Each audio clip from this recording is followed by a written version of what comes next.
蓝星历2034年，华夏国汉东省朝阳市幸福小区703号。我去，我穿越了！一个身穿大裤衩的青年惊讶地看着自己镜子里的自己。他叫张磊，来自地球。前一秒自己正操纵着邪恶小法师在召唤师峡谷纵横，然后双手一麻，再睁开眼就来到了这个世界。这是一个和地球十分相像的世界，无论是历史还是人文，张磊倒是很轻易的就接受了自己已经穿越的设定。这个世界他也叫张磊，同样是孤儿，和原本世界的自己不同。这个世界他没有接受到父母的任何遗产，儿童时期在孤儿院度过，后来在国家补助以及勤工俭学下顺利完成学业，走向社会。张磊对这个世界的自己表示认可，这是一个励志的故事。作为一个穿越者，要做的第一件事当然是查看世界背景以及世界常识。虽然他完整的接受了这个世界张磊的记忆，但他也担心会有什么遗漏，所以还是好好检查一下为好。作为一个穿越者，我要怎么在这个世界崛起呢？科技4比地球要发达一点啊。人文呢？李白杜甫都有，有名的文学作品都在。经济大 A 还是稳定发挥。又一场3000点保卫战打响了。张磊用前度搜索了一会儿，觉得有点心累，这个世界和地球太像了，完全做不了文超工。难道穿越了还要做社畜？穿越前是社畜，穿越后换了个世界还是做社畜？那我不白穿越了。emo 了一会儿，张磊接受了现实，奋斗是不可能奋斗的，超不了诗词，又不能挣大钱，只能打工维持生活这样子。不过穿越这件事也不是一无是处，至少可以玩一下这个世界的游戏。张磊忘掉刚才的 emo， 兴致勃勃地搜索起目前最火爆的游戏。神魔游戏正式开服，划时代的网游，100%真实，完全不一样的体验。开服3天以来，全球在线人数高达5亿，累计注册玩家超10亿。人类的第二世界。刚搜索网游就出现了一系列网游新闻，无一例外全都是介绍一款游戏神魔游戏，除此之外一点其他游戏的影子也看不到。神魔游戏100%真实，这种网游小说既视感是怎么回事？张磊好奇地点进游戏官网，游戏官网十分简洁，只有一个预约按钮，除此之外一片空白。不对，左上角有个论坛字样。点击论坛，张磊发现这里是游戏论坛，无数游戏玩家在这里分享游戏日常，有介绍职业的，也有介绍天赋的，还有求偶的，简直是群魔乱舞。张磊耐着性子找了几份攻略看，发现神魔游戏这款游戏玩法并不复杂，属性只有体、力、智、敏4种。体影响血量、物理防御和魔法防御，力影响攻击力，智影响法术强度和法力值，敏影响攻击速度、移动速度。职业有牧师、法师、战士、弓箭手、刺客，除了常规职业外，还有隐藏职业，隐藏职业一般比普通职业强。神魔游戏的世界观十分庞大，根据玩家们的攻略介绍，目前玩家所在的碧翠大陆是个比蓝星表面积还要大的大陆，而那个世界还有其他大陆，疑似是更高级别地图。张磊翻了半天论坛，顿觉心痒难耐，这绝对是他有生以来见过的最有趣的游戏，一定要玩。一念至此，他回到游戏官网，点下预约按钮。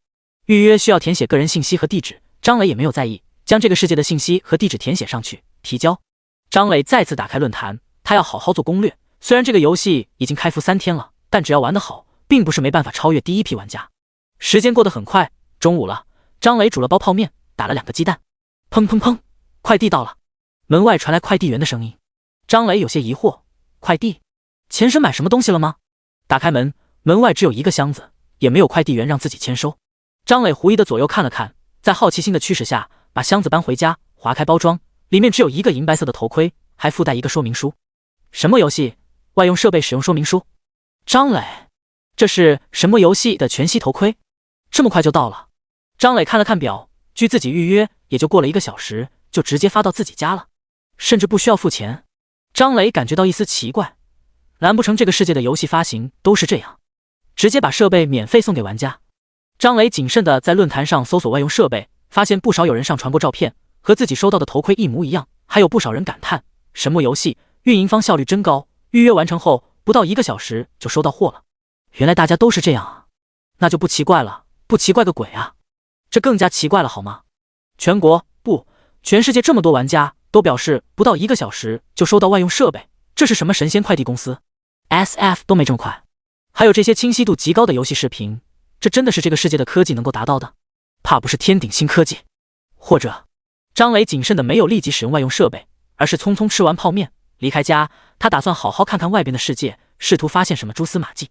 这个世界的科技水平和地球很像，也没有什么科技特别突出的地方，人们还是用智能手机 VR、AR 技术也和地球差不多。在外边逛了一会儿的张磊可以确定，神魔游戏的技术绝对不是蓝星可以拥有的。再隐晦的看了看街道上行色匆匆的行人，都是标准的社畜模样，可以排除楚门的世界之类的恶搞综艺。所以说，张磊回到家，看着眼前的银白色头盔，这是外星科技或者是某种神秘势力投放的设备。那么按照套路，这个游戏发展到后期会发生怪兽入侵或者世界入侵，然后游戏大佬带着游戏中的实力拯救世界的戏码。既然如此，那还犹豫什么？神魔游戏启动。第2章法外狂徒章3。张磊戴上银白色头盔，躺到床上，找了个舒服的姿势，按照说明书的操作，按下开机按钮。张磊眼前一黑，突然一道绚烂的光从黑暗中出现，来到张磊眼前。这道绚烂的光化作一道光幕。神魔游戏服务协议，欢迎您来到神魔游戏。为了让您更好地体验本游戏，您应当遵守神魔游戏服务协议，请您务必审慎阅读，充分理解各条款内容。这是各种游戏很常见的协议，不签就不让玩。要是搁其他游戏，张磊看都懒得看，直接点击我同意。但是现在他有点不太敢，已经知道这个游戏不正常了，那么这个协议就不能等闲视之，即便最后必须要签，也要让自己死个明白。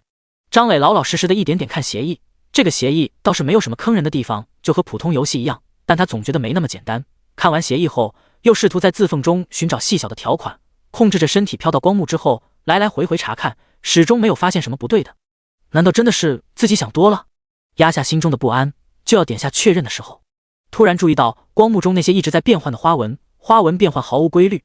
之前他下意识忽略了，但他突然想到曾经看到过的一个小说情节，恶魔会把隐藏条款用恶魔的文字写在契约花边上，稍不留意就会被坑。这什么游戏会这样吗？张磊一边盯着花纹看，一边想着。突然，他似乎从花纹中看到一行文字：本游戏一切解释全归主神所有。叮咚，恭喜您发现神文，作为全服第5个发现神文的玩家，特奖励您新手礼包1份，请您进入游戏后查收。系统提示音传来。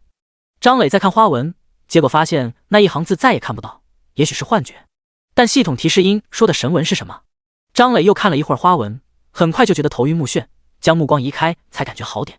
罢了，伸头是一刀，缩头也是一刀，我确认。在张磊点下确认按钮之后，光幕化作点点星辉消失，取而代之的是取名界面。张磊思考了一下，输入法外狂徒章3。这个世界似乎没人懂这个梗，他的名字没有重复，确认名字。欢迎您来到神魔游戏，本游戏是100%全真模拟，如发现本游戏太过真实，请不要惊讶。本游戏的玩家形象通过扫描真实面貌生成，您可以在进入游戏前选择遮挡面部功能。张磊选择遮挡面部。您所在位置是10068号新手村。再次欢迎来到神魔游戏，祝您游戏愉快。张磊发现他正站在一处广场上，身后是复活祭坛，广场上有来来往往的玩家，更远处是一些茅草屋。张磊饶有兴趣地蹲到地面，观察游戏细节，各种不规则的石头砌成这个广场，石头缝隙中的泥土也无比逼真。他伸手捻了捻，这是泥土的手感，真是个有趣的游戏。他呼出面板，面板的功能也十分简单，分别是个人信息、战斗信息、聊天信息、背包、论坛。他打开个人信息，姓名法外狂徒章3，等级1，职业未转职，天赋未觉醒，体10，力10，智10，敏10，生命值100，法力值100，攻击力10，法术强度10，移速8米每秒，攻速0.3秒，3.33秒攻击一次，物理防御10，魔法防御10。张磊打开背包，天赋是需要觉醒的，每个玩家背包里都会有一个天赋觉醒石，天赋分为金色、蓝色、白色3种，这都是他从论坛上玩家总结的攻略看到的。背包默认有100格，此时有2个物品，分别是天赋觉醒石和新手礼包。天赋觉醒石顾名思义是觉醒天赋的，新手礼包则是他刚才看游戏协议中的花纹发现神纹的奖励。张磊先选择使用新手礼包，新手礼包消失，取而代之的是一个和天赋觉醒石比较像的石头。天赋提升石，使用后天赋品级提升。张磊眼前一亮，这奖励可以啊，按照游戏套路，天赋基本上会伴随游戏始终，天赋品级提升绝对是最好的奖励。张磊选择使用天赋觉醒石。您使用了天赋觉醒石，天赋觉醒中，恭喜您获得天赋超凡邪能金色。张磊连忙查看超凡邪能的信息，超凡邪能金色，每击杀一个不低于自身5级的单位，增加1点智力，上限为自身等级的1000倍。张磊心中一喜，这不是联盟中邪恶小法师的被动技能吗？虽然有一个上限限制，但可以预见这是一个从始至终都有用的天赋。这个游戏的等级极多，玩家们总结听到的传说，最高甚至有接近200级。那么自己的天赋在200级的时候可以提供20万智力，那就是20万的法术强度，这岂不是神挡杀佛，佛挡杀神？擦了擦不存在的口水，张磊期待地看向背包中的天赋提升石，自己已经是金色天赋了，还能升级品级吗？使用天赋提升石，您使用天赋提升石，天赋品级提升中，恭喜您获得天赋超凡邪能红色。红色？难道除了金色、蓝色、白色外，金色之上还有个等级？张磊连忙看向红色天赋超凡邪能红色，每击杀一个不低于自身5级的单位，增加1点智力，自身等级 X1000 的上限消失了，也就是说自己可以无限叠智力了。起飞！路过的玩家看着张磊又蹦又跳，脸上还挂着傻笑，遮挡面容功能可以看到表情，纷纷表示这是个刚进游戏的萌新，没见过世面。好一会儿，张磊才按耐住兴奋，那么接下来干什么呢？对，转职。至于自己转职什么职业，玩游戏前他还在犹豫，现在根本不用考虑，法爷才是 YYDS。 智力可不仅仅是影响法术强度，还影响法力值，当自己的智力属性极高的时候，法力值也不会缺少，直接可以当做魔法炮台，无脑放法术就行了。等级上来后，再整一些减免冷却的装备，一人敌军不是梦。直到张磊走到转职法师的 NPC 前，他才停止意淫，看向眼前的白胡子老头。张磊抱拳说道：您好，我想转职法师。白胡子老头点了点头，好的，冒险者。说完，他用法杖朝张磊一指，张磊身上闪过一道白光。冒险者，你现在已经是一名魔法学徒了，我这里有本技能书送给你，另外还有这个木杖也送给你吧。第3章，法师不如狗。张磊接过技能书和木杖。技能书魔法飞弹，使用后学会技能魔法飞弹。魔法飞弹消耗10点法力值，向前方释放一颗魔法飞弹，命中目标后造成100%法术强度的伤害，冷却时间3秒钟。既然是白送的技能，张磊自然是直接使用。在神魔游戏中，除了职业导师送的技能外，其他技能大多需要通过杀死怪物获得，并且技能的学习没有上限，没有法术为限制。张磊学完技能后，还想从职业导师这里薅点羊毛，结果这白发老头直接不搭理他了。张磊拿着木杖查看装备信息。木杖，一根平平无奇的树枝，魔法初学者会把它当作魔法杖，但它其实很普通。果然够普通，没有任何加成，不过多少也算是一件装备。既然技能和装备到手了，自然要去杀怪练级了。张磊迈步往新手村出口走去。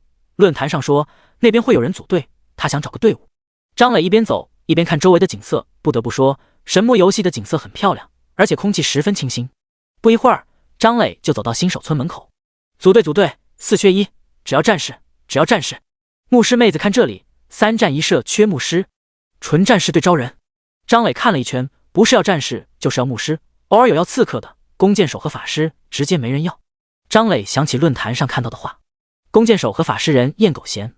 事情很简单，因为这个游戏十分真实，所以命中率不是一个数值，而是一种技巧。除非玩家在现实中练过射箭，否则的话命中率十分感人，不说10箭命中1次吧，也只能说100箭命不中1。很多玩家在论坛上吐槽自己遇到的弓箭手，明明该猥琐的站在自家队友身后狠狠的射怪物，但是那箭矢却总是绕着怪物走，瞄边射法十分感人。甚至有不少都扎在自家队友身上，幸好可以开启和平模式，射到自己队友不掉血，不然的话有不少战士会死在自家弓箭手之下。也是因为好多弓箭手瞄边射法太吓人，所以弓箭手很快就沦落为地板选手。而法师则更加凄惨，直接沦为下水道职业。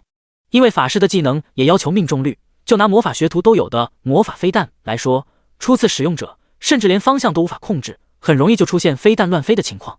无法命中怪物还算好的，最可怕的是你不知道这个飞弹会飞到哪。曾经就有一个小队，他们正在打一个精英怪，结果队中的法师没控制好飞弹，一不小心钻入树林，惊醒了一个 BOSS， 直接导致小队团灭。除此之外，法师比弓箭手还惨的一个原因就是，弓箭手只要不觉得累，可以一直射箭练习，哪怕命中率感人，但只要多加练习，总能掌握个七七八八。但是法师释放技能是需要法力值的，1个小时也练不了几次。张磊想起论坛上的话，有些不信邪，尝试着加入附近的队伍，结果所有的队伍都拒绝张磊的入队申请。脾气好的还会说我们不需要法师，你再去问问其他队伍吧。脾气暴躁的就一个字滚。还能不能好了？大夏天感觉到一股凉气从脚后跟直冲天灵盖，浑身冰凉。我们法师什么时候才能站起来？很快他也息了找队伍的心，还是自己一个人练技吧。他绕着新手村外围寻找，很快找到一个较为空旷的草地，远处是树林，这里是一级怪野兔出没的地方。一只白色的野兔趴在草地上干饭，十分悠闲。偶尔有几个玩家在对着野兔攻击，真是一幅和谐的画面。他举起木杖，对着离自己最近的一只野兔释放刚学会的技能魔法飞弹。一颗散发着柔和白光的光球出现在他的木杖上，他用心里默念去。只见魔法飞弹歪歪扭扭的向野兔左后方飞去，劈砸中了另一只野兔。负10。张磊明明是想让他往前飞的，被砸中的野兔瞬间暴怒，冲着张磊跳过来。野兔速度很快，不到2秒就跳到张磊身前，眼看野兔的攻击就要到了，可是魔法飞弹还没有冷却完毕。张磊下意识挥舞手中的木杖，砰！负10。野兔跳起来的瞬间，木杖敲到野兔脑袋上，野兔摔到地上，晃了晃脑袋。张磊看了看木杖，又看了看野兔，似乎自己知道怎么打了。这时技能冷却时间终于结束，他再次举起木杖释放技能。这一次由于野兔就在自己身前，飞弹没有乱飞，命中了眼前的野兔。负10。张磊心里有底了，野兔是一级怪，共有70点生命值，现在已经打出了30点伤害，再打40点就能杀死他了。技能还在冷却中，张磊直接挥舞木杖，再次打到野兔。负10。再次挥舞木杖。10。技能冷却结束，释放魔法飞弹，结果飞弹飞出去老远。张磊再次挥舞木杖。10。负10。带走野兔的生命，杀死野兔，获得2铜币，10点经验值，超凡邪能，红色，生效，增加1点智力。也不是很难嘛。他将目光瞄向另一只野兔，直接化身白袍甘道夫，挥舞木杖就是敲，贱货对着距离近的野兔释放一个魔法飞弹。10分钟后，一颗飞弹砸到身前的野兔身上，张磊觉得头晕目眩，快速挥了2下木杖，敲死野兔。他缓缓退出这片地方，找了个地方休息。这是法力值耗尽的结果，法力值可以自动恢复，没有任何加成的情况下，休息的时候每分钟恢复10点法力值，战斗的时候每分钟恢复1点法力值。初始人物100点法力值，消耗完的话只需要10分钟就能恢复完毕。张磊休息了一会儿，法力值恢复满了，他再次投入敲野兔的大业中。5分钟后，一阵白光在他身上闪过。恭喜您升到2级，4维增加1点属性点，获得5点自由属性点。张磊看向自己的面板，姓名法外狂徒张3，等级2，职业魔法学徒，天赋超凡邪能，红色，每击杀一个不低于自身5级的单位，增加1点智力。体11，力11，智21，敏11，生命值110，法力值210，攻击力11，法术强度21，物理防御11，魔法防御11。第4章刷怪中。张磊沉思一会儿，决定将5点属性点全加力量。16点攻击力，敲死野兔只需要5下，能节省大量时间。他当然不是以后全加力量，而是权宜之计，没有队伍的情况下，优先保证刷怪速度是关键。继续刷怪。又是一只野兔倒在张磊的木杖下，杀死野兔，获得3铜币，9点经验值，超凡邪能，红色，生效，增加1点智力。经验值变少了，这是游戏的机制，高等级玩家杀低等级野怪，经验值会衰减，每一级衰减 10%， 低等级玩家杀高等级野怪，获得的经验也会相应增加，每一级增加 10%。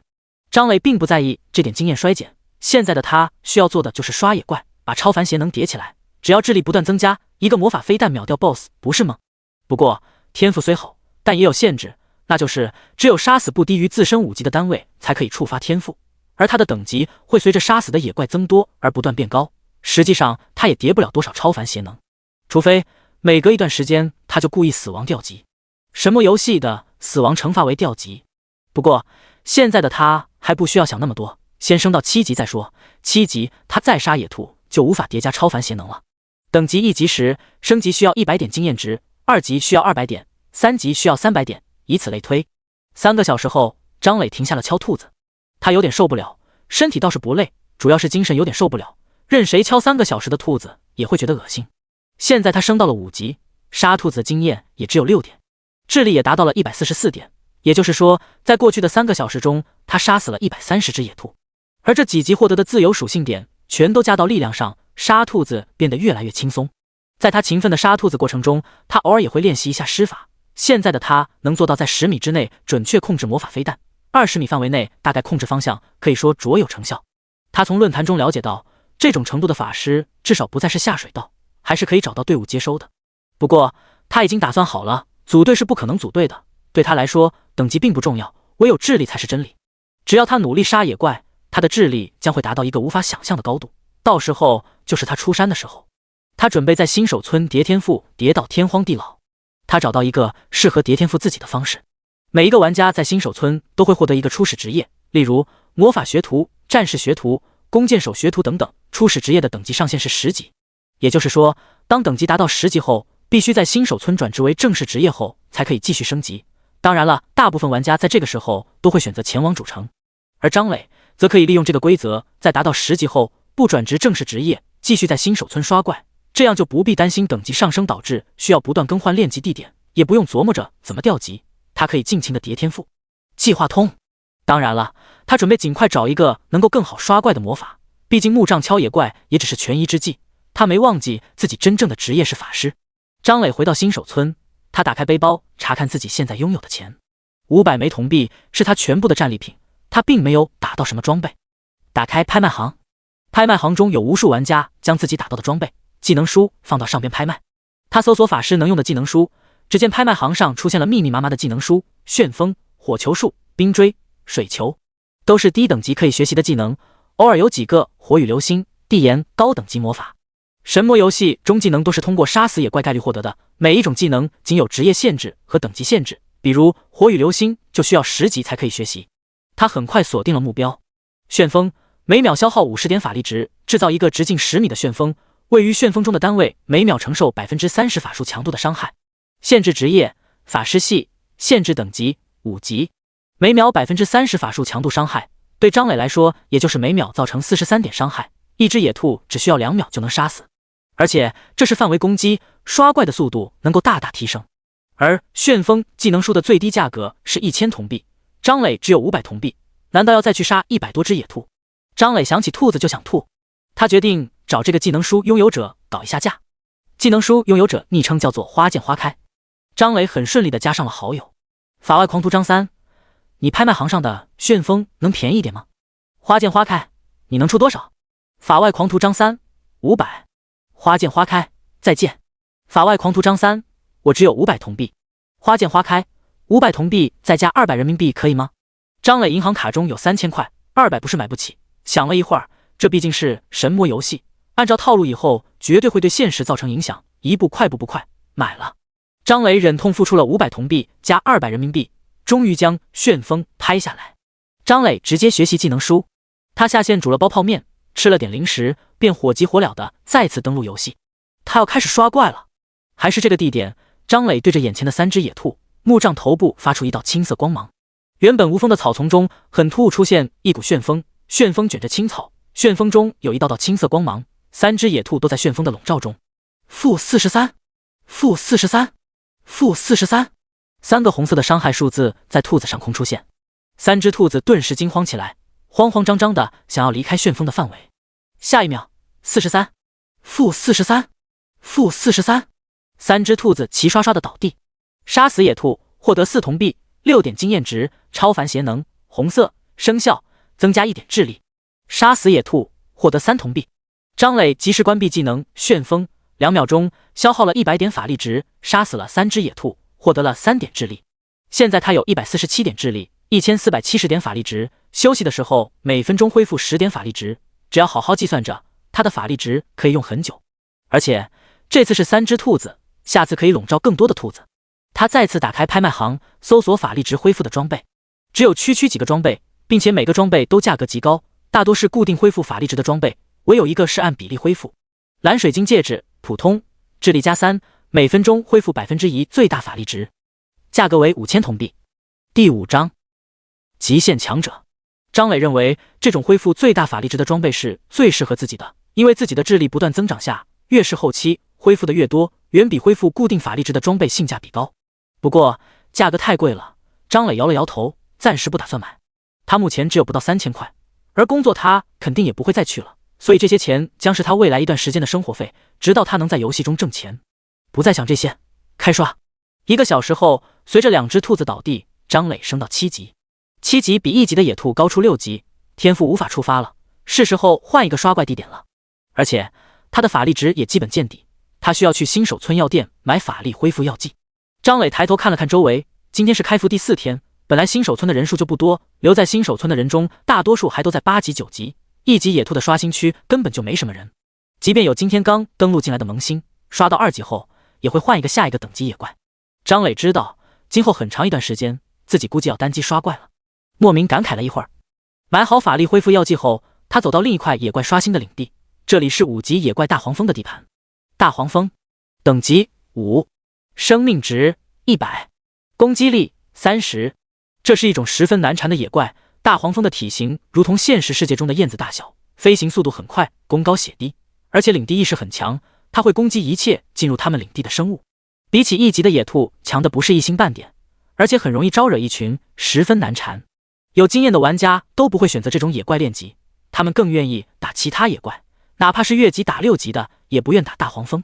大黄蜂是群居生物，数量较多，十分适合张磊练级。张磊如今的智力有349点，升到7级，杀死了333只兔子，10点初始智力，6点升级固定属性点。旋风的每秒 30% 法术强度伤害，在它释放的时候，每秒将会造成101点伤害，超过了大黄蜂生命值。也就是说，大黄蜂在它的旋风中是秒杀。至于大黄蜂的攻击，一切进入领地生物的特性，对他来说更是如虎添翼，只需要持续施展魔法旋风，自己待在旋风中心，大黄蜂就会不断的攻击他。全自动刷怪了解一下。以上都是张磊的猜想，他还需要验证一下。这是一片茂盛的树林，密林将天空完全遮挡，只留下一道道缝隙可以透下阳光，在树林中形成一道道细小的光柱。而在密林中，接近树冠的位置分布着一个个巨大的蜂巢，这是大黄蜂的蜂巢，每只大黄蜂都有燕子大小，蜂巢小的有5、6米直径，大的直径10几米。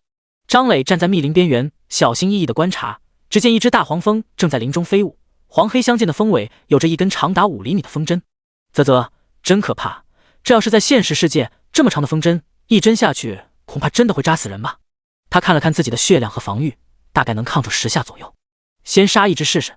张磊向着密林中走了几步，突然不远处的大黄蜂似乎发现了他，振翅飞向张磊。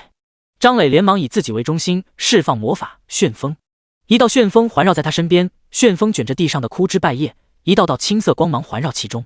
大黄蜂几个呼吸间冲进旋风之中，青色光芒轻轻穿过他的身躯。负101，大黄蜂瞬间失去生命，一头栽倒草丛中，没有了声息。您杀死了大黄蜂，获得7铜币，25点经验，超凡邪能触发，智力+1。张磊见此咧嘴嘿笑，不错不错，以后刷怪轻松了。他停止魔法旋风，向着密林中走了数十米，再次以自己为中心释放旋风。等到旋风环绕自己，青色的光芒不断旋转之后，他举起木杖，冲着上方树冠上的蜂巢释放了一颗魔法飞弹。魔法飞弹歪歪扭扭地向上飞，啪！魔法飞弹没有打到蜂巢，只打到了树枝。张磊有点汗颜，技能命中率感人啊。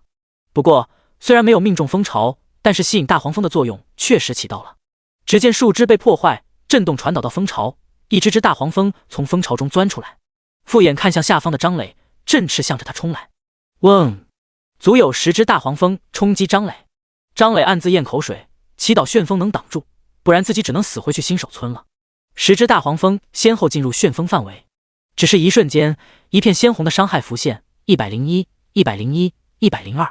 10只大黄蜂的尸体静静地躺在枯枝败叶中。张磊的心放下了，魔法飞弹冷却时间也好了。他再次举起木杖，一颗飞弹向着树冠的蜂巢飞去。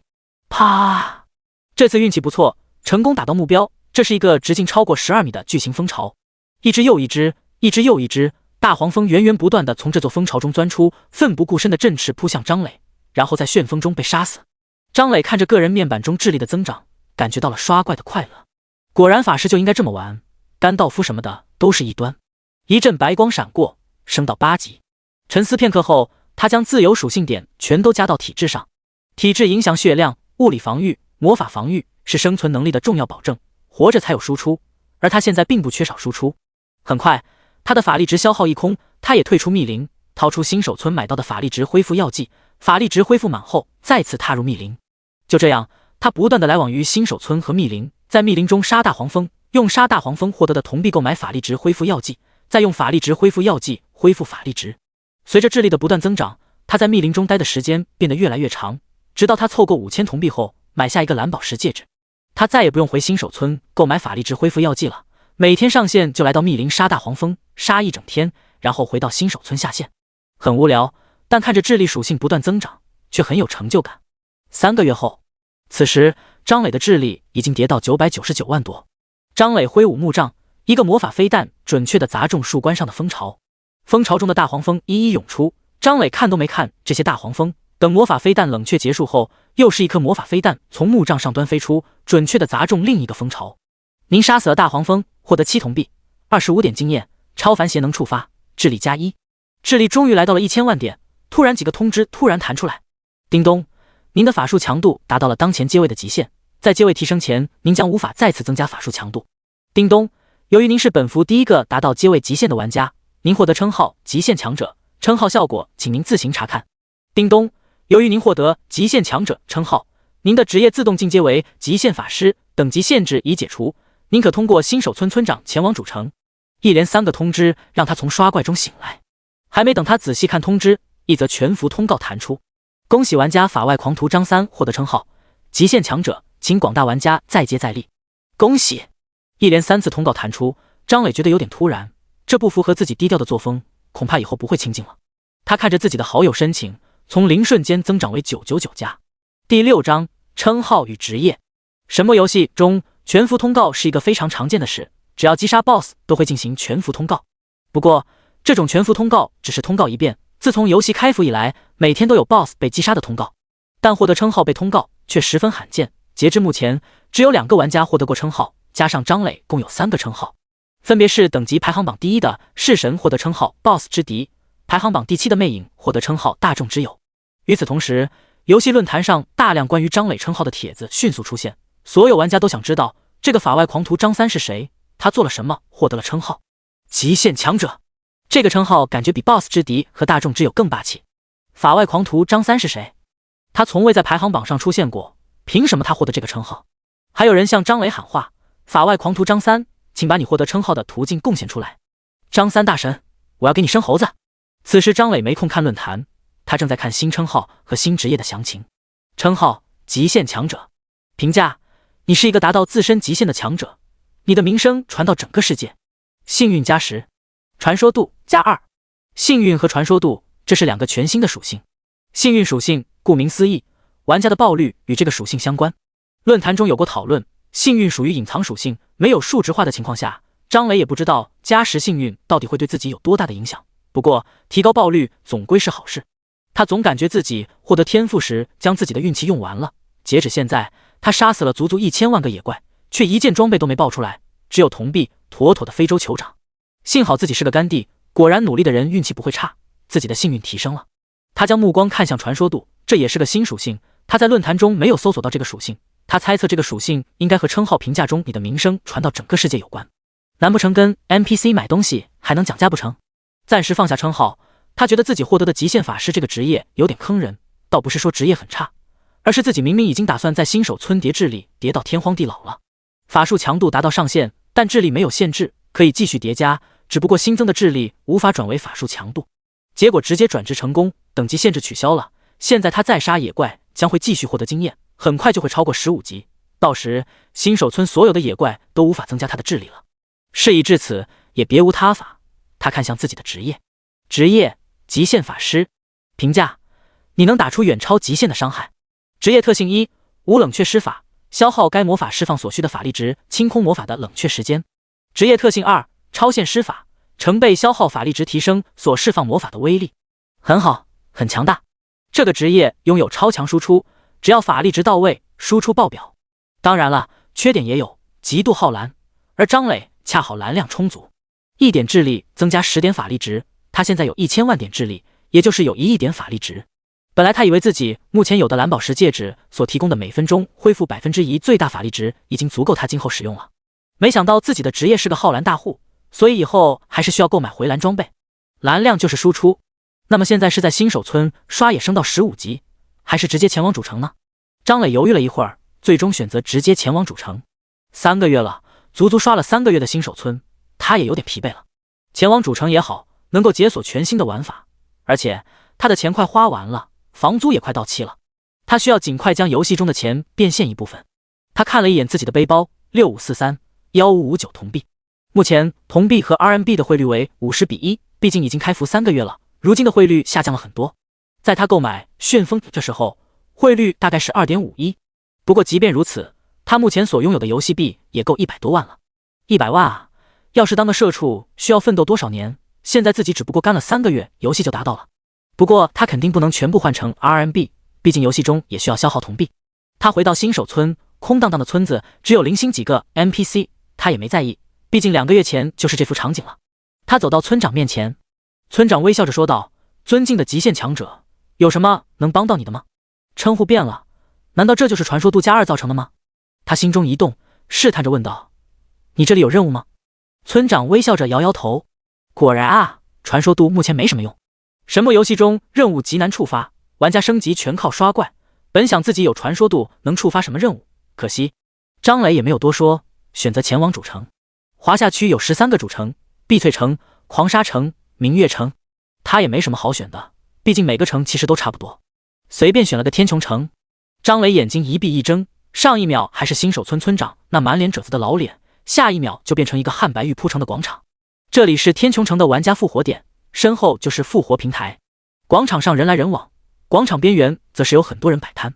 张磊看到这幅景象有点恍惚，如同从深山老林中一下进入繁华大都市的感觉。他现在也没什么事做，直接来到玩家摆摊处，他打算好好看看再说。对了，他还需要把铜币兑换成 RMB， 自己快要断粮了。极品装备，极品装备，瞧一瞧看一看了呀，只要998，只要998，极品装备带回家。张磊看了一眼，大多是10级装备，属性也十分一般。宠物蛋盲盒，开出什么全凭运气，极品宠物等着你。搞笑，盲盒，你盲他不盲，店主绝对对这些宠物蛋的来历了如指掌，好宠物早就卖高价了，高价收铜币。张磊眼前一亮，来到这个摆摊玩家前，问道：“铜币怎么收？”摆摊玩家看了一眼张磊的装扮，重点看了看他手中的新手木杖，100铜币换1 RMB。张磊目瞪口呆，什么？难道汇率又跌了？明明从论坛上看到50比1。张磊离开这个摊位，准备去其他地方问问。摊位玩家赶紧招呼道：“哎，怎么走了？价钱可以谈啊。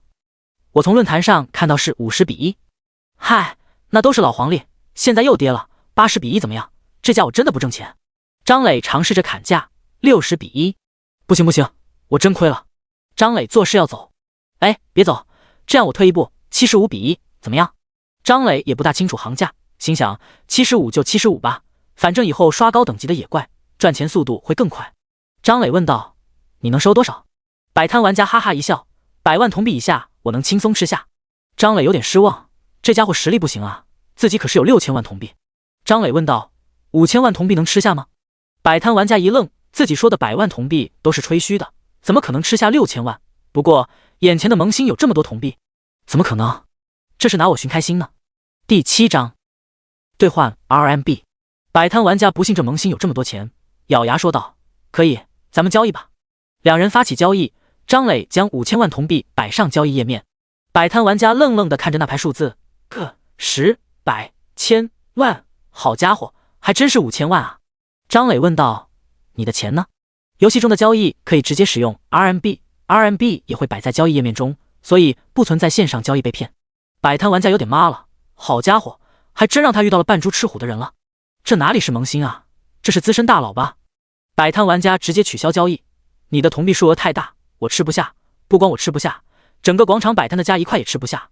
我建议你直接去城中那些工会的钱庄，他们能吃下。张磊第一次听说工会的钱庄，他问道：“既然有大工会的钱庄，你们这和他们的区别在哪？”摆摊玩家说道：“我们给的价高，他们给的价低。”他们给多少？60比1。张磊，这摆摊玩家给的价是75比1，明明是他的价低。到这时他才反应过来，这个玩家可真是奸商。摆摊玩家也知道露馅了，讪笑道：“我错了，都是为了生存嘛，大佬理解一下。”张磊扭头就走，人与人之间最基本的信任都没了，果然是无奸不商。他进入主城，很快就找到摆摊玩家所说的钱庄，随便找了个名气大的工会钱庄走了进去。天下汇钱庄，这个钱庄整得还不错，内部装修金碧辉煌，就突出一个字，毕竟是钱庄嘛。他没有理会这些，直接走到柜台，询问坐在柜台后的柜员。当张磊说他要兑换5000万铜币的时候，柜员眼睛都直了，略带尊敬地问道：“对不起，您的数额比较大，我们需要核对一下您所拥有的铜币，我们需要先发起一次交易，可以吗？”柜员看到交易页面中的5000万后，直接截图上报主管。抱歉，我没有权限处理这么大的业务，我已经上报给我们主管了，他一会儿就到，您可以先在贵宾室等候。把张磊请到贵宾室后，他也回到柜台，想也没想就把截图发到论坛。我第一次见这么多铜币在一个散人手里。很快就有人回复，我去，这得有100万 RMB 了吧，真有钱。这人昵称我记下了，我要给他生猴子。等等，这不是那个获得极限强者称号的法外狂徒张三吗？哎呦我去，还真是。楼主，这人长啥样？多少级了？我认识楼主，他是天穹城天下汇钱庄的柜员。难道张三大佬在这个钱庄？柜员正在窥屏论坛，看到最新的回复后也妈了。他看了看交易页面中的昵称法外狂徒张三，连忙给主管发消息：主管，我发现法外狂徒张三了，就是这有5000万铜币的玩家。主管，我马上到。张磊坐在贵宾室吃着糕点，左右看了看，玩家们还真把现实中一些东西搬到游戏里了。虽然他没有去过现实中的银行贵宾室，但这种即视感真的很强烈。贵宾室的门开了，一个身材高挑的女法师走了进来，浑身都是高等级装备，张磊甚至还认出其中2件黄金装备。女法师微笑着伸出一只手说道：“你好，我叫来去如风，是这个钱庄的主管，听说您要兑换 RMB 是吗？”张磊和他握了握手后，两人分别就坐。是的，我要兑换5000万铜币。女法师点点头，是这样的，按照行情，我们这边兑换比例为60比1，当然了，您是贵宾，我们可以给您更优惠的比例55比1，您看怎么样？张磊眼睛一亮，谁也不会觉得钱多，2种比例兑换 RMB 差7万多，他满口答应，就按照55比1吧。女法师点点头，我能问您一件事吗？说吧。您有工会吗？没有。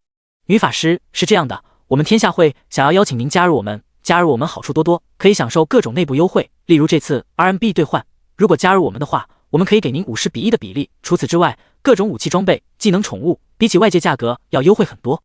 张磊问道，那么我需要付出什么？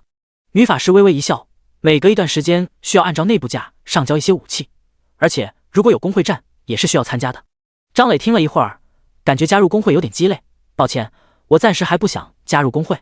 女法师也不恼，好的，我明白了，那么我们先完成交易吧。张磊和女法师当面发起交易，5000万铜币按照55比1的兑换比例，女法师需要支付90.9万，不过女法师显然是个懂人情世故的，直接输入了95万。张磊疑惑地看向女法师，女法师只是微笑着说道，虽然您没有加入我们，但是我们想要跟您交个朋友，以后若是有想要处理的武器道具可以找我们，我们会给您一个满意的价钱的。张磊点了点头，同意了交易。95万 RMB 直接打入银行卡，张磊压下心中的激动，准备离开这里。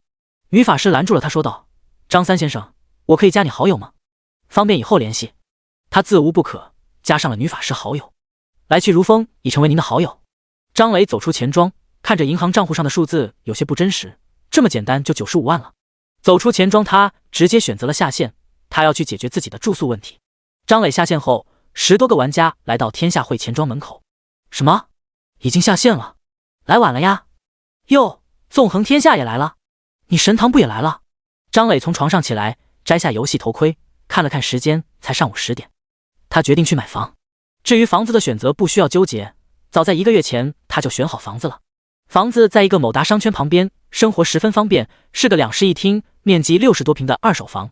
第8章买房和接位挑战。11点多，约好房主和中介，张磊再次前往意向房子看了看，家具家电比较齐全，不算陈旧。据房主说，原本打算出租的，但是房主的儿子想在1线城市安家，首付还差一点，所以才着急出手。张磊确定房子产权没有问题，很爽快的就签订合同，银行卡转账。房主见张磊如此爽快，也干脆的跟着张磊一起去房管局变更产权。下午5点，从税务局出来，张磊已经是这个房子的主人了，只等下周房产证制作好，房子的手续就彻底结束了。张磊和中介结清费用，便回到出租屋，明天请人去新房打扫干净，就可以搬家了。张磊回到床上，再次戴上头盔，这时他想到自己可以在新房购买一台游戏舱。神魔游戏只有头盔能登录游戏，并没有游戏舱，但是有不少设备厂家看准了商机，制作出能和游戏头盔匹配的游戏舱，方便职业玩家长时间登录。张磊起身打开电脑，很快就选定了一套游戏舱，价格5万，他直接付款，填写上新房的地址，再次躺下，戴上头盔，神魔游戏启动。张磊睁开眼的时候，发现还是在天下汇钱庄门口。刚来到主城，他需要办的事有很多，最重要的一点就是阶位提升。游戏中的阶位分为凡阶、黑铁阶、青铜阶、白银阶、黄金阶、钻石阶、传说阶、史诗阶，每上升一阶都会有巨大的提升，史诗阶之上还有更高阶，只不过玩家目前还没有从游戏中获得信息。不只是玩家，野怪和 NPC 也是这套阶位划分。就拿天穹城附近的野怪举例，越靠近主城的野怪阶位越低，主城附近普通野怪大多是凡阶，精英野怪大多是黑铁阶， BOSS 有黑铁阶也有青铜阶。距离远一点，普通野怪也会出现黑铁阶，精英野怪会出现青铜阶， BOSS 会有白银阶，以此类推。据说等级排行榜第一的式神已经十分深入野区，普通野怪一般都是黄金阶， BOSS 已经出现传说阶了。阶位之间的差距十分明显，低阶生物很难战胜高阶生物，这是因为神魔游戏中有一种特性，阶位压制。低阶生物攻击高阶生物会有伤害减免，越一阶会减免 50%， 越2阶减免 75%， 以此类推。同样的，高阶生物攻击低阶生物会有伤害加成，越一阶伤害变为原本的2倍，越2阶伤害为原本的4倍，以此类推。所以在这个游戏中，等级固然重要，阶位则更加重要。低级高阶杀死高级低阶的情况并不少见。张磊获得的极限强者称号，便是他的法术强度达到了凡阶的极限1000万点，只要他提升自己的阶位，就能继续增加法术强度。对于 NPC 或者野怪来说，提升阶位十分困难，每一阶的提升都可以成为天堑，但对于玩家来说就简单多了，只要在众神殿中参加当前阶位的挑战并胜利，就会提升阶位。当然了，这个提升阶位方法的简单，也是相对于 NPC 来说的，其实也很困难，因为这种阶位挑战，对手都是高出自己一阶的存在，玩家需要顶着阶位压制杀死对手才能获胜，自己伤害减半，对手伤害加倍，并且对手的等级还和自己一样，可以说相当困难了。并且阶位挑战无法使用装备，所以不存在一套神装互相借用的情况。在阶位挑战中，玩家能依靠的只有天赋、技能和战斗意识，一些欧皇玩家已经获得血统的，还可以依靠血统。张磊早就从论坛中获得了这方面的信息，他在城中找到了众神殿。众神殿是一座如同现实中教堂一样的建筑，神殿里面只有一个祭坛，玩家通过祭坛传送进行阶位挑战。除此之外，一个神像都没有，众神殿里没有众神。张磊走入众神殿，直接踏上祭坛。是否进行阶位挑战？是。张磊眼前一花，就发现已经不在祭坛上了，而是在一个100米直径的圆形平台，平台边缘是白色雾气。系统提示：您当前参加的是黑铁阶阶位挑战，正在为您生成对手，对手生成完毕，10秒后开启挑战。随着系统的声音，张磊前方50米处出现一个浑身黑衣的身影，手中拿着一把匕首，残忍嗜血的目光扫视着张磊的身体，似乎在想应该从什么地方下第一刀。张磊眉头微皱，他发现自己的状态栏中出现了一个状态：阶位压制，你受到黑铁阶阶位压制，您的伤害减少 50%， 您受到黑铁阶对手的伤害提升1倍。除了状态上的压制之外，张磊还感觉到一种莫名的烦躁感，如同遇到天敌一般的感觉。张磊知道这种感觉也是阶位压制的结果，除了属性上的压制外，还会对精神进行压制。他暗道，怪不得阶位挑战通过率不高，不说属性上的压制，单单是这种精神层面的压制就能够让人一身实力发挥不出来。哪怕是他练习施法3个月，这时也不敢打包票技能能准确命中对手了，更别提对方还是个刺客，天生克制法师。3、2、1，挑战开始。倒计时结束的瞬间，张磊便以自己为中心释放旋风，方圆5米，直径10米，范围内刮起旋风，青色的光芒环绕其中。而对面的刺客在倒计时结束时直接隐身消失。张磊暗道失策，他应该进入阶位挑战前买一些范围技能，现在只能等对手主动进攻了。平台上，张磊站在旋风中心，刺客时而出现，时而消失，有时突然向着张磊冲来，然后突然后退，有时绕着张磊跑圈，这让张磊不明所以。10分钟后，张磊明白了对手的意思，似乎在等自己法力值耗尽。那你就要失望了。他看了眼自己的蓝条，高达1亿的蓝量让人十分安心，而旋风的耗蓝是每秒50点。虽然没有了装备加成的百分比回蓝，但区旋风技能依旧能够持续很久很久，并且上线前他已经吃过饭了，也上过厕所，状态完美。这把即便是膀胱局，他也挺得住。又是10分钟过去了，刺客似乎有些不耐烦，他决定试探着攻击一次，瞬间隐身，向着旋风中间的张磊冲去。第9章，阶位提升。张磊有些紧张地扫视周围，不知道敌人会从哪里出现。突然，身后传来一声轻响，张磊连忙转身，只见浑身漆黑的刺客显出了身形，他的头顶上一行长长的红色数字浮现：-1499725。刺客满脸的不可置信，带着3分疑惑、3分震惊、4分释然倒下了。张磊这才松了口气，这次对战太被动了，无法主动进攻，找不到对手，只能等对手进攻。好在对手忙死了，不然这局对战恐怕会成为平局。他暗自打算，接下来他需要购买一些技能，无论是更大范围的魔法还是保命技能都需要。系统提示出现，恭喜玩家法外狂徒张三战胜黑铁阶对手。由于您阶位挑战成功，即将开启阶位提升，请您做好准备。系统话音刚落，挑战平台之外的白雾开始沸腾，只见一道道白光从白雾中钻出，纷纷落在张磊身上。张磊感觉到全身每一个部分都在沸腾，一种极度舒适的感觉席卷全身，甚至灵魂都有一种舒爽的感觉。全身每一块血肉都在变强，意识也变得更为灵敏。舒爽的感觉冲击着神经，终于他忍不住了。啊！很快晋升结束了。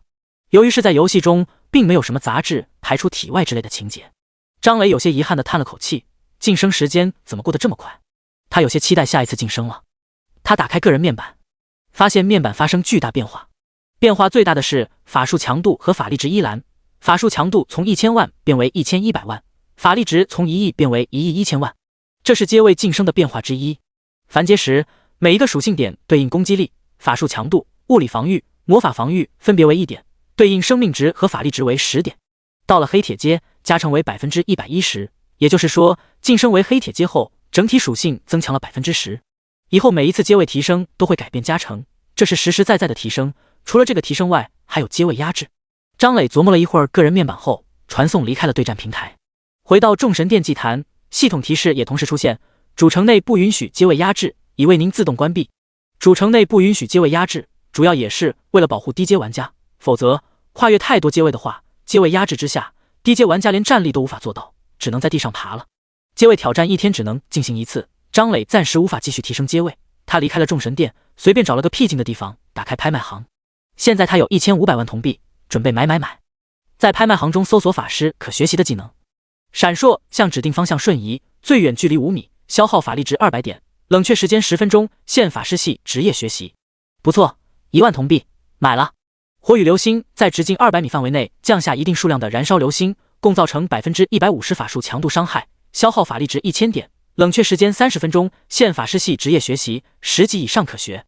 超大范围 AOE 8000铜币，买了。自动冥想被动技能，每分钟恢复0.5%最大法力值，限法师系、牧师系职业学习，10级以上可学。被动技能，而且是按百分比恢复法力值，十分适合自己，才5万铜币，买了。法力护盾消耗30%最大法力值，生成消耗法力值2倍的护盾，冷却时间1小时，限法师系、牧师系职业学习。张磊看到这个技能眼前一亮，不错，自己的1亿1000万最大法力值，使用这个技能后会生成6600万的护盾，这护盾比 BOSS 的血量还多，岂不是说以后自己可以随便浪了？再看价格，保命技能自然价格不菲，足10万铜币，小意思，买了。定点传送，留下空间坐标，引导3秒后开启传送，消耗500点法力值，冷却时间30分钟，限法师系职业学习，限5个空间坐标。赶路神技，再看价格，100万铜币，略贵，但可以买。买下定点传送后，张磊又看了几个单体技能，寒冰剑、火球术、水球，价格在3000到8000铜币之间，洒水，统统买下。不过，虽然张磊在狠狠的消费，但最终才花了不到200万，他还有1300多万。搜索装备，结果发现装备比起技能来说，价格差距就比较大了。便宜的不到1000铜币，贵的好几百万铜币。目前最贵的一个钻石阶法杖天使权杖，卖家给出的价格是3000万。卖家并没有隐藏自己的信息，这个天使权杖是等级排行榜第1的式神挂出来的，属性也是十分的华丽。天使权杖，钻石阶，限制职业法师、牧师，装备限制等级80级，体加200，质加500。特性：天使的叹息，护盾类，恢复生命类技能效果正50%，属性加成十分强大，效果更是逆天。对于牧师来说，这是神器。所有护盾和恢复生命的技能效果加强，确保牧师的奶量充足，绝对是团队核心。当然了，这件装备和张磊不太搭，他仅有一个护盾技能，还是刚买的，给他那就是浪费。更让他觉得浪费的是高达3000万的价格。他转而开始查看其他装备，法杖类装备很多，而且价格普遍不贵，对比同等级的战士、刺客类武器，便宜的不是一星半点。毕竟这游戏玩家主流是玩战士和刺客，需求多的情况下，价格自然水涨船高。而法师是下水道职业，要不是牧师也是用法杖的，他感觉法师的武器价格还能下降一半。他来回挑选之下，买了一套10级的黑铁阶装备。这套装备主打一个恢复法力值、恢复生命值，其他加成几乎没有。每分钟恢复 5% 最大法力值，每分钟恢复 3% 最大生命值。用了不到50万铜币就把这套装备拿下。他深感铜币的坚挺，依旧还有1300万铜币。就在他准备关闭拍卖行的时候，他看到了一个特殊装备。第10章卡洛人的飞行器。这装备名叫卡洛人的飞行器，通体蓝色，其上有紫色的纹路，整体看上去蓝紫相间，可悬浮空中，像是一个座椅模样的飞行器。这不弗利莎的婴儿车吗？不能说很像，只能说十分相似。只不过这个飞行器要更大一点，足够一个人在里面躺下。这个飞行器属于特殊装备，只有2个效果：飞行，持续消耗法力值，可以在空中飞行，飞行速度与高度取决于输入的法力值。法力池护盾，本飞行器可储存10万法力值，消耗1万点法力值，生成等额护盾。受到攻击后，从法力池中抽取法力值补充护盾，直至法力池消耗殆尽。张磊看着装备介绍，感觉十分有趣。护盾不必多说，是保命的好东西，无时无刻的护盾给人很大的安全感。虽然法力值生成护盾的比例只有1比1，远不如自己刚买的技能，但这个装备胜在生成护盾没有冷却时间，可以源源不断的从法力池补充。而且这个装备还会飞。在神魔游戏中，飞行是一件困难的事，哪怕是法师也没有专门能飞行的法术，至少张磊没从拍卖行中找到。据说只有等阶位提升到传说阶才可以飞行，而眼前的飞行器就不同了。再看看价格，300万铜币，买了。远在狂沙城的我爱吃水晶葡萄被一道系统通知震得一哆嗦，原本砍野怪的刀差点砍到战士队友身上。战士队友怒骂 WRM， 你这逆子要弑父吗？我爱吃水晶葡萄没有在意战士队友的怒骂，兴奋地说道，那个坑人的飞行器卖出去了。战士队友，卖你个麻卖批，什么？卖出去了？多少钱？300万。义父，果真马义父，我想换个装备，只需要100万。远处的牧师看不下去了，你们能不能先把怪物砍死，再商量分赃？还有，我也看上几个技能，只要100万。隐身中的刺客默默显出身形，我也想买个鞋子、裤子，凑成一个套装，只要100万。我爱吃水晶葡萄 RNM， 我还有想买的东西呢。几人3下5除2砍死野怪后，直接后撤开始分赃，最终4人平分270万，拍卖行有 10% 的手续费。几人对此感到十分满意，毕竟那个坑人的飞行器已经在他们手里快1个月了，怎么降价都卖不出去，现在终于出手了。我爱吃水晶葡萄高兴了一会儿说道，不过咱们是不是挂的价格有点低了？既然这个冤种愿意花300万买这么个玩意儿，那么肯定不介意再多花100万。牧师刷着拍卖行准备买东西，嘴里不闲着，拉倒吧，万一多一点人家就不要了呢，做人要知足。刺客突然说道，不如我们把那个副本的信息卖给他，他既然对这个装备感兴趣，肯定愿意升级这个装备，毕竟那个副本出的材料都是专属强化材料。我爱吃水晶葡萄顿时来劲了，我问问他。张磊从邮件中把飞行器拿出来，仔细研究使用方法。就在这时，拍卖行专属聊天中有一条消息过来，游戏中在拍卖行也可以进行交流，这是为了方便那些匿名买家卖家交流。我爱吃水晶葡萄，亲，我这里有一条独家副本情报，你要吗？这个飞行器就是从这个副本打出来的，而且这个副本可以产出飞行器专属强化材料。张磊心中一动，老实说，他觉得这个装备虽好，但是护盾值太低，法力池也太浅了，现在有办法强化，当然要把方法掌握在手里。他直接问道，多少钱？我爱吃水晶葡萄跟队友商量了一下，50万。张磊觉得有点贵了，不过无所谓，现在他财大气粗，而且卡洛人的飞行器他是真的喜欢。成交。我爱吃水晶葡萄看着发来的消息，顿感吃亏了，他应该再多要一点的。张磊收到我爱吃水晶葡萄的副本情报，在地图上看了看，这个副本入口在狂沙城西南方向。根据论坛中玩家总结的地图，这个副本附近都是青铜阶的野怪，偶尔会有白银阶的精英野怪。张磊暂时不准备去那个副本，他找了块空地，迫不及待地坐上飞行器。飞行器里面是不知名的材质制作的，十分柔软，躺在里面很舒服。当张磊坐起来的时候，里面的材质发生形态变化，撑起他的后背，让他以最舒适的坐姿坐在飞行器中。不错，真不错。他开始探索怎么使用飞行器。飞行器中靠近边缘的地方有一个小水晶球，当他目光看向水晶球的时候，就明白如何操控飞行器。原来这个水晶球就是飞行器的操纵核心，也是飞行器护盾的法力池。只需要将法力值输入其中，就能操控飞行器，也可以将法力值注入法力池。他先将法力池注满，很快10万点法力值注入水晶球，一道透明的光幕笼罩整个飞行器，这就是飞行器的护盾。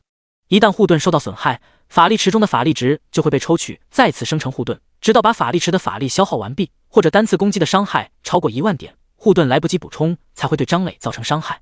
张磊很满意护盾效果，接下来开始试验飞行效果。他输入100点法力值，发出飞行指令。没动静。200点法力值，还是没动静。300、400、1000，终于飞行器晃晃悠悠的漂浮了起来。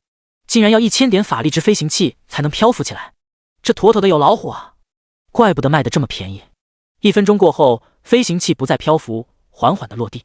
张磊暗自思量，1000点法力值才可以让这飞行器漂浮1分钟，1个小时就是6万法力值。这可真是坑人，除了自己拥有海量法力值的人，谁能供得起这飞行器？再次给飞行器注入1000点法力值，飞行器漂浮起来。又注入1000法力值，让其向前飞行。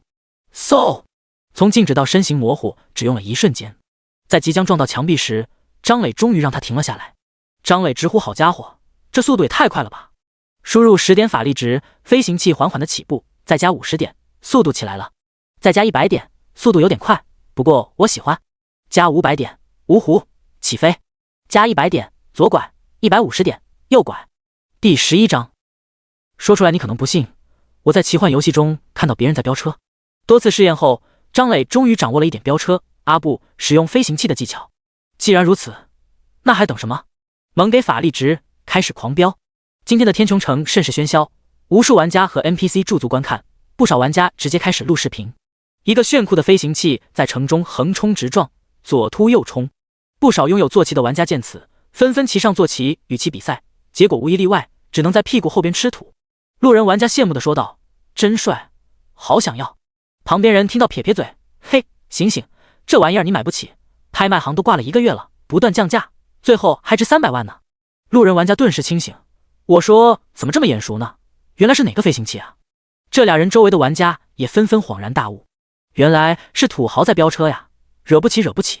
旁边有知道这个飞行器情况的玩家爆料道：“这大佬可不是一句土豪就能概括的，这个飞行器是个有老虎，法力值一般的人就是买得起也用不了。”玩家们八卦地问道：“怎么说？”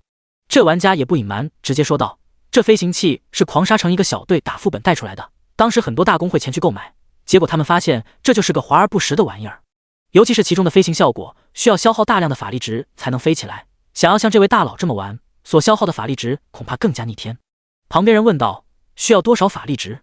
大公会的主力法师的法力值也不够吗？这飞行器想要漂浮起来，可是需要1000法力值啊，这谁能供应得起？要是像这么飞，恐怕得2、3千法力值吧。2、3千法力值也不算多吧？大公会的主力法师蓝量1、2万应该有的，2、3千法力值轻轻松松啊。”呵呵，我说的2、3千法力值是每分钟，每分钟消耗这么多，现阶段谁能顶得住？周边玩家闻言纷纷倒吸一口凉气。这么说的话，这位还是个大佬啊，不知道排行榜第几？那就不知道了。与此同时，黄沙城的我爱吃水晶葡萄小队也从论坛上看到天穹城有人飙车的视频。牧师感慨了一句：“原来不是冤大头，而是个大佬啊！”对了，这人昵称叫什么来着？身为卡洛人飞行器的获得者，对于这个装备的属性最为熟悉。想要像这么飙车，每分钟消耗的法力值可不是2、3千能打发的，得上万。可以这么说，这个飞行器根本就不是现阶段的玩家能玩得转的，即便有人能勉强使用，也只能当做跑路的最后手段。华而不实就是这个飞行器的最准确评价。我爱吃水晶葡萄从交易记录上看到了昵称，自语道：“法外狂徒张三。”这名字不在排行榜上吧？不过怎么有点熟悉。刺客的记性很好，这是今天早上获得极限强者称号的大佬。众人恍然大悟，能这么飞，有这么多法力值，确实是大佬没错。天穹城，张磊停下了飙车，觉得十分爽快。虽然现实中自己唯唯诺诺，连开车都不怎么会，但是在游戏中自己可是开着价值300万的豪华飞行器，在一座主城疯狂飙车。果然，速度与激情是男人的浪漫。不过，飙车虽然很爽，代价也有点高。他飙车1个小时，消耗的法力值是100万多一点。简单来说，卡洛人的飞行器如同一个会漂浮的喷气式飞机，漂浮每分钟需要消耗1000点法力值，这是固定的消耗。飞行的话，就需要持续性的输入法力值，每一次指令都需要输入1次法力值。不管是向那个方向飞，或者是加速，或者是刹车，都需要投入法力值。毕竟飞行器可不会刹车，只会对着反方向来1次加速，就等于是刹车。综上所述，这是个不错的代步工具，除了油耗高，没其他毛病。不过油耗高不是飞行器的缺点，而是其他玩家的缺点。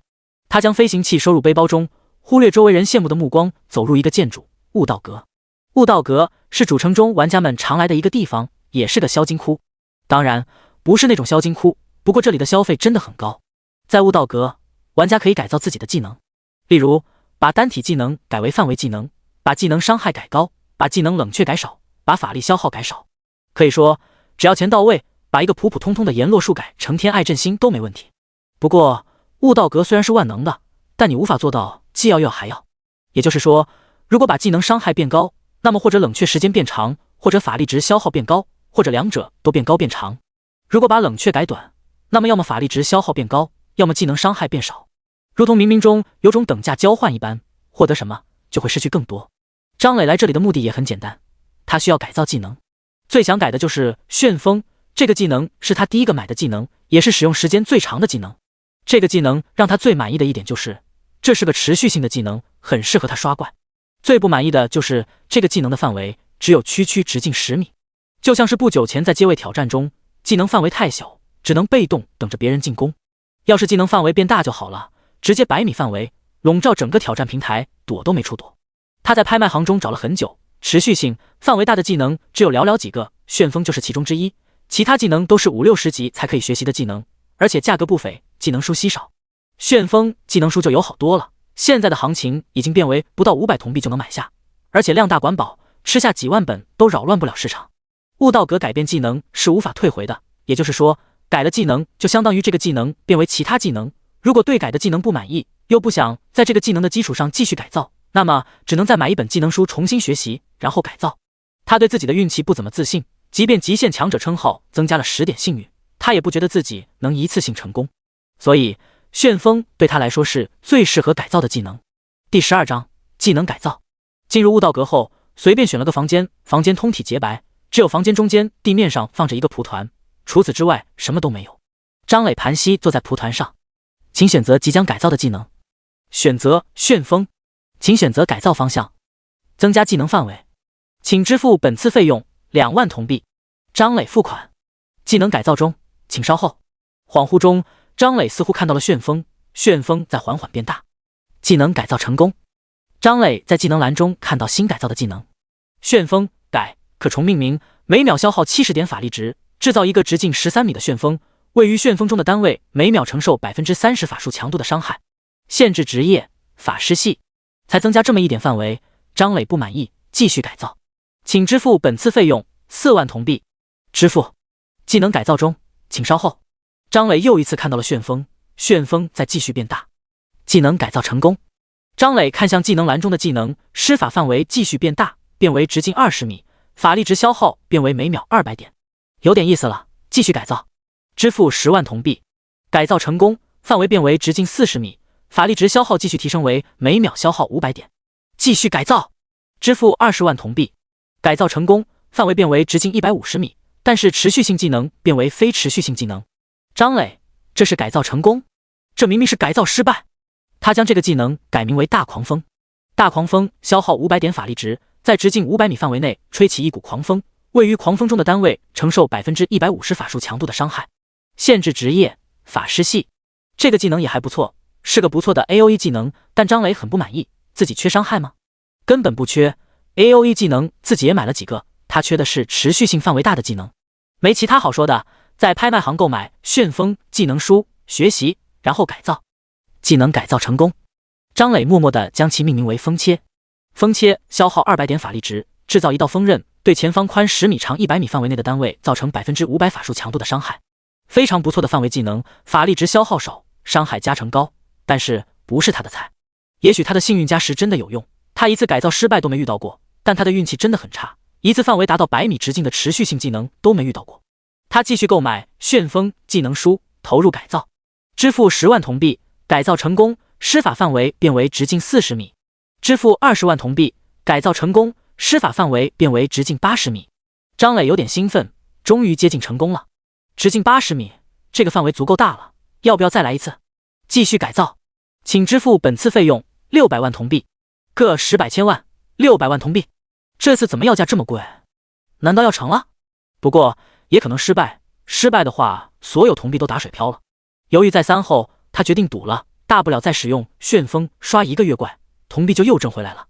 技能改造中，技能改造中，技能改造中。系统如同掉线一般，不断重复一句话，也不说是否改造成功。几分钟后，改造成功。系统的声音如同天籁，随着系统声音，张磊仿佛陷入幻境。他看到一道旋风形成，旋风渐渐扩大，风力也逐渐加强，旋风卷着地面上的一切抛到天上。旋风逐渐扩大，旋风的中心不断移动，如同一个吞噬地面上一切的巨兽。所过之处，树木、野草纷纷连根拔起，水流被卷上高空，鸟兽纷纷四散而逃。张磊回过神来，他连忙将目光看向技能栏。旋风改可重命名，每秒消耗1万点法力值，以施法者为中心制造一个直径400米的旋风，位于旋风中的单位每秒承受 50% 法术强度的伤害。限制职业法师系，每秒消耗的法力值飙升。他稍微心算一下，目前他的法力值每分钟恢复最大法力值的 5%， 也就是每秒恢复91000多法力值，完全足够撑起这个技能的消耗。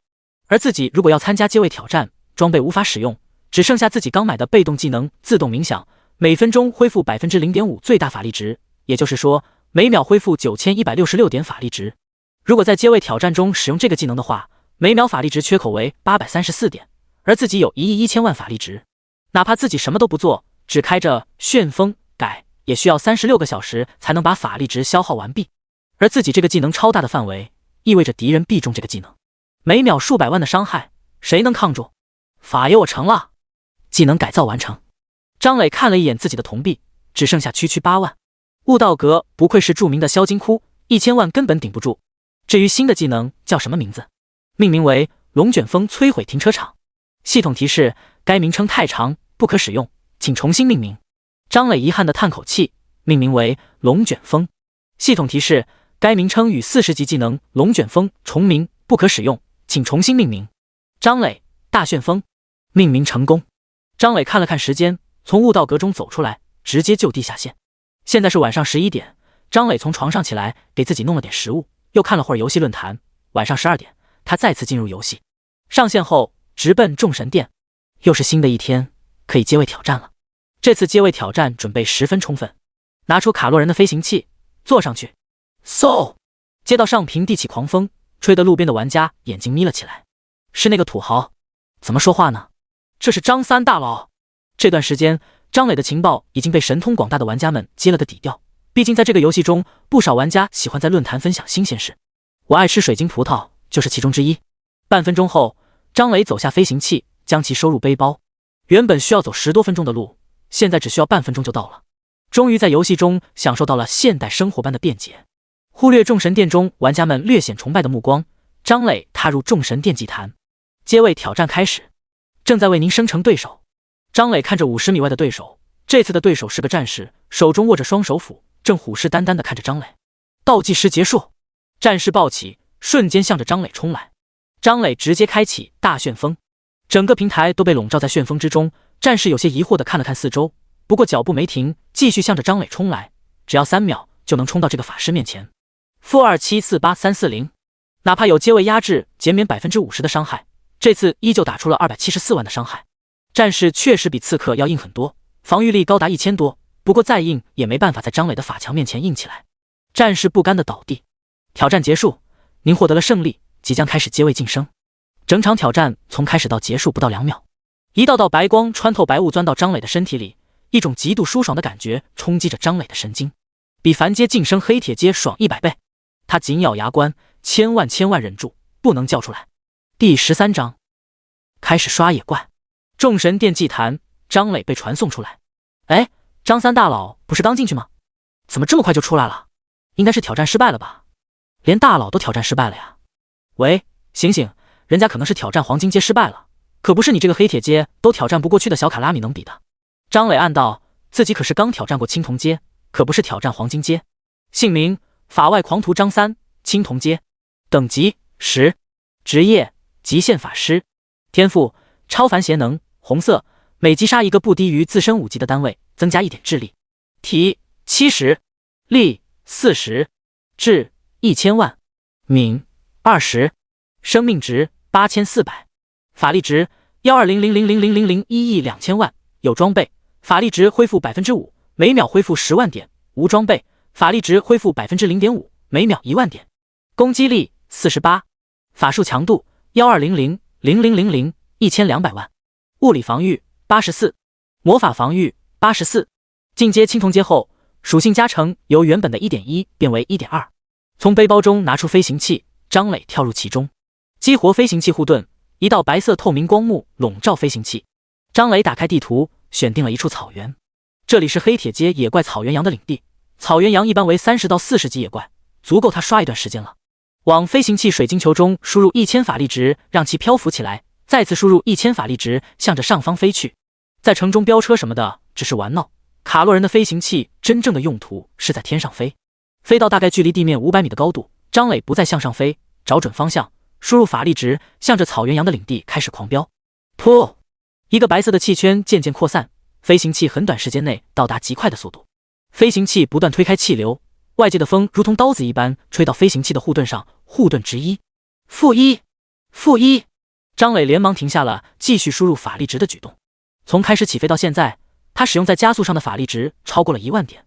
本来他想探索飞行器的速度极限的，没想到飞行器的速度极限没有探索出来，反而让他发现了飞行器护盾的真正用法。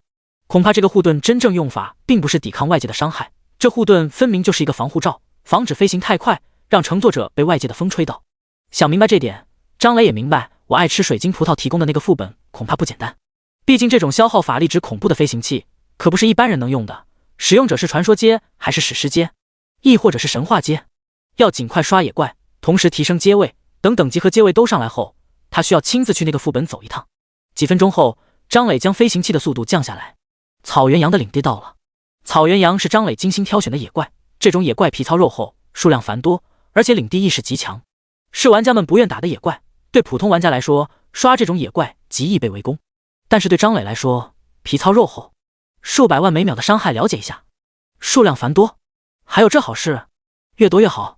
领地意识强，这不是省去了追赶野怪的时间，只需要坐等野怪上门送死就行了。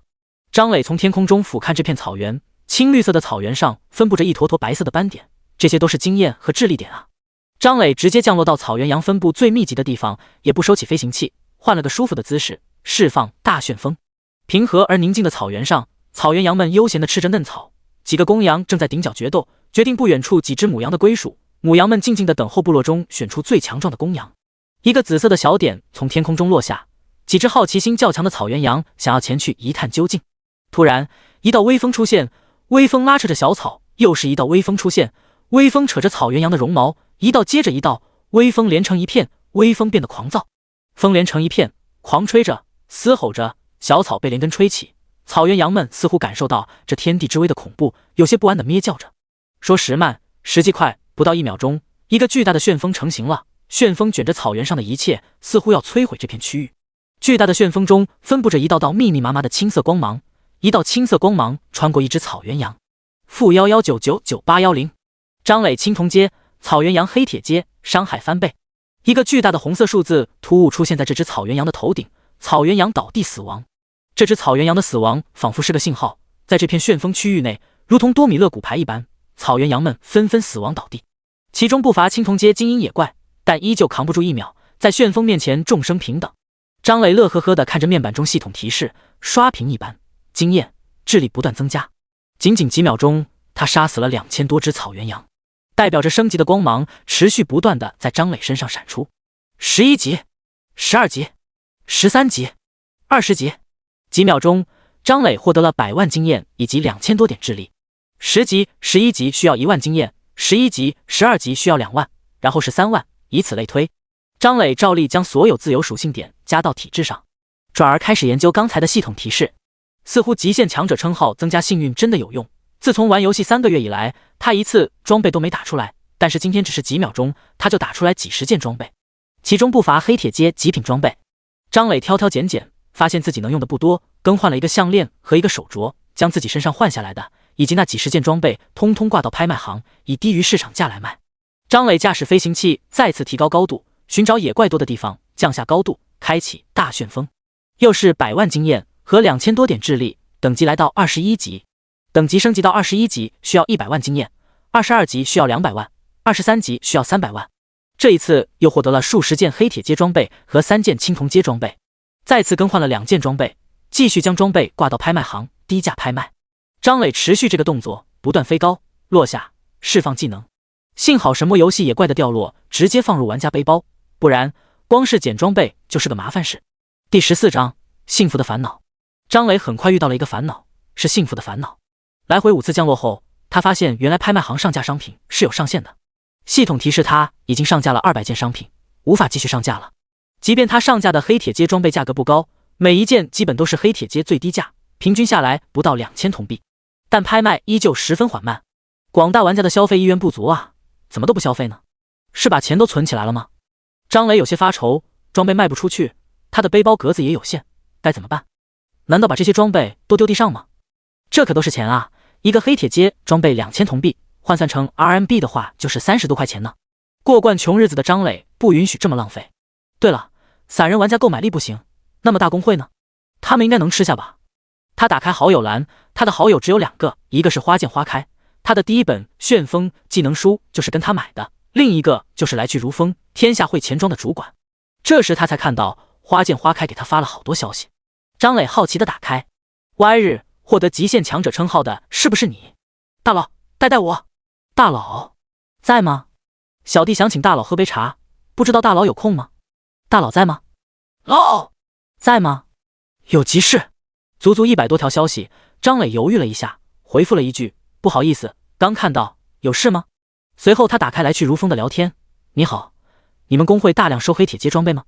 花见花开秒回消息，大佬，你终于搭理我了，我们公会的大佬想见你，你有时间吗？对了，我们公会叫做神堂。张磊回了一句暂时没时间。花见花开，暂时没时间没事，您什么时候有时间？明天？后天？都行啊，时间您定。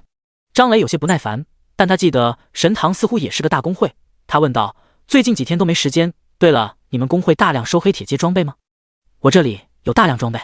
花见花开再次秒回，黑铁阶装备，我们公会主力都达到青铜阶了，青铜阶装备还可以考虑一下，黑铁阶不要，我们走的是精英路线。花见花开再次说道，我们老大真的想见你，你获得极限强者称号，肯定是个人才，我们想邀请您加入，神堂是个大公会，你加入了有很多好处的。张磊没有再理会花见花开，不能收黑铁阶装备，那就没有继续聊下去的必要了。至于加入公会，暂时他没有这种想法，他根本不需要别人来配合，现在他的战力基本已经成型，一般的敌人来多少都是送，他不信现在有玩家能在他的大旋风下坚持2秒。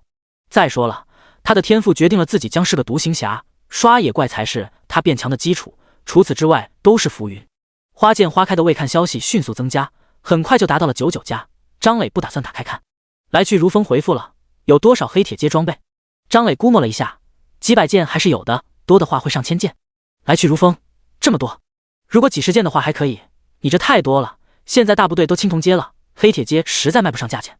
张磊有点难受，看到钱挣不到，比自己亏钱还难受。不一会儿，来去如风再次发来消息，不过我知道有2个人在大量收低价装备，你可以联系一下，我发你他们的昵称。张磊礼貌地回复道，谢谢了。张磊看着来去如风发来的昵称，分别是铁血、金刚不坏，他分别加上2人好友。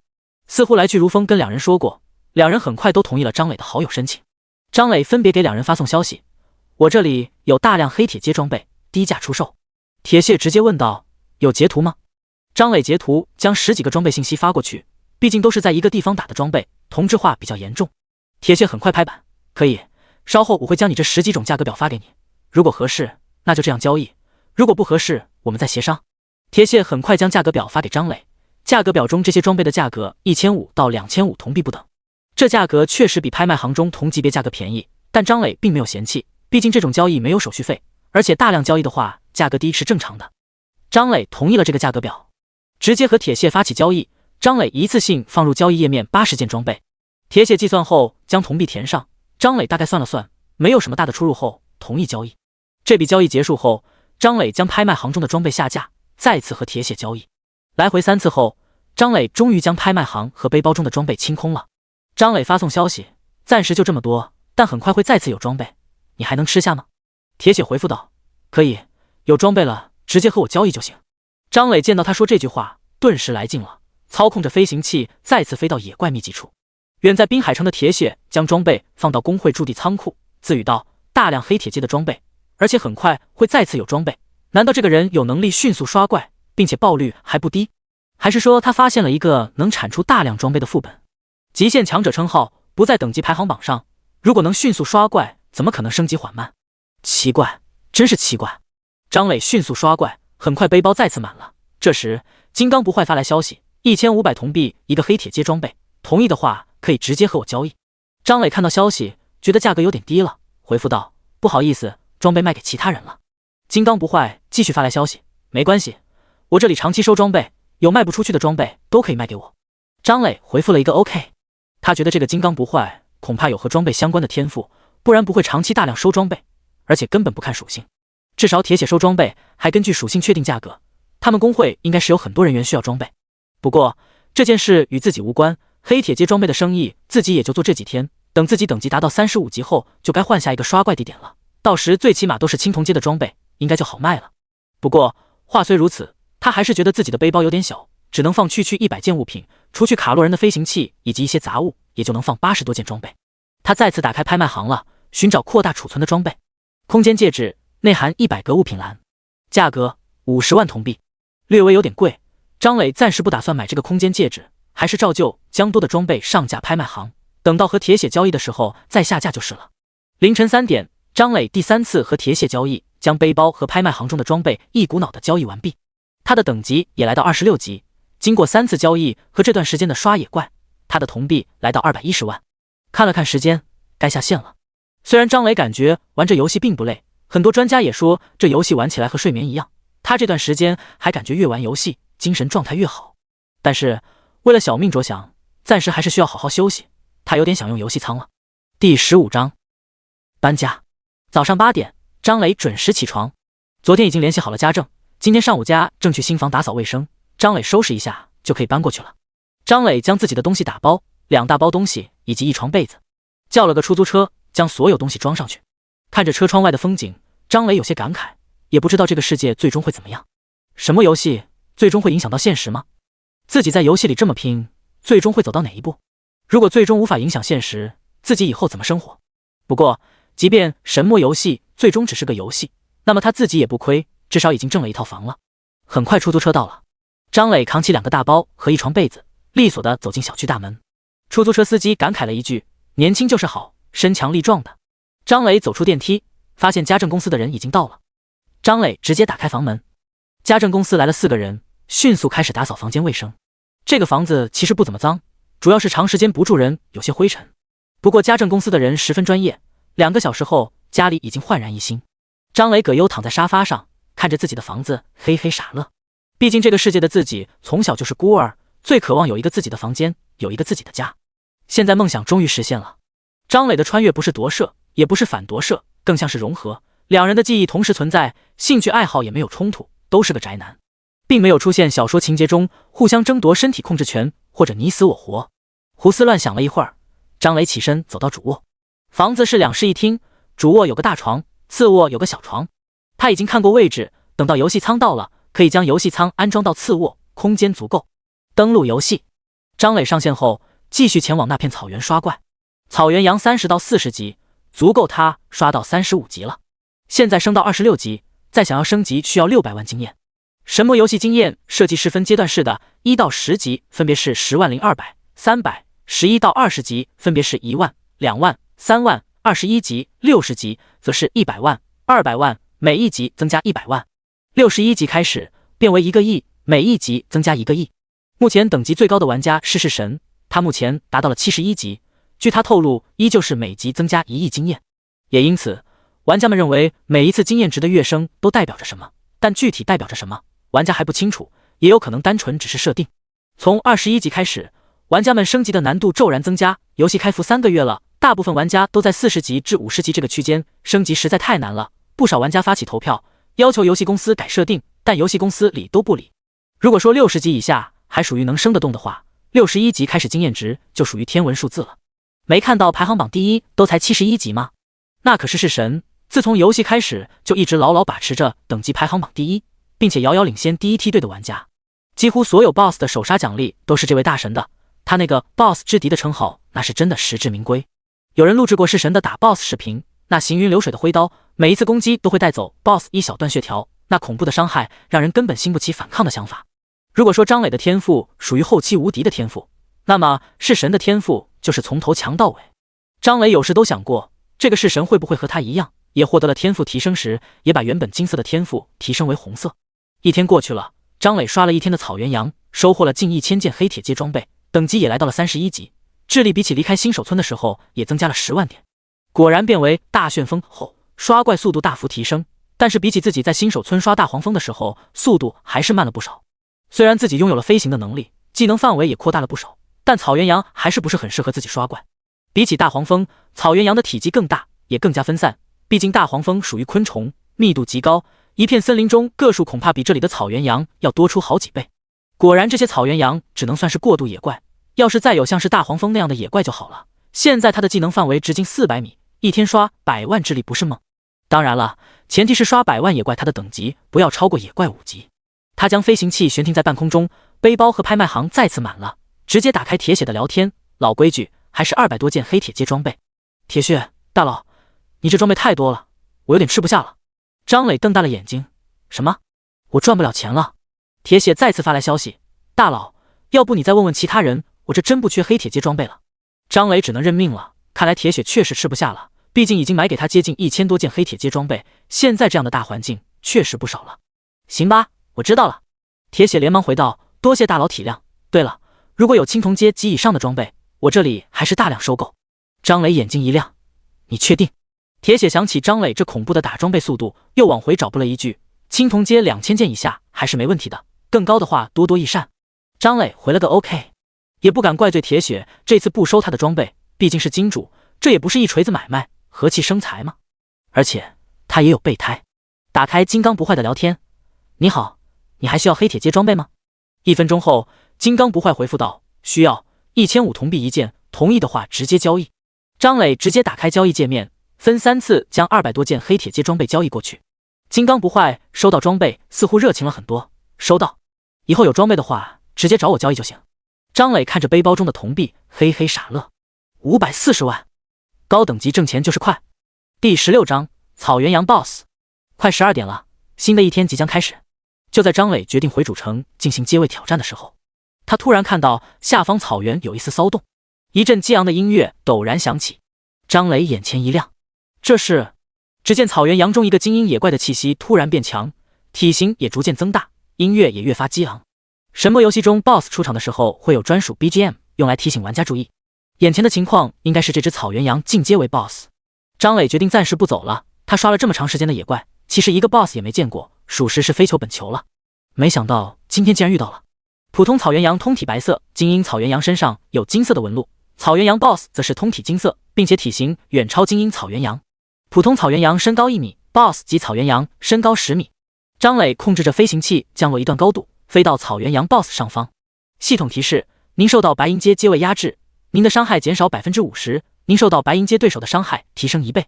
张磊第一次面对 BOSS， 出于谨慎考虑，他先给自己套了一层护盾，接近7000万的护盾让人十分安心。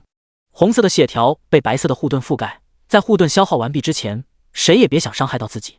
确定自己安全后，张磊开启大旋风，以张磊为中心，方圆200米范围内旋风出现了。第1秒，草原羊 BOSS 身边的普通草原羊和精英草原羊倒地死亡，而草原羊 BOSS 头顶浮现出-1213万，而草原羊 BOSS 的血条也瞬间被清空。但 BOSS 都有特殊的机制，是无法像普通野怪那样秒杀的。草原羊 BOSS 发出一声咩，张磊身上的护盾受到伤害，-5000，白色的数字在张磊头顶浮现。不过比起7000万的护盾，这点伤害根本不值一提。第2秒，-1213万，草原羊 BOSS 身上出现了加10万的字样，血量瞬间回满。张磊想到，看来这个 BOSS 的机制就是血量见底后免疫接下来的伤害，同时会恢复满血量。第3秒，负1213万，草原羊 BOSS 血量再次见底，他发出一声哀求般的咩叫。第4秒，负1213万，草原羊 BOSS 不甘的倒地死亡，激昂的 BGM 也戛然而止。恭喜您杀死白银阶草原羊 BOSS， 获得300银币，50万经验。白银阶项链草原羊的叹息，自由属性点10点。银币与铜币的兑换比例为1比100，除此之外还有金币，金币与银币的兑换比例也是1比100，3种货币同时流通，并且汇率稳定。目前玩家们使用铜币计价，也许以后等玩家整体等级上来后会使用银币或者金币计价。您杀死了白银阶草原羊 BOSS， 即将全服通告，是否隐藏昵称？张磊想了想，选择不隐藏昵称。本来他想做个老六的，但是之前获得称号已经全服通告了，现在也没有继续隐藏的必要。恭喜玩家法外狂徒张三杀死白银阶草原羊 BOSS， 请广大玩家再接再厉。草原边缘，一个小队成员面面相觑。本来他们小队听到 BOSS 的 BGM， 想要来查看 BOSS 的情报，然后邀请其他人一起打 BOSS， 没想到还没走到就被打死了。小队中的牧师说道：“也不一定是我们遇到的 BOSS 吧？你傻了吗？你还能听到 BGM？ 这 BOSS 肯定是死了。”法外狂徒张三这2天听到他好多消息，也不知道是从哪冒出来的。对啊，开服都3个月了，强者早就脱颖而出了，谁知道这位大佬之前在哪？不会是被困到某个奇怪的副本里了吧？谁知道呢？众人商量了一下，还是决定去看看究竟，让自己死个心。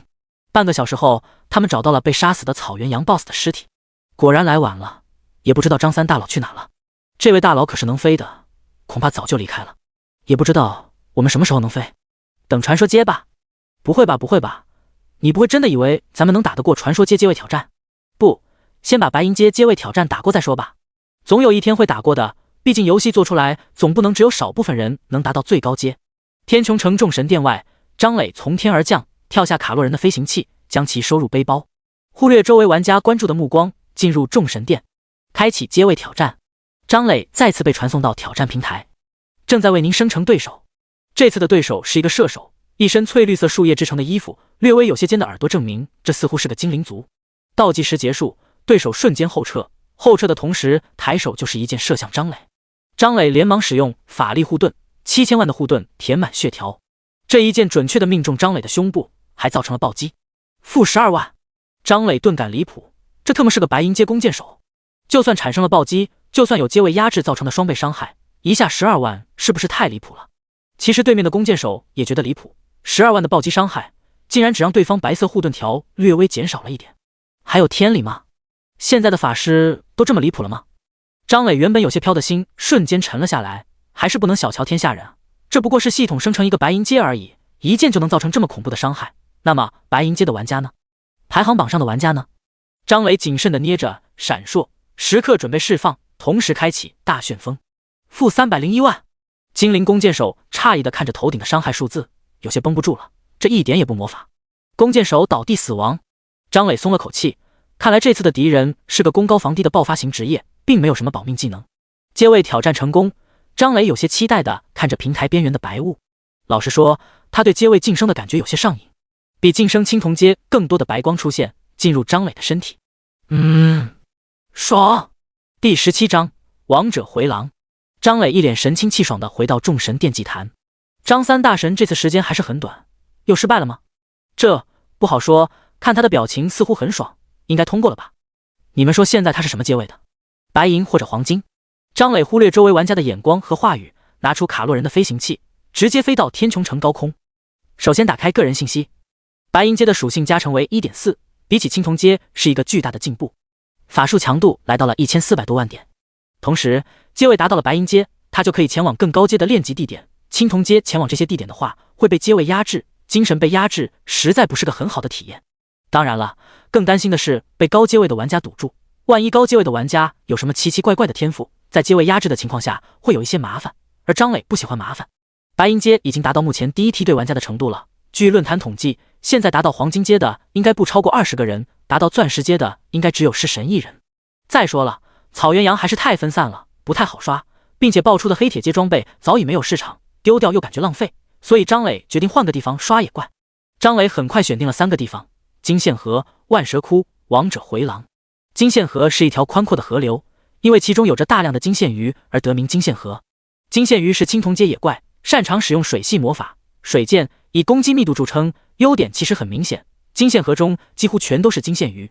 但张磊很快就放弃了这个地方，因为他的大旋风极难对付水中的野怪，暂时他也找不到如同大旋风一样持续性的大范围水系技能。万蛇窟是明月城附近的一个蛇类野怪领地，各种蛇数量极多，皆为普遍在青铜阶到黄金阶，等级在50级至70级，足够张磊练级一段时间。但张磊不喜欢蛇这种生物，一想到要刷很久蛇类野怪，他就浑身刺挠。那就只剩下一个王者回廊了。这里是亡灵类野怪的领地，而且刚好在天穹城附近，不需要张磊通过传送阵前往其他主城。王者回廊是一条斜着通向地下的长通道，通道宽300米，高100米，长未知。在这如此宽广的空间，分布着密密麻麻的亡灵类野怪，最外层是50级，大多是青铜阶。论坛中有喜欢探险的玩家深入了2公里多，依然没有到头。那个地方的亡灵已经大多是黄金阶了，甚至有零星的钻石阶，等级也来到90级。那个玩家很遗憾的没有办法前进，虽然他是个刺客，在天赋的作用下，他几乎可以做到永久隐身，但是他自己只不过是青铜阶，在钻石阶的阶位压制下，他连爬都做不到，最终只能遗憾的离开，并且他在论坛中放话，等他进阶为白银阶后，他会再次尝试。选定练级地点后，张磊下去主城买了一些回血药，毕竟是50级以上的野怪，万一野怪中有什么能穿透护盾，直接对生命值造成伤害的存在，自己恐怕会死。要知道他才31级，体质213点，血量2982点，双防御298点，血量加成10 x 1.4， 双防御加成 1.4， 完全跟他高达1400多万的法术强度没办法比，也相对来说显得很脆皮。而自己的装备主打一个法力值恢复，对体质的加成只有23点，看来需要找机会把血量拉上去了，要么极品装备，要么极品宠物，要么搞个血统。以上这3种都属于可遇不可求的，张磊也不是什么重生者，对游戏内的情报全靠论坛网友。暂时先不想这些，先开始干吧。张磊操控着卡洛人的飞行器在高空疾驰，30分钟后终于抵达了王者回廊入口。张磊降低飞行高度，俯身看下方王者回廊入口，他发现入口处密密麻麻，头骨挨着头骨，全都是骷髅怪，一个玩家都没有。骷髅怪的骨骼与人类相似，但比人类矮小一点。骷髅怪的种类分为战士类、法师类、牧师类。是的，没看错，骷髅怪也有牧师，不过和正常牧师相比，骷髅怪的牧师释放的不是什么生命能量，而是亡灵之气，能够给缺胳膊少腿的骷髅怪补全身体。战士类手中一般拿着骨刀、骨剑、骨盾、骨矛，如同一个正常职业者般，能使出各种招式，一般还有1到2个技能。法师类则是手中拿着一根骨杖，会释放一些技能，例如死亡缠绕、枯萎、灵魂震战等等。可以说，这根本不是一群各自为战的骷髅怪，而是一支骷髅大军，只不过没有强大亡灵领导，会显得有些混乱。但也不是一般的玩家小队能来练级的，也许等大部分玩家的等级和阶位都提升到和骷髅怪持平甚至更高的程度，组成玩家大军可以来刷怪。但张磊不需要这些，他只需要确定这些亡灵生物没有技能可以穿透自己的护盾，就可以大刷特刷了。重点需要关注的就是牧师类和法师类，毕竟一般的战士类骷髅走不到张磊面前。张磊将飞行高度再次降低，直到接近地面2-3米的高度，给自己套上法力护盾，开启大旋风。他需要先在外围杀一点骷髅怪，以此观察牧师和法师类骷髅的技能。张磊坐在飞行器上，缓缓靠近王者回廊入口，大旋风的边缘接触到了一部分骷髅怪。骷髅怪接触到旋风的瞬间，一大片红色数字浮现 705W 705W。 红色数字浮现的瞬间，骷髅怪如同被收割的麦子一般成片倒地。而远处的骷髅怪们也发现了张磊，战士类向着张磊冲来，牧师和法师所持的骨杖冒出隐隐的绿光。很快，大片的绿光越过骷髅怪，落在张磊这片区域。看来这些骷髅法师也瞄不准，不少绿光落到张磊身上。他仔细看着战斗信息，您受到骷髅怪的死亡缠绕攻击，护盾值减少430点；您受到骷髅怪的枯萎攻击，移动速度减半；您受到骷髅怪的灵魂震战攻击，护盾值减少350点；您受到……刷屏一般的战斗信息不断出现。张磊发现这些骷髅怪对自己造成的伤害都可以被护盾挡住，但这并不意味着不需要理会这些攻击，每次技能攻击都会对张磊造成数百点的伤害。而他的法力值为1亿4000多万，释放法力护盾生成8400多万的护盾值，只能承受10多万次骷髅怪技能攻击。王者回廊果然危险。第18章，骷髅怪略显离谱。这些骷髅怪没有穿透护盾的能力是个好消息，张磊可以放开手脚开刷了。张磊控制着飞行器前进，现在他越发喜欢这个飞行器了，速度快，有逼格，尤其是有逼格，这点很重要。这可是价值300万的豪华座驾，而且价值300万不是这个座驾的极限，是玩家们的极限。在飞行器的帮助下，练级不是一个苦逼的事，而是一件惬意的事。只需要坐在飞行器里，在飞行器外套上法力护盾，然后开启大旋风就可以了。张磊打开一瓶游戏中的果汁，拿出一个高脚杯，果汁盛一半，左手拿着高脚杯轻轻晃动，微微品上一口，就一个字：优雅。见这片区域旋风清理干净了，张磊向飞行器水晶球中注入一些法力值，飞行器慢悠悠地向前飞去，所过之处骷髅怪纷纷倒地不起，莹莹的绿光不断从骷髅群中飞出，落到张磊护盾上不疼不痒，丝毫没有影响到张磊品尝果汁。张磊心中暗想，下次回主城可以去买一些干果之类的零食，不然岂不是太无聊了。他太喜欢王者回廊这个地方了，完全不需要去寻找野怪，这里骷髅怪足够多，也足够密集，只要控制飞行器慢慢飞就行了。只有一点他不太满意，自己的背包太小了，很快就会被装备塞满，这让他需要将装备上架到拍卖行，大大影响他的兴致和刷怪速度。他打开铁血的聊天，青铜阶的装备收吗？没一会儿，铁血就回复道：收，1万铜币到10万铜币不等，我需要看看你的装备。张磊觉得反复商定装备价格有点烦了，也和铁血做过不少交易，是个信誉不错的玩家，相信他也不会太过坑自己，直接和他打开交易界面。铁血看到张磊直接和自己交易，也没说什么，只是说需要确定装备大概价格，让张磊稍微等一下。3分钟后，100件青铜阶装备，铁血给出了500万铜币的价格，同时他通过聊天发来一张截图，正是这些青铜装备的详细收购清单。张磊暗道，铁血做事够仔细。张磊又和铁血交易了2次，将背包和拍卖行中的青铜阶装备全部卖出，同时他也将自身的装备更新换代，把黑铁阶全都换成青铜阶，法力恢复达到了每分钟恢复 6% 最大法力值。张磊也发现了一件事，刷草原羊的时候，黑铁阶装备的爆率大概是每杀死40只爆出1件装备，现在杀青铜阶骷髅怪，爆率降低为杀死接近60只才爆1件装备。不过骷髅怪确实比草原羊要密集太多了，只是1天张磊就已经升到了41级，整整升了10级，换算成经验就是1.45亿万，而他的智力也增加了15万多。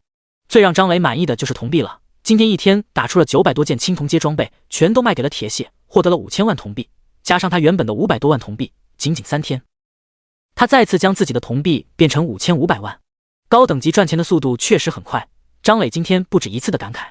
现在他已经深入到王者回廊接近2公里的地方了，这里的骷髅怪有近1/3是黄金阶，偶尔能看到钻石阶。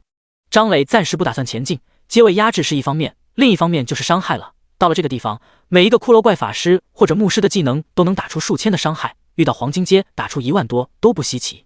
张磊的护盾有点扛不住了，基本上每隔半小时就需要补充一次法力护盾，而他的法力护盾技能冷却时间是1小时，他不得不使用极限法师的职业特性无冷却施法来清空冷却时间。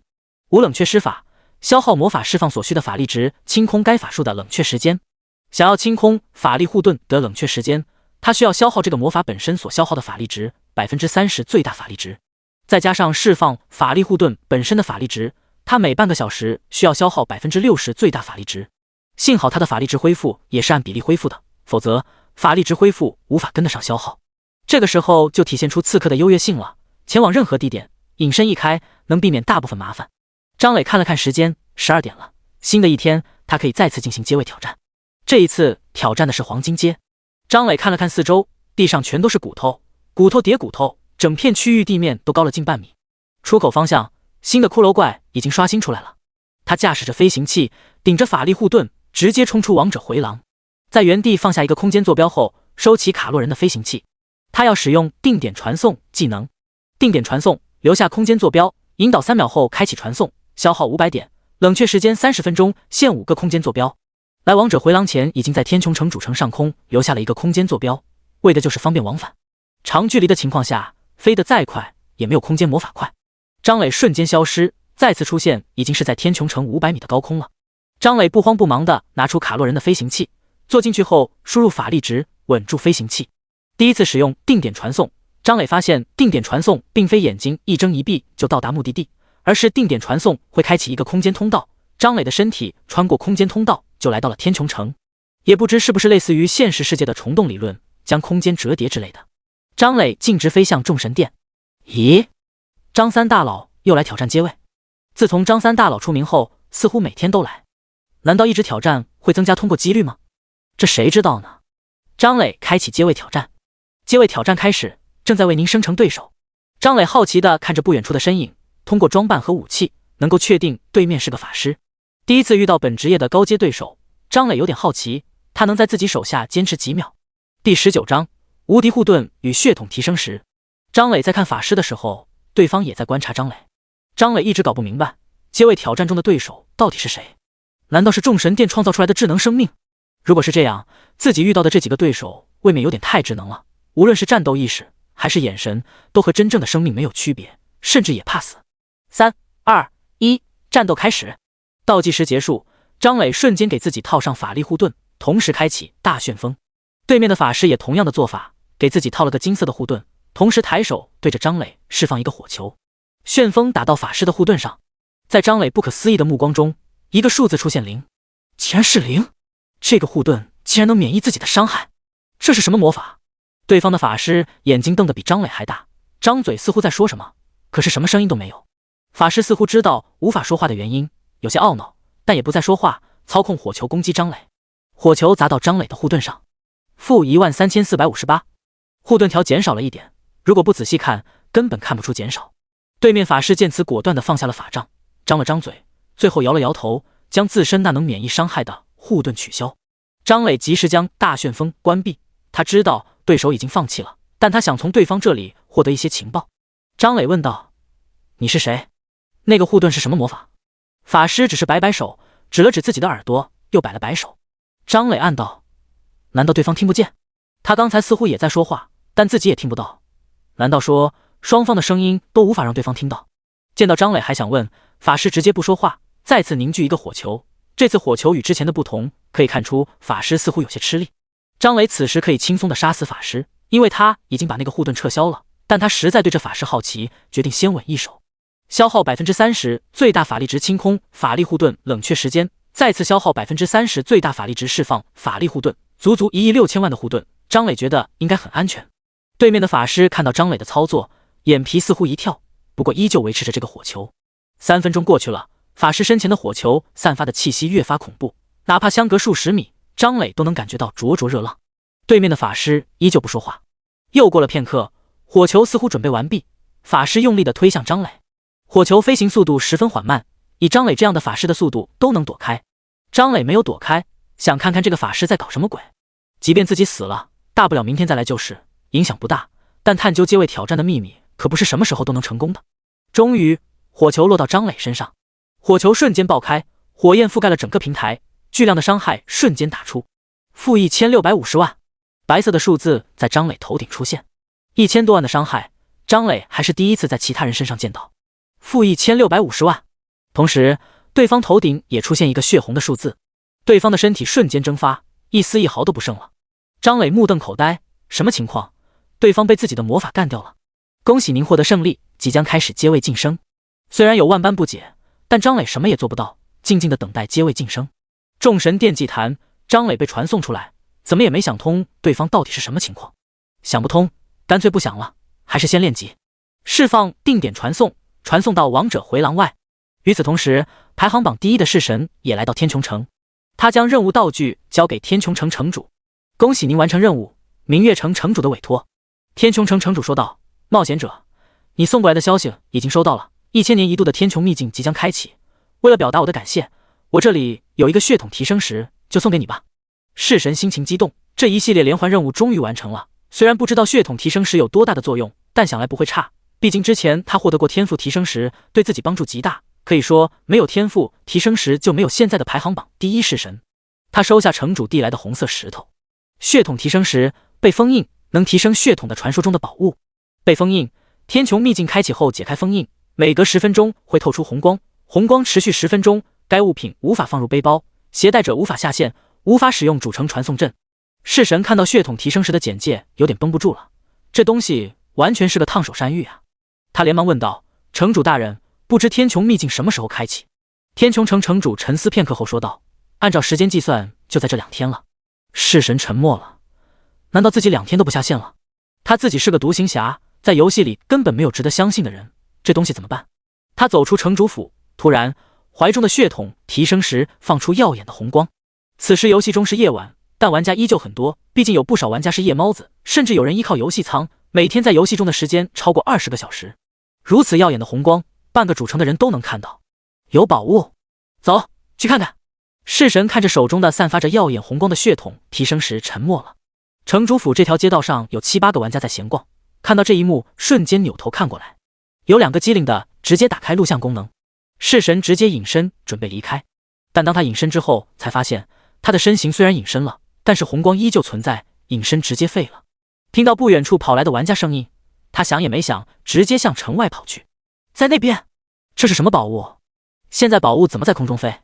那是个刺客，刺客能隐身，这宝物无法隐身。追！弑神看着眼前不知死活想要阻挡自己的10几个玩家，眼睛微眯，直接发动技能强行潜入。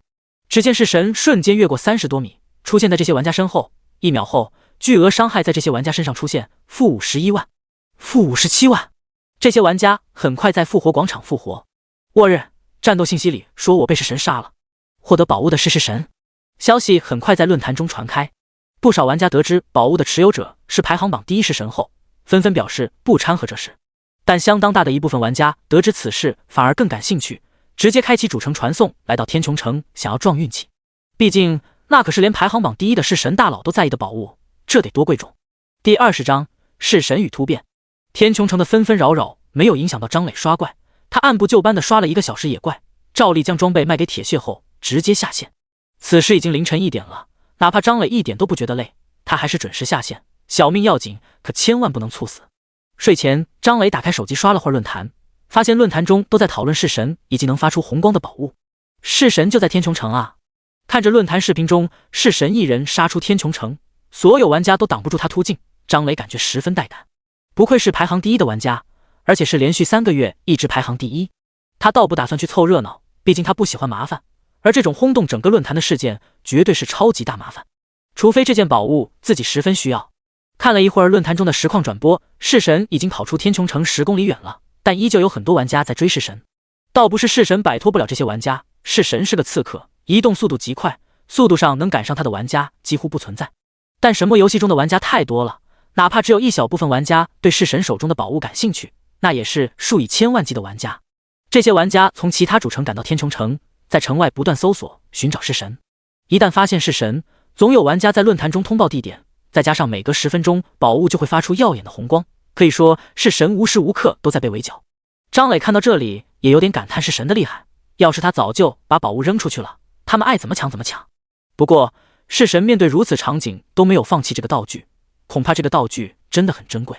但这一切都和张磊无关。刷了会儿论坛后，张磊躺床上睡觉。早上8点，张磊准时醒来，稍微洗漱，跑到楼下买点包子和豆浆，回到家边吃边吃论坛里的瓜。论坛里依旧在讨论弑神和他的道具，不过似乎有人用特殊道具探测出了弑神手里的是什么宝物。血统提升石，这个名字很像当初从新手里包里开出来的天赋提升石啊。张磊有种预感，这个血统提升石绝对十分珍贵。张磊继续翻找论坛中关于弑神的最新情况，据说弑神使用了某种特殊道具，移动速度大幅提升，已经甩开了绝大多数搜寻他的玩家，距离遥远的情况下，那个道具所发出的红光的作用也减弱了。但有小道消息说，几个大公会利用特殊道具已经锁定了弑神的位置，据说正在邀请高手准备一起围剿弑神。张磊发现论坛中提到好多次特殊道具，无论是弑神还是那些大公会，从开服至今垄断了不少资源，一定有很多功能奇特的道具。他打定主意，以后如非必要，不要和这些大公会为敌，万一出现什么能针对自己的道具，自己不是死定了。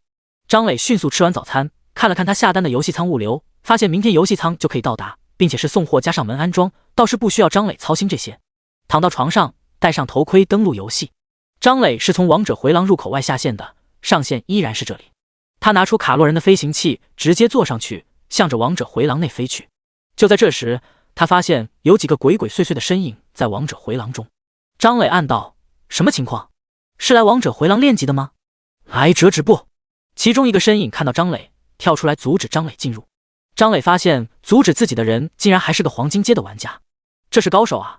现在第一梯队的玩家普遍在白银阶，只有少量高手在黄金阶，而眼前的玩家是黄金阶，绝对是在这里干什么大事。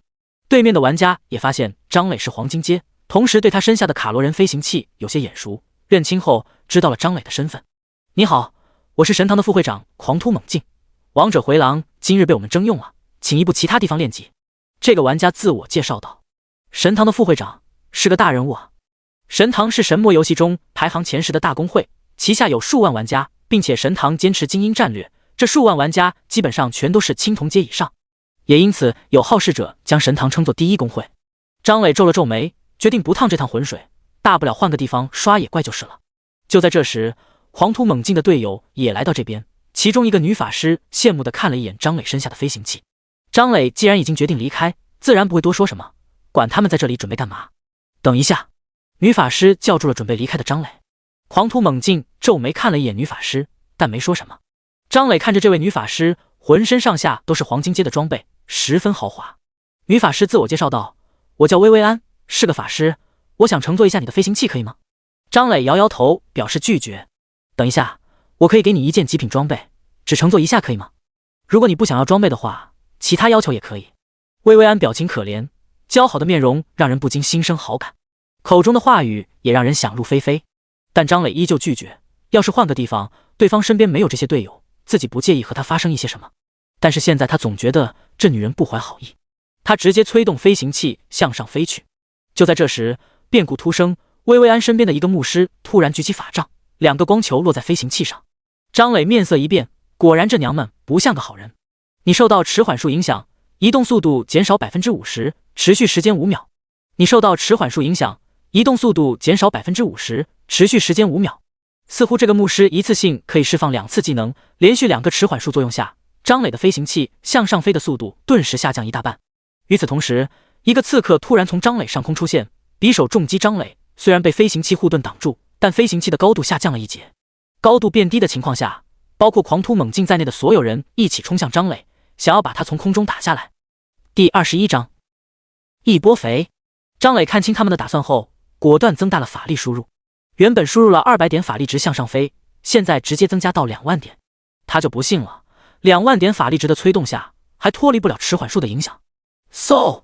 飞行器如同一颗炮弹一般拔地而起，趴在飞行器护盾上的刺客被顶飞，一起冲过来的敌人只能眼睁睁地看着飞行器越飞越高。薇薇安皱紧眉头，这飞行器的速度竟然这么离谱，连重量到迟缓数都飞这么快。狂突猛进见张磊飞走，有点绷不住了。二小姐，这次你闯祸了，今天会长要求我们不要随便树敌的。薇薇安眼中闪过不耐烦，但马上换上笑容，拉着狂突猛进的手：王大哥，我只是对那个飞行器好奇而已，想拿来玩玩嘛。谁知道他不让我玩，只能抢了，可惜没抢到，你就别把这件事告诉我大哥了好吗？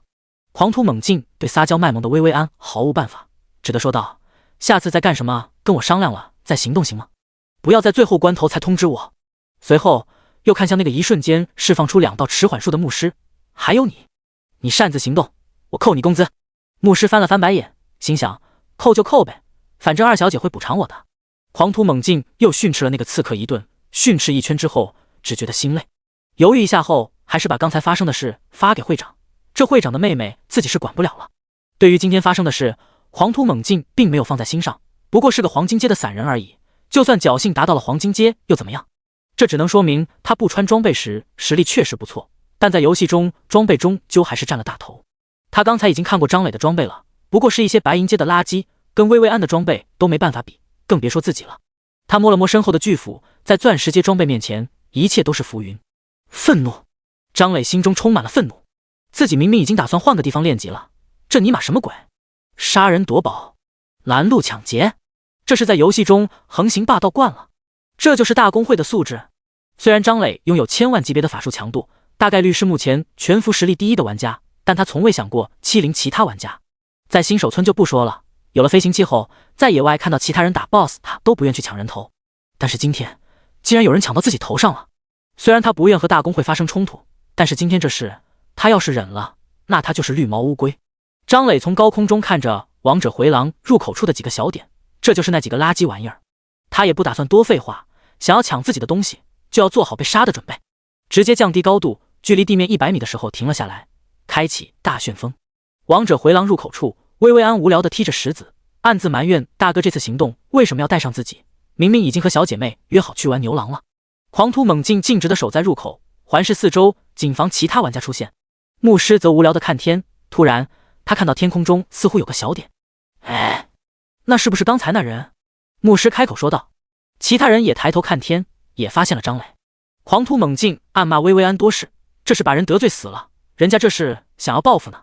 他心中祈祷，希望别影响这次行动，不然可就亏大了。薇薇安不屑一笑，从背包中拿出一个道具，这是一个蓝色的圆球。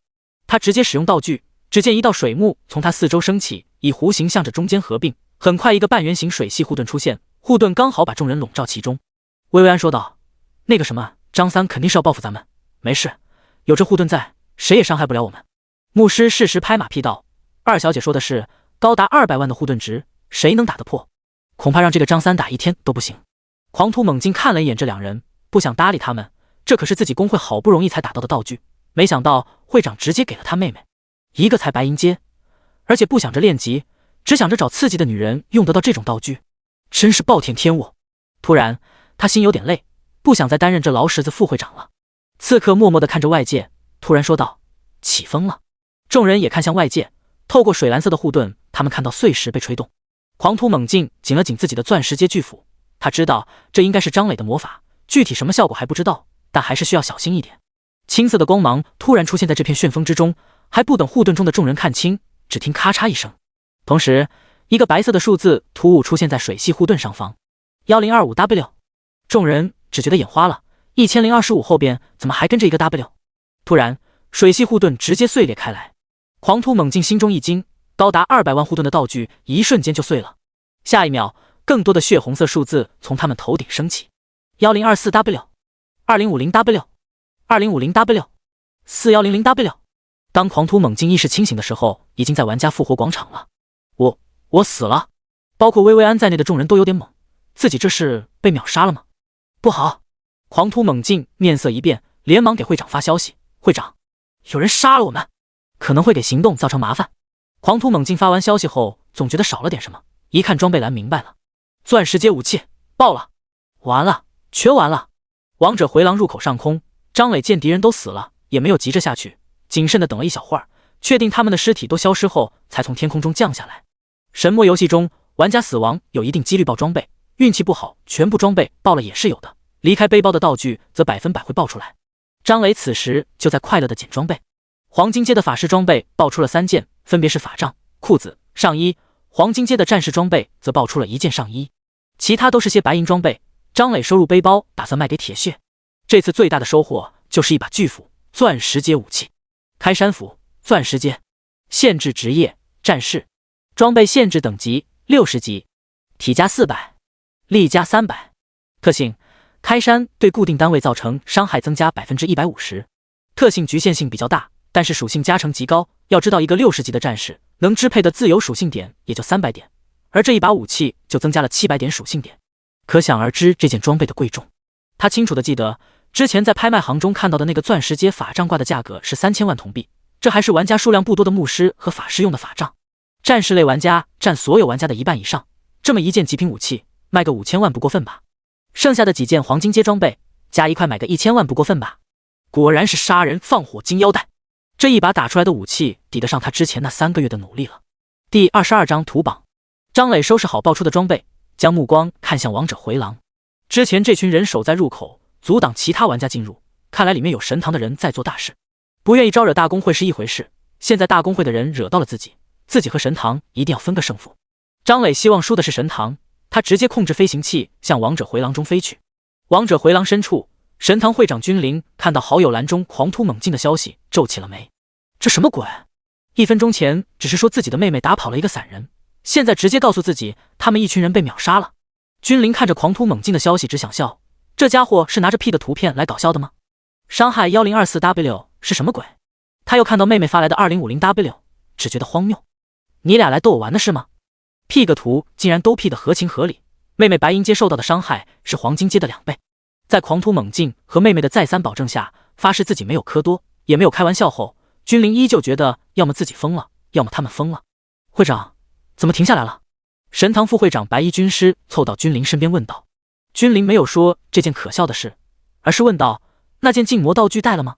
白衣军师有些奇怪，看了看自己的背包，说道：“带了，打尸神要用这件道具。”君临不敢将事实说出来，如果这个伤害是真的，那么自己说不说都一样；如果这件事是假的，自己更没有理由说了。他只是将这件道具放到自己背包中，以防万一。他直接在临时群聊中说道：“大家都听好了，等下一次道具红光出现后，减速技能都不要保留了，有减速道具的也可以直接用。我君临在这里保证，这次追杀结束后，使用了道具的可以在我们神堂领到补偿。当然了，各位的尾款我也会准时发给大家。”没问题。君临会长大气，早就看是神不顺眼了，你就看我的吧。此时的王者回廊内，君临他们的人有10多个，全都是黄金阶，等级也普遍在63级以上。如果有熟悉排行榜的人，一定会发现排行榜前20的大佬大部分都聚集在这里了。他们脚下有无数骸骨，这是他们清场的结果。他们目光炯炯地看着王者回廊深处，知道是神就在那里。时间到，一道耀眼的红光出现，与此同时，君临他们手中准备的技能也第一时间向着那个方向释放出去。没有技能命中的战斗消息。白衣军师眼睛发出一道光，看清后立刻说道：“那里只有血统提升时，是神不在呢。”众人闻言，立刻警惕地看着四周，生怕是神突然出现干掉他们。就在这时，王者回廊起风了。白衣军师疑惑道：“怎么会有风？”他看向身后，寻找风的源头。只见一个造型奇特的座椅飞过来，在距离他们200多米处停了下来。白衣军师心中犹疑，外边不是狂突猛进在守着吗？怎么把人放进来了？他们此时也都知道这是谁了，毕竟卡洛人的飞行器当时刚出现的时候，这些高手都想要买来着，毕竟能飞。后来法外狂徒张三买了飞行器后，又进行了一场飙车，他们也都或多或少听说过。白衣军师上前一步说道：“这位朋友，请止步。”张磊看着眼前这群人，又看了看更远处的那道红光，只觉得晦气，果然卷进了不得的大麻烦中了。不过既然已经发生了，后退也不是张磊的性格，刚就完事了，大不了被杀掉1级呗，装备爆了就爆了，卡洛人的飞行器爆了就爆了，再传送回来继续干就完事了。他在进入王者回廊前就已经给自己套上一层法力护盾了，1亿2000多万的护盾值让他的血条都是白色的。现在他又觉得不保险，消耗 30% 最大法力值，使用无冷却施法刷新法力护盾的冷却时间，再消耗 30% 最大法力值，给自己再套上一层法力护盾，足足2亿4000万护盾值，应该够了吧？张磊冷着脸酷酷地说道：“神堂的人。”白衣军师觉得有点不对劲，但还是说道：“对，朋友是对我们神堂有意见吗？”张磊默然说道：“那就去死吧。”卡洛人的飞行器突然向前移动，旋风也跟着向前，青色光芒闪过。1025W 1024W 1025W 512W。张磊好奇地看着一群1000万的伤害中冒出来的500万，那个地方明明没有人。再看了一眼自己状态栏，果然有一个阶位压制，钻石阶，而且有神堂的大行动，神堂在追杀是神。张磊彻底明白了，那个发着红光的道具就是血统提升时，疑似和天赋提升时同级别的宝物。张磊想要将这个宝物拿到手里，不过是神与自己无冤无仇，抢的话是不是不太礼貌？此时场中剩下5人，倒不是说他们能够抗住如此恐怖的伤害，而是他们有保命道具，还是自动触发的保命道具。其他死去的人或多或少也有保命道具，不过他们可不会为了神堂使用这种道具。复活后的他们看着战斗信息傻眼了，这尼玛什么鬼？你确定这个 W 没有标错？又是1秒，2个人被杀死，他们道具是原地复活，没有其他保护的情况下再次死亡，甚至比一开始就死的还要亏。场中只剩下君临、白衣军师和一身黑衣的是神了。君临这才从呆滞中反应过来，原来狂突猛进和自己的妹妹没有嗑药，他们说的是真的。趁着自己的保命道具还在，他连忙说道：“张三大佬，请恕罪，我们不知道怎么惹到了你，无论怎样，请给我们一个赎罪的机会。”白衣军师刚要说话，他的保命道具时间到了，1025W。白衣军师死。张磊觉得自己虽然被神堂的人打了一下，但是自己也杀了不少他们的人，而且还都是黄金阶，自己的气也出了不少，就将大旋风取消了。张磊酷酷地说道：“这只是对你们神堂的一点惩罚，这一切也都是你们咎由自取。”说完，张磊也不管这个人，径直飞到死去的黄金阶尸体旁，开始愉快地捡装备环节。好家伙，神堂的人可真够富裕的，一趟捡下来钻石阶装备3件，黄金阶12件。他甚至以后都想打劫这些大公会了。不行不行，人不犯我，我不犯人，无冤无仇，怎么能打劫呢？该死的心魔，休想乱我修行，还是要怂一点，千万不能胡乱招惹敌人。与此同时，不少玩家看到排行榜发生变动，等级排行榜前20名中，相当一部分同时掉了1级。这些大佬一起组队去打什么 BOSS 了吗？的确是去打 BOSS 了，去打尸神了。什么？怪不得这些人都是神杀的，不愧是开服后就霸占排行榜第1的人。第23章，买命钱。哈哈，有意思，真是太有意思了。你叫什么名字？弑神从保命道具的保护中走出来，好奇地问张磊。张磊，法外狂徒张三。你是弑神？弑神终于将想起来前几天看到的飙车新闻，原来这就是其中的主角。弑神点头道：我是弑神，没想到啊，人外有人，天外有人，我以为我是当之无愧的游戏第1，小丑竟是我自己，玩家中竟然还隐藏着你这样的强者。张磊总不能说自己是十里坡剑神，只是说道：我一直能听到你的消息，你很厉害。弑神问道：你也是为了这个道具来的吗？张磊摇摇头：不，王者回廊是我的练级地点，我本来无意掺和你们的事，只是不巧被神堂的人恶心到了，所以才来找神堂的麻烦。弑神点点头，神堂的人确实很恶心，不过你知道你杀死的都是些什么人吗？张磊疑惑地说道：不是神堂的人，刚才不都自报家门了吗？弑神也不逗张磊，直接说道：不，除了其中3个人外，其他人都是神堂邀请来的，其中不乏大公会的会长，也有实力强大的散人。张磊闻言沉默了，他想起来早上看到的小道消息，有人联合高手一起追杀弑神，看来联合的人都在这里了。弑神见此也不由得感慨，这10几个人可是长久待在排行榜前20的人，即便是自己想要杀也要费一番功夫，还要防止被反杀。但在这个法外狂徒张三手下，只是几秒钟便解决了，这就是顶级法师吗？张磊觉得被坑了，被神堂坑了，而且坑了2次，一次惦记自己的宝座，第2次直接让自己把大多数大公会都得罪了。张磊决定再给神堂找点麻烦，他看向君临。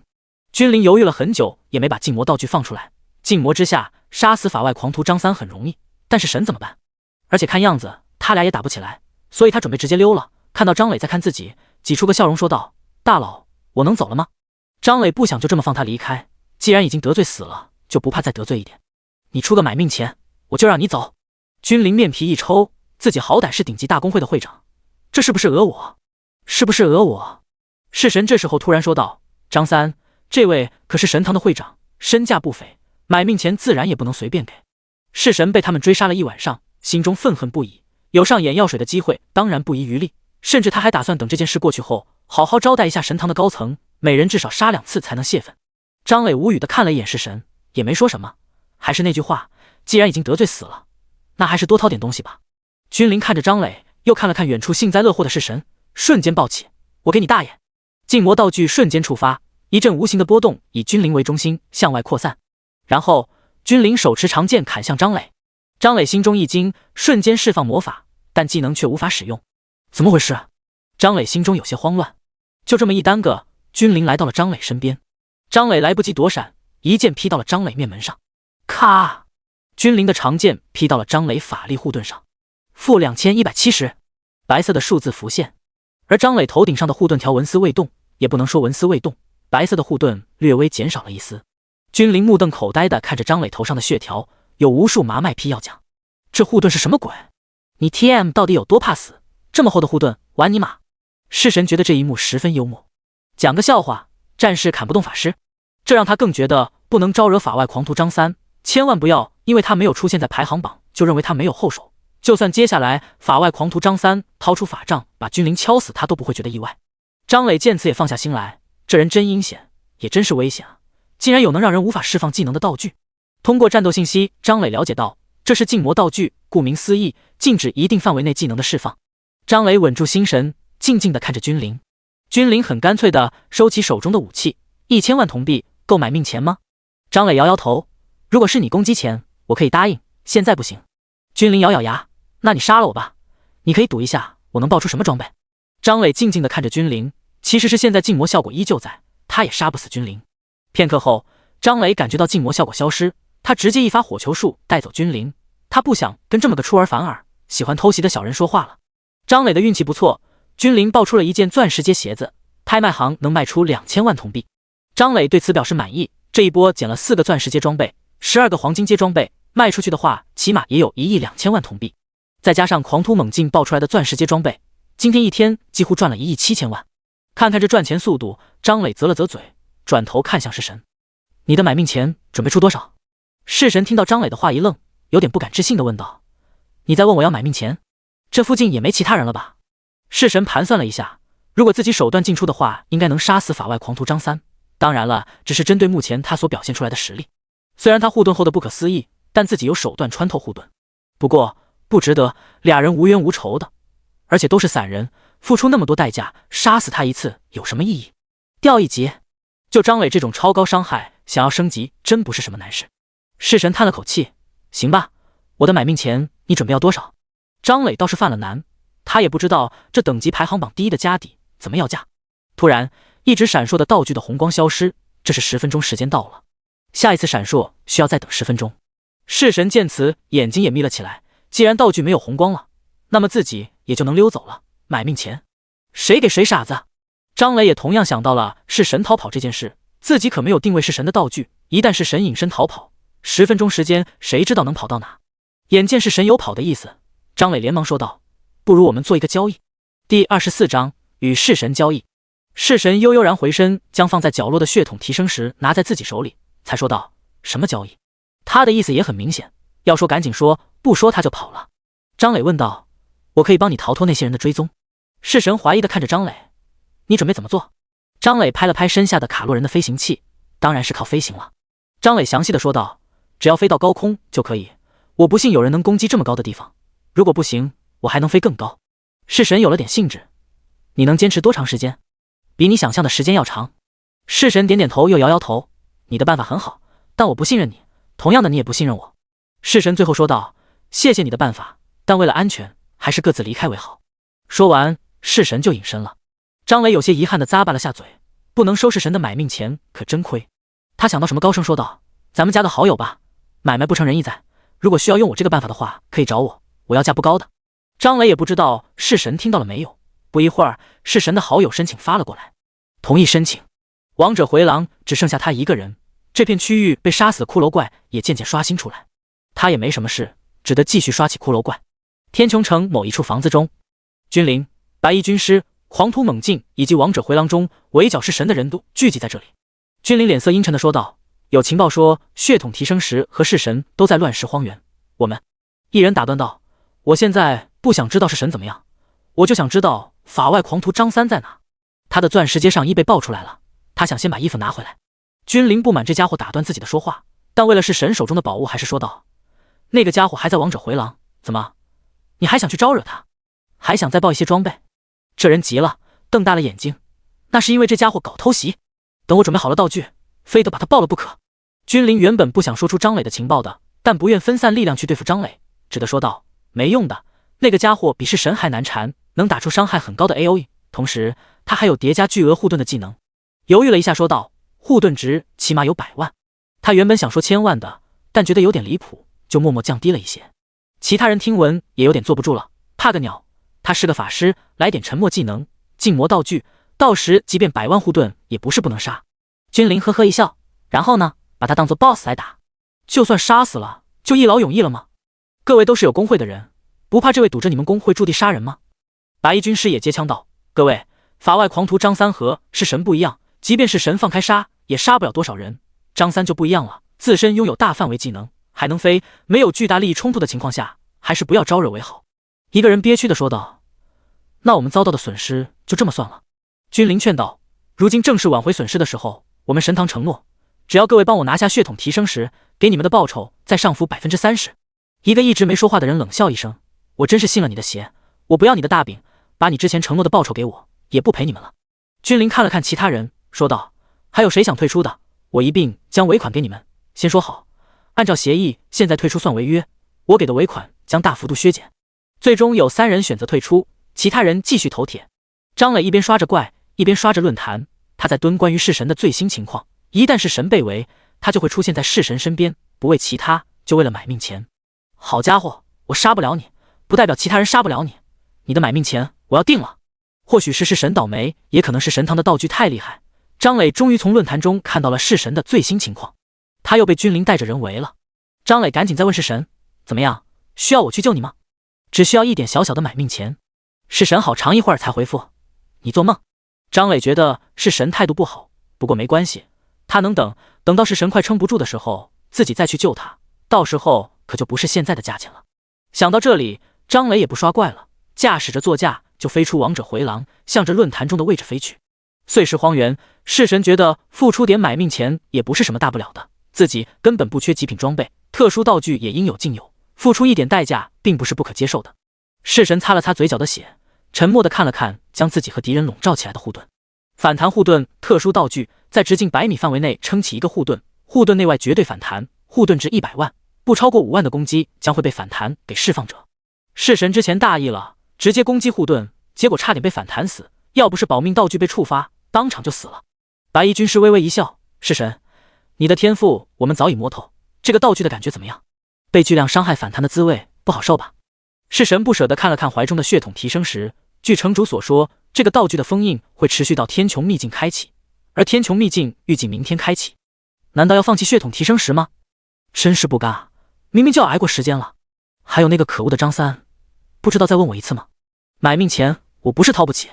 突然有好友消息提示，弑神一看，果然是法外狂徒张三发来的。怎么样，考虑好了吗？弑神也不废话，直接说道，我给你买命钱，你要什么？张磊看着弑神的消息，至于要什么他已经想好了，他那些乱七八糟的道具自己要也没用，只能要自己急需的东西了。现在他最需要什么？当然是扩大背包格了。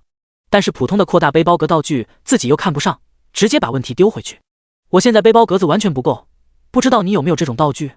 弑神心中松了口气，这好办，这种道具自己一大把。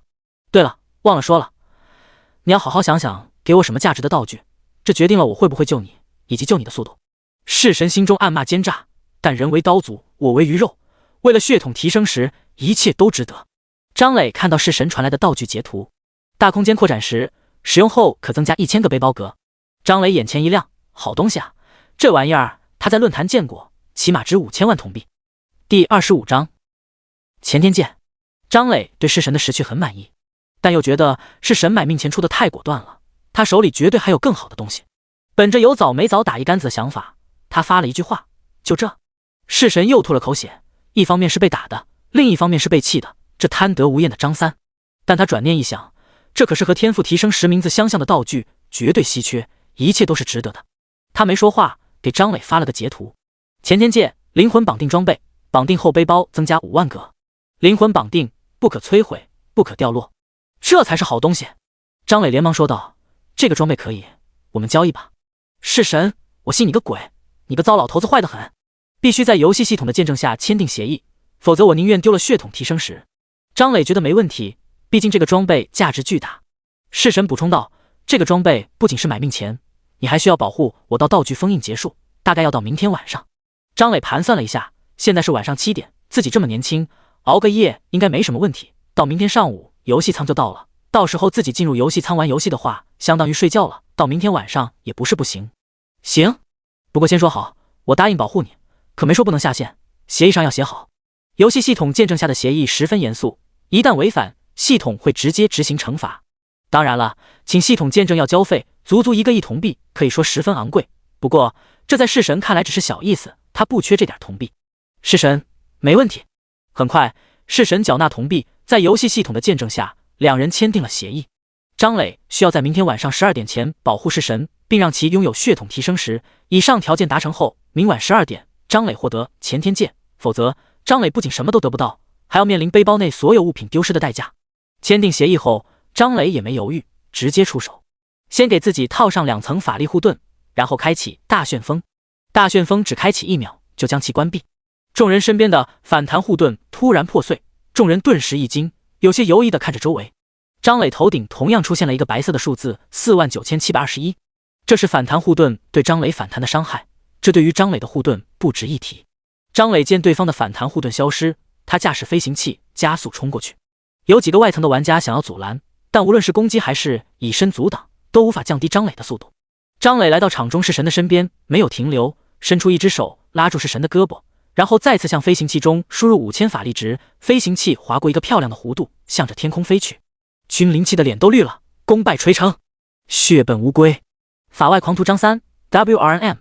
围攻弑神的其他人见此面面相觑，纷纷说道，君临，你该给我们的尾款依旧要一分不少的给我们。对，失败的原因是你的决策问题，快打钱。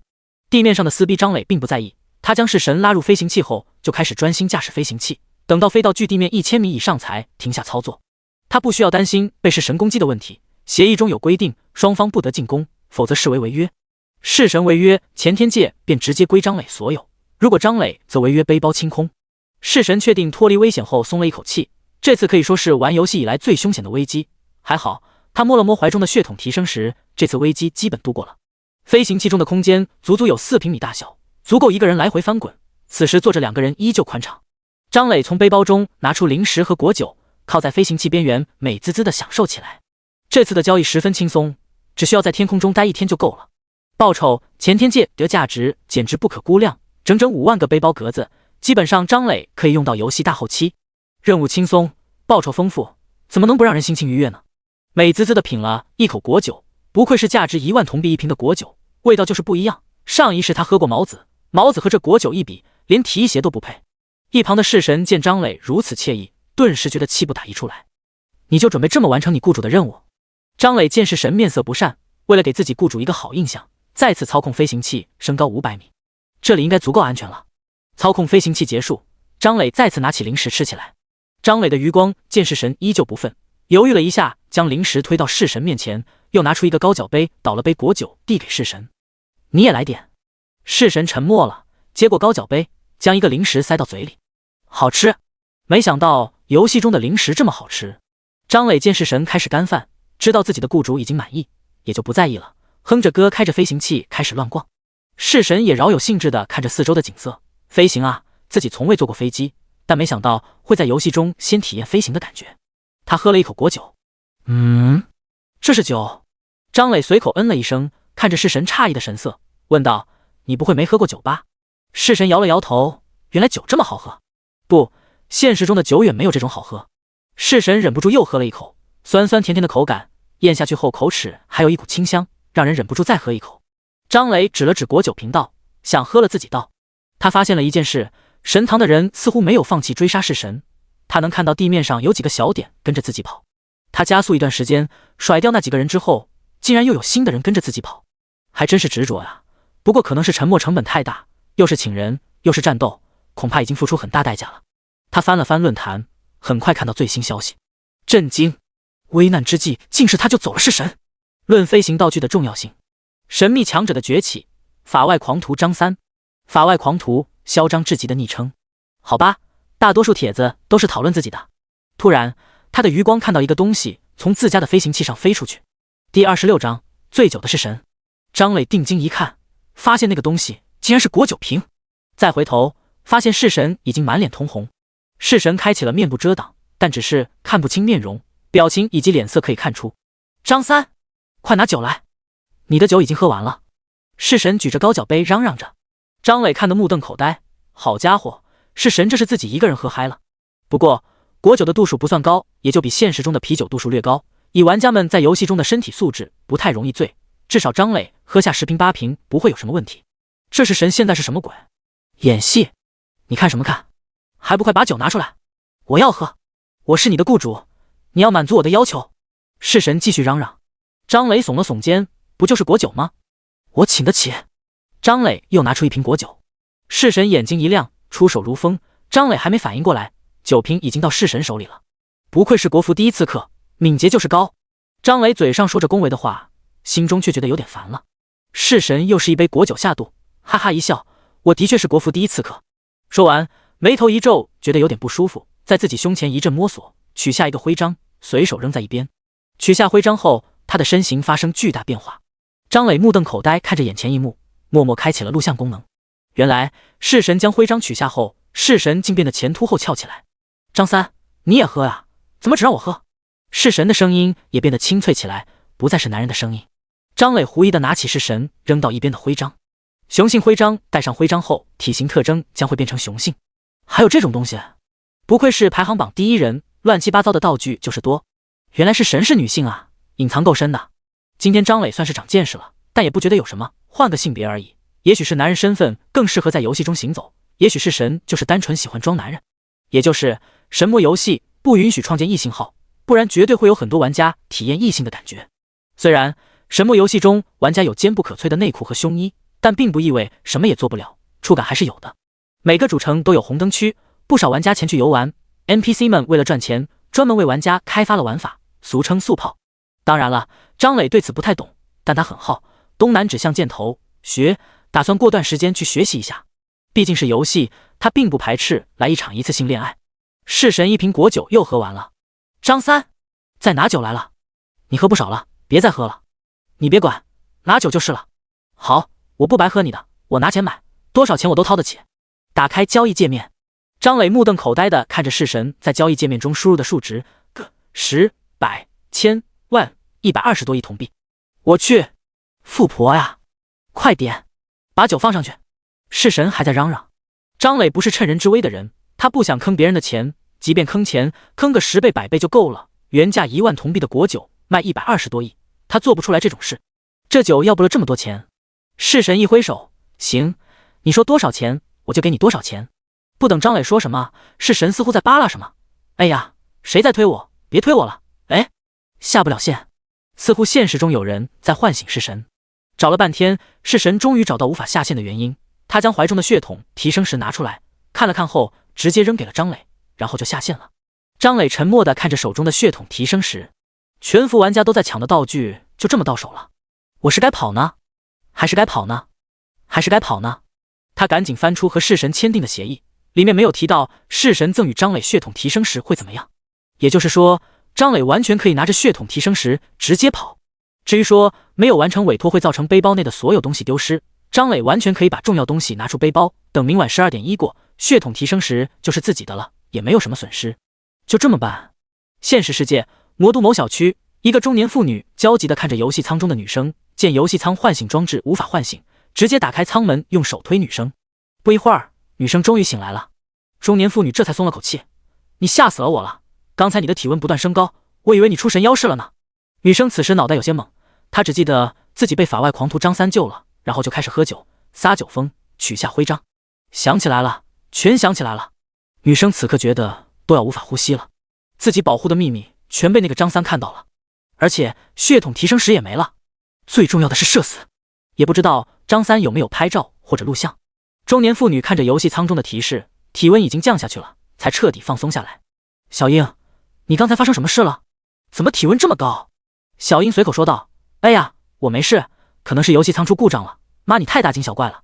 中年妇女继续说道：小英，你赚的钱已经够了，那些钱咱们一辈子都花不了，不要那么拼命玩游戏了，好吗？小英赶紧安抚道：妈我知道了，我心里有数，我要继续玩游戏了。她现在只想赶紧上线，将血统提升石拿回来，还要问问法外狂徒张三有没有录像。啊，好烦，这就是社死吧？一定是吧。中年妇女叹了口气，也知道自己女儿很固执，只得说道：先别玩游戏，妈给你煮了鸡汤，先喝了汤再玩游戏。小英拗不过母亲，只好在母亲的帮助下走下游戏舱。只见小英竟然没有小腿，大腿也只有一部分，剩下的部分是机械移植。两人早已习惯这一切。小英喝完鸡汤，再次回到游戏舱中，戴上头盔，暗自做好心理建设，进入游戏。刚一进入游戏，弑神就发现自己的身体在向下坠，更可怕的是脑袋晕乎乎的，这是醉酒的感觉。弑神趁着神智还能控制，连忙开启装备自带的净化技能。净化，清除指定异常状态，冷却时间1小时。一道白光闪过，弑神终于感觉脑袋不晕了。他松了口气，看了看下方逐渐接近的地面，开始思考这么高的地方掉下去会不会死。还有，法外狂徒张三是跑了吗？自己的血统提升时怎么办？美女，需要帮助吗？弑神听到一个声音，他连忙看向身边，只见一个造型炫酷的座椅形态的飞行器跟着自己一起向下飞，其上坐招法外狂徒张三，他的怀中还闪着衣服无法遮挡的红光。弑神一时之间不知道该说什么，这个家伙竟然没有跑。张磊将弑神拉入飞行器，然后飞行器开始减速，一会儿开始向上飞。等飞行器稳定后，不待弑神说什么，张磊直接将闪着红光的血统提升石扔给了弑神。第27章钻石街接位挑战。弑神看着手中的血统提升石，他本来已经做好丢失他的准备了，也想好如何报复张磊，但没想到血统提升石竟然失而复得，他竟觉得张磊这人顺眼了不少。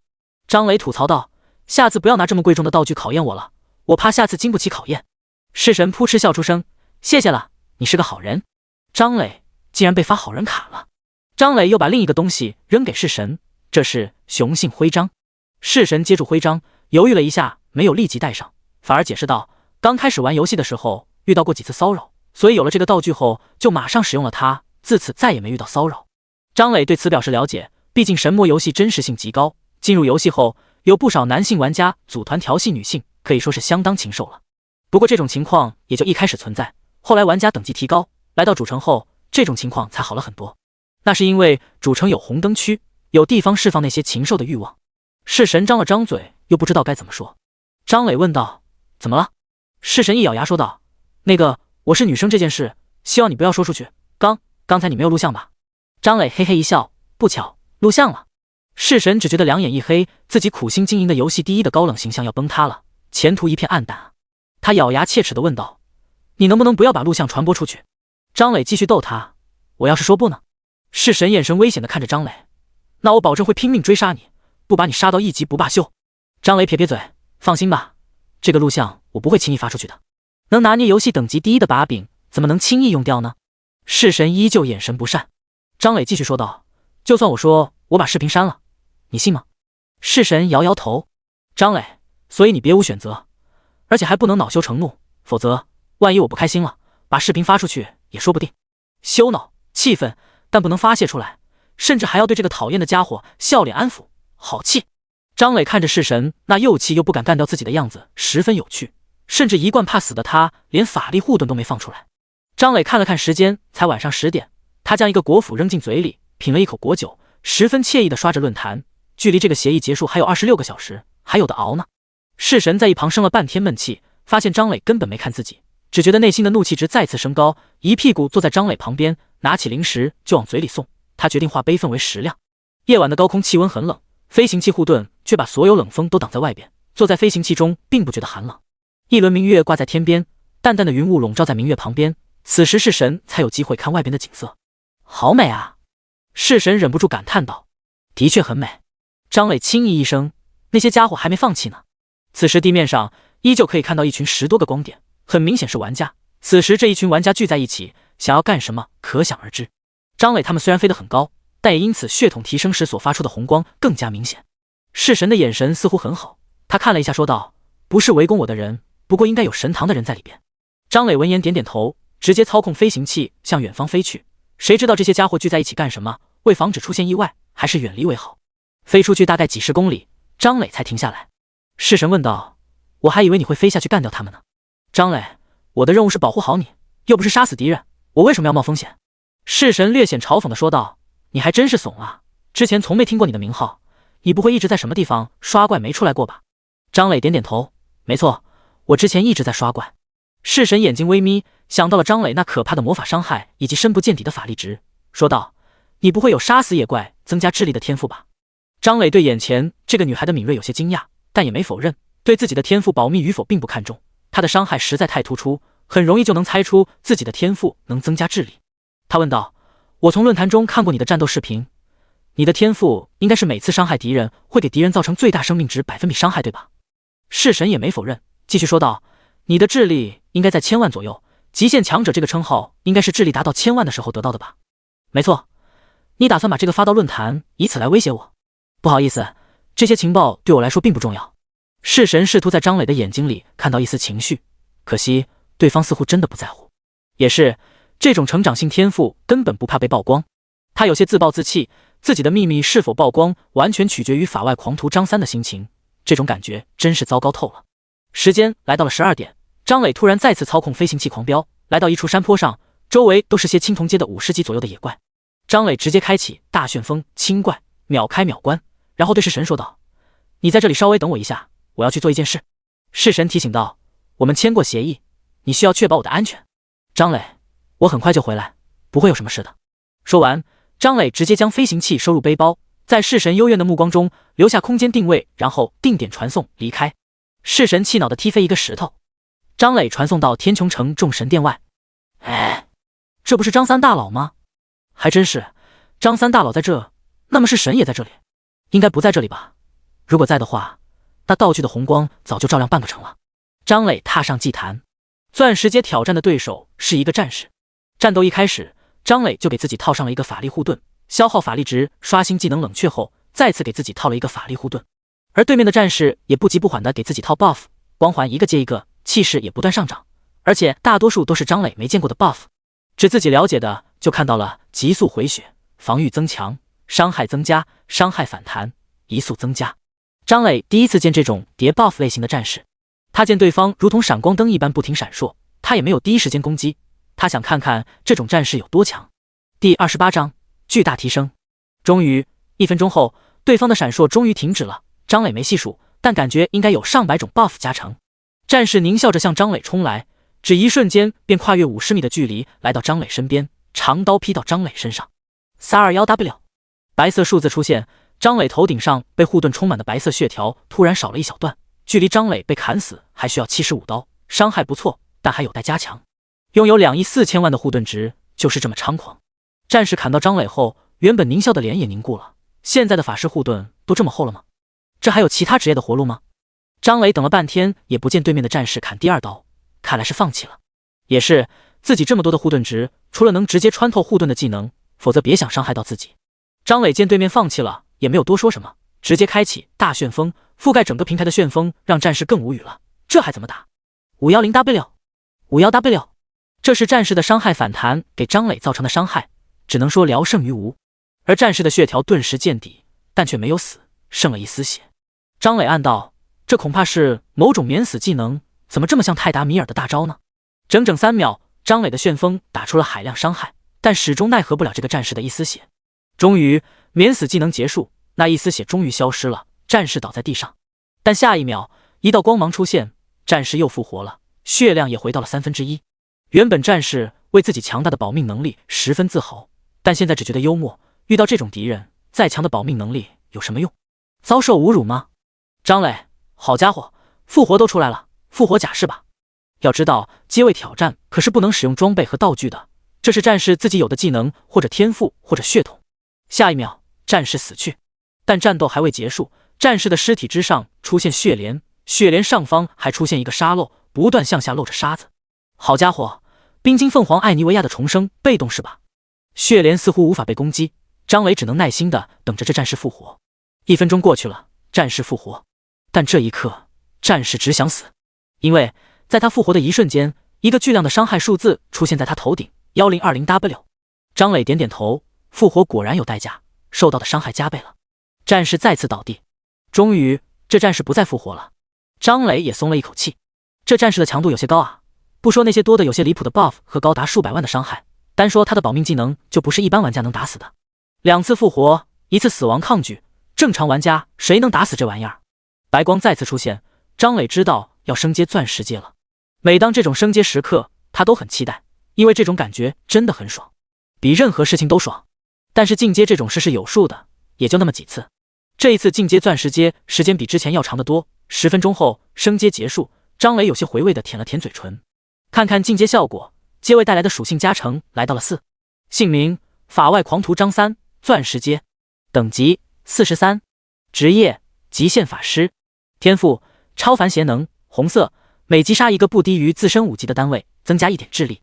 体228，力73，智10524253，敏43，生命值9120，法力值4209701204亿2000万，有装备，法力值恢复 5% 每秒，恢复350808点，无装备0.5% 每秒35080点，攻击力292，法术强度420970124200万，物理防御912，魔法防御912，称号极限强者，评价这是一个达到自身极限的强者，你的名声传到整个世界。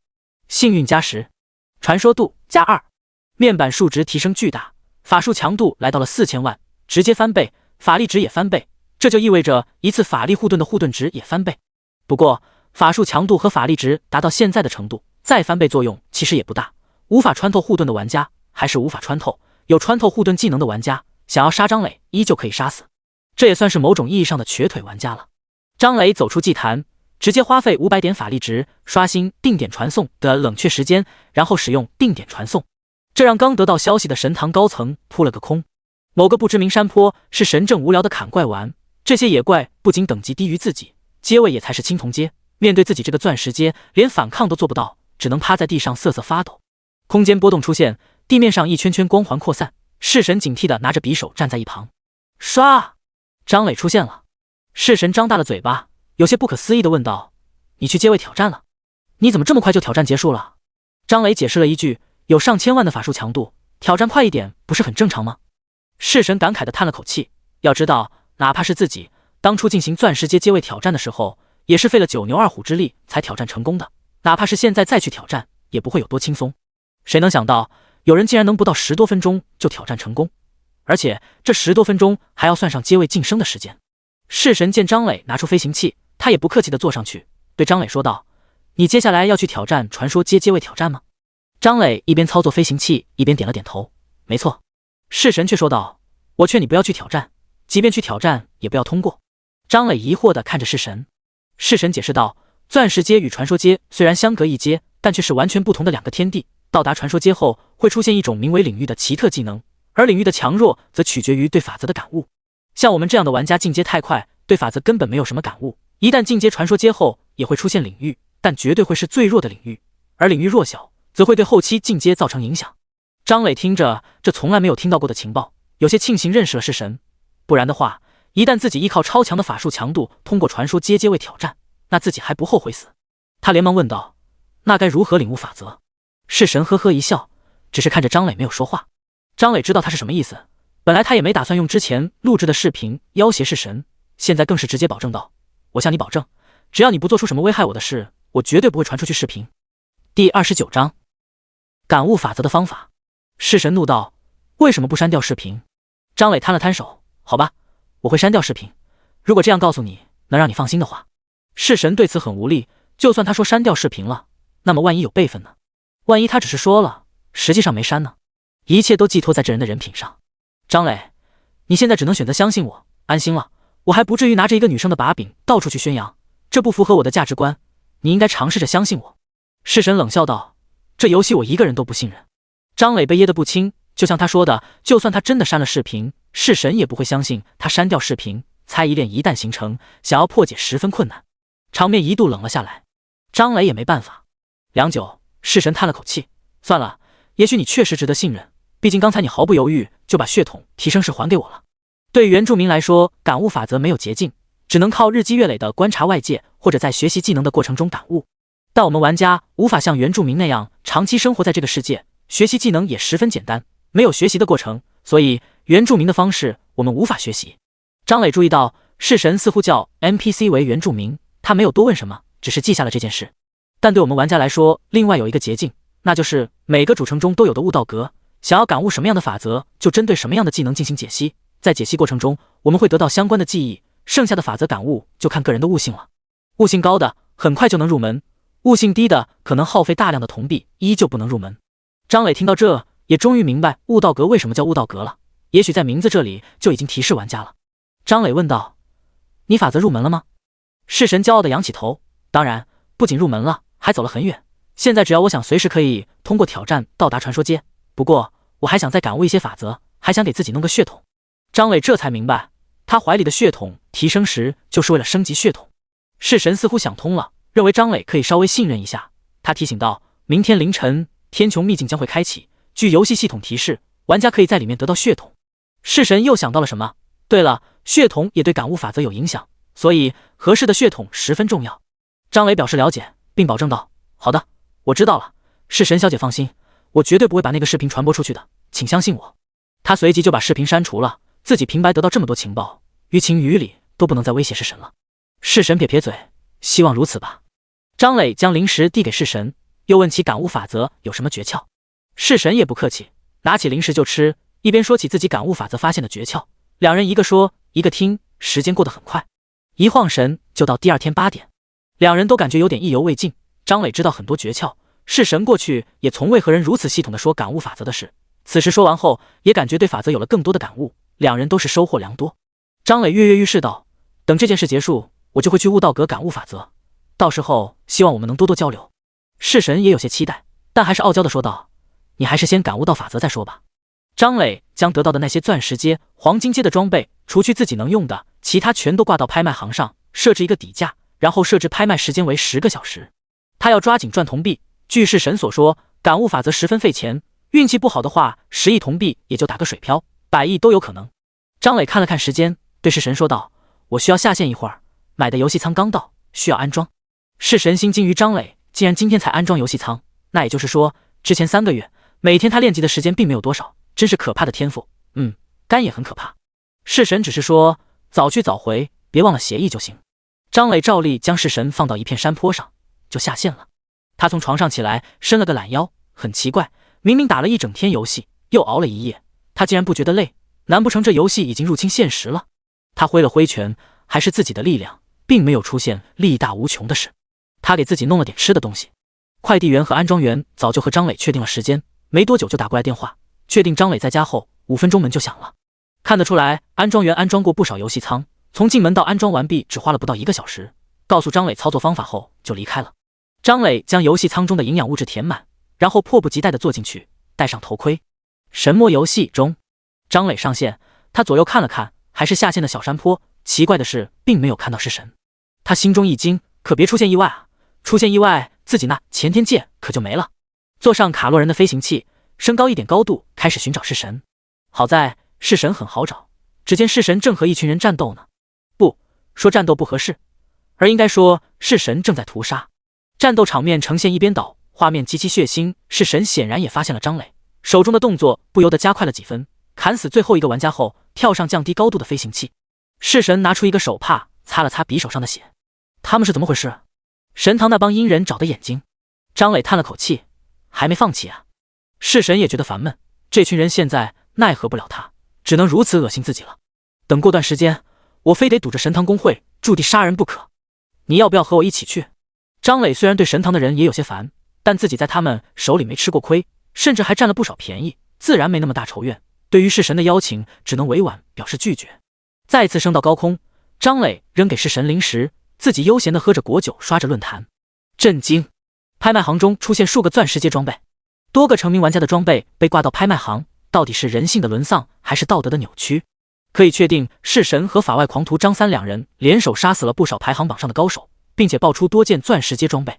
全体玩家请求游戏官方对式神和法外狂徒张三做封号处理，他们对游戏生态造成了极大的破坏。张磊看到这乐了，这估计是神堂的人发的帖子。至于说游戏官方的封号，这游戏官方可做不到。第30章天穹秘境开启。就在张磊愉快地刷着论坛的时候，一直吃零食的式神停下了嘴。他叹了口气，将怀中的血统提升石扔给张磊。张磊，姐们儿，你打算把这个送给我吗？式神无奈地说道。我现实里有点事，先放你这。张磊无语地看着式神，你现在这么相信我了，不怕我卷尸潜逃？式神也来不及多说，反正先放你这，等你跑了再说。张磊，什么时候我这么像好人了？式神就地下线。小英从游戏舱中醒来，她母亲端着一碗粥走过来，又是一晚上没睡吧？吃完粥赶紧去睡觉。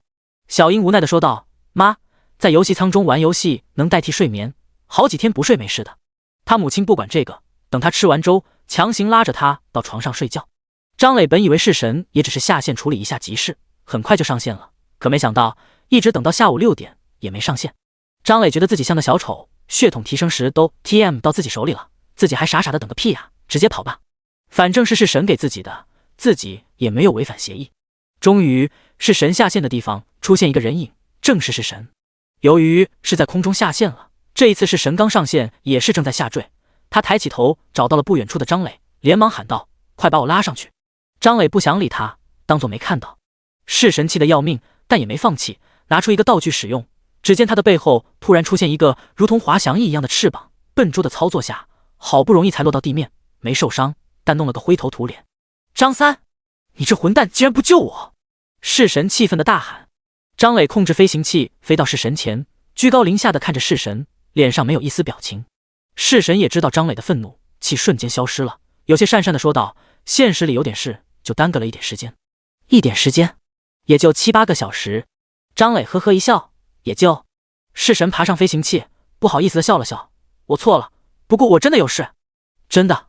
张磊对此不做评价，但心中却快气疯了，已经在盘算等协议时间结束，就把式神给杀了，再把血统提升石抢了，如此也不足以平息自己心中的愤怒。式神想了会儿，说道，对不起，张三大佬，为了表达我的歉意，我愿意奉上100亿铜币。张磊手中的果酒差点没拿稳。多少？弑神见此心中大定，100亿。我知道这些也无法弥补我的过错，但这是我目前大部分铜币了。心中补了一句，只要自己需要铜币，随便卖几百件钻石阶装备就有了。张磊看似稳如老狗，其实慌的一批，100亿呀，100亿，换成 RMB 近2亿，自己从未有过如此多的钱。这是富婆呀，虽然有错，但认错态度良好。嗨嗨，既然如此，那就原谅你了。两人派交易结束，张磊看弑神越看越觉得顺眼，也大方地将血统提升石扔给了弑神。弑神接住血统提升石，没有像以前一样放到怀里，只是放到一边。他已经看出来了，张三这人确实信守承诺。有了100亿铜币打底，张磊对弑神热情了许多。知道弑神不能喝酒，特意定点传送，跑到天穹城中的酒楼买了几瓶果汁，然后再传送回来给弑神倒上，可以说十分狗腿了。弑神也对张磊感官改善不少，实力强，守承诺，不贪婪，算是个不错的人。他忍不住说道：“如果以后你遇到像是血统提升石这样的道具，或者有提升石字样的道具，一定要留意，也不怕告诉你，我之前使用过一种天赋提升石，给我带来了巨大的提升。我认为像这种道具绝对十分稀缺。”天赋提升石，自己也用过呀。张磊对他的提醒表示感谢，说道：“其实我也用过天赋提升石，新手礼包开出来的。”弑神眼睛一亮：“你也在游戏协议中发现了神纹？”“对。”弑神点点头：“也对，你这么离谱的天赋，肯定也是红色的，怪不得。”张磊疑惑地问道：“你也是红色的天赋？”弑神也没隐瞒：“原本我的天赋是每次造成伤害会附加2%的最大生命值，但附加的伤害无法超过我攻击力10倍。使用天赋提升时候，附加的伤害上限消失了，也是因此才能如此轻松地杀死那么多 BOSS。BOSS 的血量远超普通野怪，如果有不能超过攻击力10倍的限制的话，伤害会大大降低，而没有限制的话，一个 BOSS 也就造成50次伤害就搞定了，即便有 BOSS 回血机制，大不了再多来几次。果然是十分强大的天赋，不愧有着 BOSS 之敌的称号。”两人又闲聊了几句，便安静下来。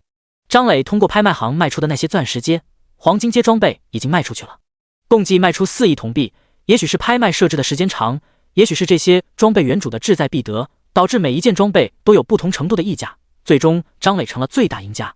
他看着现在有的铜币嘿嘿直笑，不算零头足足有107亿铜币。他想着等过段时间兑换几百万 RMB， 剩下的铜币全都用来改造技能，这么多铜币一定能成功感悟法则。张磊和弑神两人悠闲地吃着零食，喝着饮料，津津有味地刷着论坛。时间过得很快，12点到了。原本闪着红光的血统提升时突然熄灭了，封印中的字样也消失不见。弑神将其放入背包，还不等说什么，突然一则游戏公告出现：公告，天穹城附近天穹秘境开启，玩家们可前往天穹城参加。张磊仔细查看公告，玩家可以选择组队参加，也可以选择单人参加，无论是组队还是单人使用同一个积分榜。秘境持续3天，秘境结束前根据积分排行榜发放奖励。除此之外，开放积分商城，可通过积分商城购买商品，而积分的获得则是通过杀死秘境内的怪物获得。每个玩家在秘境中只有1次生命，死亡没有惩罚，不可再次进入秘境。玩家所持有的积分死亡后减半，如果被其他玩家杀死，其他玩家获得玩家失去的积分，组队参加的玩家全队成员死亡积分才会减半。张磊看完公告，看向弑神，知道弑神也参加，没什么好说的，他控制飞行器向着公告中说的秘境入口飞去。第31章大开杀戒。天穹城外有一个巨大的光圈竖立在荒原之中，这正是天穹秘境的入口。此时还不能进入，倒计时30分钟结束才可以进入。入口外，很多散人正在招呼队友。诚邀法师、3战士、1牧师队，缺法师，有意的加。牧师来1人，人来就走。青铜法师加我，全队青铜阶，高速度刷怪阵容。散人队大多要法师，这与新手村截然不同。新手村时期，法师蓝量少，魔法少，瞄不准，可以说哪都是缺点。但现在实力还能跟得上大部队的法师，基本都有1、2手绝活，大体上都能瞄准。最重要的是都有 AOE 技能，可以说是刷怪的最佳选择。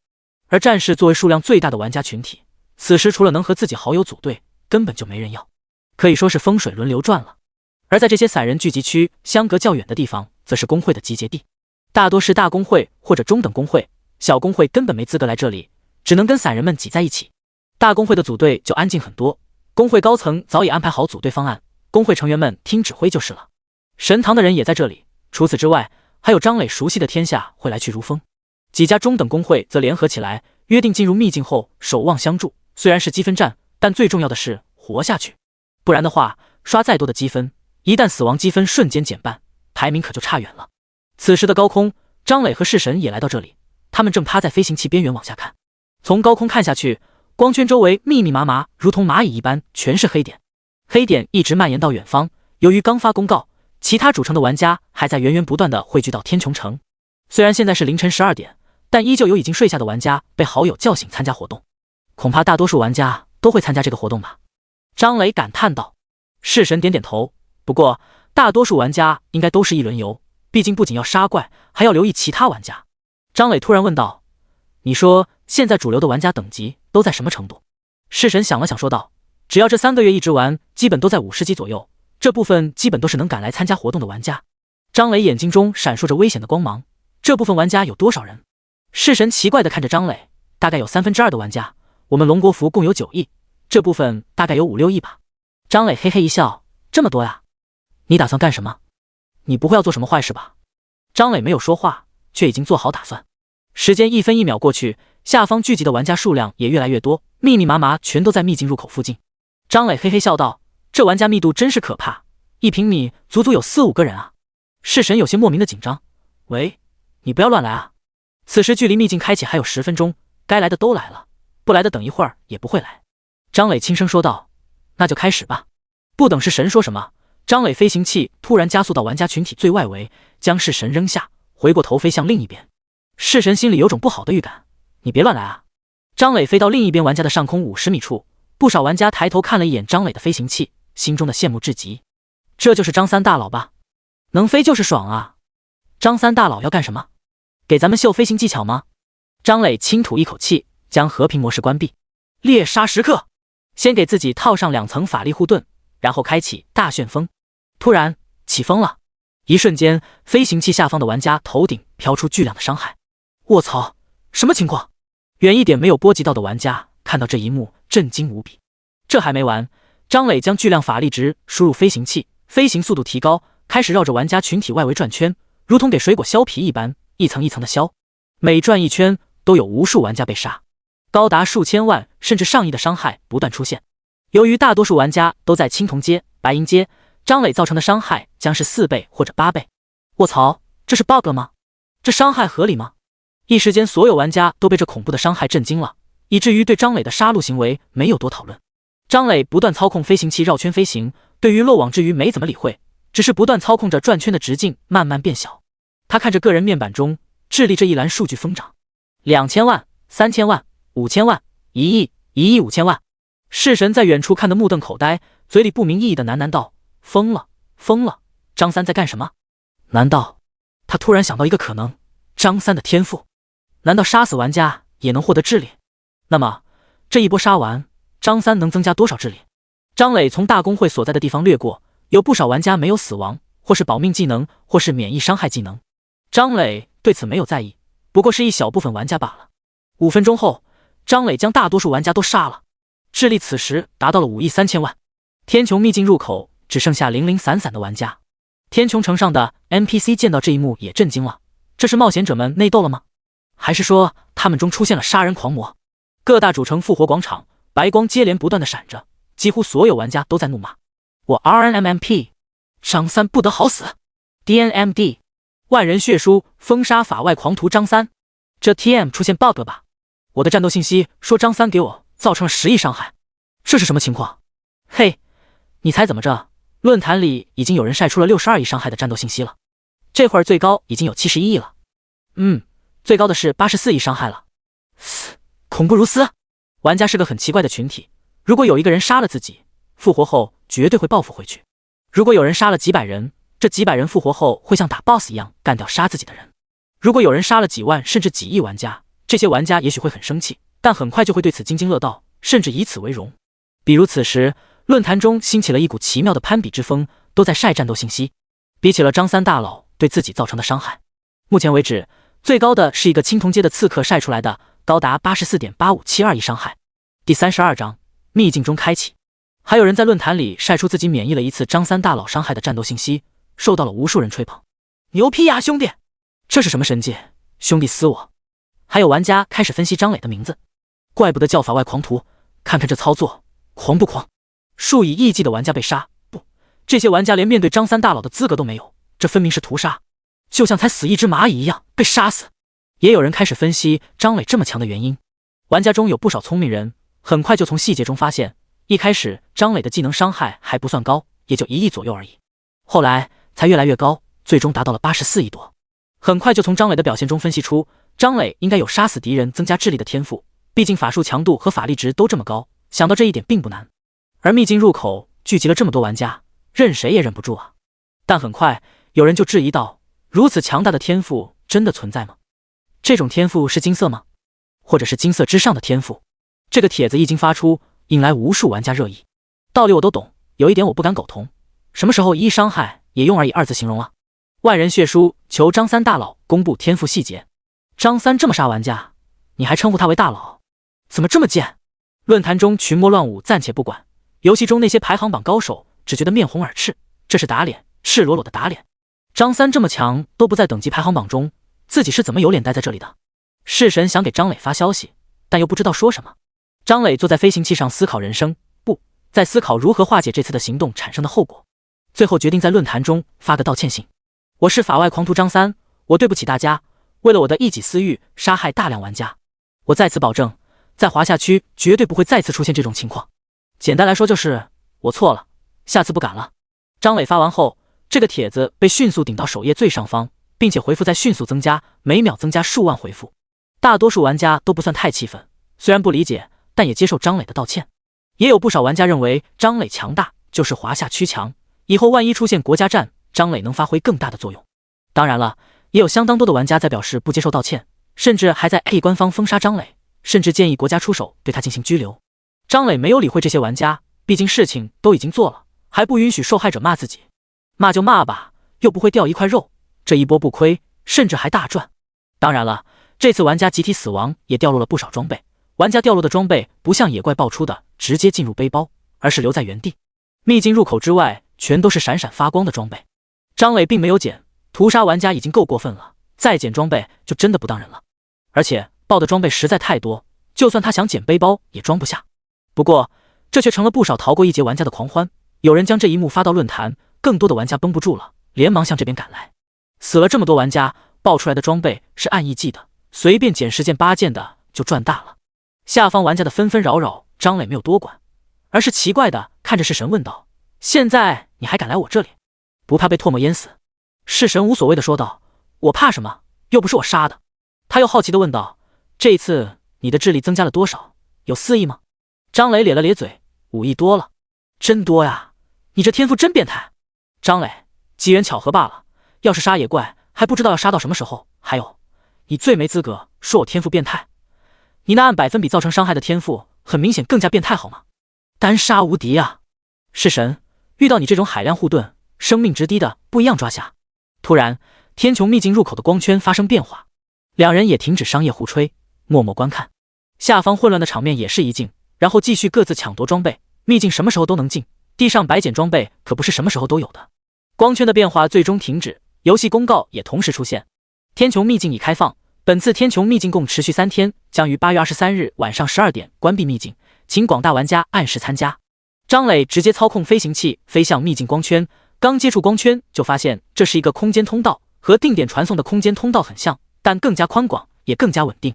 彻底穿过光圈，飞行器来到了一个广阔的天地，碧绿的树林，蔚蓝的天空，一片勃勃生机万物竞发的画面。弑神此时也向张磊告辞，那么就在这里分开吧，一起的话我担心会被你影响刷怪。张磊也点点头道，那就分开吧。飞行器降低高度，弑神跳了下来，冲张磊挥挥手，钻入树林消失不见了。张磊直接操控飞行器飞入高空，他要先观察一下这个世界。掠过刚进入秘境的玩家们，张磊随便选了一个方向飞去，急速飞行了半个小时，张磊才看到世界的边缘。天圆地方，这个世界被一道如同天幕一般的膜笼罩起来，天幕之下依旧是树林。张磊飞到近前，伸手触碰，手感坚硬无比。张磊做好标记后，开始绕着天幕飞行，急速飞行3个小时后，才再次看到自己做的标记，果然是圆的。那么按照套路，在这个秘境最中心会不会有大 boss？ boss 的积分值会有多高？张磊进入秘境后就发现，面板上多了个积分排行榜，杀死秘境中的怪物就可以获得积分。积分商城已经出现，其中只有3样商品，分别是经验值、铜币、F 级随机血统。经验值和铜币不必多说， F 级随机血统应该是这次秘境专属物品。由于秘境开放3个多小时，不少玩家杀掉怪物已经获得积分。根据玩家所说，当积分达到100的时候，积分商城会出现新的商品1级随机血统。所以有玩家认为，当积分足够高的时候，会有更高级别的血统出现。也因此，积分的作用大大提高了。毕竟此时大多数玩家都没有血统，即便有欧皇已经获得了血统，也想着在此次秘境中获得更高级别的血统。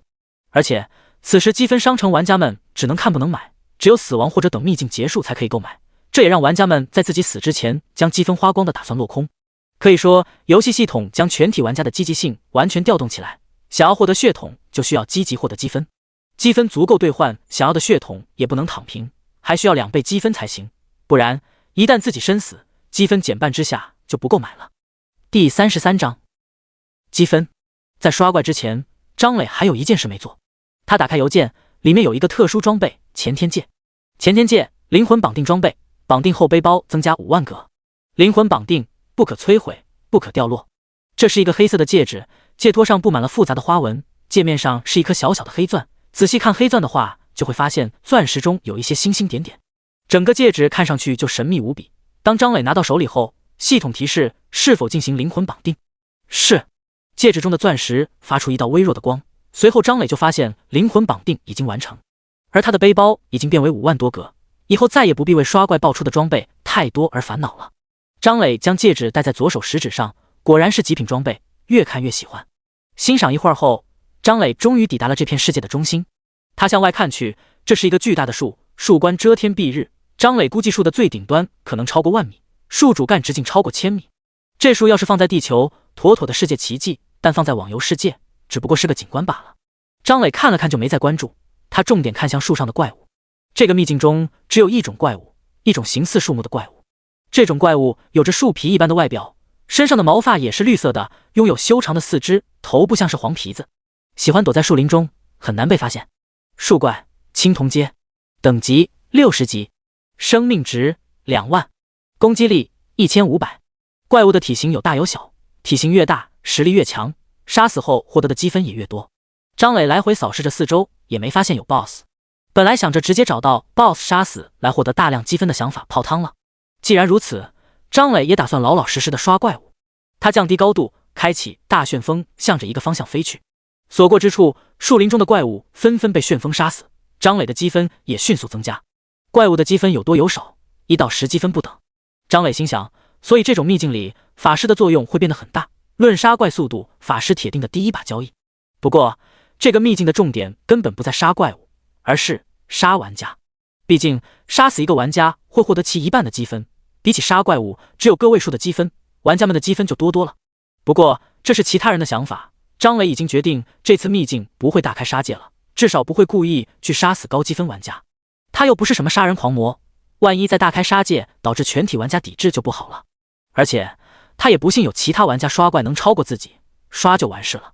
张磊直接将和平模式开启，以防不小心杀死玩家，然后给自己套上2层法力护盾，毕竟刚把几亿玩家都杀了，以防被人打闷棍，还是小心点为好。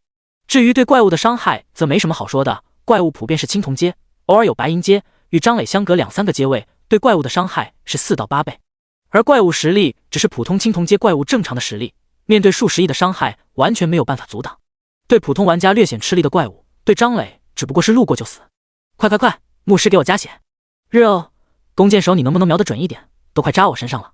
法爷，技能冷却好了吗？5人小队正在跟树怪进行激情对线，2个战士缠斗树怪，一个弓箭手在施展瞄边射法，牧师紧盯着场中战局，手中准备着回血技能，法师躲在远处嗑蓝药，等待技能冷却。一切都是那么和谐。突然起风了，狂风大作，树叶乱飞。奇怪的是，这风来得快，去得也快，很快风停了。5人小队都有些不解，再看向那树怪，只见树怪竟然死了。日哦，这树怪怎么死了？不是我们杀死的，被人抢了。法师说道，可能是法外狂徒大佬干的。论坛中很多人都发现了，大佬正在高空巡游，他飞行路线两旁100多米范围内的怪物全都死了。几人连忙看论坛，发现果然如此，最终只能认栽。至于大佬抢怪这件事，哼，没把自己顺手宰了，已经是大佬心善了。杀自己真不比杀树怪困难多少。也许这也算是张磊屠杀普通玩家的好处之一。要是1天前他如此轻怪，恐怕有不少玩家会对张磊口诛笔伐。但是现在被抢怪的玩家只会感恩戴德的说道：“张三大佬没把我们都杀了，已经是心善了，可不敢碍着大佬眼，都是我们自愿的。”其他那些对张磊口诛笔伐的人，见到张磊抢怪也不会多说什么，不就是抢个怪吗？比起张三大魔王做的恶事不值一提。此时论坛上张磊的风评已经2极分化了，不仅有恨之入骨的人，竟然还有推崇他的人。张磊换了个姿势躺下，手中拿着零食吃着。现在刷怪十分简单，由于树怪的分布相当分散，没有什么聚集区，所以也不用去寻找怪物，只要控制飞行器在50米高空朝着一个方向直线飞行就行。在这个直线两边100多米范围内，树怪纷纷惨死，无论树怪隐藏的多好，在 AOE 技能面前统统没用。所以张磊其实相当无聊，只有到达世界边缘后才需要调转方向，然后继续飞就是了。而此时在积分榜上，张磊已经是一骑绝尘了。现在开启秘境10个小时，张磊已经拥有了200万积分，第2名是式神，积分51万，第3名是一个名叫钢铁女侠的法师，积分8万，再往后便都是些3、4万的玩家，排名变化十分频繁，而且前100名有不少是法师。这次秘境说到底杀怪物不难，难的是高效率的杀。战士、弓箭手、刺客这种职业大范围技能并不多，只能一个一个找出来杀。法师就轻松多了，一个大范围魔法下去就能把隐藏的树怪打草惊蛇，然后再一点杀，有队友的话就更轻松了。张磊又翻了个身，感觉积分差不多了，他打开积分商店，只见原本只有3个商品的商店刷新出10多个商品。随机血统从 F 级一直到 A 级，除此之外还有 S 级血统。不过 S 级血统就不再是随机血统了，而是一个个固定血统。元素领主 A 级元素生命血统的进阶版，身体由元素之力组成，所在之处元素将听从自己的号令。元素领主血统详情：生命值与法力值合二为一组成元素值，元素值归零即为死亡，元素值受体质和智力共同影响。暗影之主身体由暗影之力组成，施展刺客类技能有额外加成。狂暴之心身体中置入一颗狂暴之心，狂暴之心渴望战斗，随着战斗的进行，属性全面提高，战斗结束后提高的属性归于原位。空间之子身体中充斥着空间之力，是空间的宠儿，对空间法则悟性提高。第34章血统。张磊对着这些商品仔细查看，发现仅目前就有2个适合自己，分别是元素领主和空间之子。元素领主不必多说，他的智力属性极高，但体质属性却依旧是大众水平，这让他的生存能力严重不足，即便有护盾加持，但依旧有穿透护盾的技能存在，始终不保险。而元素领主这个血统就十分合适了，生命值和法力值合二为一，那就代表着他的元素值将可以享受到智力属性的超强加成。元素值到时候将会超过200亿，此时智力5亿多，每点初始加成10点法力值，钻石阶加成为4，三者相乘超过200亿，这比 BOSS 的血量还高，只要不是和式神打架，那他就是不死的。而空间之子这个血统更为简单粗暴，提高对空间法则的悟性。作为一个穿越者，各种小说都看过，时间为尊，空间为王这句话自然知道，时间不出的话，空间是版本答案。张磊看着这些血统的价格，心中想到，如果能有2个血统就好了。当然了，这都是张磊在想屁吃。突然，积分商场再次出现一个血统，张磊有些恍然，看来这些 S 级血统并非是因为积分多少才刷新出来，而是根据时间刷新的。这时，式神发来消息，积分商城中你能看到的最高等级随机血统是什么？张磊直接将积分商城截图发给式神。式神看着暗影之主血统无比激动，这绝对是对自己量身打造的血统，一定要得到。这个暗影之主是多少积分刷新的？张磊回道，我没注意，应该是200万吧。式神表示了解，然后就再次投入杀怪之中。张磊和式神说完，就将积分商城截图发到论坛，准备给自己攒攒人品。让我康康大魔王发了什么？什么？最高等级血统竟然是 S 级，而且不是随机，只需要100万就能拿下。多谢大佬发图片，大佬不会真的以为我们能刷到100万积分吧？张磊继续刷怪，中间他离开秘境下线吃了点东西，游戏舱确实有维持生命的功能，但张磊只是喜欢吃东西的过程而已，完全没有必要把自己变得那么苦逼，不到万不得已，他都会保持正常吃饭睡觉。2天时间过去了，张磊的积分已经来到3000万。这2天他并没有没日没夜的刷怪，正常吃饭睡觉。而积分商城只是多出来几十个 S 级血统，并没有更高级别的血统出现，这让张磊有些纠结，新出来的血统中没有适合自己的，自己大概率要选择元素领主或者空间之子，按照自己的情况，元素领主是最适合自己的血统，但是空间之子帅啊！想想那潇洒的使用空间之力，随意出没游戏各处，空间为王啊！真是不舍。他打开排行榜，自己依旧是无可争议的第一，第二名是神，积分310万。张磊发现是神这人毅力极强，他可没有张磊这么舒适的刷怪方式，这些积分都是他一刀一刀砍出来的，连砍3天，天赋高，毅力强，怪不得人家能蝉联等级排行榜第一这么久。说起等级，张磊这3天杀死的树怪给张磊带来了大量经验，此时他已经达到57级，可以说是进展神速了。此时距离秘境关闭也就不到10个小时，他也不想再去刷怪，烦了，他准备给自己放个假，喝点果酒，吃点零食，再看下方玩家们厮杀，这多是件美事啊！秘境快要结束，玩家们也开始主动找人厮杀起来，杀个树怪才多少积分，随便杀个玩家就抵得上数百上千个树怪了。有不少自觉实力弱的玩家直接退出秘境，不掺和了，保留积分才是最重要的。留下来的都是对自己实力自信，或者想要搏一搏单车变摩托的。整个秘境世界一扫前2天和谐的刷怪氛围，开始变得躁动起来。玩家们如果在野外相遇了，要么站在一起，要么谨慎的后退。还有一些玩家则联合起来，准备找积分排行榜排在前列的人。甚至张磊还在论坛中看到有人号召杀法外狂徒，他那高达3000万的积分确实引人注目，也足够引起人的贪心。但是还是那句话，现在这个阶段，玩家们连飞都做不到，如何杀张磊？不过倒是有很多人把目光瞄向了排行第2的弑神，他那300万积分也足够引人眼红。毕竟之前合作的不错，张磊也不介意拉他一把，给弑神发消息，听说有不少人准备找你麻烦，需要帮忙吗？大家都是老朋友了，我可以给你个友情价。弑神回了一句，不用，我想兑换的暗影之主只需要100万积分就可以，现在完全不虚，死就死了呗。张磊讨了个无趣，开始满世界乱逛，当做一个战地记者，录了一些玩家战斗的视频发到论坛上，一时间引起不少人观看。一方面是张磊的名气，另一方面有很多玩家离开了秘境，但又想知道秘境中的情况，所以都来看张磊发的视频。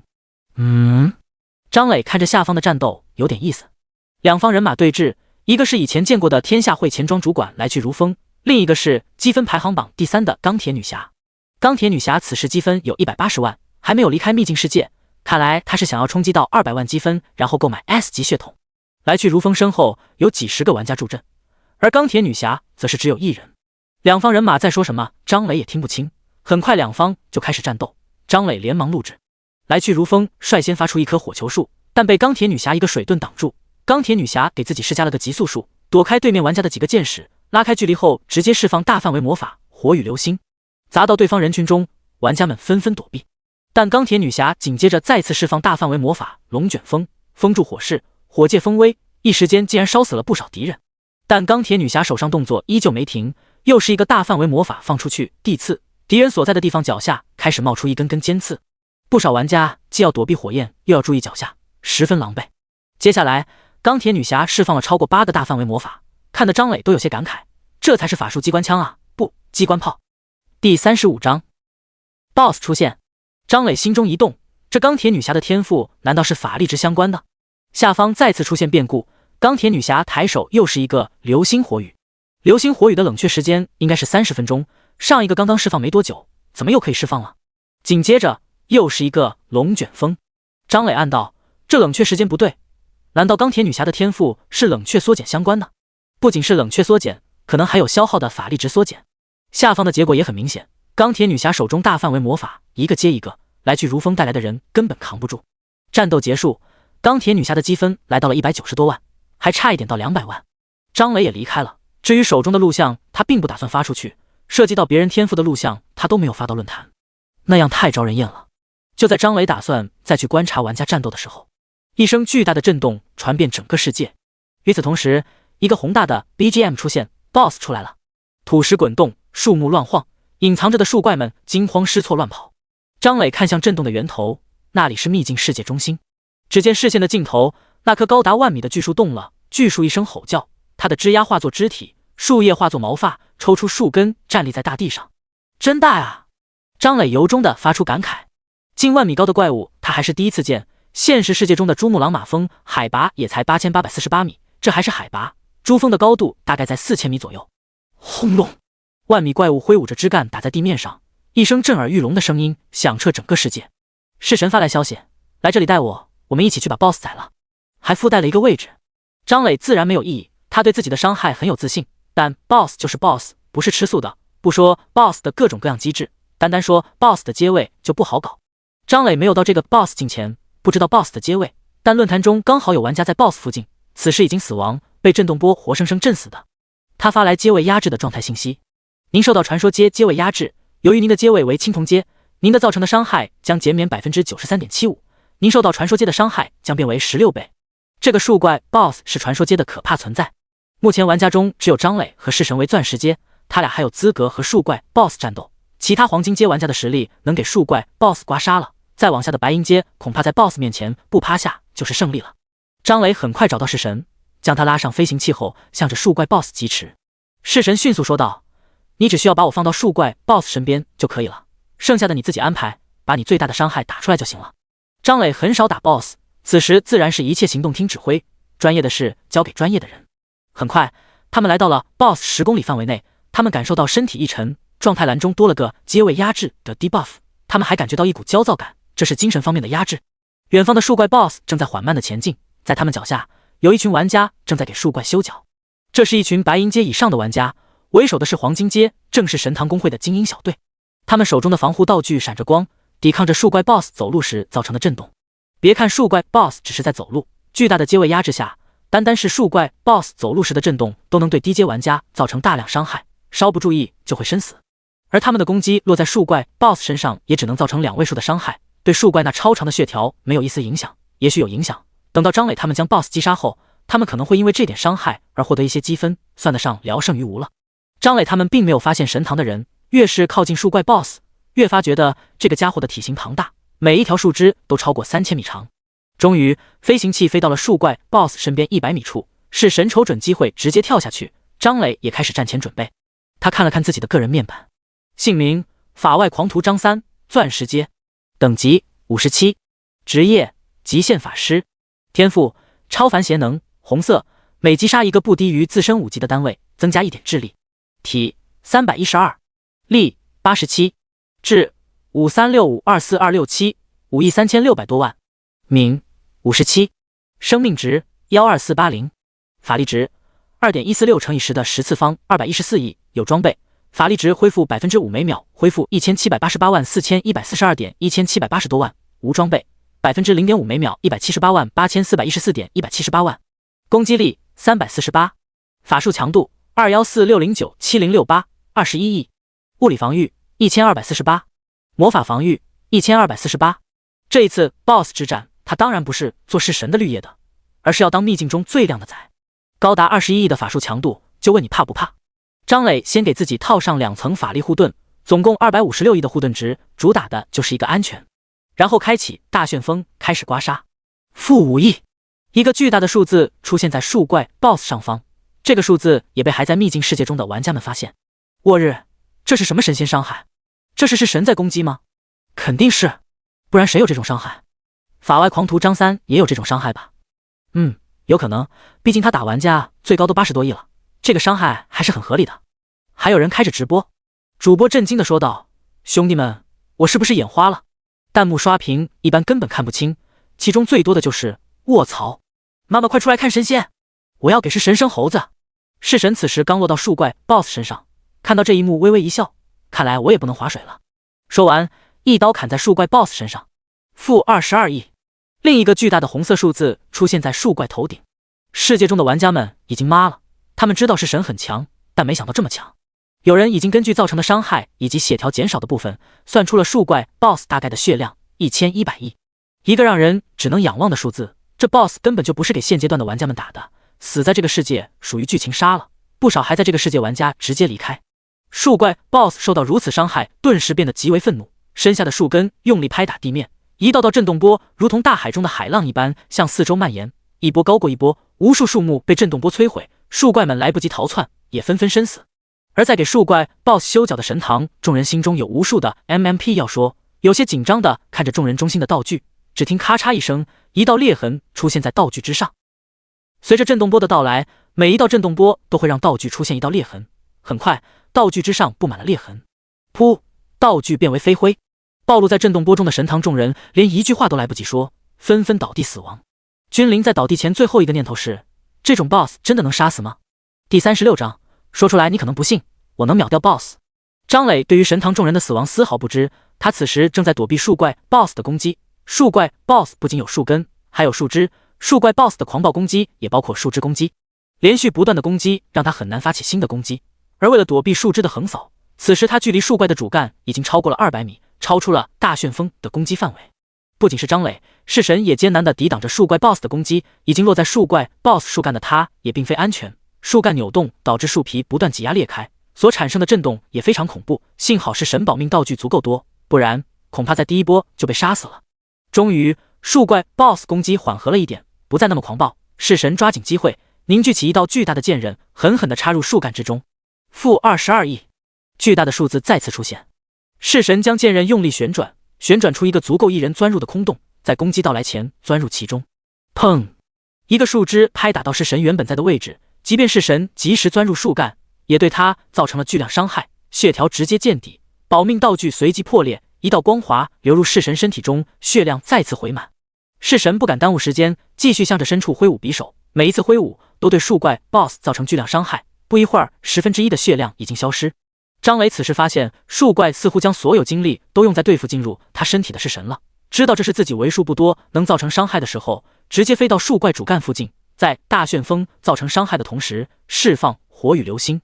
火雨流星在直径200米范围内降下一定数量的燃烧流星，共造成150%法术强度伤害，消耗法力值1000点，冷却时间30分钟。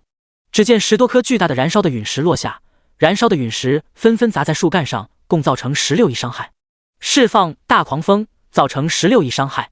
依次释放寒冰剑、火球术、水球、火雨流星、大狂风、风切，大量伤害不断出现，大多都在10亿或者16亿。唯有风切造成53亿伤害。风切消耗200点法力值，制造一道锋刃，对前方宽10米、长100米范围内的单位造成500%法术强度的伤害。突然，他拍了下自己的脑袋，自己真是昏了头，他竟然忘了一个重要的职业特性。职业特性2：超限施法，成倍消耗法力值提升所释放魔法的威力。这个特性他从未使用过，因为他本身的法术强度已经足够高，任何怪物都扛不住几秒。弑神突然发来消息，我现在暂时不会攻击树怪，因为树怪内部的震动越来越强烈，我怕死在这里，要稍微等一下才会攻击。你自己躲远点，这次的 BOSS 不同寻常，我感觉他的等级已经超过100级了。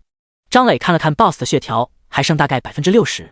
他发消息道，说出来你可能不信，我能秒掉 BOSS。 弑神只是打了一个问号。张磊，都闪开，我要装逼了。通过计算，大概14倍风切的伤害能秒掉 BOSS 剩下的血量。为了保险起见，张磊直接消耗20倍法力值来提升风切的威力。来试试超强风切吧。张磊中二的伸出右手，手掌向前，只见他身前形成一道巨大的锋刃，与正常版的风切不同，这次的锋刃颜色十分清脆，其内蕴含着无与伦比的能量。张磊心中一动，锋刃瞬间越过100米距离打在树怪 BOSS 身上。这次的锋刃造成了无与伦比的伤害，给树怪 BOSS 造成了一个深深的裂痕，几乎将树怪拦腰打断。与此同时，一个巨大的红色数字出现在树怪 BOSS 头顶，-1070亿。树怪惨叫一声，进入了 BOSS 无敌机制中，开始迅速回血。BGM 此时也发生了改变，原本宏大的音乐变得激昂，仿佛象征着战斗进行到了最紧张的时候。还在观战的玩家们也有点懵，这什么情况？不是之前还打的有来有回的吗？怎么突然就秒了？弑神因为树怪进入 BOSS 无敌机制中，不得已从树干中钻出来，在聊天中向张磊问道：“你做了什么？”张磊装逼的说道：“没什么，我起了，一枪秒了，有什么好说的？”弑神，好想打他啊，怎么办？ BOSS 进入第2阶段，无数新芽从 BOSS 各处钻出， BOSS 从一柱擎天的形态变为毛茸茸的可爱形态。不过这个毛茸茸是相对于万米这个单位而言的，在玩家们的视角中，树怪 BOSS 此时更加狰狞，每一个新出的新芽都迅速长成一条1000米长的树枝，此时它可攻击的树枝更多了。在 BOSS 进入第2阶段的一瞬间，就将目光看向张磊。张磊提醒弑神道：“如果你想打伤害，就赶快打，不然我就要把他秒了。”弑神缓缓地打出一个，不过出于对张磊的信任，他还是赶紧上前打伤害。一刀下去，-30亿，伤害变高了，这可不是好事，这意味着第2阶段的树怪 BOSS 的生命值再次变高。张磊在心中稍微计算，2%的最大生命值是30亿，也就是说总共有1500亿，那么需要29倍的风切伤害才可以杀死 BOSS，保险起见，直接40倍法力值。40倍风切法力值也就8000点法力值，简直不值一提。弑神又造成了3次伤害，就发来消息，不行了，现在的 BOSS 十分难缠，我打不动了，你要能秒就秒了吧。张磊躲过几根树枝，看到弑神的消息后，直接向着树干飞去，树枝太多，根本无法躲过，索性就不躲了，只是将飞行的法力值加大。只见一根巨大的树枝劈到张磊法力护盾上，不，应该是巨大的树枝撞到法力护盾上。832W， 可怕的伤害，但对张磊没用，他那护盾条甚至连变化都没有。又是一个树枝撞过来， 832W， 一个接一个，飞行器在树枝的撞击中跌跌撞撞地飞向主干。终于，张磊感觉到距离够了，40倍风切的法力值瞬间消耗，巨大的锋刃在飞行器前形成。嗖，锋刃飞行过程中划开了空气，狠狠地砍在树怪身上。-2120亿，树怪长长的血条瞬间被清空。这一次是神看到这个数字了，是神6，他只觉得自己的天赋就是个笑话，看看人家的红色天赋，再看看自己的，甚至他感觉张磊根本就不是红色天赋，他一定隐瞒了什么，说不准是更高级别的天赋。远处的玩家们此时已经说不出话来了，因为这个伤害数字超过了他们认知，这不是神那样的靠天赋砍几十刀打出来的伤害，而是实打实的能秒掉传说阶 BOSS 的技能。论坛中直播间已经彻底沸腾，一天之前玩家们看到法外狂徒张三的名字都要上前啐上一口，现在玩家们只想跪着喊一副。第37章 BOSS 之战终于结束，这是什么神仙伤害？这是2000多亿，我没数错吧？这尼玛感觉我们玩的不是一个游戏。不懂就问，他这是在玩私服吗？这 BOSS 应该打死了吧？不好说啊，要是打死了，不可能不出世界通告。张磊凝重地看着树怪 BOSS 的躯干，他感觉到一股恐怖的气息正在酝酿。明明树怪 BOSS 的血条已经被清空，但空血条依旧存在，这就证明树怪 BOSS 还有第3阶段。而此时 BGM 依旧存在，只是音乐变得哀婉起来。这就是传说阶 BOSS 吗？树怪 BOSS 的身体上是神冲着张磊挥手，张磊飞到附近将他接上。张磊问道：你打过的 BOSS 多，现在这是什么情况？弑神迟疑地说道：一般 BOSS 只有1次回血的机制，这种情况我确实没有见过，也许这是传说阶 BOSS 特有的机制也说不定。张磊问不出什么，只能驾驶着飞行器远离 BOSS 一点，生怕被什么突然大爆发给搞死了。突然，树怪 BOSS 的身体之中弥散出绿色的荧光，一丝丝荧光不断溢出，渐渐的，他那庞大的身躯被荧光全部笼罩。荧光越来越多，荧光的体积却越来越小，逐渐从10000米高变为1000米直径的圆球，渐渐的结成一个巨大的茧。而此时，树怪 BOSS 那空了的血条正在迅速回满。仅仅3秒，树怪 BOSS 的血条已经回满，荧光结成的茧越发明亮，甚至能听到隐隐约约的心跳声。咚咚，张磊问道：这 BOSS 是在干什么呢？是在进化？弑神也不知，突然他想到什么，说道：恐怕这个树怪并非真正的传说阶 BOSS， 因为他从未使用过传说阶专属能力领域，现在他的气息越来越恐怖，难道在进阶为完整的传说阶 BOSS？ 麻烦了。张磊咂咂嘴，突然问道：我们为什么要等他进阶完成呢？现在能不能杀？弑神一愣，现在在 BOSS 机制中能杀得了。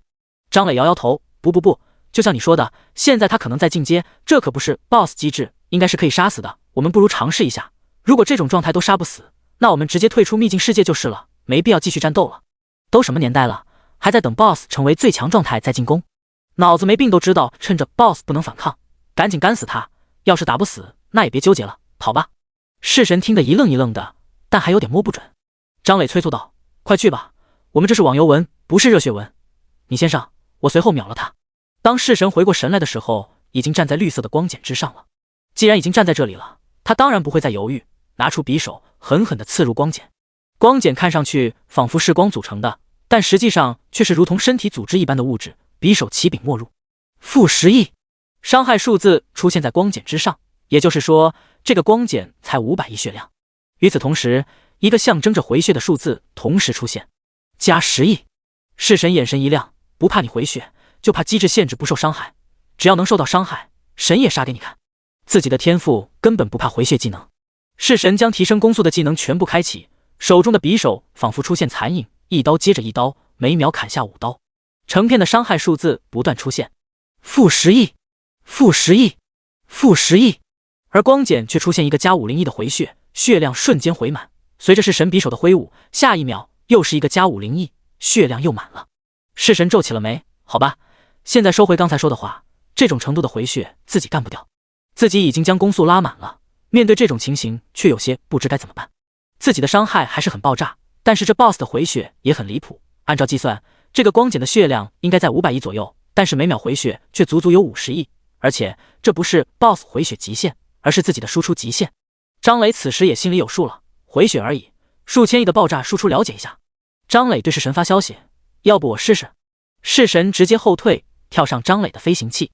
张磊用200点法力值刷新风切的冷却，然后使用40倍法力值释放风切，负2120亿，血量条瞬间清空。与此同时，绿色光茧受到重创，锋刃将整个光茧切出一个巨大的豁口，被切开的伤口蠕动着闭合，光茧保持着空血条的状态，直到伤口闭合，光茧才开始回血，加100亿。5秒后，血条再次回满，但张磊却发现光茧的光芒似乎弱了一点。式神振奋地说道：“有效果！”这时的 BGM 越发哀婉，似乎在求饶。张磊当然不会手软，再次使用200法力值刷新风切冷却，依旧是40倍法力值，负2120亿。锋刃造成了巨大的伤口，伤口奋力愈合。趁你病要你命，张磊立即刷新冷却，如法炮制。第2个锋刃紧接着劈到还没愈合的伤口上，第3个锋刃，第4个锋刃。式神呆呆地看着式神，很想问他：你技能不需要冷却的吗？你这么吊你爸妈知道吗？锋刃接连不断的攻击，光茧的伤口越来越大，光茧的光芒也越来越暗淡。终于，伤口大到直接贯穿了光茧，将它彻底劈成了2半。光茧不甘的化作星星点点消失，其内的景象也露出来，里面有一个丑陋的类人形怪物，身高1000米左右，蜷缩着身体，它从腹部被砍成2半。BGM 戛然而止，象征着 BOSS 生命的血条终于消失了。同时，系统通告出现。恭喜玩家法外狂徒张三杀死了传说阶 BOSS 树怪，作为本服第一个杀死传说阶 BOSS 的玩家，奖励自由属性点300点，请广大玩家再接再厉。服务器第一个杀死相应阶位 BOSS 的玩家将会得到额外的自由属性点奖励。过去这个殊荣都是神的，从黑铁阶到钻石阶一个不落。式神目光复杂的看着张磊，恭喜你了，第一个杀死了传说阶 BOSS。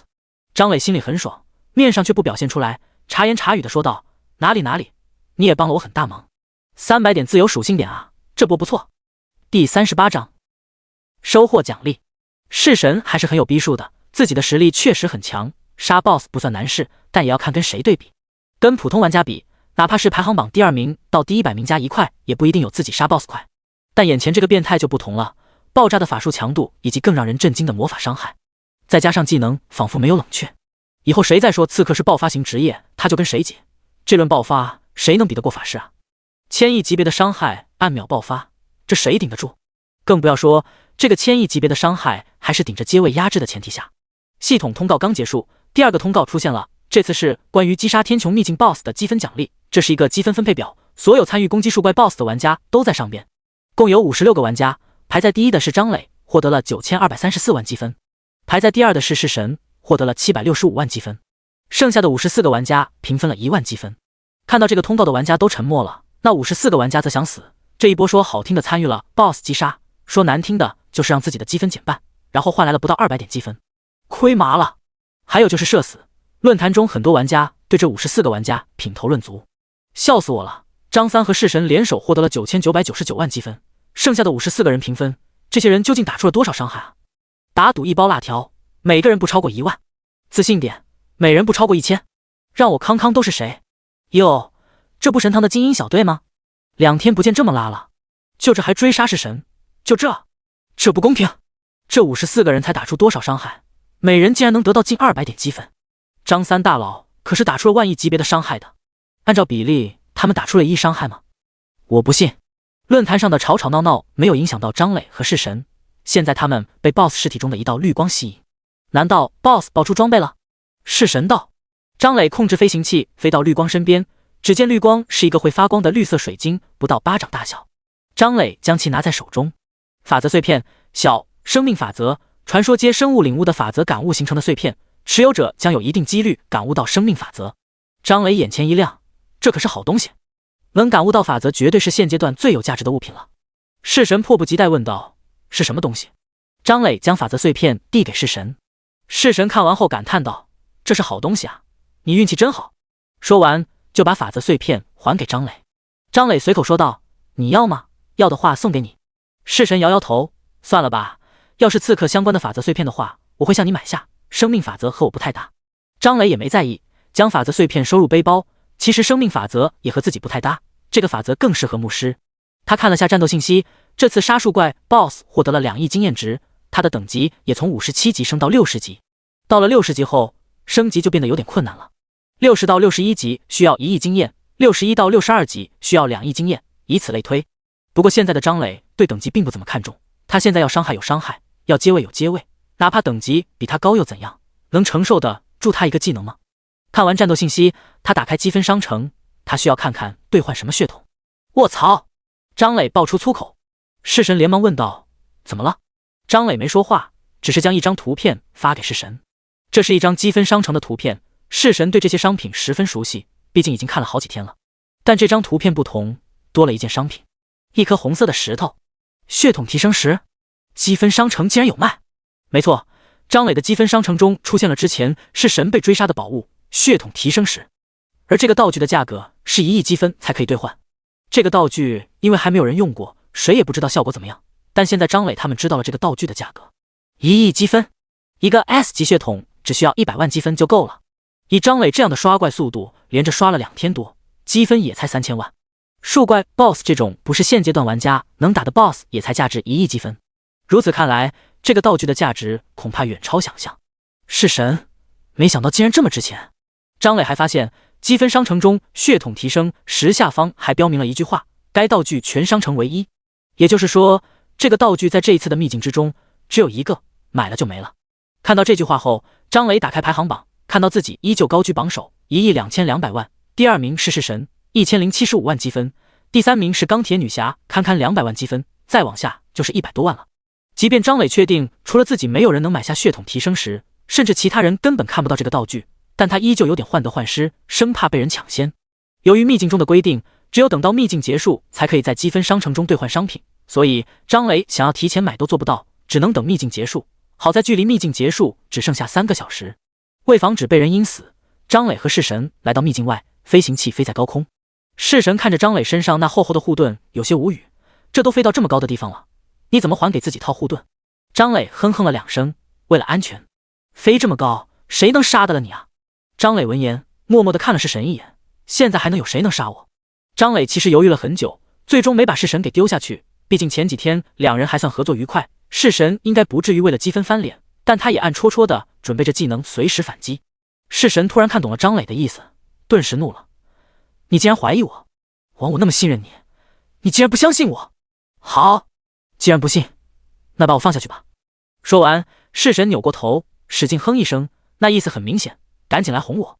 但张磊是个钢铁直男，听到式神要求把他放下去，眼睛顿时亮了。好啊，本来还想着自己不好意思提出来，只能暗自警惕，没想到式神这么贴心，主动要求放下去。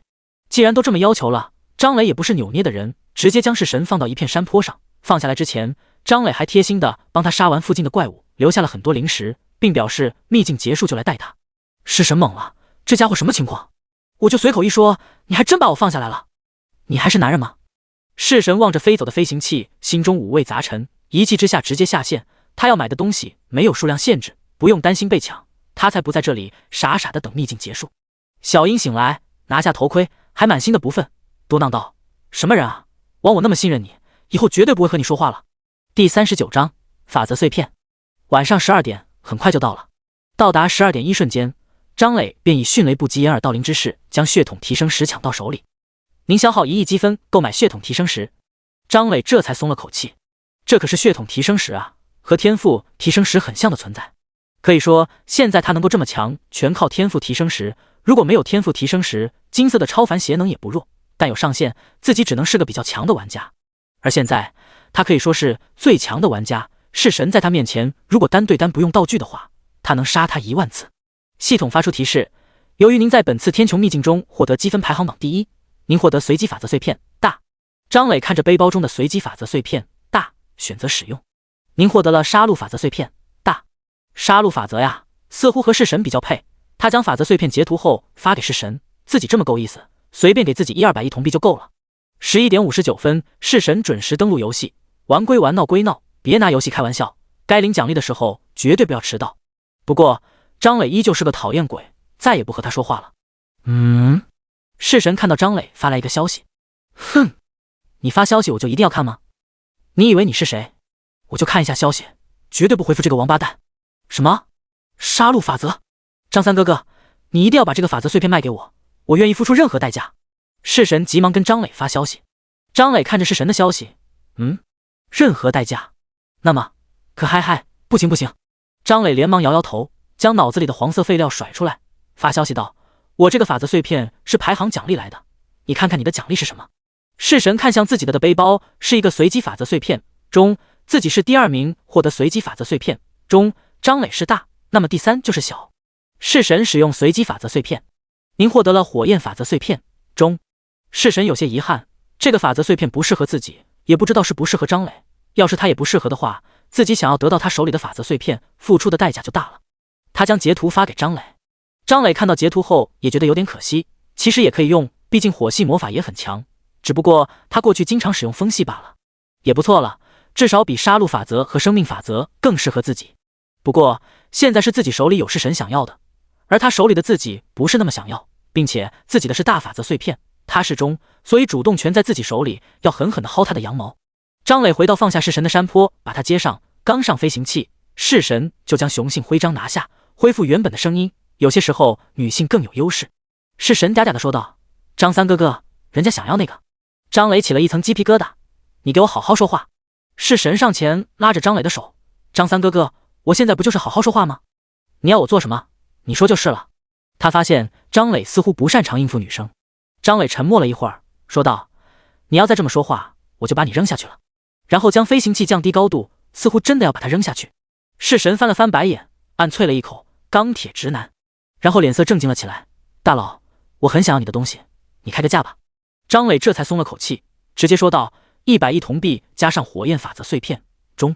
式神摇摇头，不，我顶多出10亿铜币再加火焰法则碎片。张磊丝毫不慌，我一个法师也不是不能感悟杀戮法则，我杀怪也挺快的。式神对张磊这种说法嗤之以鼻，但人为刀俎，我为鱼肉，只是说道，我最多出30亿铜币。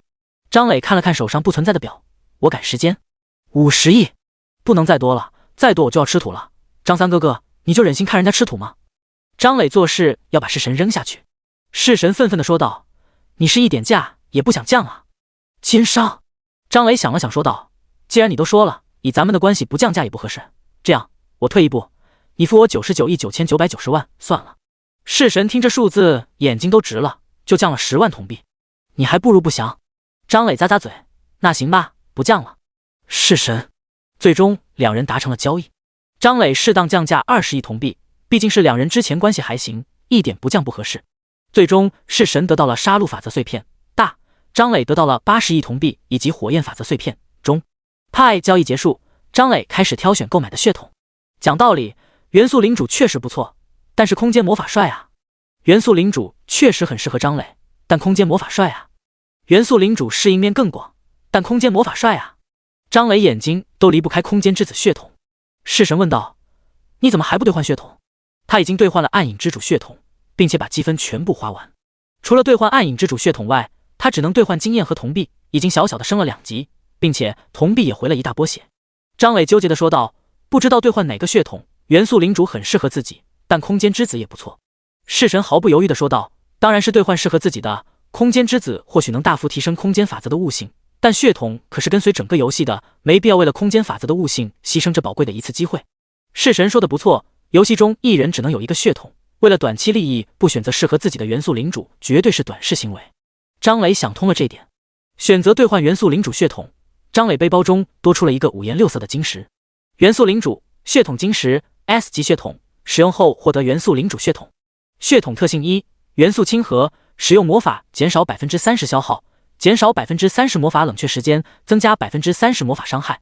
血统特性2，元素肢体，生命值和法力值合为一体，成为元素值，元素值受体质和智力属性共同影响，元素值清零，个体死亡。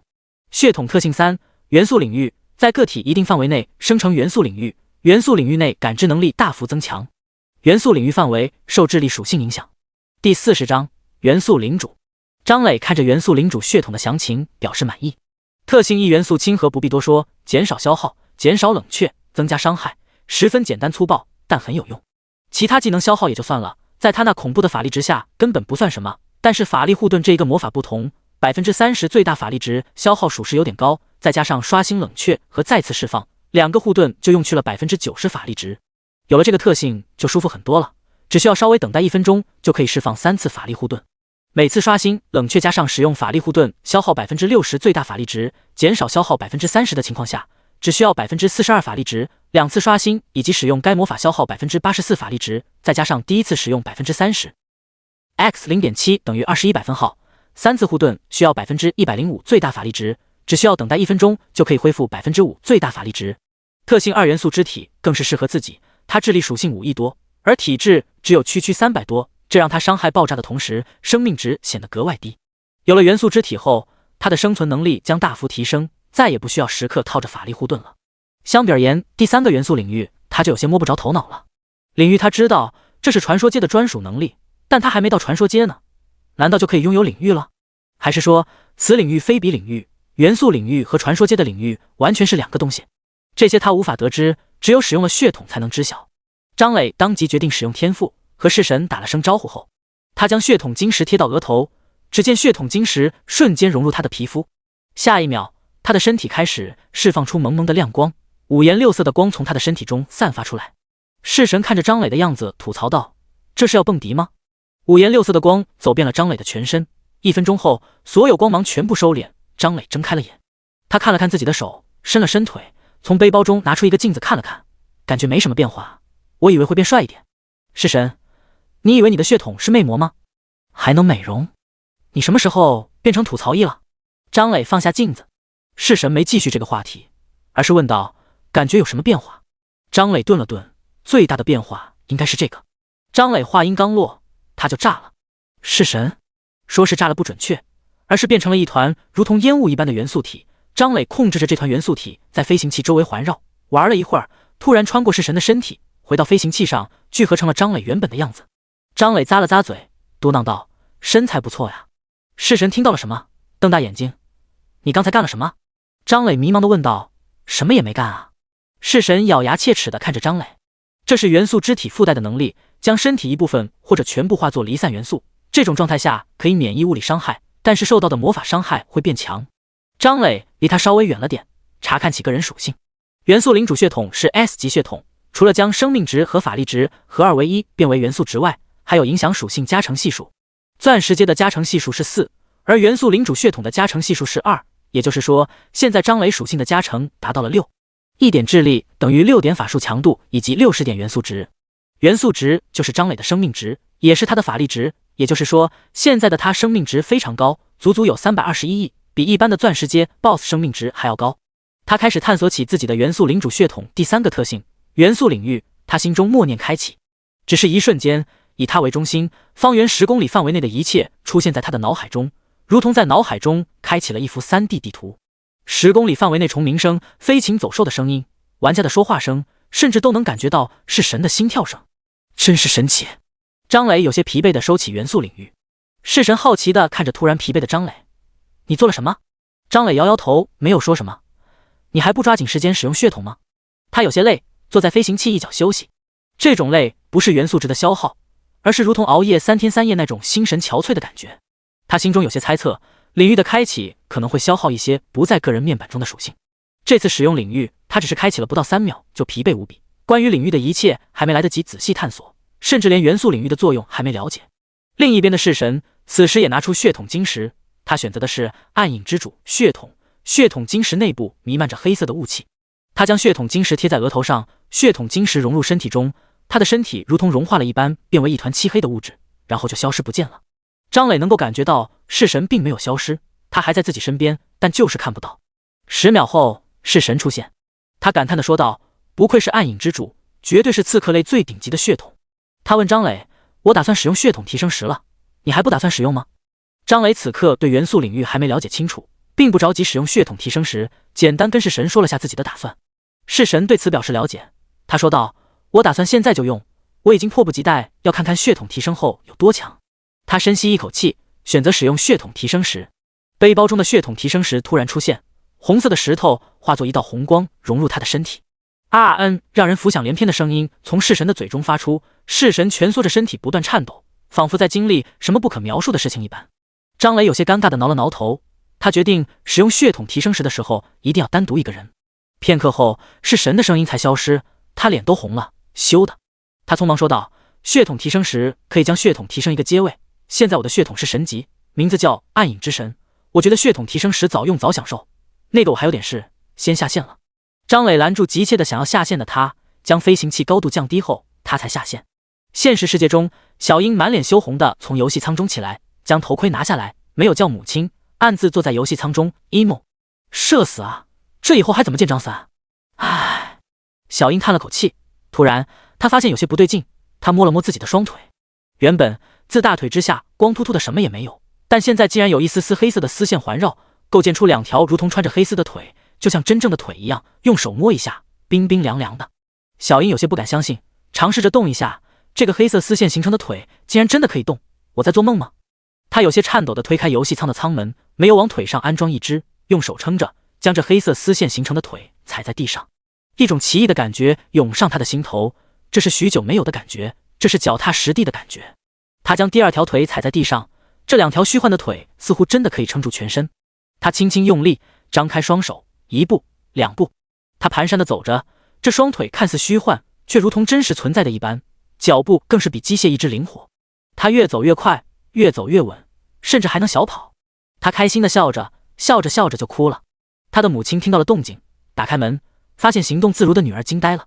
小英泪眼婆娑，回头看向母亲：“妈，我能走了。”第41章，这游戏不简单。张磊看向个人面板，姓名：法外狂徒张三，钻石阶，等级60，职业：极限法师，天赋：超凡邪能，红色，每击杀一个不低于自身5级的单位，增加1点智力，体330，力90，智536524271，5亿3600多万，敏60，元素值3.219乘以10的10次方321亿，有装备。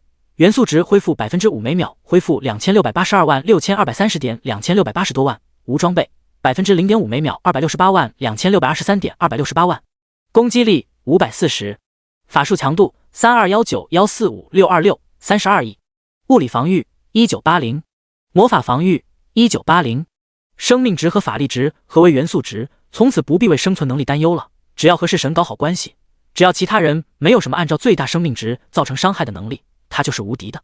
张磊看了看时间，才凌晨1点，完全不想去睡觉，而是想要探索元素领域的能力。他再次试着打开元素领域，方圆10公里的一切都呈现在他的脑海中。他忍着疲惫，试着将元素领域的范围缩小。当元素领域缩小到方圆100米的时候，心中的疲惫感才有所缓解。这时他才松了口气，反复开关了几次元素领域，每次都直接保持在方圆100米。终于他忍不住睡意，直接下线了。下线后，他发现自己连眼睛都有点睁不开，也没有力气推开游戏舱的舱门，索性按了下维生系统按钮，在游戏舱中睡觉。第二天上午10点，张磊疲惫地睁开眼睛，他艰难地坐起，好半天才反应过来，这是开启元素领域的疲惫感。他那仿佛生锈了的脑子让他十分难受。由于在游戏舱中休息了一晚上，并且开启了维生系统，并没有感觉到饥饿。他有气无力地打开舱门，给自己倒了杯水，稍微喝了点，困意再次袭来，他躺倒在床上。再次醒来，已经到了晚上10点。张磊一脸懵地从床上爬起，肚子咕噜噜地叫着。他端起水杯，喝了一大杯水，才感觉好点。这时他才记起自己为什么在睡觉，似乎是昨天开启元素领域导致的。他给自己弄了点吃的，填饱肚子后，才感觉彻底活了过来。这神魔游戏绝对不简单，自己只不过是在游戏中使用了一下技能，竟然导致自己睡了整整1天。领域这种东西绝对在消耗着什么东西，也幸好自己没有使用血统提升时，如果使用了血统提升的情况下，血统特性3元素领域所消耗的某种东西肯定更加多，一不小心可能真的会醒不过来。张磊有些心有余悸地想着，他打定了主意，不把领域消耗什么搞清楚，绝对不使用血统提升时。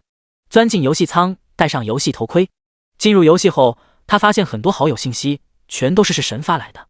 张三，你在哪？我有事和你说。上线了吗？在吗？还活着吗？不会死了吧？张磊满脸黑线的看着是神发的消息，给他回了一句，不会说话可以不说。是神似乎一直在等张磊的消息，张磊发过去消息后，是神几乎秒回，快来接我。我有事跟你说。接着是神发了个定位。张磊满心疑惑，这娘们儿搞什么鬼？当他飞到式神发的位置后，式神早已迫不及待地跳进飞行器，快，飞高点，飞到没有人的地方。飞到没有人的地方？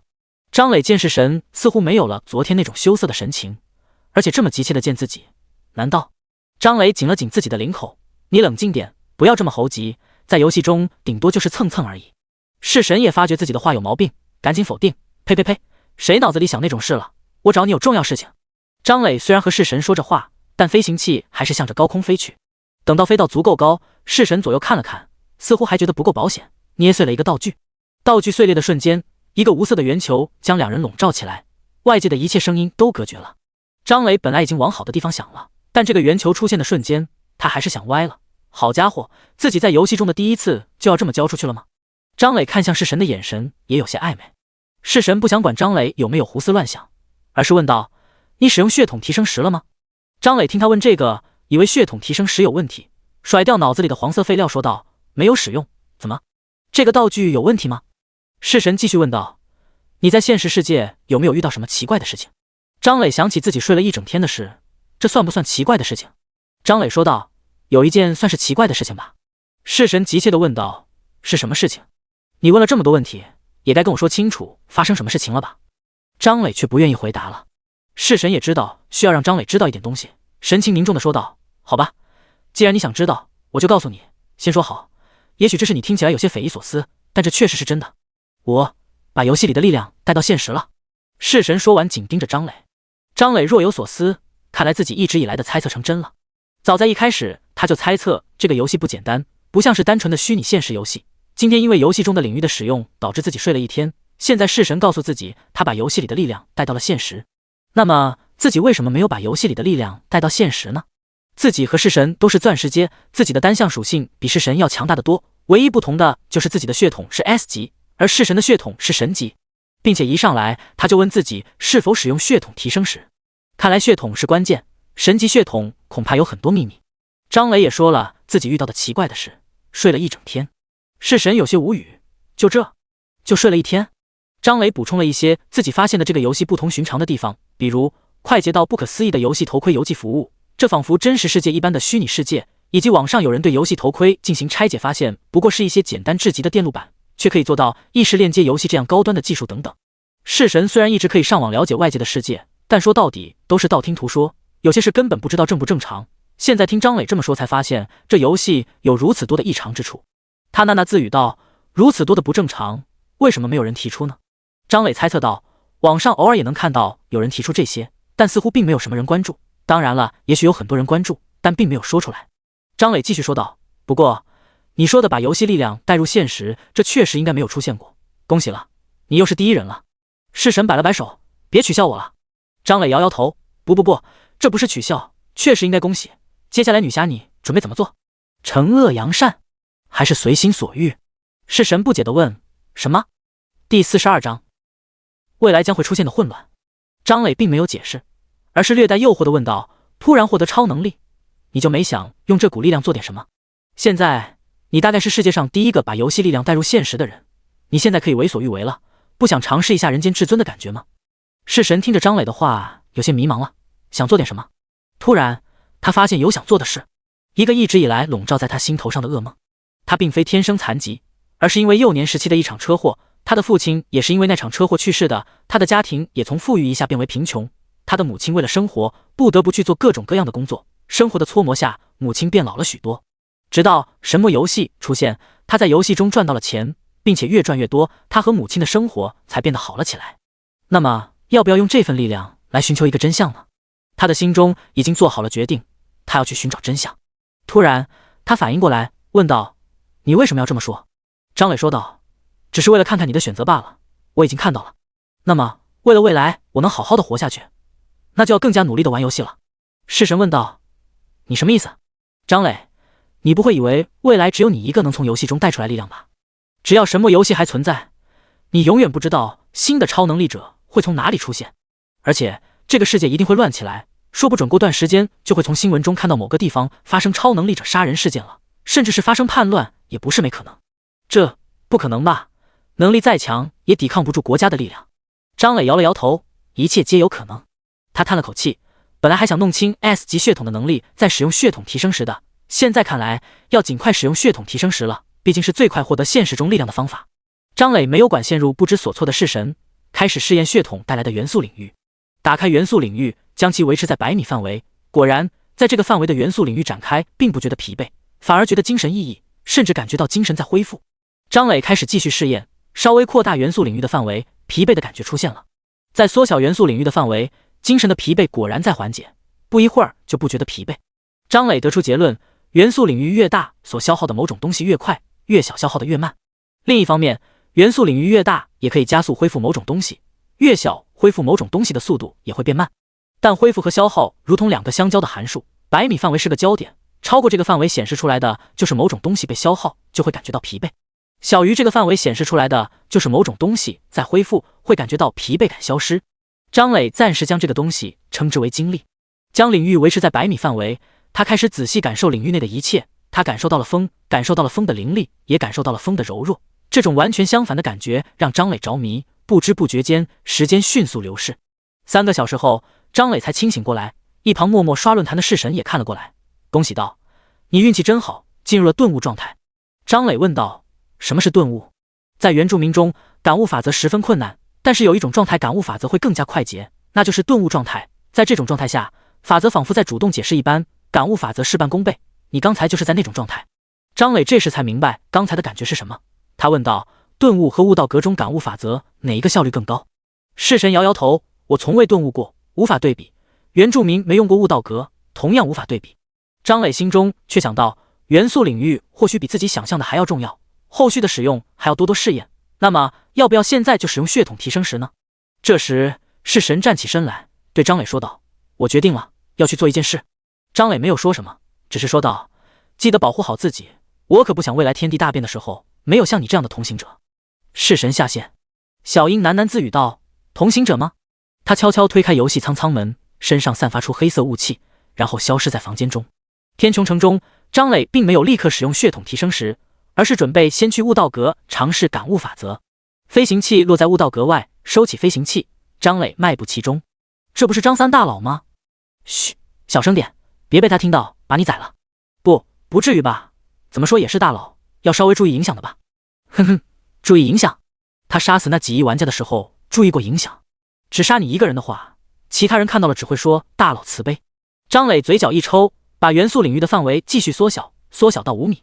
刚才那些玩家们的声音确实不大，正常情况张磊听不到，但是张磊有元素领域，领域内的一切如同掌中观文，清晰无比。而且只要将元素领域的范围缩小到100米，就不会消耗精力。进城后，为了别人的隐私，他将领域只开了30米，没想到还是听到自己不该听到的话。不过他没有怪罪这几个玩家，他的名声在论坛并不好，即便因为自己实力强大，有些玩家认可了自己，但依旧有很多玩家是小黑子，不遗余力的黑自己。他也没有搭理过那些小黑子，骂2句又影响不了什么。不过今天从式神口中得到力量会带到现实的消息后，他也有点慌，万一自己的身份泄露，被人线下 PK， 自己该怎么办？这也是他改变想法，想要尽快使用血统提升时的原因。将力量带到现实后，自己的生命就能得到保障。不过使用血统提升10日程要排在后边，先使用悟道阁再说。悟道阁中，张磊随便选了一个房间，这个房间和几天前张磊见过的那个房间一样，空旷的房间中什么也没有，只有一个蒲团放在房间中央。张磊走上前，盘膝坐下，提示出现，请选择您使用的功能。提示下方是2个选项，分别是改造技能和感悟法则。第43章感悟法则。张磊记得之前来悟道阁的时候只可以改造技能，现在多出个选项感悟法则。张磊选择好后，系统继续提示道，请选择感悟法则的方向。系统面板中多出一个空的方框，张磊尝试后发现这个方框只可以添加自己会的技能。张磊没有胡乱选择，而是谨慎地选择了火系的最基础魔法火球术。预计本次感悟法则需要消耗100万铜币，是否支付？支付！恍然间，张磊仿佛看到了一个火焰，火焰欢快地跳动着，燃烧着。热情是火焰的性格，暴躁也是火焰的性格，吞噬一切，燃烧一切也是火焰的性格。不一会儿，张磊醒过来，似乎对火焰有了一丝了解，又似乎对火焰有了更多不解。这种玄而又玄的感觉让张磊着迷。他再次选择感悟法则的选项，这时他才发现自己技能栏中的火球术消失了，而且也没有什么新的技能出现。看来每次感悟法则都会消耗掉自己学会的技能。这么说的话，要优先将有大量技能书的魔法用来感悟法则。张磊从拍卖行中购买了一本火球术技能书，只需要200铜币。学习后，紧接着就投入感悟法则的方框中。预计本次感悟法则需要消耗200万铜币，是否支付？这一次支付的铜币更多了，也许是因为这一次将会感悟比之前更多的法则。张磊再次看到了火焰，这一次火焰安静地燃烧着，如同一个优雅的绅士，姿态优雅的燃烧，发出柔和的光芒，也将温暖洒向四周。张磊再次醒来，有些上头的再次购买了一本火球术技能书，迫不及待地放入方框中。预计本次感悟法则需要消耗800万铜币，是否支付？这一次需要支付的铜币更多了。张磊支付铜币后，感觉自己仿佛置身于无尽的火焰之中，火焰燃烧着自己，但他并没有感觉到疼痛，而是感觉自己变成了一团火焰。火焰的所思所想自己一清二楚，火焰也理解了自己的所思所想。他感觉到自己就是火焰，火焰也是自己。火焰继续燃烧，燃料耗尽，火焰开始熄灭。他感觉到了火焰的后继乏力，也感觉到了火焰的终末。噗！火焰最后熄灭了，化作一缕青烟。张磊眼含泪水的醒来，他与火焰感同身受，他感受到了火焰的哀伤，真是奇妙的体验。他再次买下火球术技能书学习，但这次奇怪的是，他发现自己竟然无法学习，这是怎么回事？明明之前都可以学习的。突然仿佛有所明悟，他伸出双手，只见一个火苗从虚空中出现，然后火焰越来越大，最终形成一个燃烧着的火球。这正是魔法火球术。张磊恍然大悟，悟道阁的感悟法则并非是消耗技能换取法则感悟，而是深入解析技能，在解析技能的过程中感悟法则。而现在之所以无法学习火球术技能书，是因为他已经将火球术全部掌握，即便技能栏中没有，但他依旧可以使用出来，因为他彻底学会了，如同原住民那样，不需要依靠技能栏一样可以释放出这个魔法。他满意的点点头，虽然对于火焰法则依旧如同雾里看花，但是至少是有进步的。他相信只要将足够多的火系魔法解析，总有一天他能感悟到火焰法则。既然火球术无法继续解析了，他换了个技能，选择解析旋风。旋风可以说是他最熟悉的技能，也是他在游戏中使用时间最长的技能。虽然他从未解析过旋风，但他有种预感，自己今天绝对会入门风系法则，因为他之前使用元素领域的时候，对风系魔法有很多无法描述的感悟。将旋风技能放入系统的方框中，预计本次感悟法则需要消耗1000万铜币，是否支付？仅仅是第一次解析竟然要消耗这么多铜币，他对这次的收获很期待。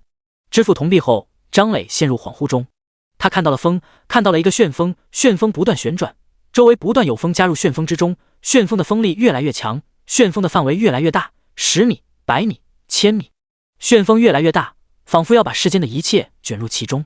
张磊从恍惚中醒来，好像是明白了，又好像什么都不明白。他想了半天也没想明白自己到底懂了什么，索性不想了，从拍卖行中买了一本旋风技能书，学习后将旋风再次放入系统的方框中。这一次系统的提示却发生了改变，无法预计本次感悟法则需要消耗铜币，是否开启自动支付？背包中铜币耗尽后将自动从感悟法则中醒来。张磊对此有些惊奇，但是果断地选择开启自动支付。他再次看到了旋风，与此同时他背包中的铜币开始迅速减少。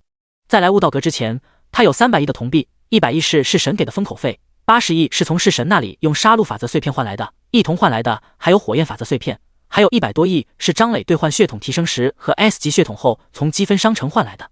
原本他认为300亿铜币自己怎么都花不完，所以并没有在意自动支付，但现在如果他能看到背包中的铜币数字的话，恐怕会给自己一巴掌。只见铜币一开始只是100万100万的往下降，但很快就变成200万300万，甚至1000万1000万的往下降。原本是11位数的铜币，慢慢的变为10位数，很快就变成9位数，然后归零。张磊有些茫然的从感悟法则中醒来，他感觉自己似乎睡了很久，又感觉自己仿佛是个旋风，现在穿越到人的身上。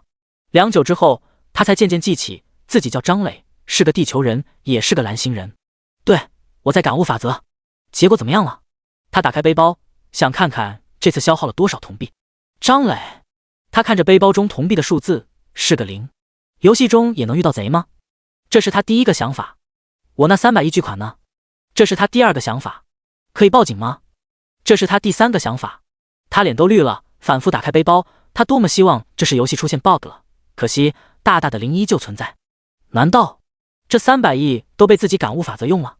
一个让他都不敢信的想法出现在他脑海中。他连忙打开个人面板，忽略其他没有改变的数值。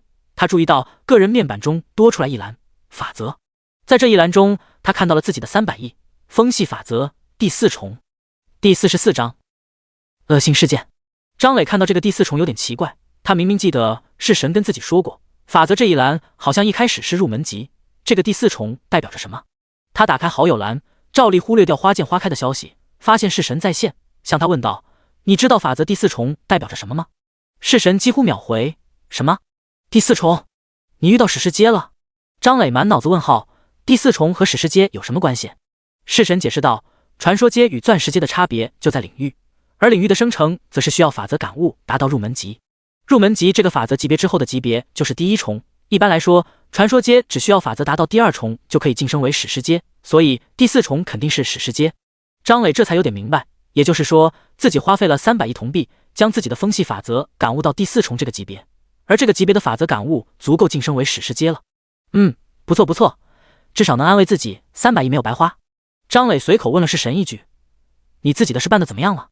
是神办完了，把人都杀了，你说不定还能看到新闻呢。张磊效率有点高啊，不过杀人看来仇怨很大。不对，张磊盯着系统面板上方的日期，他发现了不对，现在竟然是8月27日。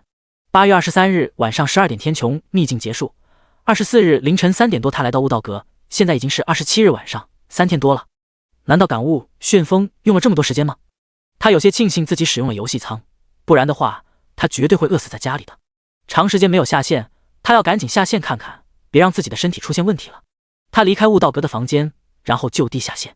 他睁开眼睛，发现眼睛外有不少眼屎，嘴里也有些发苦，身体仿佛生锈了一般。他明白这是长时间不动的后果。虽然游戏舱有维生系统，能确保身体所需的营养物质，还能适当的放松身体，长时间躺着身体也不会出什么问题。但这一次他躺的时间太长了，并且躺了这么长的时间没有运动过，身体不是正常的。他坐在游戏舱中稍微活动了一下身体，身体仿佛生锈了一般，每动一下骨头关节都会发出响声。半个小时后他才感觉身体恢复了正常，也是有些心有余悸。这一次幸好只是3天，要是更长时间，说不定自己在游戏中就因为现实世界身体原因直接死掉了。果然要尽快使用血统提升时，游戏中的力量带入现实后，他至少不用担心会猝死了。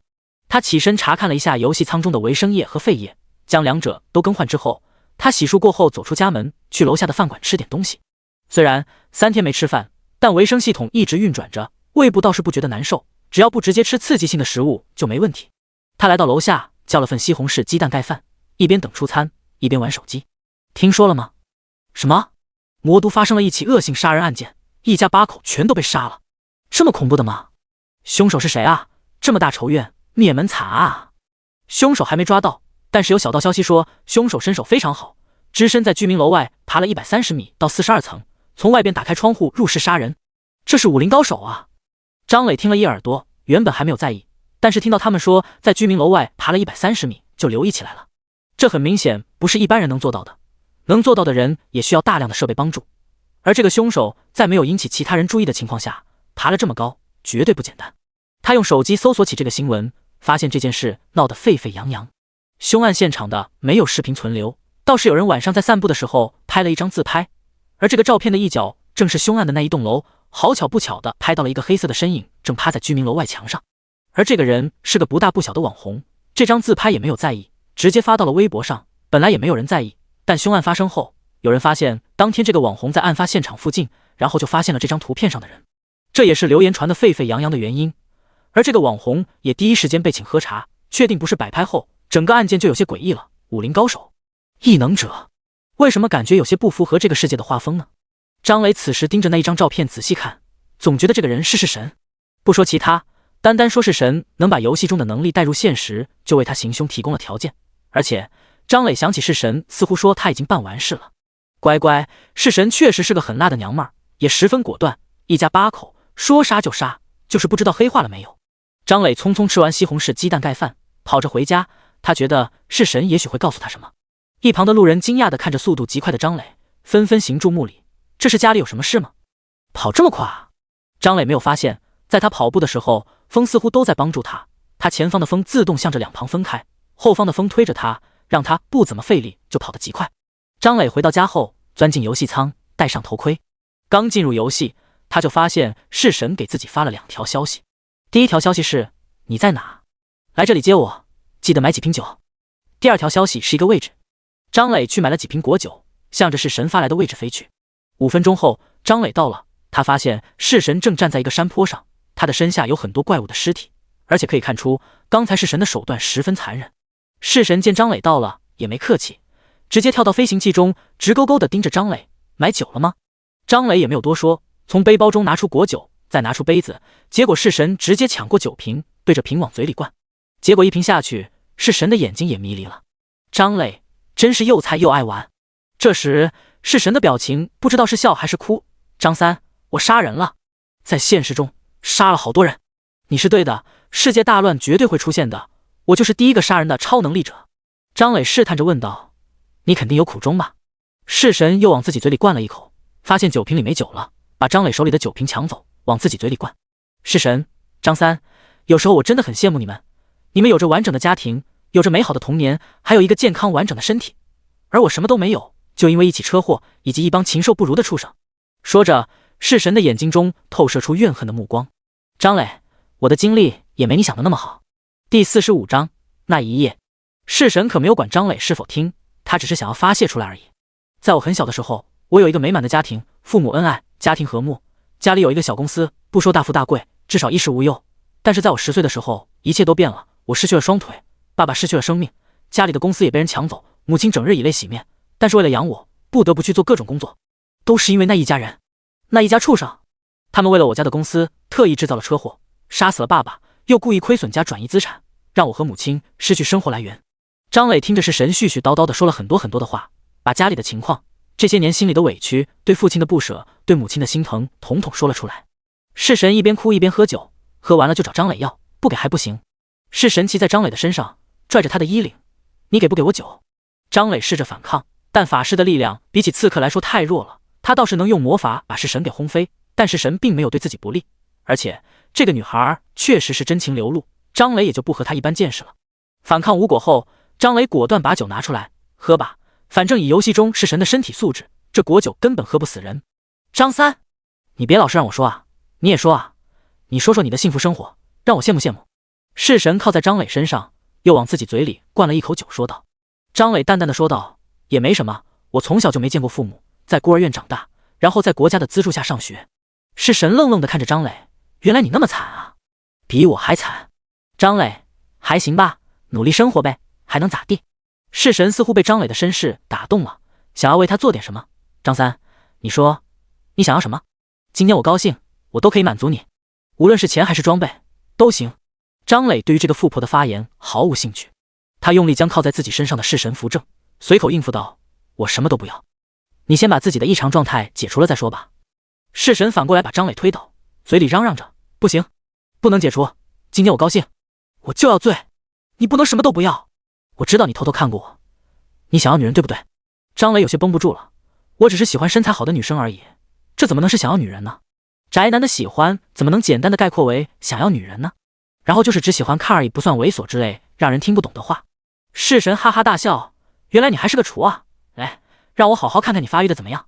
说着一把将张磊压在身下，感受到式神的手，张磊脸都绿了，你别逼我用魔法轰你。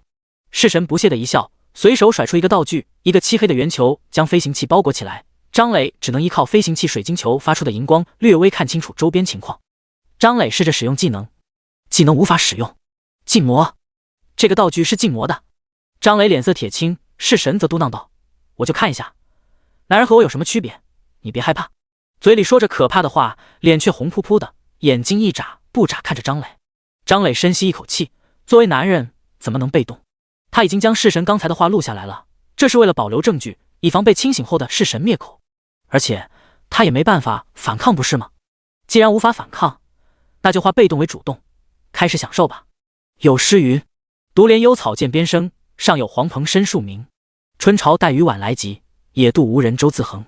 小英有些猛地从游戏舱中起来，看了看天色，已经大亮。突然他想起了什么，脸色倏地红了起来，想起来了，全都想起来了。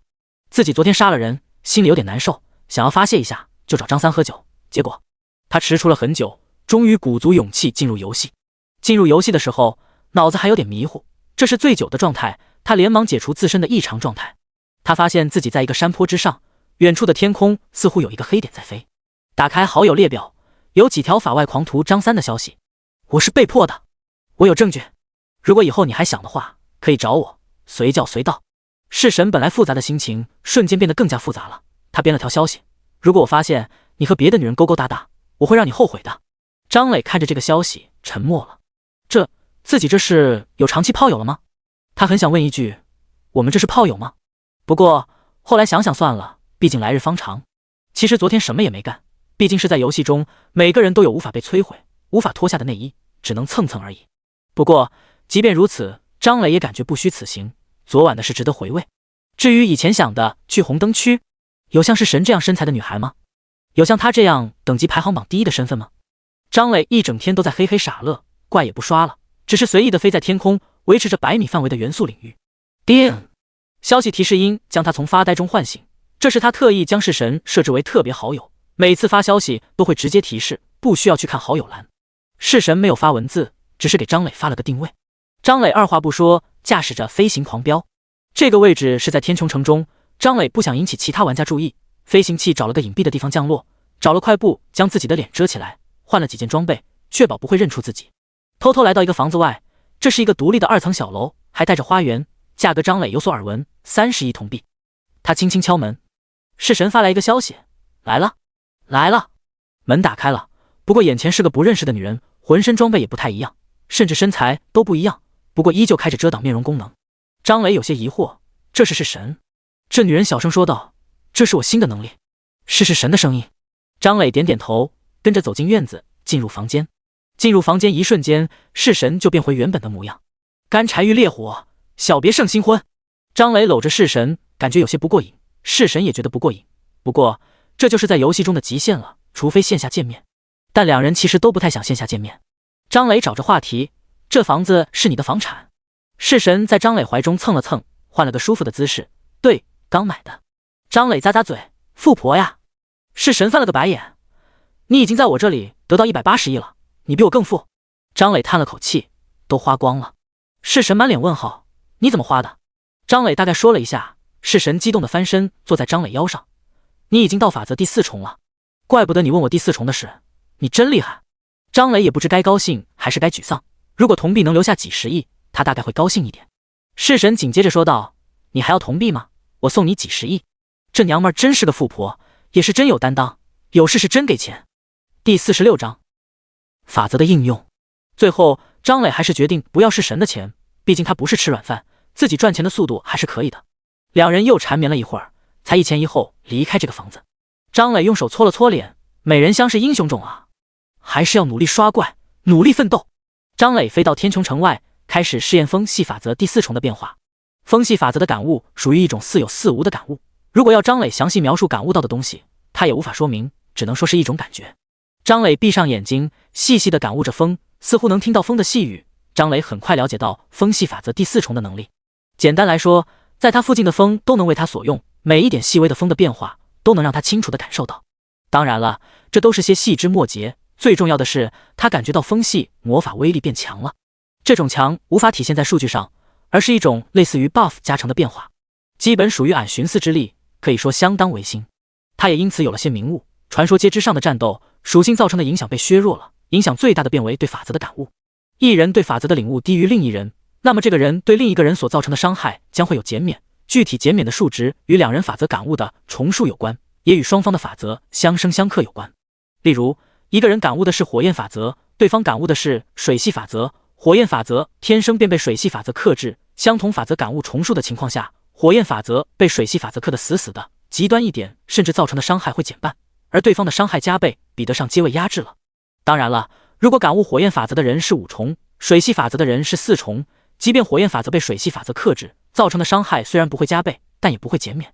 张磊明白，传说阶之后的战斗影响因素更多了，不仅有阶位、属性、技能、装备能影响战斗，还有法则感悟重数和法则之间的相生相克，甚至后者影响更大一些。不过张磊却认为，只要不是伤害减免太离谱，他的伤害依然会很爆炸，即便减免99%又如何？大不了使用100倍、1000倍的元素值催动，没别的，就是元素值多。张磊感受了一下风系法则第4重带来的影响，简单来说，周围的风全都在听候他的调遣，最直观的就是飞行了。他自己能飞了。张磊收起飞行器，身体开始向下坠落，他连忙催动周围的风，轻柔的风托起了他的身体。他尝试着命令风，只见在风的推动下，他缓缓地向前方飞行。张磊估摸了一下，这种飞行速度也就比他在地面上走快一点，远远不如飞行器的速度，舒适性更是没办法比。自己飞他要小心翼翼地控制周围的风，稍有不慎身体就歪了。飞行效果不稳，速度还慢，还费心费力。玩了一会儿，张磊果断再次钻入飞行器中，还是躺着飞舒服。不过当他在使用飞行器飞行的时候，他确实发现了一个风系法则的妙用。风系法则的飞行竟然可以应用到飞行器的飞行中。原本飞行器的飞行属于横冲直撞，用蛮力撞开各种气流，属于势力大专飞。但张磊风系法则第4重后，飞行器在飞行过程中可以得到风的助力，并且飞行前方的风还会主动避开，一定程度上减小了飞行过程中的法力值损耗。同样速度下，大概能节省10%的法力值。张磊算了半天，发现其实差别不大，自己的法力值足够，也些节省的法力值聊胜于无。不过风系法则第4重最重要的变化还是对风系魔法的加成。张磊特意跑到王者回廊试验一下，加成大概在200%左右，这才是卓有成效。这个加成还是面对并未感悟法则的普通怪物身上的，具体对传说阶的怪物有多少加成，还需要看传说阶领悟到的法则程度。张磊总算将风系法则的作用摸清楚了。总的来说，目前来看是锦上添花，完全不值300亿铜币。再次心疼自己的300亿。张磊将火焰法则碎片从背包中拿出来，这是他用杀戮法则碎片和式神交易得来的。交易后发生了太多事，也有太多诱惑，根本来不及使用，现在闲了下来，终于想起来使用。张磊将火焰法则碎片放到自己额头，仔细感知。突然间，他仿佛被火焰包围，那种在悟道阁的感觉再次出现了，甚至更加强烈一点。他感觉对火焰的了解逐渐加深。火焰法则碎片很快消耗完毕。张磊意犹未尽地舔了舔嘴唇，法则碎片太小了，根本不够感悟的。张磊感觉被坑了，这玩意儿还不如去悟道阁花费铜币感悟法则呢。他看了一眼个人面板，果然法则这一栏中出现了火焰法则第1重。聊胜于无吧。张磊看了看时间，下线吃饭，然后睡觉。身体是革命的本钱，可不能熬坏了，除非游戏力量带到现实。不过他也打算好了，明天再探索一下元素领域，如果没什么问题，他就使用血统提升时。漂亮国神魔游戏的枫叶城中，一个战士疑惑地看着自己面板中的任务。任务：帮助海神殿降临前线战场。任务完成后获得隐藏职业海神祭祀。海神祭祀职业特性：属性加成增加 0.5， 身处大海中，你的属性全体上升5倍，在海神殿中属性上升10倍。这个战士瞪大了双眼，隐藏职业。虽然职业特性比较局限，但是属性加成 0.5 也算个不错的特性。而自己不过是个普普通通的战士，只是恰巧认识了海神殿的牧师，结果就触发了这个任务，当然要完成了。战士按照任务中的描述，来到海神殿接受海神洗礼，然后前往前线战场就行了。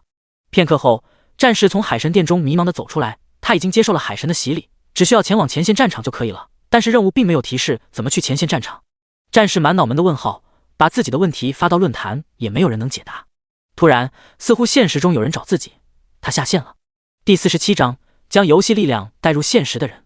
漂亮国洛城，一个白人青年从床上起来，将头盔拿下来，他正是接受海神洗礼的那名战士。他听到门外的喊声，詹姆斯吃饭了。他咕哝了一句，真烦，马上出去。詹姆斯从床上下来，快步走了几步，用力旋转门把手，突然只听咔嚓一声，门把手竟被他拽了下来。他惊讶地看着手里的门把手，他发现门把手不是坏了，而是他把整个门把手连带着附近的门板扯下来了，也因此门上出现了一个洞。他将手伸过洞，轻轻拉门，结果整个门都被他拉下来了。I am Superman。 一个念头出现在他脑海里，他用力一拳砸在门上，只见门被拦腰打断。他看向另一只抓着的门把手，手用力收缩，只听一阵咯吱声，铜制的门把手竟被他捏变形。阿达口中怪叫着，他一脚踢向墙壁，只见墙竟然被他踢出一个大洞。不理会客厅中面露震惊的家人，他狂吼道 I am Superman。 在他兴奋地测试自己的超能力的时候，他不知道他的灵魂中一个印记不断闪烁，如果他能看到的话，就能认出这正是海神殿的印记。张磊从游戏舱中出来，去厕所放水，看了看斗志昂扬的小张磊，他叹了口气。就在他下线之前，其实是和弑神在一起，没别的原因，只是食髓知味而已。他吃了点东西，今天一整天他测试了一下火焰法则和风系法则，并且探索出了一些使用方法，那就是将法则感悟融入血统自带的元素领域。如果将法则感悟融入，他发现能在元素领域笼罩范围内的随意使用法则相关的元素组成类似于魔法的技能，例如融入风系法则的话，他能在任意一处生成一股凌冽的风，伤害还算不错，大概能造成200%法术强度的伤害。而且这种魔法并没有形态上的限制，张磊可以随意变换魔法的形态，在近处其实并没有什么作用，但别忘了他的元素领域最远能笼罩方圆10公里，这个范围就远超他的施法范围了。只不过这么大的范围他根本支撑不住就是了。经过这一天的探索，张磊自认为对元素领域有了一定的了解，因此打算明天一早上线后就使用血统提升时，先在游戏中适应新力量，然后就下线，看看现实中会带来什么样的力量。据弑神所说，使用血统提升时后，他的血统从暗影之主提升为暗影之神，血统提供的加成也增加了，各项特性也有增强。而现实中大概能带入1/10的属性以及所有的技能，只不过由于没有技能栏，技能的施展全靠自己，只有在游戏中10分熟悉的技能才有能力释放出来，其他不熟悉的技能失败的可能性非常大。张磊对此一一记在心里。洗漱结束后，他躺在床上无聊地刷论坛。他看到一个视频，是有人搬运的漂亮国的视频，视频里是一个瘦弱的白人男性，他的面前是一堵厚厚的墙，只见他飞身起跳，一脚踢在墙上，墙仿佛是泡沫一般被他踢了一个大洞。视频还没有结束，只见一个人开着一辆小轿车过来，停在白人男性之前，这个白人男性走到车中间，一只手抱着车底，一只手按着车身，竟然将这辆小轿车给举了起来。而且看这个白人男性的神情相当轻松，他自信地说道 I am Superman。 视频结束，张磊看了看这个帖子，发帖子的人继续发言，视频主角叫做詹姆斯，据说拥有了超能力。下边有人回复，因为视频不能 P， 所以这些都是真的。不会吧不会吧，不会有人真的以为世界上有超人吧？这是什么恶搞视频吧？这不是恶搞视频，视频中的这个人现在正在直播，有兴趣的可以看看。一个人说完给了个链接，张磊看了看链接，这是游戏论坛的直播链接，游戏论坛功能10分多，不仅可以发图片、发视频，还可以进行直播，不管游戏内还是游戏外都可以直播。点开后发现这里不是华夏区的论坛，而是漂亮国的论坛，标题全是英文，张磊不太能看懂，只能看到几个诸如 Superman 的词。张磊发现这个叫做詹姆斯的人正在举杠铃，杠铃上没有标质量，但是杠铃中间的横杆被两边压得弯了起来，看詹姆斯的形态似乎十分轻松。詹姆斯随意地将杠铃扔了出去，杠铃重重地将地面砸出2个小坑，还发出了刺耳的撞击声。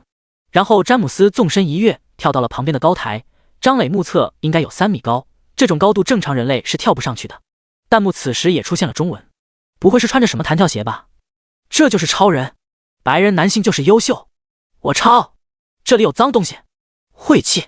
张磊厌恶地看着那条弹幕，也觉得弹幕碍事，把他屏蔽了。这时詹姆斯又开始了表演，他似乎要表演往返跑，他的面前有一个跑道，在30米的地方有一个树干，这是要进行往返跑测试吗？屏幕一旁出现一个计时器，随着詹姆斯奔跑，计时器开始计时，只见詹姆斯如同离弦的箭一般冲出去，1秒后抵达30米，然后拧身掉头再加速，1秒后回到起点，还没有结束，他再次向着30米的树干冲去。很明显能看出来，这绝对不是正常人类能达到的速度。张磊当然不认为有超人的存在，他更相信这是这个詹姆斯从游戏中把力量带出来了，毕竟他身边就有这么一个人。他和弑神在一起也聊起过现实中带入力量的问题，据他所说，大概能将游戏中1/10的属性带入现实。不要小看这1/10的属性，以弑神的实力，哪怕是1/1000的属性都能达到詹姆斯目前表现出来的身体素质。张磊看一会儿也觉得有些无聊了，无非是一些挑战人类身体极限的运动，但是如果是游戏力量带入现实的话，他更愿意明天自己尝试。不看了，睡觉。第48章，侵蚀开始。漂亮国洛城港口西100公里，海面下突然出现一个发着5颜6色光的光圈，光圈之中颜色不断变换着。附近的小鱼看到光圈，不由自主地想要靠近，结果就在它即将接近光圈的时候，一只巨大的鱼头从光圈中伸了出来。巨大的鱼头形态上类似于鲫鱼，它奋力地扭动着身躯，每一次扭动都将光圈扩大一点点，终于它全身从光圈中钻了出来。就在它钻出来的一瞬间，光圈附近的100米范围内的生物如同感受到天敌一般，一种巨大的恐惧笼罩着他们，这种恐惧已经超越了死亡的恐惧，让他们即便深陷恐惧也不敢挪动分毫，甚至忘记了呼吸。巨大的鱼兴奋地看着周围，全都是食物，只见他张开巨口深吸，周围的一切生物统统进入了他的口中。光圈中又一个生物钻出，这是一个较小的鱼，很轻易的就从光圈中钻出来。惧怕的看了眼第一个钻出的巨鱼，立刻扭动尾巴向着远方游去。第三个生物钻出，第四个，这些生物无一例外，统统散发着地球生物惧怕的气息，而且形态各异，完全不是地球上的生物。张磊起床、洗漱、吃饭，稍微活动了一下身体后，钻入游戏舱。进入游戏后，张磊打开元素领域适应了一下，然后关闭领域，坐着飞行器飞到高空。他要进行血统提升，为了防止血统提升太舒服而出现像式神那样的奇怪表现，他一定要确认周围没有其他人，不理会式神想要陪自己一起的消息。他对式神已经很了解了，比任何人都了解，无论是身体还是性格。式神屁股一撅，张磊就知道他要拉什么屎，无非是想要录下自己血统晋升时的出臭时刻。做梦！张磊深吸一口气，用元素值维持着飞行器的飞行，拿出血统提升石。血统提升石是一个红色的石头，外表看其貌不扬。张磊没有犹豫，将血统提升石贴到额头上，只见血统提升石化作一道红光钻入张磊的身体。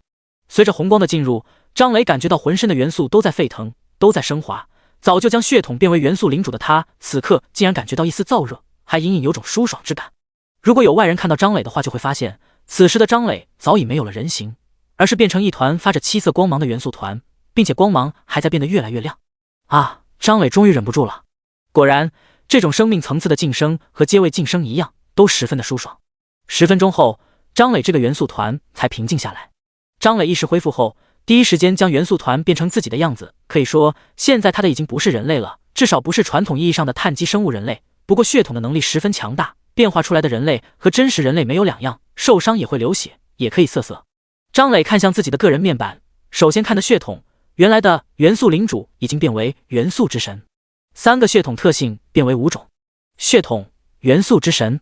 血统特性1：元素亲和，使用魔法减少 50% 消耗，减少 50% 魔法冷却时间，增加 50% 魔法伤害。血统特性2：元素肢体，生命值和法力值合为一体，成为元素值。元素值受体质和智力属性共同影响，元素值清零，个体进入假死状态，从虚空之中索取无尽元素之力，恢复身体，1分钟后复活，假死状态不可被攻击，冷却时间12小时。血统特性3：元素领域，在个体一定范围内生成元素领域，元素领域内感知能力大幅增强，元素领域范围受智力属性影响。血统特性4：未觉醒。血统特性5：未觉醒。血统特性4和5没有觉醒，暂时没有头绪，但原本的3种特性有了不同程度的加强。特性100分比从原本的 30% 变为 50%， 提升不小。特性2更是史诗级加强，直接增加了一个重生能力，如同张磊钻石阶位提升遇到的那个战士一般，重生之时不可被攻击，相当实用的能力，保命能力再次增强。特性3在说明上并没有变化，但张磊能感觉到元素领域变强了，具体变强的程度还需要张磊探索。其次，血统晋升还带来了一个变化，那就是血统对属性的加成变了，原本的元素领主血统的属性加成是2，现在成为元素之神后，属性加成变为了4，再加上钻石阶带来的属性加成4，现在他的属性加成来到了8。姓名：法外狂徒张三，钻石阶，等级60，职业：极限法师，天赋：超凡邪能，红色，每击杀一个不低于自身5级的单位，增加1点智力，体330，力90，智5365242715亿3600多万，敏60，元素值4.292乘以10的10次方429亿，有装备，元素值恢复 6% 每秒，恢复42921968.4290多万，无装备， 0.5% 每秒3576330.357万，攻击力720，法术强度42921941168 42亿，物理防御2640，魔法防御2640。张磊满意的看着个人属性，他越来越像 BOSS 了，今后谁能杀我？哦不，有个人可以。张磊打开好友栏，点开式神的聊天框，忽略掉式神想要陪自己血统晋升的话，发消息道：我晋升完了，要不要试试我的厉害？式神很快回复：老地方见。张磊，老地方见。3个小时后，张磊和式神一前一后，鬼鬼祟祟的从式神买的小房子走出来。式神要去练级，作为长时间霸占等级排行榜第1宝座的玩家，他从不放松练级，即便已经领先第1梯队的玩家10多级，也没有停下练级的脚步，妥妥的女强人。知道游戏中的力量能带入现实后，他更是一刻都不放松。不，有放松的时候，就在刚刚已经放松过了。他还从张磊这里得到了漂亮果友人也从游戏中带出了力量，这更让他有种紧迫感。第二个带出力量的人出现了，很快就会有更多人带出力量，到时候绝对会出现大变故。而张磊则是要试验血统特性3元素领域的变化，等适应完了，他就会下线试试能带出什么力量。第49章游戏力量带出。张磊通过试验元素领域，并没有发现有什么变化，依旧是维持在100米范围，能够长时间维持。法则融入元素领域也和之前的表现一样，甚至对怪物造成的伤害的比例也差不多，依旧是200%法术强度。血统特性3没有提升，张磊不太清楚，总感觉还没有摸清楚元素领域的特性，但能试的都试过了，终究还是对游戏了解的太少，如果有重生者给自己讲讲就好了。张磊试验了半天，还是没试出什么，不管了，先回现实看看。现实中，张磊取下游戏头盔，迷茫地看着四周，这是我的家。等仔细看清后，发现确实是自己的家，但又和之前完全不一样。以前的张磊实际上是有些近视的，看远处的物体总有些看不清，但现在他能看清了，甚至透过窗户还能看到对面楼的小夫妻在打情骂俏，不，他还能听到。不只是对面楼的小夫妻，甚至更远的声音他都能听到，不只是听到，只要他注意到，心中一动，远处的景象他就能看到。这是怎么回事？张磊有些疑惑，他从没听式神说过这种变化，式神只是说来到现实后，他的身体素质大幅增强，感官也强化了很多，一些细小的声音他也能听得清清楚楚，但从来没说能听这么远，而且还能看到。无数的声音进入他的脑海，但他却没有感觉到一丝的混乱和烦躁，大脑很轻松地处理了这些声音。他很快就从这繁杂的声音中挑出了自己心底最想看的画面，然后这些画面就进入脑海。女主角身材不错。这个姿势强啊，以后可以和式神试试。哇，这几个人玩得真花。突然，他将这些黄色废料统统甩出脑袋。不行不行，自己可是一个游戏中鼎鼎大名的强者，是有强者包袱的，怎么能这么下流呢？他打算等一会儿再好好批判下现代男女关系。坐在游戏舱中，他开始思考为什么他的感觉和式神不同。很快他就想到原因，式神的属性虽然冠绝游戏，但并没有多突出。但他不同，他的智力属性已经达到了53600多万，这属性绝对远超式神。他想起小说中常出现的精神力，各类小说中精神力有无穷的妙用，可穿墙，可御物，可杀人于无形。而他的智力属性逆天，说不定就是诞生了类似于精神力的能力。这也许就是游戏中与现实的不同，游戏中的属性似乎只是属性，但到了现实中就会出现各种相关的能力。张磊猜测应该是这样，暂且将这种能力称作精神力，暂时先不管精神力的事，还是要先试验一下游戏中带出来的能力。他拿起一个哑铃，这个哑铃是原房主留在这里的，张磊没有扔掉，现在正好拿来试验。当拿起哑铃后，他发现并不吃力，甚至感觉再加上几百个哑铃也能拿起。他双手捏着哑铃的两端，开始用力，只见铁质的哑铃开始变形，一阵让人牙酸的咯吱声后，哑铃被张磊强行捏成了一团废铁。张磊再次用力，这块废铁仿佛橡皮泥一般被随意捏着变化形状。10分钟后，张磊停下了摧残哑铃，力量变得有些离谱，称一句小超人不为过。他还是个法师，要是以后大规模的玩家们将力量带入现实，那岂不是个个都是超人？光是想想那个场景，张磊就打了个寒战，人人如超人，这小破球迟早要完。张磊接下来开始适应属性变强的身体素质，他发现之前从视频中看到的那个名叫詹姆斯的白人男性所表现出来的实力并不离谱，现在他的属性就能达到，甚至远远超过。他一个法师都这么强了，那是神这个刺客又该多强？身体素质适应完毕，接下来就是魔法的试验了。但他不敢在家里试验，因为自己身处闹市区，紧挨着商圈，一旦自己使用了某个大范围魔法，那真的是立马可以上头条。朝阳区某达附近出现大规模杀人案件，犯罪分子疑似超能力者，为击毙犯罪分子，决定使用战略核导弹。光是想想，张磊就觉得头皮发麻。因此，张磊绝对不会使用任何有攻击能力的魔法的，但是法力护盾之类的就可以了。他将窗帘全都拉上，估算了一下距离，先是使用魔法闪烁，闪烁向指定方向瞬移，最远距离5米，消耗法力值200点，冷却时间10分钟。张磊运气很好，这次的魔法顺利的使用出来了。只见他的身体瞬间跨越5米距离，张磊对此表示满意，然后使用法力护盾，一道白光闪过，张磊体表出现一层薄薄的白光。张磊好奇地看着体表的白光，心道：这就是法力护盾在现实中的样子。在游戏中，法力护盾只是单纯的表现在血条上，没想到现实中竟然会在体表出现。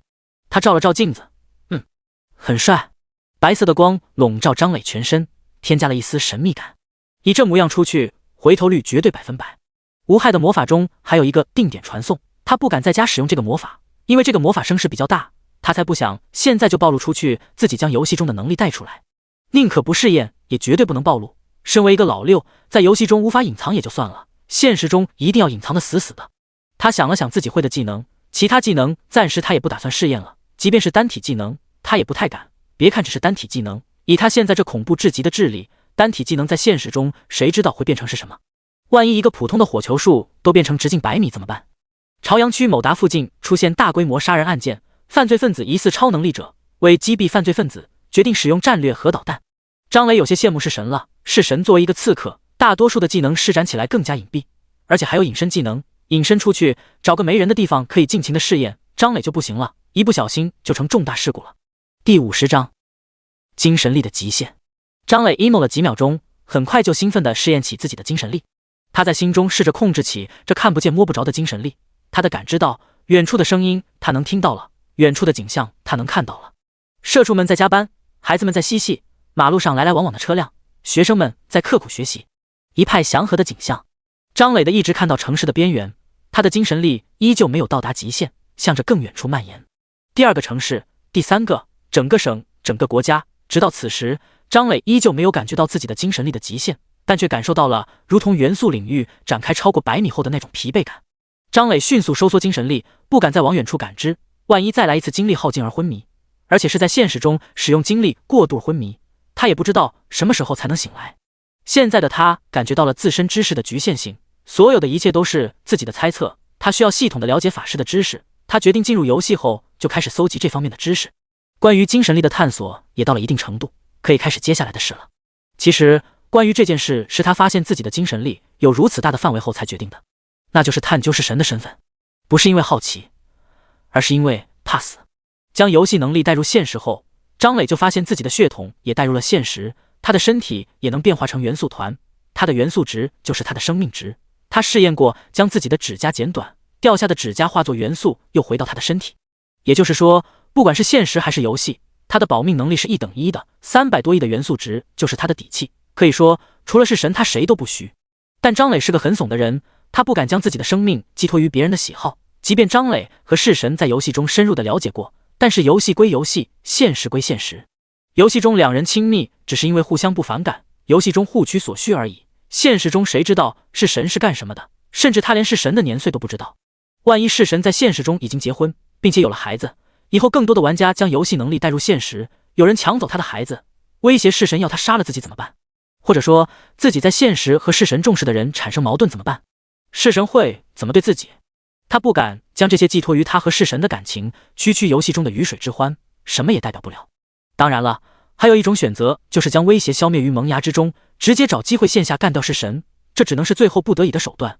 他2世都是善良的好公民，可不是什么恐怖分子，所以先找到现实中的弑神这件事很重要，即便要走到刀剑相向的地步，也需要提前找到弑神。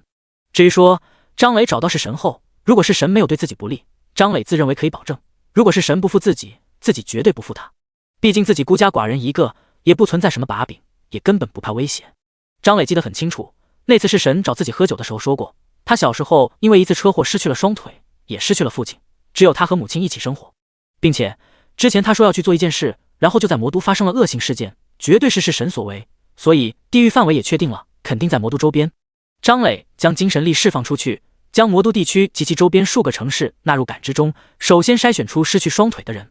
张磊现在的大脑如同添加了数万 CPU 的巨型服务器，处理事务非常快，很快就从精神力感知中的数以亿计的人中跳出了失去双腿的人，足有10万人。他迅速登录游戏，确认是神还在线，然后下线，从这10万人中挑出正在玩神魔游戏的女人，数量再次减少，这一次有300多人。由于神魔游戏十分真实，所以很多身体残缺或者行动不便的人都将神魔游戏看得很重，甚至有的已经将神魔游戏当作现实世界，不愿意醒来。因此2种条件的筛选下，依旧有300多人。接下来的筛选就是个细活了。根据是神酒后吐真言，他失去了父亲，但是也不能因此就认定只找没有父亲的，万一他母亲为了女儿再嫁了呢？所以只能一个一个的寻找。比较好一点的是神已经将游戏中的实力带入现实了，只要等着这300人从游戏中出来，就可以找出是神。张磊认真的感知着，这些人有些从游戏中醒来，能看出行动依旧不变，所以很快排除，人数越来越少，直到晚上11点的时候，人数已经只剩下10人了。突然，在他的感知中，其中一人的母亲推开了房门，按了一下游戏舱的按钮。游戏舱中的女孩很快醒来。这人的母亲道：“小英，不早了，早点去睡觉吧。”叫做小英的女生无奈地说道：“好，我知道了。”说着，她打开游戏舱，伸出一条腿踩在地上，然后是另一条。张磊精神一振，似乎找到了。在他的感知中，这个叫做小英的女生大腿以下什么也没有，但此时她竟能像正常人一样行走，这不就说明她有超能力？再加上她的声音与游戏中是神的声音有些像，张磊已经确定小英就是神。他连忙将精神力退开，他不确定是神能不能感知到精神力，保险起见，他绝不会再次对式神进行感知，而是会从周围的人了解式神。小英突然皱眉看向四周，刚才似乎感觉到周围有东西，屏住呼吸凝神听着，但什么也没有。难道是错觉？在母亲的催促下，小英躺到了床上。夜很安静，小英静静地等母亲睡去。自从她能将力量带入现实后，她在游戏中的时间越来越长了。每次母亲来叫她睡觉，她总是下来装作睡觉，等母亲睡着后，她会再次上线。她想彻底成为一个正常人，只要她的等级再度提升到100级的时候，就可以觉醒新的血统特性，到时候应该能恢复双腿，彻底成为一个正常人。到了那个时候，她希望能在现实中认识一下张三。突然，她叹了口气，也不知道张三在现实中是个什么样的人。第51章，小英的日记。很快，小英听到母亲的呼吸变得平稳，这是睡着了。小英蹑手蹑脚地进入游戏舱，戴上头盔继续杀怪。张磊等到小英上线后，他才敢用精神力感知他家的一切。这是一个很普通的家，家里只有他和他母亲2人。突然，张磊看到了小英的枕头下有一本日记，他将感知集中到日记上。日记的扉页写着一个名字柳琼英，张磊猜测这是神的名字。继续往里面看。5月8日，今天看到了神魔游戏的新闻，完全真实的体感世界，不知道是否能让我感受一下脚踏实地的感觉。5月9日，太神奇了，完全真实的世界，能呼吸，能跑，能跳，这种脚踏实地的感觉太久没有感受过了，真的好开心。5月10日，这些人太讨厌了，幸好获得了雄性徽章，使用后没有人再来骚扰自己。8月22日，好多天没有写日记了，这些天被神堂的人追杀，真是讨厌死了，幸好遇到个还算不错的人，面对血统提升时也没有贪心，他应该是个可以信任的人吧。8月24日，我能下地走路了，虽然还是没有腿，但能走路已经让我非常惊喜了，感谢神魔游戏。8月25日，在张三的提醒下，我决定去复仇，这件事不能让母亲知道。8月27日，我杀人了，第一次杀人，虽然杀的都是仇人，但是还是很害怕，我该怎么办？8月28日，这怎么办？该怎么办？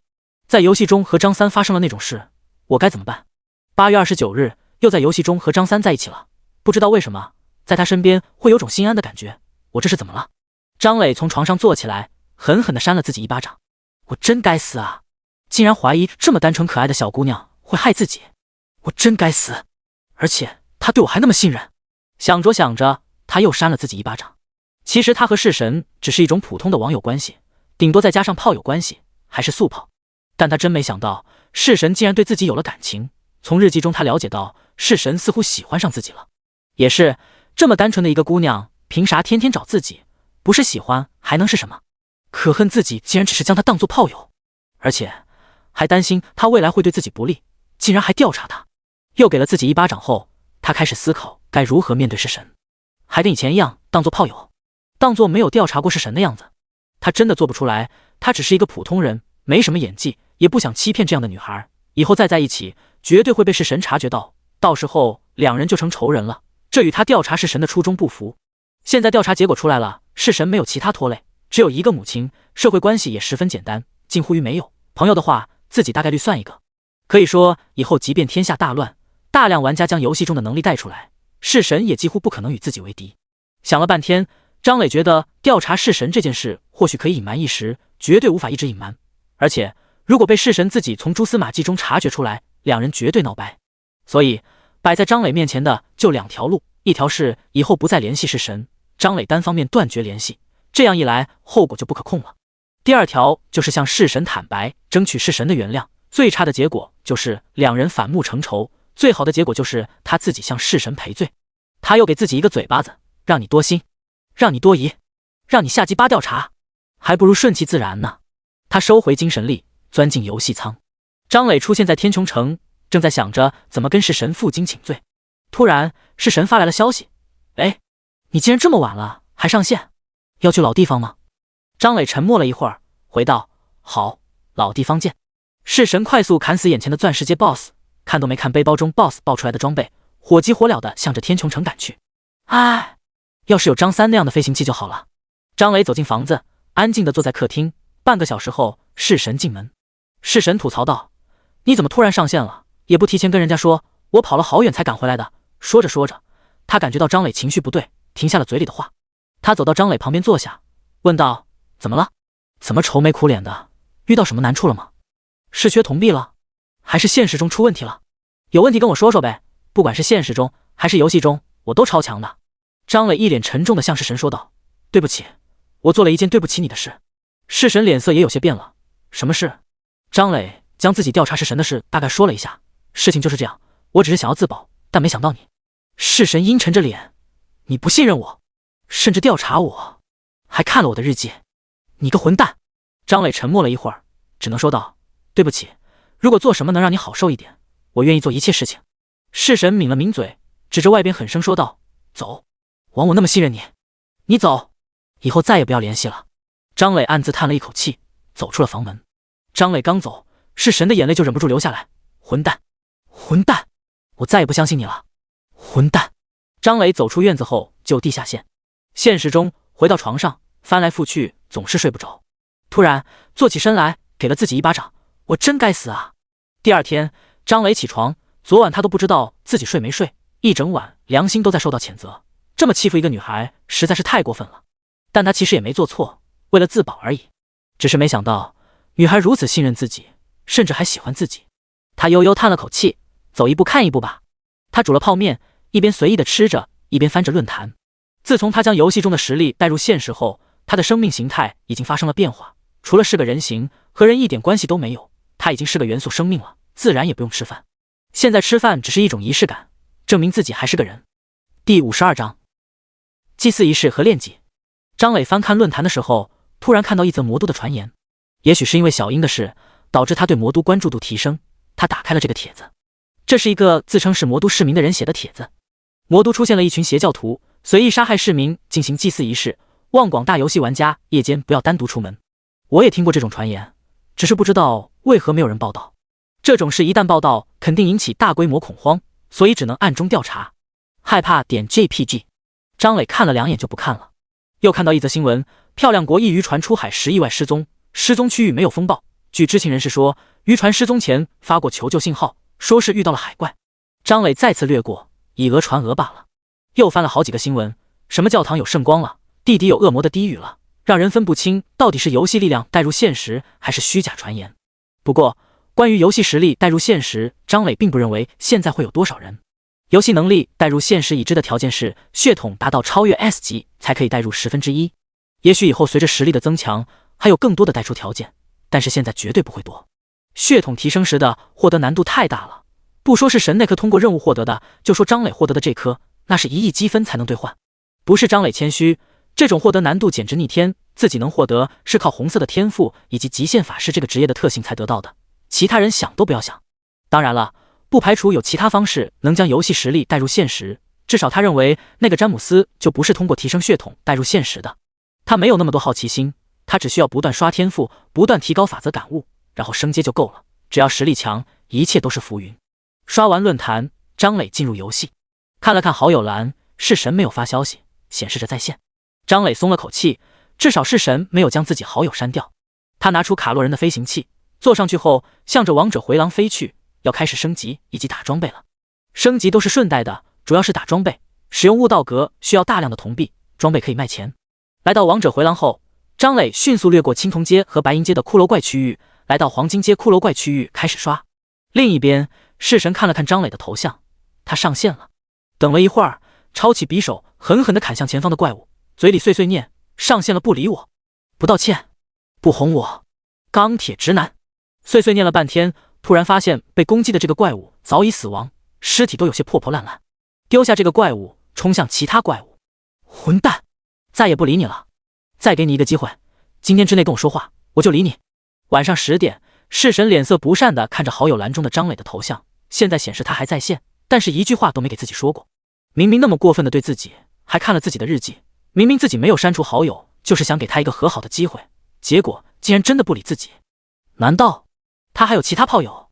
世神莫名的有些烦躁，比知道张磊调查自己更加烦躁，讨厌死了。世神也没有心情继续练级，又看了看张磊的头像，恼怒的直接下线，再也不理你了。小英将头盔拿下来，愤愤不平的骂了张磊一会儿，从游戏舱中出来，喊道：“妈，你睡了吗？妈，你在吗？”小英打开房门，发现自己的母亲并不在。奇怪，这都10点了，妈去哪了？小英心里有些奇怪，她母亲常常会在10点左右提醒她去睡觉，没想到今天好不容易早下线一次，母亲竟然不在。她走到厨房，发现也没有做饭，更加奇怪了，因为母亲即便有事出去，也会给自己做好饭，今天竟然没做饭。她想起来了，今天中午她母亲还来叫她吃东西，但她没心情，随便吃了几嘴就又回房间玩游戏了。从中午到现在10个小时，甚至她都不知道母亲是什么时候出去的。小英拿起手机给母亲打过去，对不起，您拨打的电话已关机。Sorry, the number you。她心中有不好的预感，连忙回到房间，脱下短裤，穿上长裤。在长裤的遮掩下，小英那黑色丝线组成的小腿完全看不见，外人看到了也只会认为是一双正常的腿。戴上鸭舌帽和口罩，急急忙忙地出门去找母亲，躲开相熟的邻居，来到母亲常跳广场舞的地方。这里跳广场舞的人已经准备回去了。他拉住一个人问是否见过母亲，连续问了3、4个人后，有一个中年妇女终于从他的描述中得知他找的是谁。中年妇女恍然大悟：“你是说王姐啊？嗨，你说名字我还没反应过来。王姐今天没有来跳广场舞，说不定是家里有什么事，也可能在照顾她女儿。对了，你是她什么人？”小英说道：“我是她外甥女，来她家做客。今天晚上她不在家，你知道她还可能去哪吗？”中年妇女摇了摇头：“我也不太了解王姐，她也是隔3差5的来跳广场舞。你打她电话了吗？”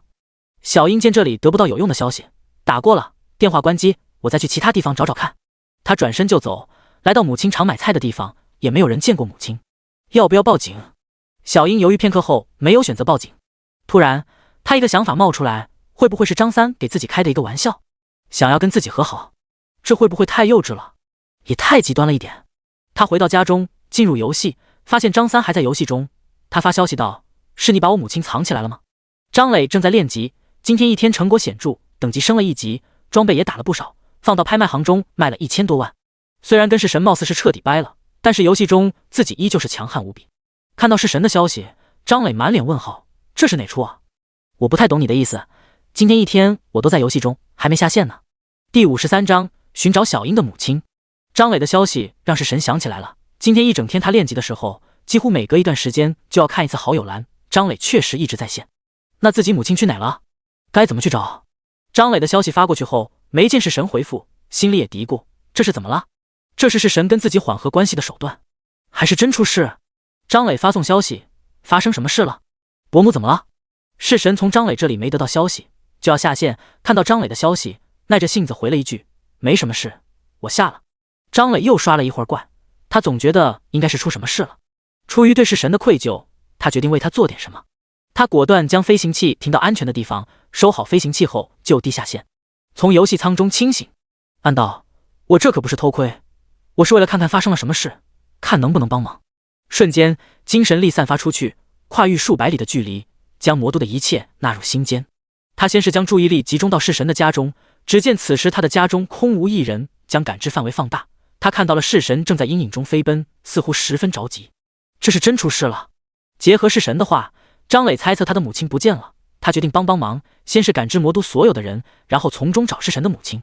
由于张磊之前感知过一次式神的母亲，所以直接筛选中年妇女，然后再一一比对，同时一心二用，开始尝试联系式神。像式神现在这样漫无目的的寻找根本不是办法，而且还容易被人看到，引起不必要的麻烦。因为此时式神的速度已经快到了极致，张磊感觉足足有80码，这可不是正常人能有的速度，万一被人看到或者被摄像头拍到，都是麻烦事。式神现在都快急疯了，自己从小和母亲相依为命，母亲就是他的精神支柱，就是他的一切，现在母亲不见了，他如同没有了主心骨，甚至有一种撕碎一切的暴虐在心底蔓延。一旦他母亲出了什么意外，他绝对会发疯的。这里没有，这里也没有，没有。突然一个声音从他脑海中响起，式神能听到我说话吗？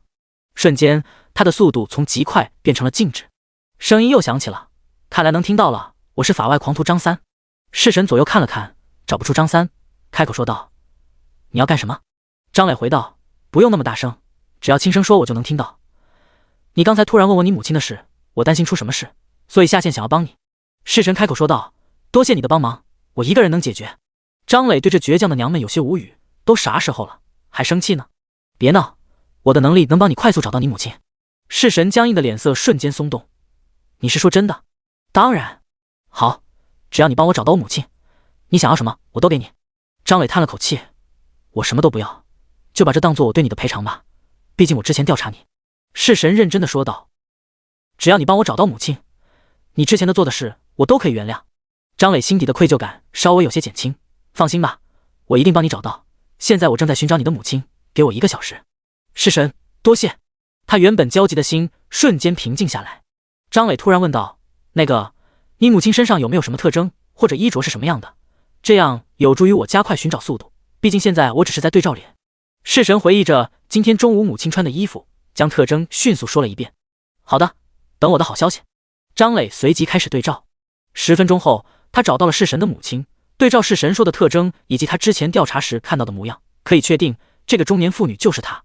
他向式神脑海中传信息，找到你的母亲了，在强生大厦2709号房间。式神听到母亲的消息有些激动，随后就迷茫道，强生大厦在哪？我一直在家里，几乎没有出来过。张磊尝试一番，将一个地图发到了式神的脑海中，这也是精神力的妙用。张磊说道，按照这个地图。式神看了看地图，脚下用力向着强生大厦冲去。张磊一边指引式神前进，一边观察他母亲所处的环境。这是个办公室，他母亲被人捆着放到了这个办公室，不仅是他，还有7、8个人也被捆着，这些人全都是昏迷状态。张磊将感知扩大，终于在这个房间隔壁找到了歹徒。在张磊的感知中，这是一群如同嗑药一般的瘾君子，似乎正在举行什么仪式，跳大神一般诡异的舞蹈。不是瘾君子，这是邪教徒。一段仪式结束，其中一人走到隔壁房间，将一个人带过来。邪教徒的首领手持匕首，用力捅在这个受害者的胸口。受害者吃痛之下从昏迷中醒来，看到眼前一幕，惊恐的大叫。邪教徒首领似乎在享受，多美妙的恐惧啊！神王大人一定会喜欢你的。拔出匕首，将匕首上的血液涂在自己的脸上，将匕首递给其他人。其他人如法炮制，狠狠地捅在受害者的胸口，然后拔出，再将匕首上的血液涂在自己脸上。这诡异的仪式一直持续到受害者死亡。邪教徒首领高举双手，啊！我感觉到了神王大人的力量。只见他的身体之中似乎流转着一道血红色的光。其他邪教徒也纷纷高举双手，身体中同样有血红色的光流转。邪教徒们很快开始下一轮诡异的跳大神。张磊一脸便秘的表情感知着这一切，天见可怜，他连杀猪都没见过，竟然让他看了一出献祭生命的邪教仪式，他感觉自己的精神力都脏了。式神终于来到了强生大厦楼下，张磊连忙对他说道，歹徒似乎有不寻常的力量，你要小心，你母亲在2709号房间，目前她只是昏迷，我建议你先除掉歹徒，歹徒在2702号房间。式神轻声说道，我要先去看看母亲。张磊，行吧。夜间这个大厦的电梯已经不运转了，式神也没有犹豫，开始爬楼梯。寻常人爬楼梯和式神爬楼梯这是2个概念，寻常人一下子爬27层真的会要命，但是式神一个跨步就是1层，不到1分钟就从1楼爬到了27楼。第54章救援成功。张磊指挥着式神躲开监控。式神推开2709号房间的门，眼前是6个人横七竖八的躺着，他一眼就看到了他母亲，上前查看母亲的情况，发现还活着，只是昏迷后终于放下了心。紧接着式神就要背起母亲离开，张磊连忙说道，我建议你不要这么做，这些邪教徒可不怎么正常，你这样做的话，谁也不知道会发生什么。式神沉默一会儿，还是决定听从张磊的安排，放下母亲，悄悄来到2709号房间外，静静地听里面的动静，再结合张磊发给他的房间内的布局和人员站位图。突然他的身影隐身了，门悄悄打开，里面的人停下了手中的匕首，奇怪地看着门自动打开。这里没有风啊，门怎么开了？就在里面的人疑惑的时候，一个匕首悄悄划过邪教徒首领的脖子，鲜血喷涌而出，其他邪教徒还没来得及反应，就被一个匕首一一划破喉咙。诡异的邪教徒瞬间团灭。张磊咂咂舌，游戏中的力量带入现实后真恐怖。鲜血洒了一地，让人奇怪的是，鲜血竟然在地面上形成一个诡异的符号。这个符号让人一看就觉得不舒服。式神想也没想，一刀砍在符号上，只见符号似乎受到了重击，符号用力扭曲，似乎还能听到不知名的存在的嘶吼。式神没有一丝惧怕，挥起匕首，将自身的速度提升到最快，很快50刀挥完，符号不甘的化作一滩鲜血，再也无法凝聚。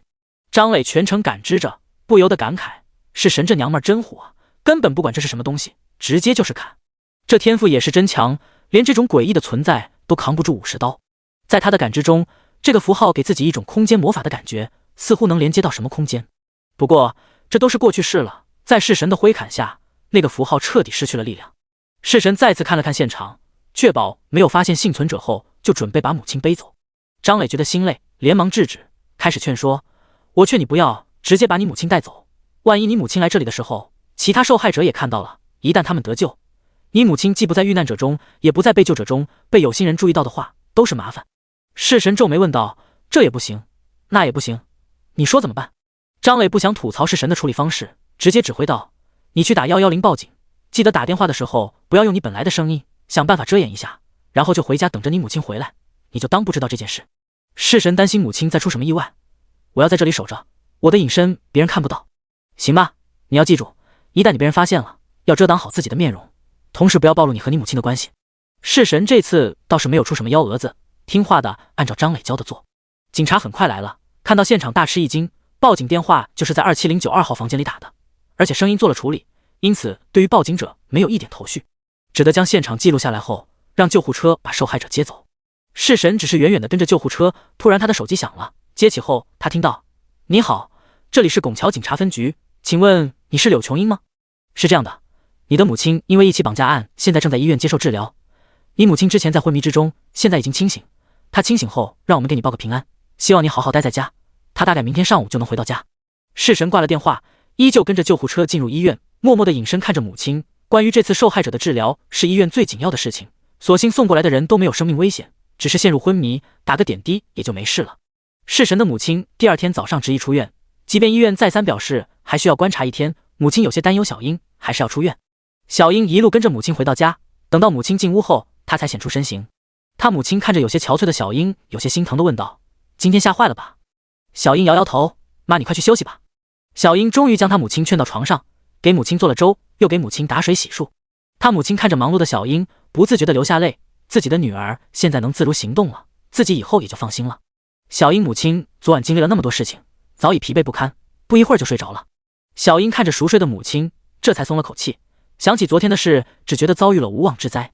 昨天警察在医院给母亲做笔录的时候，她在一旁隐身观看。母亲是下午5点去买菜，结果路过一个路口的时候被人敲了闷棍，再醒过来就已经在救护车上了。她的母亲完全就是运气不好，碰到了那群邪教徒。这一刻，式神对张磊之前的预言更加佩服，不管那些邪教徒的力量是从何而来，对于普通人来说都是不可力敌。但是母亲不喜欢玩游戏，哪怕小英反复要求，母亲总是笑着答应，转头就忘记了。今天的事幸好有张三帮忙，不然的话还不知道会有什么可怕后果。他回到自己房间，轻声问道：张三，你在吗？半晌无人回应，小英猜测张三这是上线了吧。他进入游戏舱，登录游戏，果然从好友栏中看到了法外狂徒张三在线。他斟酌片刻，发送信息：张三大哥，大恩不言谢，以后有什么用得到我的，请尽管跟我说。张磊正在王者回廊练级，看到式神的好友消息，回复道：没什么，举手之劳罢了，只希望你能原谅我之前调查你这件事就行了。式神立刻回道：那件事就不要再说了，如果没有你调查我的事，昨天也无法这么顺利的找到我的母亲。不管怎么说，我欠你一个大人情，小英铭记于心。张磊见式神似乎没有怪罪自己，也松了口气，让他备受谴责的良心稍微缓和了一点。不管怎么说，之前擅自调查你都是我的错，只希望我们还能做朋友。张磊回道。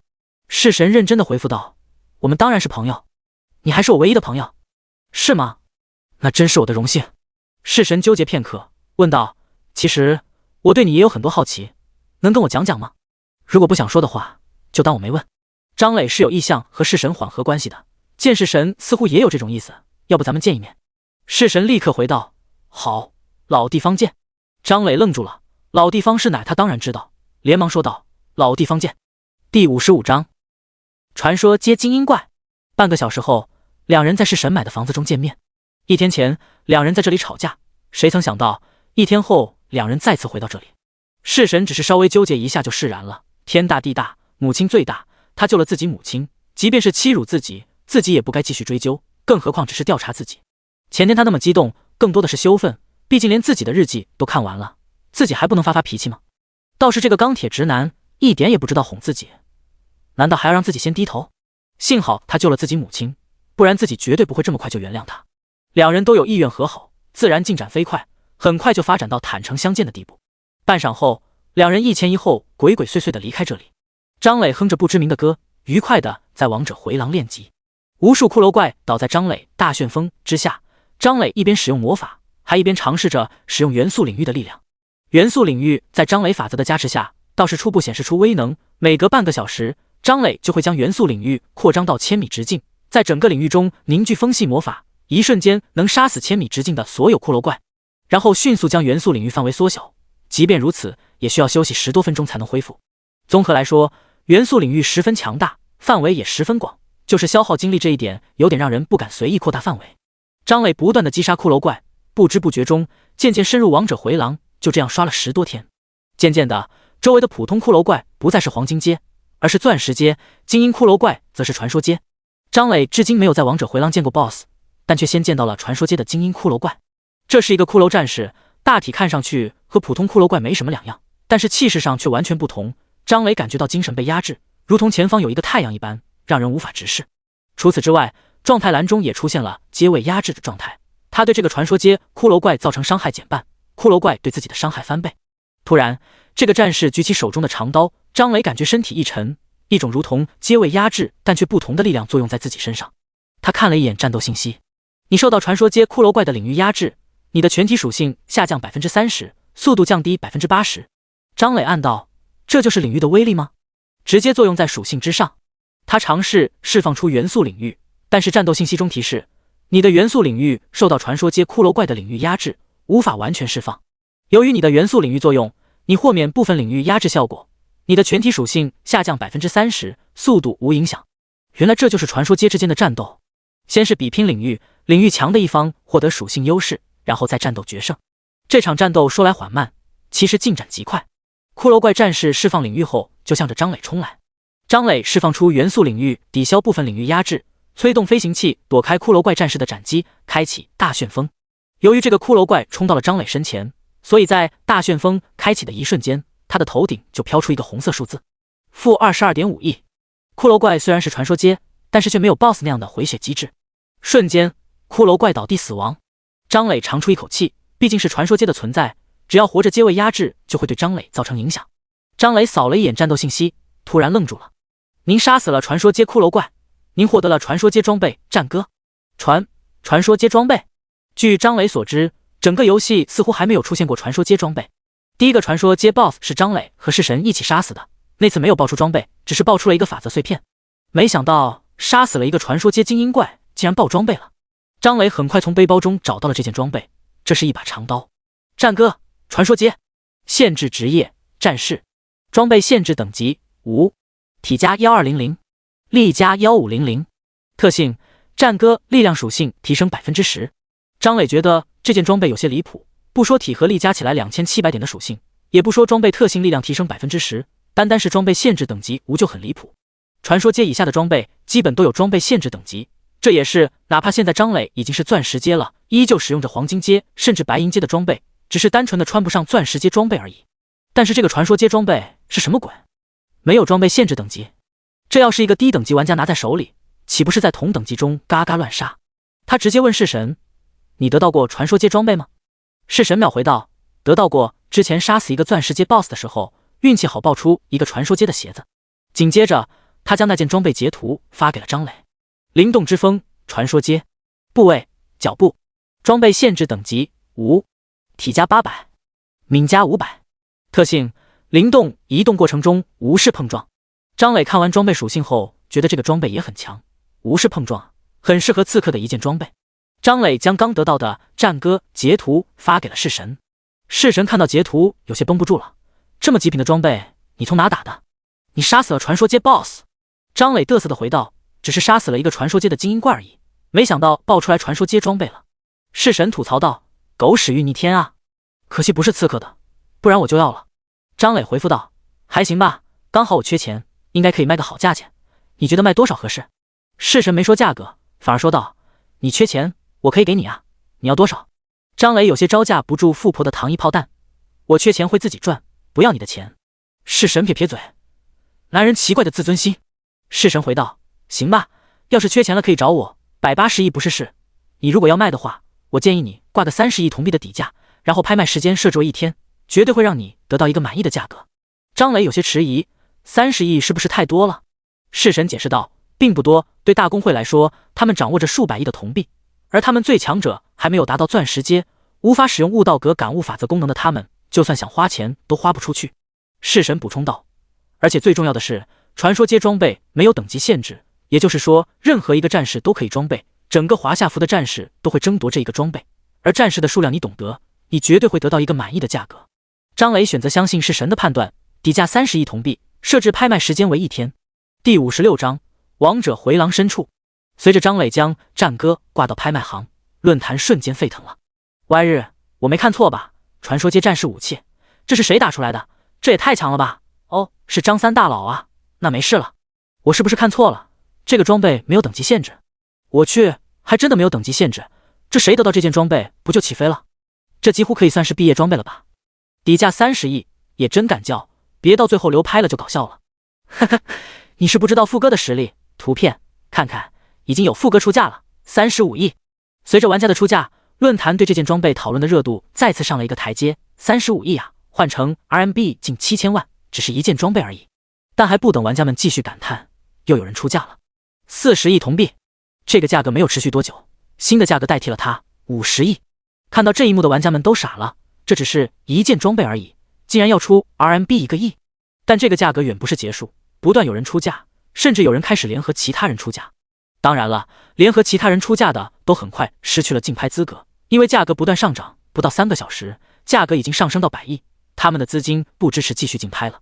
论坛中已经不惊叹价格了，因为这3个小时已经妈了，而是开始讨论会这件装备最终会卖多少铜币。张磊此时也在惊叹富哥就是有钱，同时也更加卖力的刷怪。可惜的是，连续杀死4个传说阶精英怪也没能再次爆出装备。不知不觉间，张磊已经深入王者回廊，这里比论坛中那位刺客走的还要远。在这里几乎已经看不到黄金阶的骷髅怪，全都是钻石阶，中间夹杂着传说阶的精英骷髅怪。张磊心中一动，既然已经走到这里了，何不再往前探索一下，看看是否能遇到王者回廊的 BOSS。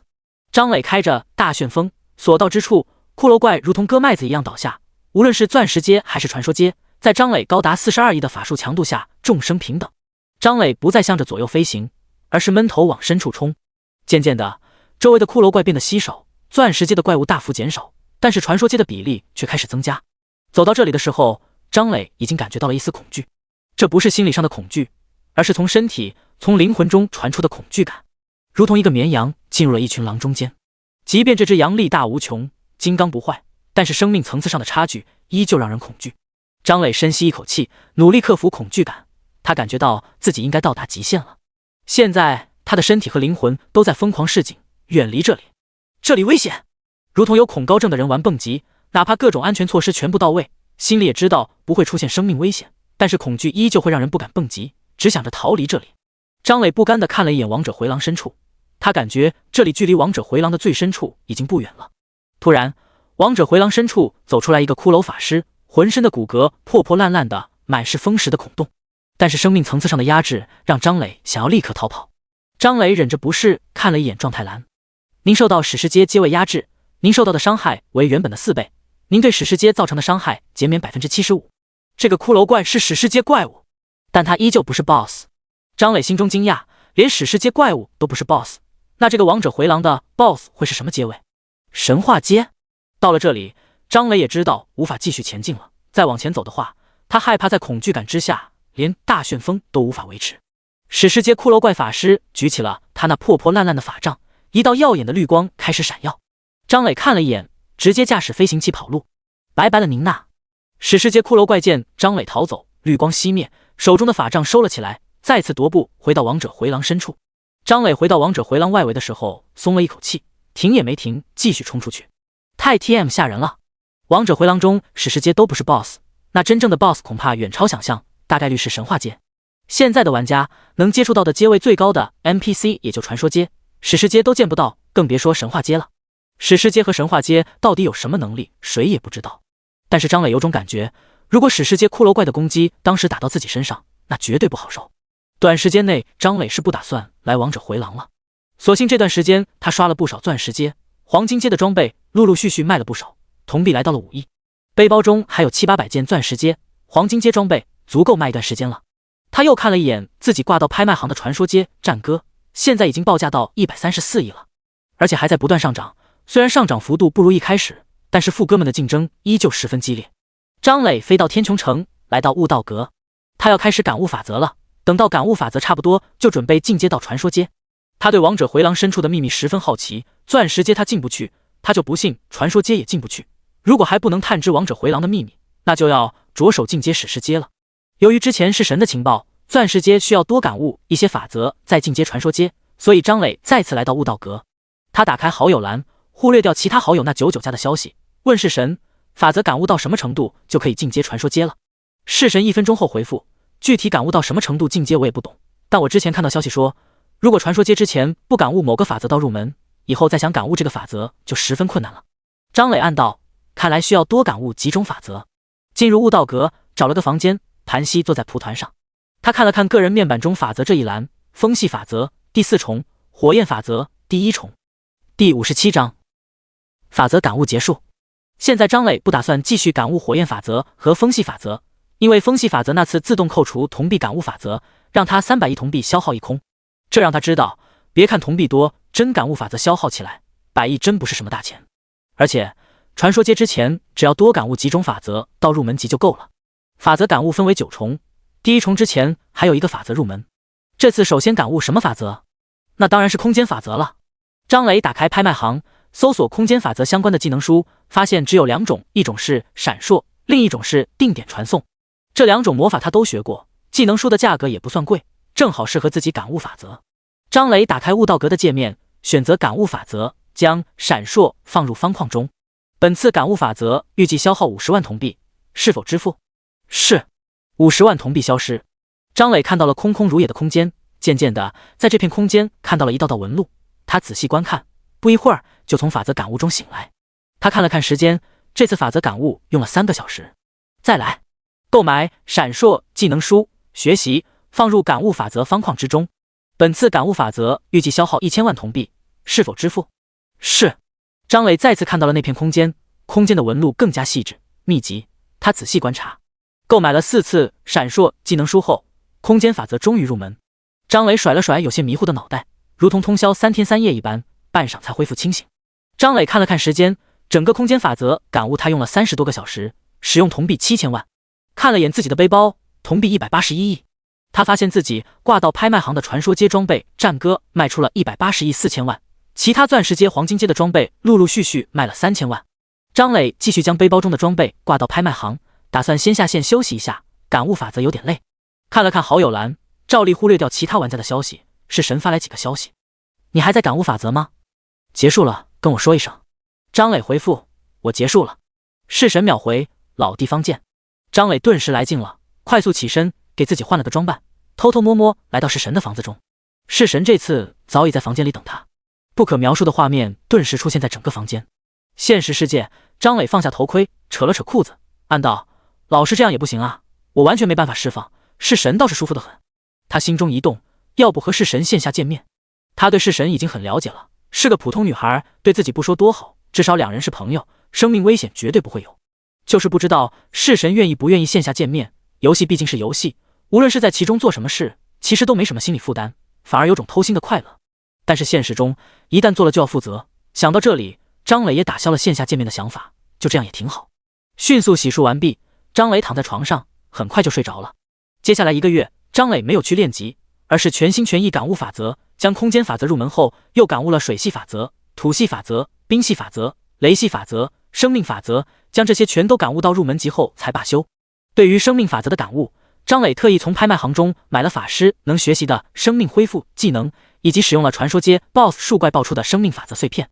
张磊看了看自己的个人面板，早在1个月前他就达到了67级，不过现在他对等级提升并不在意，升级带来的那一些自由属性点他全都加到体质上了。除此之外，只有等他等级达到了70级，能穿上他为自己准备那一套钻石阶装备，才算是稍微变强一点。变化最大的就是个人面板中法则这一栏。风系法则第4重，火焰法则第1重，空间法则入门，水系法则入门，土系法则入门，冰系法则入门，雷系法则入门，生命法则入门。感悟这些法则共消耗了35亿铜币，每个法则所消耗的铜币有多有少，少的几千万就够了，多的要几亿。据弑神所说，这是悟性导致的，对于某个法则悟性高，消耗的铜币就少，悟性低消耗的就多。张磊照例给弑神发了个消息，老地方。弑神，老地方。弑神的房间中，两人干柴遇烈火，战火熊熊燃烧，你来我往，攻城略地，半晌方才鸣金收兵。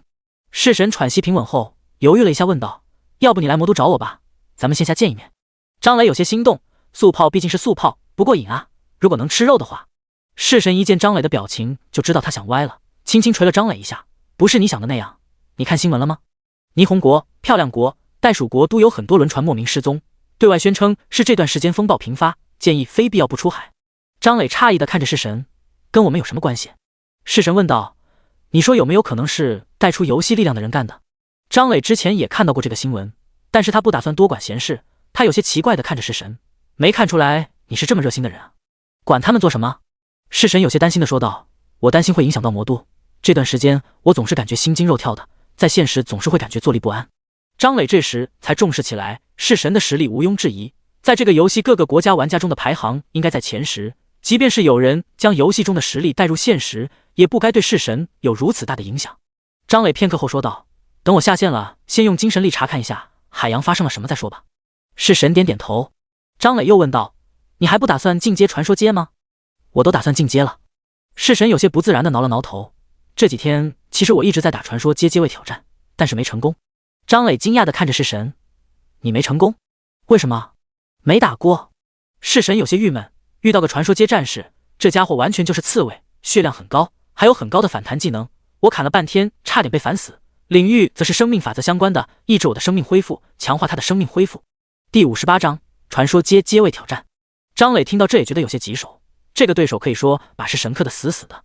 如果是在外界，这种对手弑神要干掉不是难事，因为他有很多道具，恢复自身生命的道具十分多，哪怕是反弹比例高，也有手段回满。但在阶位挑战中却不同，无法使用装备和道具，只有技能、天赋、血统、手段被限制。张磊问道：你打算怎么办？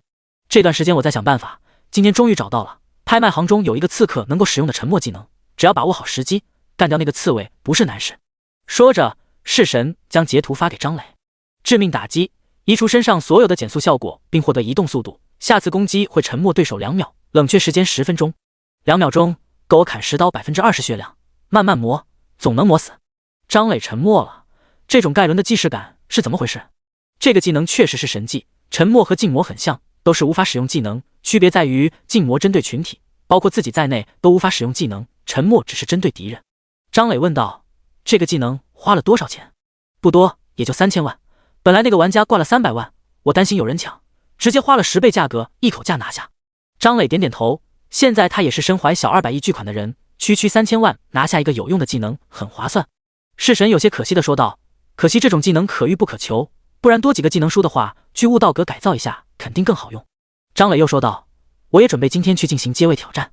弑神点点头，突然想到什么说道：如果你今天挑战成功的话，回到现实中小心一点，我猜传说阶也会让玩家带一部分实力到现实。看着张磊好奇的眼神，弑神说道：还记得我们的血统名字吗？我的是暗影之神，你的是元素之神，从名字来看很像神话阶，也就是说神话阶一定会带力量到现实。我看到过一本古籍，传说阶和史诗阶还有个别名叫做灯神阶，既然这个阶位能和神有联系，可能会有一部分神话的威能，从而带力量进入现实。当然了，这都是我的猜测，准不准我也不知道。张磊表示了解。两人又温存一会儿，准备离开这个房子，各忙各的。即将离开的时候，弑神叫住了张磊：那个，你要是来魔都的话，我们也不是不可以那样，后面的话越来越轻，要不是张磊开着元素领域都听不到。弑神说完就逃，也是的离开了。张磊忍不住胡思乱想，这幸福来得太突然了吧。对了，要不要现在就买去魔都的高铁票？好半天张磊才把邪火压下来，还是进阶传说阶要紧。张磊来到众神殿， 1个多月没来这里，还真觉得有点陌生，站在门口感慨了一会儿，走进众神殿。由于这次过来，张磊并没有乘坐飞行器，所以没人认出他。踏上祭坛，开始接位挑战。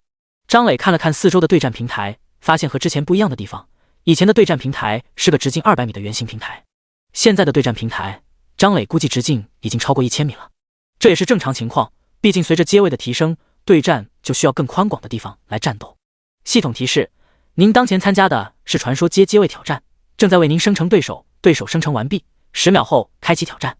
这次的对手是个弓箭手，站在距离张磊500米左右的位置。这是一个十分普通的男人，扔到人堆里绝对找不到的那种，甚至哪怕他站在这里，都会让人不由自主的忽略。张磊不敢轻视，给自己套了一层法力护盾，使用无冷却施法，然后再套一层法力护盾。现在张磊施加法力护盾使用2次是最划算的，因为元素之神血统的特性，施法消耗减半，因此使用1次法力护盾消耗73亿元素值，生成442亿护盾值，刷新1次冷却再消耗73亿元素值，再使用法力护盾。也就是说，一共消耗219亿元素值，生成884亿护盾值。也就是说，现在张磊还剩273亿元素值以及884亿护盾值，加一块1000亿的血量，谁能杀我？张磊猖狂地想到。不过被动挨打不是张磊的作风，他瞄准敌人释放了一个火雨流星，10多个带着火的陨石从天而降，狠狠地砸在弓箭手所在的位置，将他彻底淹没。但让人奇怪的是，并没有伤害值出现。张磊看了一眼战斗信息，什么也没有，没有伤害值，也没有伤害被免疫的信息，就如同没打到敌人一样。没打到？这怎么可能啊？张磊清楚地看到敌人被火雨流星淹没。嗖！一道轻微的破空声响起，一个碧绿的箭矢射中了张磊的后背。3W！ 张磊连忙转身，看到了站在后方的弓箭手。紧接着 1W， 伤害数字再次出现。毒！张磊拔下箭矢，但是 1W 的伤害数字依旧出现了，1秒1次伤害。对方弓箭手此时却皱起了眉，紧盯着张磊的血条。5W 的伤害竟然没让血条有一丝的变化。张磊继续朝着敌人的位置释放魔法，这次是大狂风。大狂风消耗500点法力值，在直径500米范围内吹起一股狂风，位于狂风中的单位承受 150% 法术强度的伤害。这是张磊范围最大的魔法了。一阵狂暴的风突然出现，吹向弓箭手所在的位置。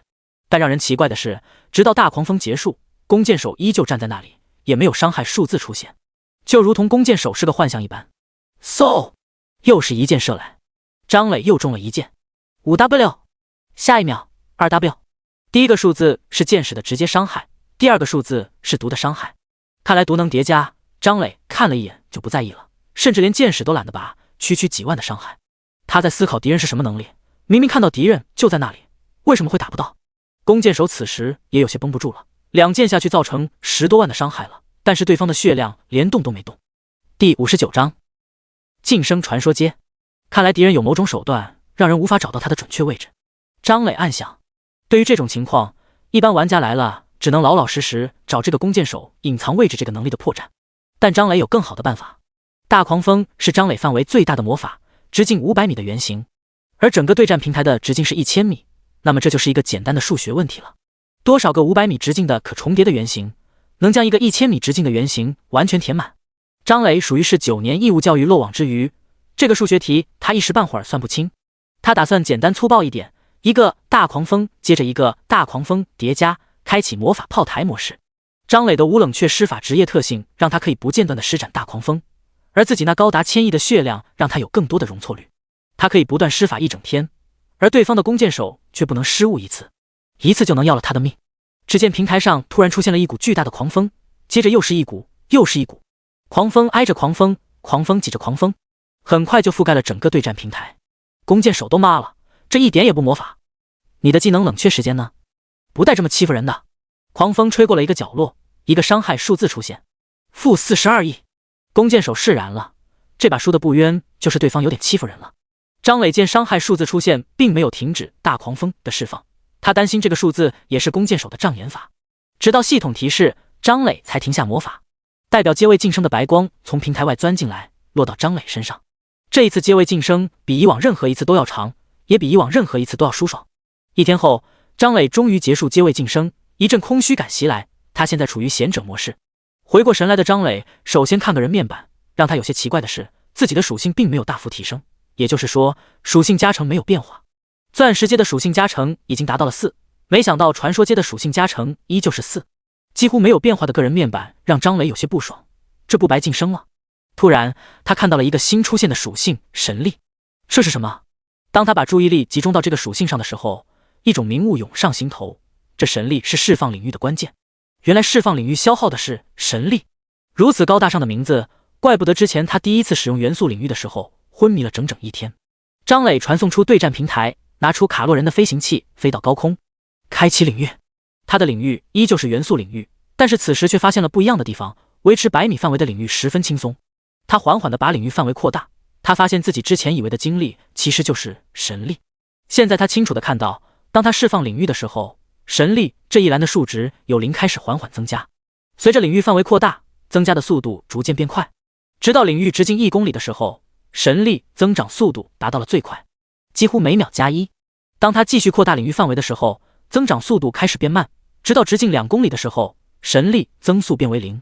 也就是说，当维持领域直径2公里的时候，神力的增加和消耗持平了。再次扩大范围，张磊看到神力的数值开始减小。那么神力到底是什么呢？张磊猜测，神力应该是弥漫在整个世界的一种力量，但是这种力量只有达到传说阶，有了领域之后才可以使用。当不施展领域的时候，神力不会增加；当施展领域的时候，神力会同时生成和消耗。领域范围小于某个值，生成的神力大于消耗的，对外表现就是神力增加；领域范围大于某个值，生成的神力小于消耗的，对外表现就是神力减少。所以，张磊想要获得神力，只需要将领域范围维持到直径1公里即可。张磊又使用了一下元素领域，体会了一番，功能没有什么变化，依旧是可以控制领域范围所有的元素，可以无消耗的施展魔法，效果还是很满意的。张磊的大旋风范围仅有200米，现在领域的范围已经远超了，今后练级直接开启领域即可。不过，张磊有些疑惑，这次的阶位挑战，那个弓箭手为什么没有使用领域的力量呢？张磊又看了一眼战斗信息，这时候才发现，当时在战斗的时候没发现，或者说被影响没注意的信息。你受到感知领域影响，感知开始混乱。张磊这才明白，原来弓箭手刚出现的时候就使用领域了，而且是有些诡异的混乱感知的领域。自己之前在战斗时没看到这条战斗信息，可能也是由于感知领域的影响。果然，领域的能力不简单，而且也有点奇奇怪怪的。张磊跟弑神发了个消息，我晋升成功了。弑神10分钟没有回复，张磊猜测可能还在阶位挑战中，给他再发了个消息就下线了。下线后，张磊立刻便感觉到一种截然不同的感觉，他似乎看得更清晰了，比之前获得元素之神血统带回力量后更加清晰。他能够清晰地看到周围的一切，甚至连细小的灰尘都看得一清二楚，床上的螨虫，飞行中的苍蝇，墙上的细小裂痕。听力也越发离谱，他甚至能听到地底的蚂蚁移动的声音，四面八方各种各样的声音汇聚到他的耳朵。让人神奇的是，他很轻松地就处理了这些声音，并不觉得混乱。楼上邻居的说话声，楼下邻居的鼓掌声，楼上的楼上打孩子声，周围的一切让他感觉到一丝陌生，让人感觉到不适，只觉得很脏。再看看自己的身体，由元素组成的身体，没有什么奇奇怪怪的东西，很干净。张磊费了很大劲，才让自己强行忽略这些让人不适的地方，开始研究传说街后现实的自己有什么变化。突然，他愣住了，因为他看到了个人面板。之前在现实中是没有个人面板的，没想到进阶传说街后可以显示出个人面板。第60章，发现游戏生物入侵。张磊认真看了看自己的面板，发现整体属性是游戏中的1/5。他猜测达到传说阶后应该能从游戏中带出来1/10的实力，加上神级血统带出的1/10实力，共1/5。同时他还发现，似乎在现实中也可以使用领域了。他心中默念元素领域，只见以张磊为中心，形成一个无形的领域。此时领域只有100米大小，无论是空中还是地底，全都在张磊领域之中。他感觉到现实中和游戏中领域的能力一致，可以轻松的在这个范围内利用元素之力形成魔法。让他有些惊奇的是，现实世界竟然也有元素之力，只是有些稀少罢了。直到此时，他才明白自己的领域的作用，就是掌控领域内的元素之力，不算多么强大，但是却十分适合自己。这样一来，能最大程度发挥出自己的法术强度。他开始控制领域扩张，并且看着个人面板中神力的数值，和游戏中一样，领域维持在1公里的时候，神力的增长达到了最快速度；领域维持在2公里的时候，神力不增不减，超出就要消耗神力了。将领域维持在1公里，保持神力的增长，他转而开始试验精神力。他将精神力扩散出去，似乎是因为他把更多的实力带回现实，这让他精神力的最大范围继续扩大。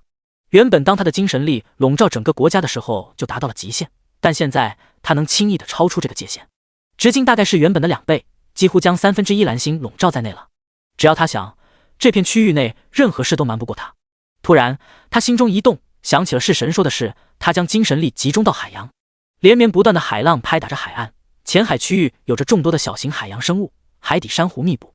深海区上层是小型海洋生物的乐园，深层是大型海洋生物的天下。张磊甚至还看到了几头蓝鲸。突然，一个奇怪的鱼类闯入张磊的精神力范围，整体像是一个海豚，但是它的嘴巴却尖尖的，十分锋利。这个鱼类张磊从未见过，但他也没有多在意。深海生物中奇怪的生物多了去了，长得都十分随便，这生物不算多奇怪。直到这个生物冲到海面，长长的嘴巴刺穿了一艘货轮船底，才引起了张磊的注意。货轮被攻击，船长立即启动隔离措施，放下隔离门将，受损部位隔断，没有让海水继续涌进船舱。这还没完，这只奇怪的鱼拔出嘴巴，尾巴一甩，再次潜入深海，然后如法炮制，再次冲到海面，从另一个地方刺穿货轮。张磊皱起了眉，这可不像普通生物，更像是有智慧的生物。这只鱼反复几次将货轮刺得千疮百孔，但货轮的隔水功能还算不错，虽然吃水大幅增加，动力也受损，但起码没有沉没。船长已经联系了海上救援队，他们将开着捕鱼船过来。可惜他们还没等到海上救援队，这只奇怪的鱼的援兵到了，那是一个超过20只触手的章鱼。章鱼体型十分巨大，足足有货轮一半的体积，已经受损严重的货轮根本抵挡不住章鱼触手的拉扯，片刻就发生了倾斜，不一会儿就彻底侧翻。张磊只能看着，什么也做不了。他也尝试着用精神力沟通章鱼和那条奇怪的鱼，但是他们的精神比较混乱，和野兽一样，根本无法沟通。张磊只能作罢。货轮彻底翻了，幸存的人员坐着小船，看着货轮静静的沉没。还没等他们庆幸自己还活着，一根粗大的触手掀翻了小船。船长愤怒的开枪，结果子弹打在触手上被弹飞，一点伤都没有。触手卷着活着的人喂进嘴里，然后从沉没的货轮中挑选可以吃的食物。那只奇怪的鱼也在挑选可以吃的食物。张磊本来还以为这2个生物是地球上的生物，但他发现了一个细节，当章鱼的触手卷着人类的时候，所有人类都是一副十分恐惧的样子，甚至在触手接近他们的时候，他们已经被吓得无法动弹了。只有船长在触手距离他还远的时候开了一枪，触手接近后依旧无法动弹。这种状态很像是阶位压制。张磊的精神力跟着这2只生物，他很快发现货轮沉没后，不少鱼群来到这里想要吃东西，但是一旦接近2只生物就被吓得无法动弹，甚至有不少鱼直接被吓死。一次巧合是巧合，这么多次绝对有问题。这2只生物是有阶位的，而且阶位不低。难道是游戏中的生物来到了蓝星？张磊从不认为游戏是好好先生，只为了带着地球人成为超人。现在应该是发生了游戏生物入侵。他继续扩大观察范围，果然这种生物不是特例，有很多奇奇怪怪的海洋生物拥有类似于阶位压制的能力。张磊收回了精神力，觉得这种事应该告诉国家高层，但是该怎么说？直接利用精神力找到领导人，然后在他脑海里说。这种想法一出现，张磊立刻感觉到了冥冥中的河蟹大神的注视。片刻后，他忘记了这种办法，并且再也想不起来。他突然想到游戏中的好友铁血。铁血的身份其实在等级高的玩家中不是秘密，他很可能有国家军方背景，他所有交易，包括从张磊这里购买大量装备，应该都是为军队购买的。这些事都是神告诉张磊的。张磊暗道，看来只有告诉铁血这一个办法了。至于说信不信，只让铁血说出他现实中的位置，张磊就有办法让他相信。想到就做，张磊收回精神力，上线游戏，打开好友栏，找到铁血。其实这段时间铁血给张磊发了很多消息，但是张磊除了是神的消息，其余一律不看，连打开都没有打开。铁血给张磊发了10几条消息。大佬，你那里还有青铜阶的装备吗？拍卖行中有很多黄金阶装备，都是你拍卖的吧？如果量大我这里也收，可以适当上浮价格的。战哥，大佬您是怎么打出来的？这个情报可以卖给我吗？价格好商量。第61章，震惊的铁血。张磊有些不好意思，毕竟2人之前交易都很愉快，结果一旦不需要就不理他，甚至消息都没打开过，确实有点不太好意思，多少有点用人朝前，不用人朝后。张磊斟酌片刻回复道，最近有些忙，没来得看好友消息，不好意思。铁血此时正好没事，看到了张磊的消息，有些无语，这理由太牵强，什么是能1个月不看好友消息？不过铁血也没多说什么，毕竟是法外狂徒张三，强者总是有一些特权的。铁血回复道，我之前说的依旧有效，黄金阶、钻石阶装备长期收，绝对会给你一个满意的价格。张磊，好的，不过我有另一件事告诉你，关于现实的。铁血有些疑惑，问道：什么？张磊仔细说了一下游戏实力带入现实的事。铁血震惊了，他是军方的人没错，但是国家其实对于神魔游戏并没有多么重视。国家确实发现了这个游戏的不简单，但更多的只是以为这是外星科技，只是派遣了2万人进入游戏，想要获得游戏蕴含的技术以及方便肉搏对战而已。但是现在是什么情况？游戏中的一个高手跟自己说，他能将游戏中的实力带到现实。是我疯了，还是他疯了？张磊知道铁血绝对不信，他说道：如果想要证明的话也简单，你告诉我你所在的位置，我可以隔空跟你对话。铁血半晌才回复：任何位置都可以。张磊说道：都可以，任何人也可以，只不过你要提前跟他说明，不要吓到他。铁血请示上级，但上级也觉得离谱，但他们确实对游戏兴趣很大，如果真的能从游戏中带回实力，那这件事真的很重要。铁血下线了一段时间，随后上线告诉张磊一个位置，这是在山省某市的一个小村庄。张磊下线，通过铁血的描述，很快找到了这个小村庄。铁血所在的屋子也很好找，张磊清楚地看到屋子中坐着一个戴着眼镜的穿着军装的人，而在屋子隔壁有个5人小队正持枪警戒，更远的屋子也有人警戒。张磊仔细看了一下这个村子，发现这里根本没有普通人。张磊很快就不在意了，在铁血的脑海说道：我找到你了，我是法外狂徒张三。铁血原本平静的表情有些绷不住了，本来他对于张磊的话就有些不信，要不是上级坚持试一下，他绝对不会来到这里，没想到还真的听到有人说话。他轻咳一声，开口说道：你好，你在哪？张磊继续说道：不用试探了，我距离你远着呢，还有不要让其他同志警戒了，没用的。铁血沉默一会儿，又说道：你告诉我这些有什么目的？张磊没有说话，而是将之前深海中发生的一切传到铁血脑海中。铁血脑海中突然出现深海中的画面，还吓了他一跳，但他很快就发现这是张磊给他传的画面。等铁血接受了这些，张磊继续说道：我发现海洋中出现了游戏中的生物，我认为要么是有玩家将游戏中的生物带到现实，要么是某个存在让游戏中的生物入侵到蓝星。铁血突然问道：你可以将这个画面录制下来吗？做不到，我也是刚把游戏中的力量带到现实，还在摸索中，不过如果你有需要的话，我可以将这一切播放给你想要播放的人脑海中。铁血突然说道：这些事我无法决定，需要上报，还请你等一段时间。张磊，可以，我并没有恶意，而是认为这些事需要告知你们。铁血认真的说道：我明白，再次感谢你的相告。随后铁血将这一切告诉上级，上级不敢怠慢，召集智囊团讨论，并让张磊将画面传到智囊团每个人的脑海中。这些智囊团的震惊无法言说，直到铁血告诉他们将游戏中的实力提高到一定程度就能获得这些实力后，他们更是觉得世界观在重塑，要不是事实就摆在眼前，他们绝对会认为是集体癔症了。张磊又附赠给铁血几个消息，关于漂亮国的詹姆斯可能是游戏实力带入者，以及魔都出现的邪教徒。铁血对此很认真地记下来。突然他的耳机中传来一个声音，铁血转告道：那么前段时间魔都那个邪教徒群体被杀的消息知道吗？张磊想了想说道：这个无可奉告。铁血点点头，弑神也可以把游戏中的实力带入现实吧？不见张磊回复，铁血肯定地说道：既然你都能做到这些，弑神蝉联游戏这么长时间的排行榜第一，不可能做不到，对吗？张磊依旧不说话。关于铁血的猜测，早在之前他就有预料，只要把游戏中实力能带入现实这个事情点透，肯定会猜测到弑神也能带游戏中的力量进入现实。对此张磊倒是不怎么在意，想要在茫茫人海找到弑神那是做梦，毕竟谁能想到游戏第一的弑神竟然是个女生，而且还是个残疾人，想破脑袋都想不出来。至于张磊就更不用说了，游戏中认识张磊的人都不多，现实中能找他才见鬼。铁血见张磊不再说话，也不问了，今天得到了这么多的信息，上层绝对会发生大地震的，甚至自己这个部门都会得到国家前所未有的重视。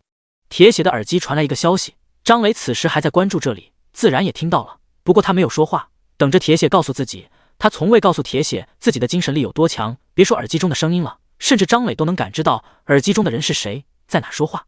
铁血对张磊说道：张三大佬，这次多谢你的消息，如果以后有机会还请多多与我们交流，如果以后发生什么大事，你又有能力的话，希望你能出手。张磊回了一句：这是自然，我也爱这个国家。铁血敬了个礼。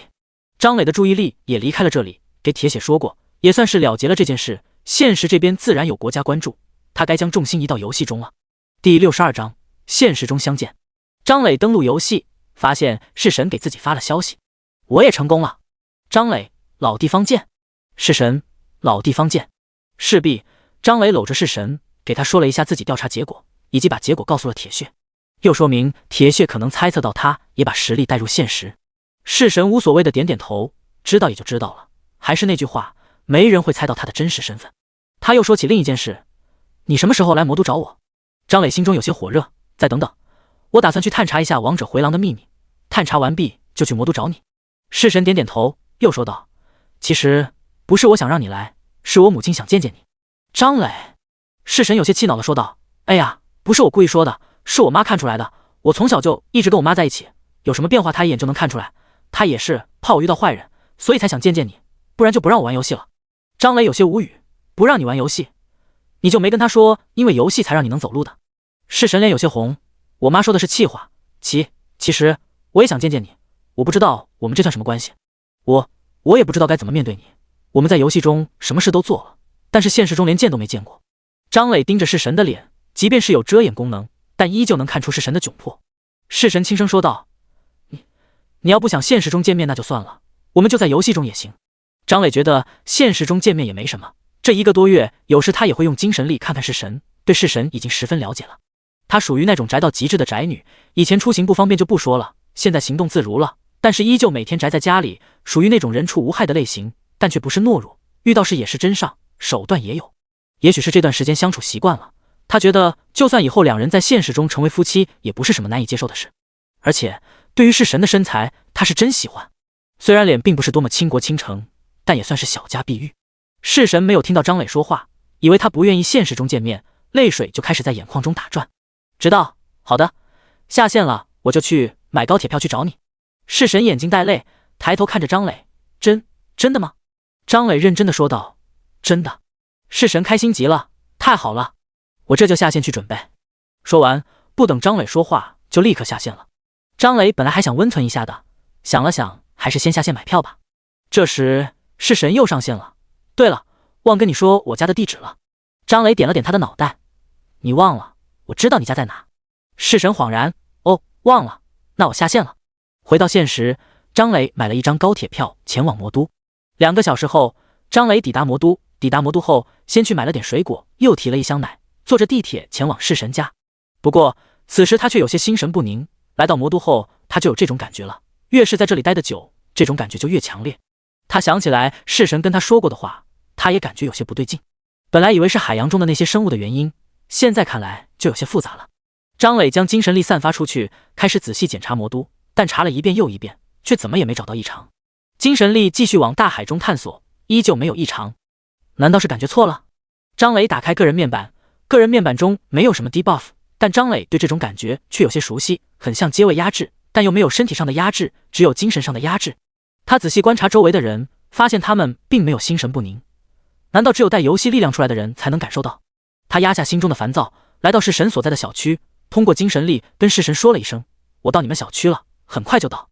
是神正在化妆，听到这话也有点慌，妈，张三快来了，你看看我这样行吗？母亲笑着夸道，挺好看的。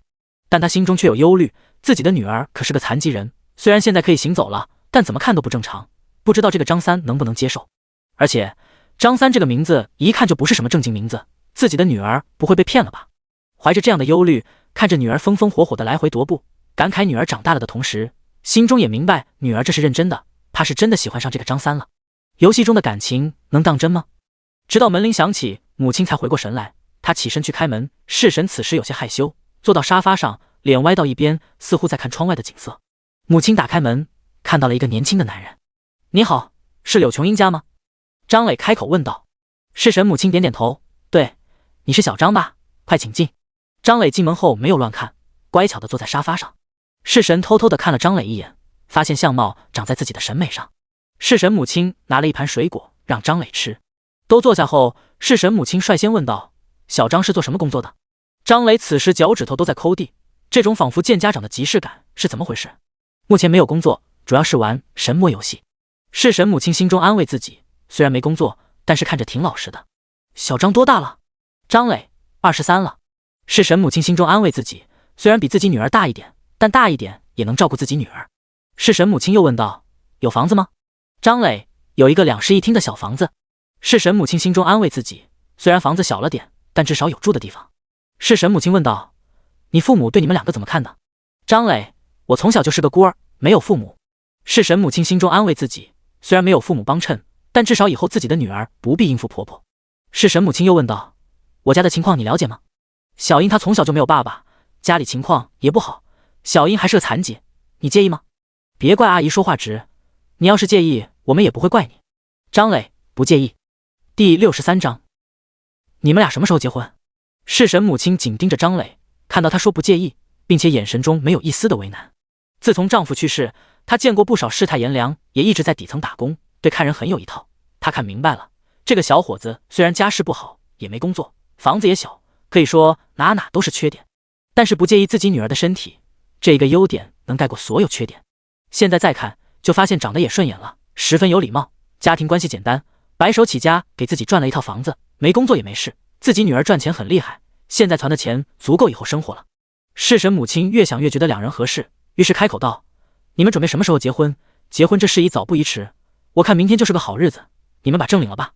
张磊震惊了，这什么情况？不是说只是见见吗？怎么就要结婚了？是不是进展太快了点？我该拒绝吗？拒绝的话会不会不太好看？世神此时已经绷不住了，妈，你说什么呢？说完捂着脸就要回屋，不过他没把张磊丢客厅，而是拉着他一起进了房间。母亲见此在身后喊了一句：你俩小心点啊，别搞出人命，不结婚绝对不能怀孕。世神脸红的仿佛能滴血。关上门，世神背对着张磊，纳纳的说道：我妈就是这样的人，你别在意。张磊调笑着问道：我这算是过关了？以后直到结婚，丈母娘都不会阻挠了。世神的脸越发的红了，应该是过关了吧。张磊见此也没有继续逗他，反而开始观察他的房间，也准备给他一个缓冲的余地。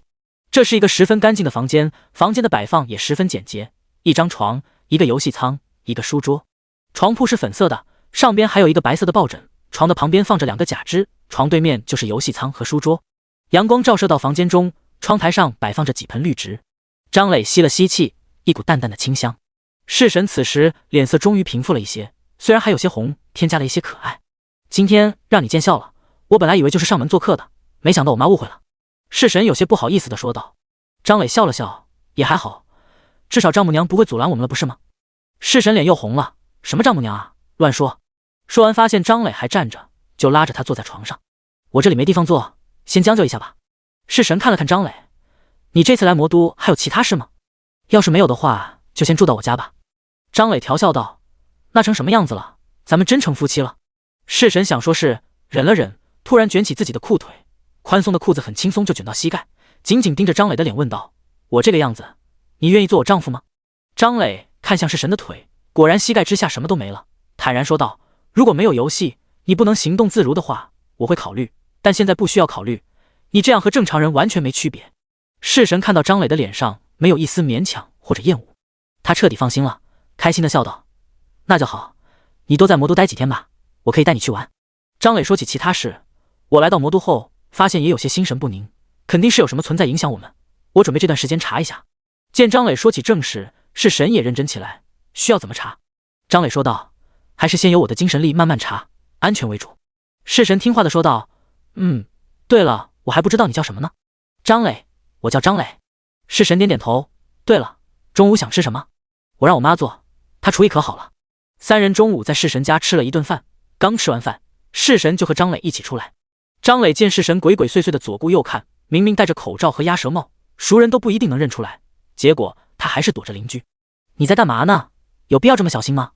等到走出很远，世神才松了口气，但是依旧不愿意拿下口罩和鸭舌帽。世神，还是小心点为好，我怕邻居发现我能走了，会惹出麻烦。张磊问道：你就没想着换一个地方生活？换一个地方，谁也不知道你身体的问题，不是更自由吗？他想到那个让人心神不宁的莫名存在，补充道：说实话，对于心神不宁的原因，谁也不知道是什么情况。要是势不可为，我觉得你还是带着你母亲离开魔都为好。世神有些出神的看着周围的景色，你说的我都想过，但是在这里生活了这么多年，哪里是那么好离开的？当然了，如果真的有危险，还是会离开的。2人没有去游乐园玩，只是简单的逛了逛，又喝了杯咖啡。就在2人即将离开的时候，张磊注意到窗外的一个 coser 似乎周围正在进行一场 cosplay 表演。这是一个脸上有血迹的中年人，身上穿着黑色的袍子。要是在其他地方，他这副装扮绝对会引起旁人注意，但今天他的装扮只能说有些普通。张磊却发现，这个中年人和当时是神杀的那些邪教徒有些像。张磊示意弑神，弑神也发现了中年人，弑神轻声对张磊说道：“很像，尤其是那股气息。”张磊没有闻到什么气息，他决定跟着这个中年人看看。当然不是跟踪，而是精神力跟着即可。中年人似乎刚办完什么事，脚步有些急促地向前走。张磊说道：“我们不着急回去，先去开个房。”弑神磕磕巴巴地问道：“开房？哦，好的。”紧张之下，声音都变了。张磊无语地看着脸色又红了的弑神：“你这小脑瓜能不能健康点？我是需要安静的环境集中注意力，你想哪去了？”弑神有些羞愧地低下了头。两人来到酒店，开了一间房。张磊迫不及待拉着弑神跑到房间，反锁房门。看得酒店服务人员一脸好笑，这男生也太猴急了吧。第64章心神不宁的原因。张磊进入房间后就坐在床上不动了，闭上眼睛，将注意力集中到那个中年人身上。弑神眨了眨眼，看着一脸认真的张磊，不由得有些出神，鬼使神差的将脸凑过去。张磊被惊醒，摸了摸嘴唇：“你干嘛？”弑神反而大胆地看着张磊，眼睛亮晶晶的。张磊十分心动，然后拒绝。他总觉得这些邪教徒要搞什么大事情，哪里有心情做这些？不理会弑神幽怨的表情，继续将注意力放在中年人身上。弑神咬了咬嘴唇，小手放在张磊的身上，发现张磊不搭理自己后，继续手中的动作。张磊感觉到了弑神的动作，但此时发现了这些邪教徒的大秘密，顾不得这些。原来这个中年人回到家收拾了一下脸上的血迹后，就来到了郊外的一个别墅中。这里聚集了30多个邪教徒，他们似乎在举行仪式。这次仪式没有祭品，或者说他们这些邪教徒就是祭品。邪教徒们围着一个桌子，一个接一个割手指，然后将血滴在桌子上。在张磊的精神力感知中，这个桌子上什么也没有，但是当血滴到上边的时候，张磊却发现血并没有滴到桌子上，而是在距离桌子还有10厘米的时候消失了。张磊心中明白，恐怕自己的精神力没有办法感知到这个东西会是什么呢？这些邪教徒有什么计划？这是他和弑神心神不宁的原因吗？突然他觉得身体一凉，睁开眼睛，目瞪口呆地看着眼前的一幕。张磊震惊了：“你要干什么？”弑神舔了舔嘴唇：“你说呢？”既然都到这一步了，张磊再拒绝就是禽兽不如了。张磊扑向弑神，开始巅峰对决。游戏中两人不分上下，现实中也要决出胜负。一时之间，两人你来我往，你攻我守，你守我攻，战况好不激烈。1小时后，战斗终于告一段落。两人实际上都不是普通人类，身体素质极强，恢复速度也远超常人。很快开启了第2回合，直到弑神的手机响起，两人方才罢手。喂，妈，怎么了？什么啊？我们在逛街呢。什么？已经12点了，我们这就回去。妈，喂，妈。张磊问道：“现在回去吗？”弑神有些哭笑不得：“我妈去睡了，把门也反锁了，咱们回不去了。”张磊也觉得弑神的妈开明无比，看着弑神的身体，心中一热，将魔爪伸出去，一时间春光无限。清晨，张磊准时醒来，看了看怀中的弑神，发现他也醒了。张磊说起了昨天用精神力看到的事，事情就是这样，我们要不要继续调查，亲眼看看？弑神想了一会儿，也害怕有什么不知道的事，不太想去。巧了，张磊也很怂，也是这么想的。张磊提议，要不你和你妈先离开魔都一段时间。弑神有些心动，他也担心会发生什么大事件，以什么理由呢？张磊，旅游。弑神点点头，又抓着张磊道：“你也要和我们一起。轻点。”在弑神的轻笑中，巅峰对决再次打响。中午，两人退房离开酒店，心中有鬼的两人直接回家。弑神的母亲没有多说什么，而是很正常的给张磊夹菜。弑神看着眼前的一幕，心中满足无比，真好啊，要是能永远这样就好了。下午，张磊和弑神在家里感觉无聊，对视一眼都从对方的眼睛里看到了答案，一起决定去逛街。即将出门的时候，弑神母亲突然说道：“我今天睡得早，就不给你们留门了，你们自己解决住的地方。”两人逃也似的离开家，互相看了看，突然都笑了。弑神突然说道：“要不我买个房子吧，老是去酒店也不是个事。”张磊，这就是富婆吗？房子说买就买。弑神说干就干，拉着张磊就去看房子。他从4个月前开始就是排行榜第1，杀掉的 BOSS 不计其数，装备也卖了不少，RMB 存款也是个相当大的数额，区区魔都一套房子根本不在话下。两人如同新婚夫妻一般逛着售楼部，一家接着一家。哎呀，好纠结啊，这个想要，那个也想要。张三，你说咱们买哪个？不知道为什么，明明知道了张磊的真实名字，但是神还是叫张三这个名字。小姨你看着办，反正是你的钱。张磊无所谓的说道，他的声音没有降低。旁边售楼部的小姐姐听到后眼睛都直了，这是个小白脸。突然，张磊看到一个人走进了售楼部，这是一个身穿西服的中年男人。张磊没在现实见过他，但却在精神力的感知中见过。昨天在那个郊区别墅，似乎其他邪教徒称呼这个中年人为祭司。售楼部的人见到这个人，纷纷鞠躬道：“王总好。”很快，张磊就被中年人手上把玩着的一个造型奇怪的木雕吸引了注意力。这是一个毫无美感的木雕，是一个扭曲的树，张牙舞爪的枝桠如同一个可怖的爪子。但张磊眼尖，清楚地看到了木雕底座上有一个奇怪的符合，和弑神当初杀那些邪教徒时遇到的血液组成的符号一样。弑神发现了张磊的不自然，嘴轻轻开合，以自己都听不太清的声音问道：“怎么了？”张磊的精神力时刻弥散在四周，自然听到了弑神的话，在他脑海里说道：“看到那个中年人手上的木雕了吗？应该是昨天我用精神力看不到的那个东西。”弑神听到张磊的话，身体都紧绷了。昨天两人已经达成共识，这件事不简单，现实中命只有一条，能躲就躲。两人匆匆离开这个售楼部。他们走后，王总看了看自己手中的木雕，感受到木雕的意志，看了看离开的两人，犹豫片刻后决定追张磊他们。张磊脸色有些不好看，在弑神的脑海中说道：“坏了，那个中年人似乎冲着我们来了。”弑神皱了皱眉，那怎么办？躲开还是进攻？张磊决定稳一手，找了个隐蔽的地方。两人来到一条小路，两边是楼房。弑神挽着张磊的腰，脚下用力，轻松地带着张磊跳到了旁边楼的楼顶。这是个5层楼，周边的楼普遍不算高，绝对没人发现两人。第65章神秘木雕。张磊趴在楼顶边缘向下看，刚好看到中年人进入这个偏僻的小路。张磊不信中年人实力超过他俩，但害怕有什么奇奇怪怪的能力，为了保险起见，他决定远程消灭他。领域瞬间开启，张磊在中年男人身边形成一团风，只是一瞬间，中年男人就被风吹成一团血雾。张磊，弑神。弑神悠悠地说道：“看不出来，张三你还挺残忍啊。”张磊有点不敢看，这已经是我尽量减小威力的结果了。他发现不只是中年男人，甚至他脚下的地面都被削去了一层。这也是游戏和现实的不同。游戏中一个普通技能如果没有特意标明破坏地形，那么威力再大的魔法也无法伤害地面、房屋之类的物体。但是现实中就不一样了，魔法就是魔法，碰到其他物质，只要伤害足够，改变地形很容易。张磊将那一团风停了下来，只见血雾飘落一地，然后被那个诡异的木雕吸收。木雕下的符号似乎有什么东西要钻出来。张磊他们神情凝重，此时他们已经确信，这段时间的心神不宁确实是因为这个木雕。现在木雕距离他们足有10多米远，但是心中的烦躁却达到了顶点。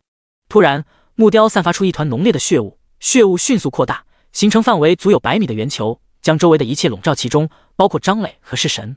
血雾爆发太快了，以他们两个如今的实力都无法反应过来。血雾似乎具有腐蚀性，张磊感觉到自己的生命在流失。他看了看个人面板，大概再过10多年就能把自己85亿游戏中属性的1/5的血量消耗完毕，这还是不算的0.5%的最大法力值恢复。法力值与生命值合并为元素值后，元素值的恢复按照2种分开计算，法力值100%恢复依旧生效。如果算上法力值恢复，大概这辈子都死不掉了。张磊转头看向弑神，发现他状态不太好，血雾的腐蚀性虽然还不至于危及他的生命，但也让他的血量开始缓缓下降，坚持不了多久。张磊对着弑神释放生命恢复，生命恢复消耗200点法力值，缓缓恢复1000点生命值。生命恢复魔法的恢复速度刚好比血雾消耗的快一点。感受到血量不再降低，弑神脸色才好了很多，感激地看着张磊，刚才他真的害怕自己就这么死在现实中。张磊对他说：“先探索一下这个血雾是怎么回事吧。”血雾之中能见度很低，只能勉强看到5米左右，这还是他们俩不是普通人的缘故，要是普通人，恐怕除了血雾什么也看不到。张磊使用精神力探测，他发现血雾之中精神力也受到极大的限制，比如以往轻松能释放出1公里，现在只能释放出5米。不过这些血雾的限制对张磊并没有什么用处，因为现在的他可以轻松将精神力释放出2-3千公里，他很轻松的就将精神力遍布血雾。但是当他想要用精神力突破到血雾之外的时候，却受到阻碍。他暗道，看来需要先解决血雾的源头了。他的精神力在血雾之中仔细查看，发现有不少附近的居民被拉入血雾之中，此时已经全部死亡。他微微沉默，这就是游戏力量带入现实的后果之一吗？区区一个木雕，只是几秒钟，这么多居民就全部死亡，甚至连救援都来不及。弑神发现了张磊的异样，询问道：“怎么了？”张磊跟他说了下情况，弑神也沉默了。他也是真切感受到现实世界中普通人受到的威胁，以后肯定有更多的游戏中的东西出来，到时候该怎么办？自己的母亲该怎么办？甚至更极端一点，自己能保住自己的性命吗？这一次有张三帮自己，下一次呢？张磊仔细观察血雾，始终没有找到血雾的源头，也没找到那个木雕。他开口道：“看来这个木雕还是无法被我的精神力看到，只能一点一点找了。”弑神闻言点点头：“去哪找？”张磊用精神力扩散至整个血雾，找到了血雾的中心。去血雾中心看看，跟我来。血雾不仅影响视野，似乎还影响感知。弑神哪怕跟着张磊走，也时常会迷失，往往走着走着，张磊拐了个弯，弑神跟着拐都能拐错方向，一转眼就看不到张磊了。要不是张磊的精神力能够发现弑神，时不时的拉着他走，弑神绝对会迷路。张磊，弑神反复强调自己不是路痴，是这个血雾在影响自己，张磊才勉强相信他。弑神经历了10多次迷路后，终于跟着张磊来到了血雾中心，这里果然是血雾源头。只见一个形似之前木雕的怪物正趴在地上吞吐着血雾。张磊两人的到来，怪物连看都不看。让张磊有些奇怪的是，这个怪物竟然有血条，要知道这可是在现实中啊。现实中什么时候有血条了？这个怪物的皮肤像是老树皮一般，却是浑身红色，让人觉得有点恶心。两人看到怪物后对视一眼，决定由张磊先攻击。由于怪物只有一个，张磊选择使用伤害最高的风切。风切消耗200点法力值，制造一道锋刃，对前方宽10米、长100米范围内的单位造成500%法术强度的伤害。张磊伸出一只手正对前方，心中默念风切，只见一道宽10米的巨大锋刃形成。张磊心中一动，去！锋刃瞬间切在这只怪物身上，但是怪物没有一丝变化，仿佛没有打到一般。弑神回头看向张磊，没打到。张磊紧皱着眉，打到了，但是伤害太低。由于是现实中，并没有伤害数字出现，但是张磊却感觉到这次的攻击伤害数字极低，这是怎么回事啊？张磊不信邪，无冷却施法刷新冷却后，又是一道锋刃出现。这一次锋刃魔法不简单，他使用了20亿的元素值，相当于2000万倍锋刃伤害，元素之神特性减免50%消耗。随着锋刃出现，血雾都退散开，青色的光芒耀眼无比，甚至空气中隐隐有风雷之声。弑神站在张磊身后，都感觉到一股无比锋锐的气息。弑神暗自啧舌，真是可怕。怪物似乎也感受到这次攻击的不凡，他动了动，浑身血色光芒环绕。第66章逆天的怪物。张磊感觉到魔法准备完毕，向着前方轻轻一推，锋刃突然从静到动，狠狠地砍在怪物红色光芒之上。红色的光芒似乎是怪物的防护能力，锋刃稍微僵持片刻，便突破了红色的光芒，接下来瞬间穿过怪物的身躯。哦！一种陌生的叫声从怪物口中发出来，怪物的血条也猛然减少一截。这次攻击似乎对怪物造成很大的伤害，怪物身躯扭曲着，狂吼着。弑神看到血条减少，神情一亮，快，再接再厉。张磊却觉得有些妈了，自己消耗了接近1/4的元素值，对怪物却只造成了1/10的伤害，这可怎么办？张磊带入现实的实力是游戏中的1/5，元素值只有80多亿，就算全部使用了，也无法杀死这个怪物。张磊将这个事实告诉弑神，弑神也有些傻眼，对这个怪物离谱程度也有了新的认识。张磊的伤害他是了解的，输出10分爆炸。结果现在告诉自己这次不行了，还没等两人商量接下来如何，怪物那边有了新变化。怪物转头看向张磊他们，怪物没有脸，但却在树干的位置刻着一个符号，正是之前那个符号。符号是一滴水的模样，颜色却是红色的，更像是一滴血。这个符号转向他们的时候，他们如同被天敌盯上了，身体精神都仿佛冻结。张磊艰难地打开个人面板，一个明晃晃的阶位压制出现在状态栏。你受到半神阶阶位压制，你的伤害减少75%，你受到的伤害变为原本的4倍。张磊紧咬牙关，艰难地说道：“这怪物是半神阶，是史诗之上的存在。”他急促地喘了口气，继续说道：“而且他的法则感悟极高，我的攻击之所以造成这么大的伤害，一定是我们两个的法则感悟差距过大。”弑神点点头，看来没有办法了。张磊想不到其他办法，难道就要死在这里了吗？死得不明不白。怪物似乎准备发动攻击，张磊给自己套了个法力护盾，打算拖延下时间，也不知有没有用。就在这时，一个身影从张磊旁边飞奔而出，张磊大吃一惊，发现是弑神。弑神没有回头，也来不及说话，顶着半神阶的阶位压制，用极强的意志力抗住精神上的压迫。怪物攻击方式较为缓慢，只有一双爪子用来攻击。爪子就要抓到弑神的时候，弑神扭身躲开，翻身跳上怪物的头顶，举起匕首插在怪物的身上。怪物的血条减少了2%，弑神勉强一笑，看来有用。手起刀落，匕首再次攻击怪物。怪物再次感受到疼痛，就要用爪子抓下来弑神。张磊连忙消耗2亿元素值凝聚寒冰剑射向怪物。怪物体积庞大，很容易就命中他。血条再次减少1%。怪物被张磊吸引了注意力，弑神趁此机会连砍3刀。怪物又要攻击弑神，张磊的攻击到了，巨大的寒冰剑再次减少了怪物1%的血量。两人虽然从未并肩作战，但此刻他们配合默契，互相吸引怪物仇恨。不到10分钟，怪物的血量只剩下了10%。怪物似乎害怕了，他想要逃跑，不管是神和张磊的攻击，血雾迅速的收回。弑神当然不会让这个怪物逃跑，留着的杀手锏就是为了此刻。只见弑神身上光芒一闪，他的速度快到了极致，连续6刀插在了怪物身上。嗷！怪物惨叫一声，血条清空，他倒在地上。但怪物并没有死亡。弑神警惕地继续攻击怪物，每一次攻击怪物都会惨叫一声。张磊也在一旁攻击着怪物。2分钟后，弑神攻击了超过300次，6个 BOSS 都能杀死了，怪物终于没了气息，彻底死亡。张磊和弑神一起松了口气。就在这时，异变突起，一个红色的符号从怪物体内射出，飞进了弑神的身体中。弑神的身体应声倒地。变故来得太快，张磊根本来不及反应。死了。张磊走到弑神跟前，伸手放在鼻子前，没有呼吸。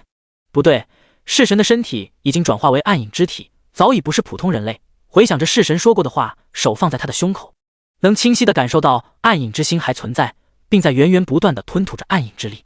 张磊松了口气，身体没什么问题。将精神力深入弑神的脑海，发现其中空空荡荡，如同没有灵魂一般。这是怎么回事啊？突然他听到了警笛声，他抬头看去，原来怪物死后血雾也消失了，外界的声音也传到张磊的耳朵。之前血雾笼罩的时候，血雾之外的居民就报警了，此时已经来了几个警车，要赶紧躲起来，被发现就麻烦了。张磊用精神力稍微感知一下，从附近的居民楼中找到一个无人的房间。张磊背起弑神，用精神力仔细感知，躲开人们的视线，飞到这个房间之外，从外面打开窗户飞了进去。这是一个落满灰尘的房间，这样的房间意味着这个房子的主人不常来这里，足够张磊当作临时住所。现在弑神处于奇怪的状态，无法去酒店，他的身体与常人不同，也不能去医院。至于回他家，他母亲和他相依为命，见到自己的女儿昏迷不醒，谁知道会发生什么。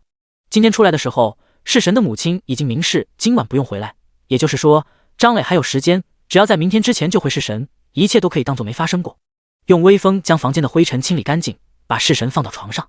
张磊走到窗边，看向不远处他们和怪物战斗的地方。血雾之下，一切都被腐蚀，楼房变得破破烂烂，血雾中的人也早已死亡，怪物的尸体还留在原地。警察封锁了附近的区域，并且控制了附近的网络。张磊所在的房屋在封锁区外，倒是不影响什么。他将目光看向躺在床上的弑神，接下来就是怎么把弑神救醒了。第67章，弑神在神魔游戏中。张磊端坐在弑神面前，将精神力释放出来，开始仔细检查弑神的身体。弑神的血统是暗影之神，全身都是由暗影之力组成的，普通人类的表象下是由一种如水似气的能量组成，这种能量就是暗影之力。张磊一寸一寸地检查弑神的身体，发现暗影之力安静地组成弑神的肉体，如同弑神的灵魂依旧存在一般。这种状态，张磊心中有些犹疑，这种状态他见过。他将精神力散发出去，找到一个正在玩神魔游戏的玩家，精神力仔细查看他的脑海，发现他的脑海和弑神此时的状态很像，区别在于正常游戏玩家脑海中灵魂是被游戏头盔送走的，游戏头盔的力量还残留在玩家脑海中，随时可以回去，而弑神的状态却没有游戏头盔的力量残留。不过只要确定了弑神在游戏中就好办了。张磊偷偷离开，飞到外边，找到一户没人的房间，这个房间中有游戏头盔。抱歉了。张磊暗道抱歉，拿起头盔回来了。他戴上头盔。神魔游戏不绑定设备，据游戏公司官网介绍是绑定红魔，但张磊现在可不信这鬼话，游戏头盔绑定的绝对是玩家的灵魂。登录游戏。张磊发现他此时在王者回廊入口外，一天多没有登录游戏，让他有些恍如隔世。这一天发生的事太多了，和弑神更进一步，还得到了他母亲的认可，一起遭遇入侵到现实的半神阶怪物，弑神昏迷。这一天经历的比1个月经历的事还要多。张磊收起感叹，打开好友栏，果然是神的头像表示他在线。只是神为什么没有给自己发消息呢？他给是神发消息，你现在在哪？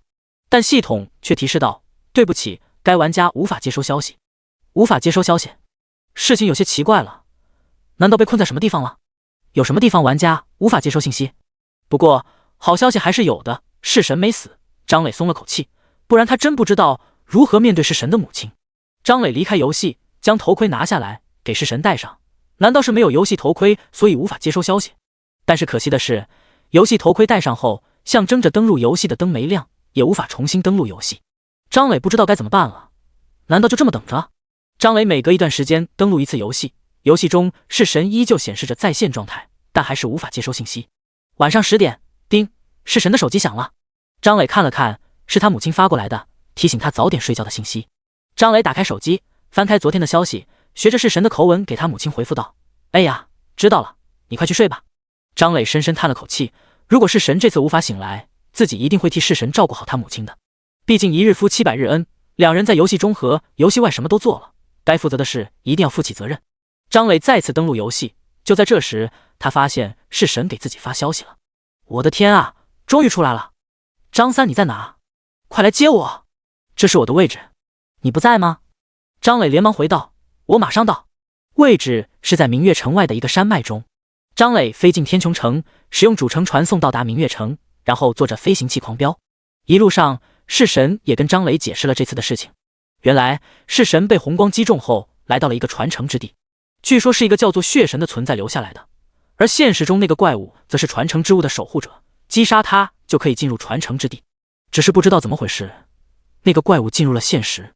是神来到传承之地后，血神传承自动开启，一共有18重传承，只有达到6重传承的传承者才能走出传承之地，否则将一辈子都困在那里，直到新的传承者进入。是神还说，传承其实很简单，和阶位挑战很像，只要挑战成功就可以获得那1重传承。而对手和现实中的那个怪物很像，一样的皮糙肉厚，是神打了好几个小时才打过去6重，达到6重后就迫不及待的出来了。很快，张磊就见到了是神。此时的是神和过去不太一样，他的额头有一个血滴模样的印记，头发也变成血红色。是神见张磊来了，连忙说道，快想办法让我回现实，别让我妈担心。张磊也有些发愁，我也不知道怎么让你回去。是神提议道，把游戏头盔戴到我头上。试过了，没用，刺激我的身体。试过了，没用。是神有些气馁，难道我一辈子就要待在游戏中了吗？张磊提醒道，现在最重要的是让你母亲安心，现在已经是晚上10点了，我用你的手机给你母亲发过消息了，今晚不用担心，明天怎么办？是神也不知道该怎么办，有些烦躁。张磊，要不让你母亲进入游戏，你俩见一面。是神其实更想今晚就回现实，但现在只能这样了。两人商量好后，张磊下线，背起是神，趁着夜色向着是神家飞去，躲开无数摄像头，终于来到是神家，用是神的钥匙开门，叫醒是神的母亲。是神的母亲看到女儿，以为是睡着了。张磊不敢多说，怕吓着她，只是说是神睡着前说了，希望他多玩玩神魔游戏。是神的母亲被张磊推着坐上游戏舱，还有些懵，小张，我要不明天玩游戏？张磊摇了摇头，直接启动神魔游戏。是神的母亲有些无语，但还是进入游戏了。让他感到神奇的是，自己女儿竟然在游戏中，明明刚才她还在睡觉。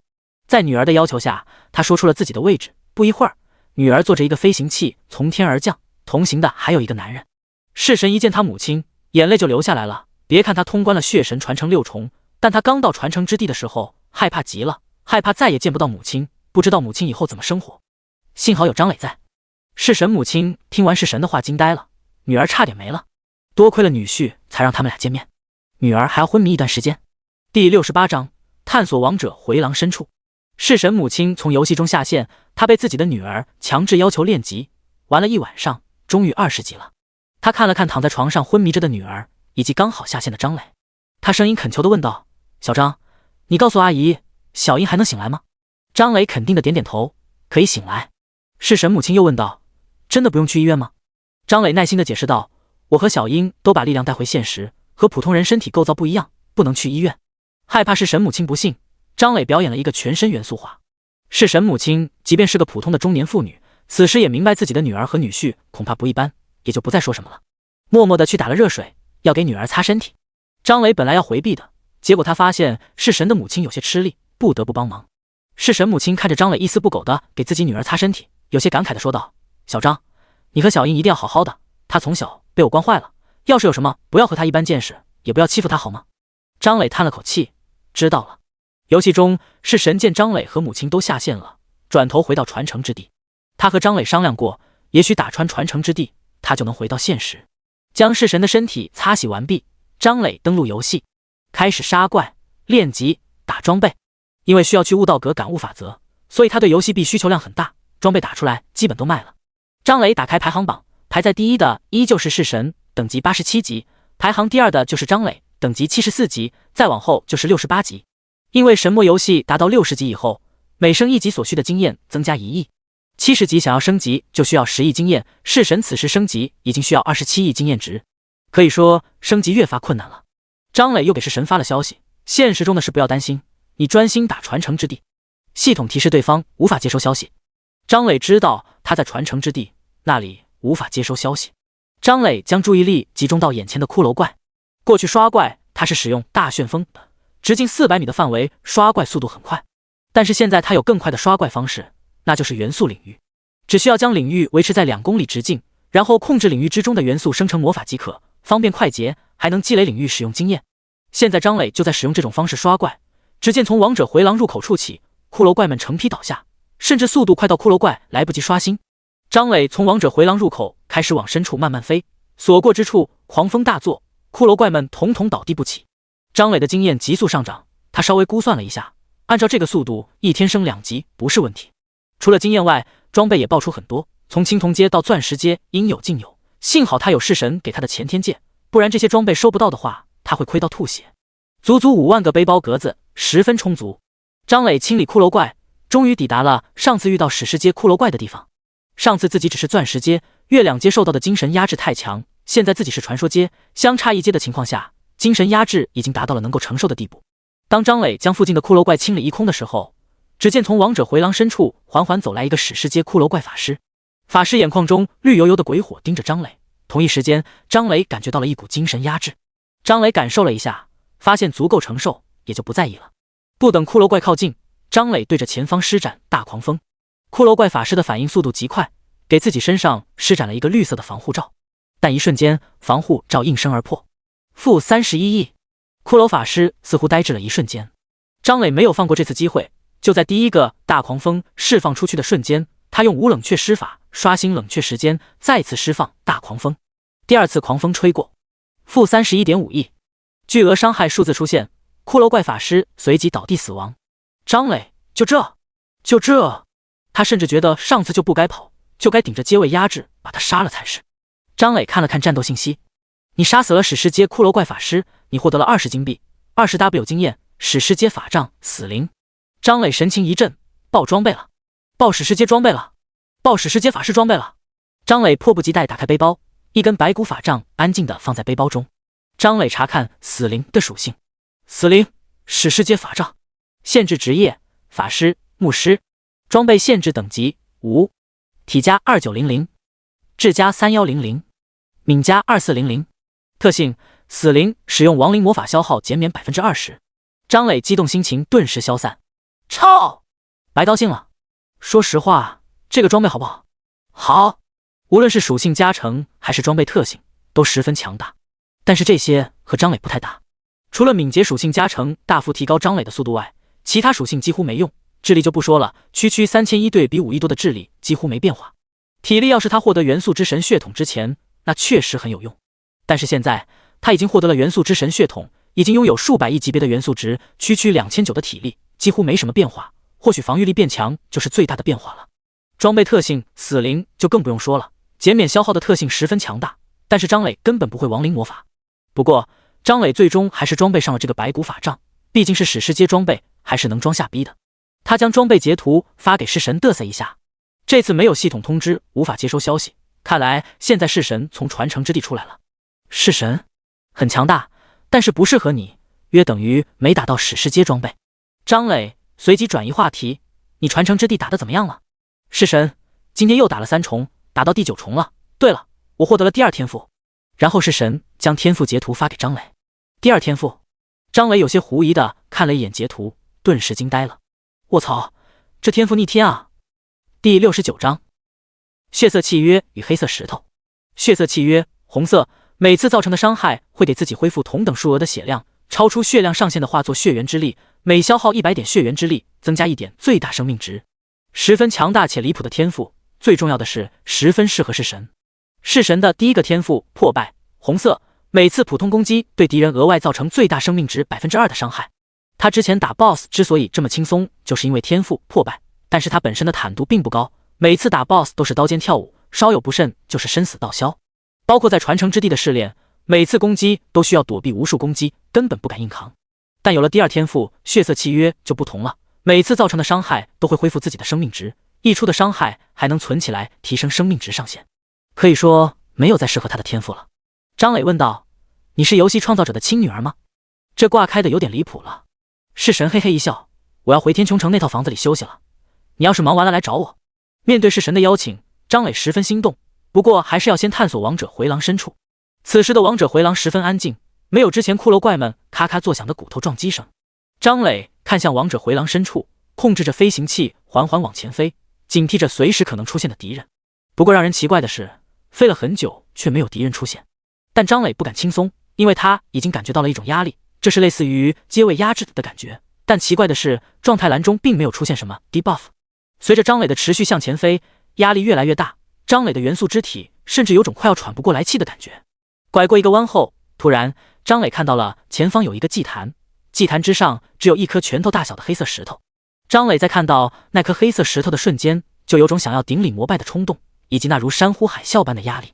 张磊艰难地看了一眼状态栏，依旧没有 debuff。 游戏系统故障了？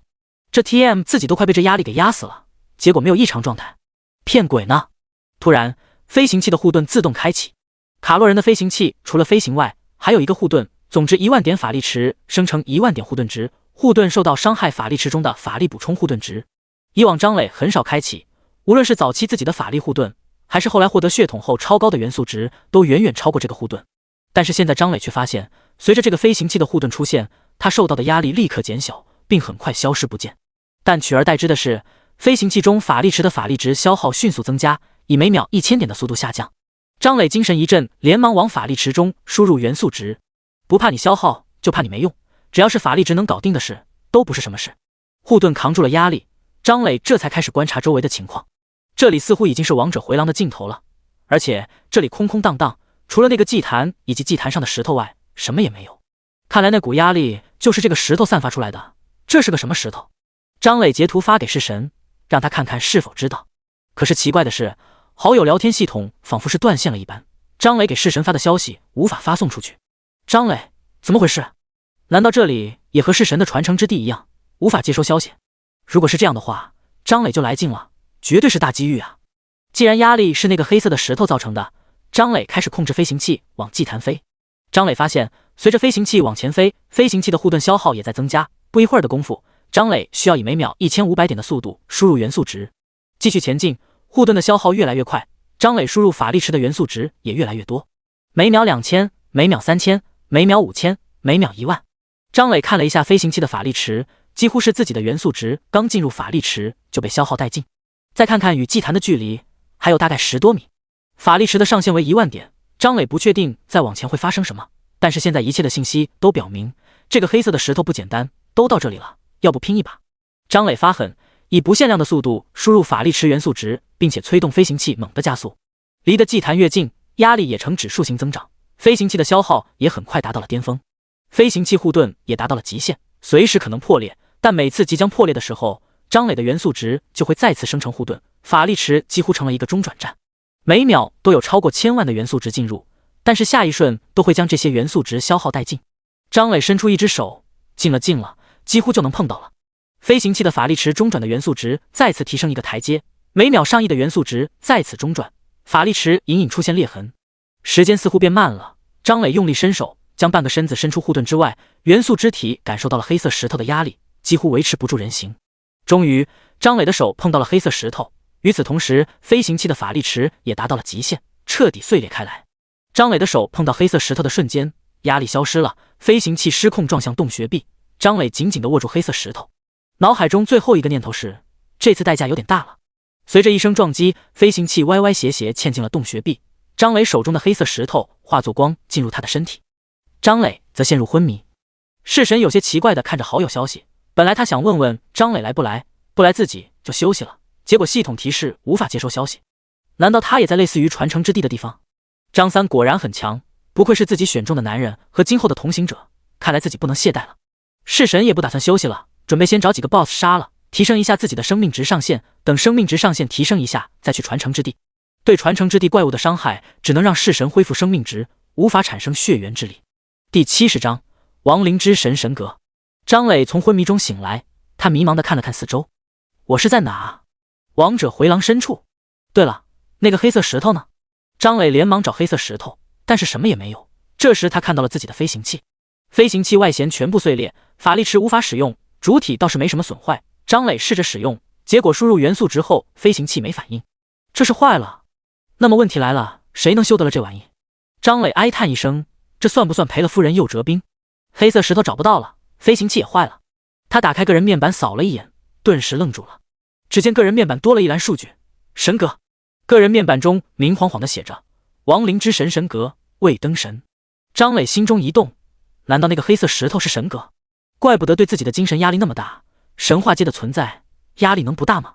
这时他对神话阶也有了些猜测，看来阶位挑战并不能挑战神话阶，神话阶的晋升看来有其他要素，神格可能就是其中之一。当张磊注意力集中到亡灵之神神格的时候，这一行字突然一亮，括号中的未登神变为登神中。一连数个系统消息出现在消息栏中，你使用了亡灵之神神格，你开启亡灵之神登神任务，恭喜你获得第2天赋亡灵之心。张磊，我什么时候使用亡灵之神神格了？登神任务又是什么？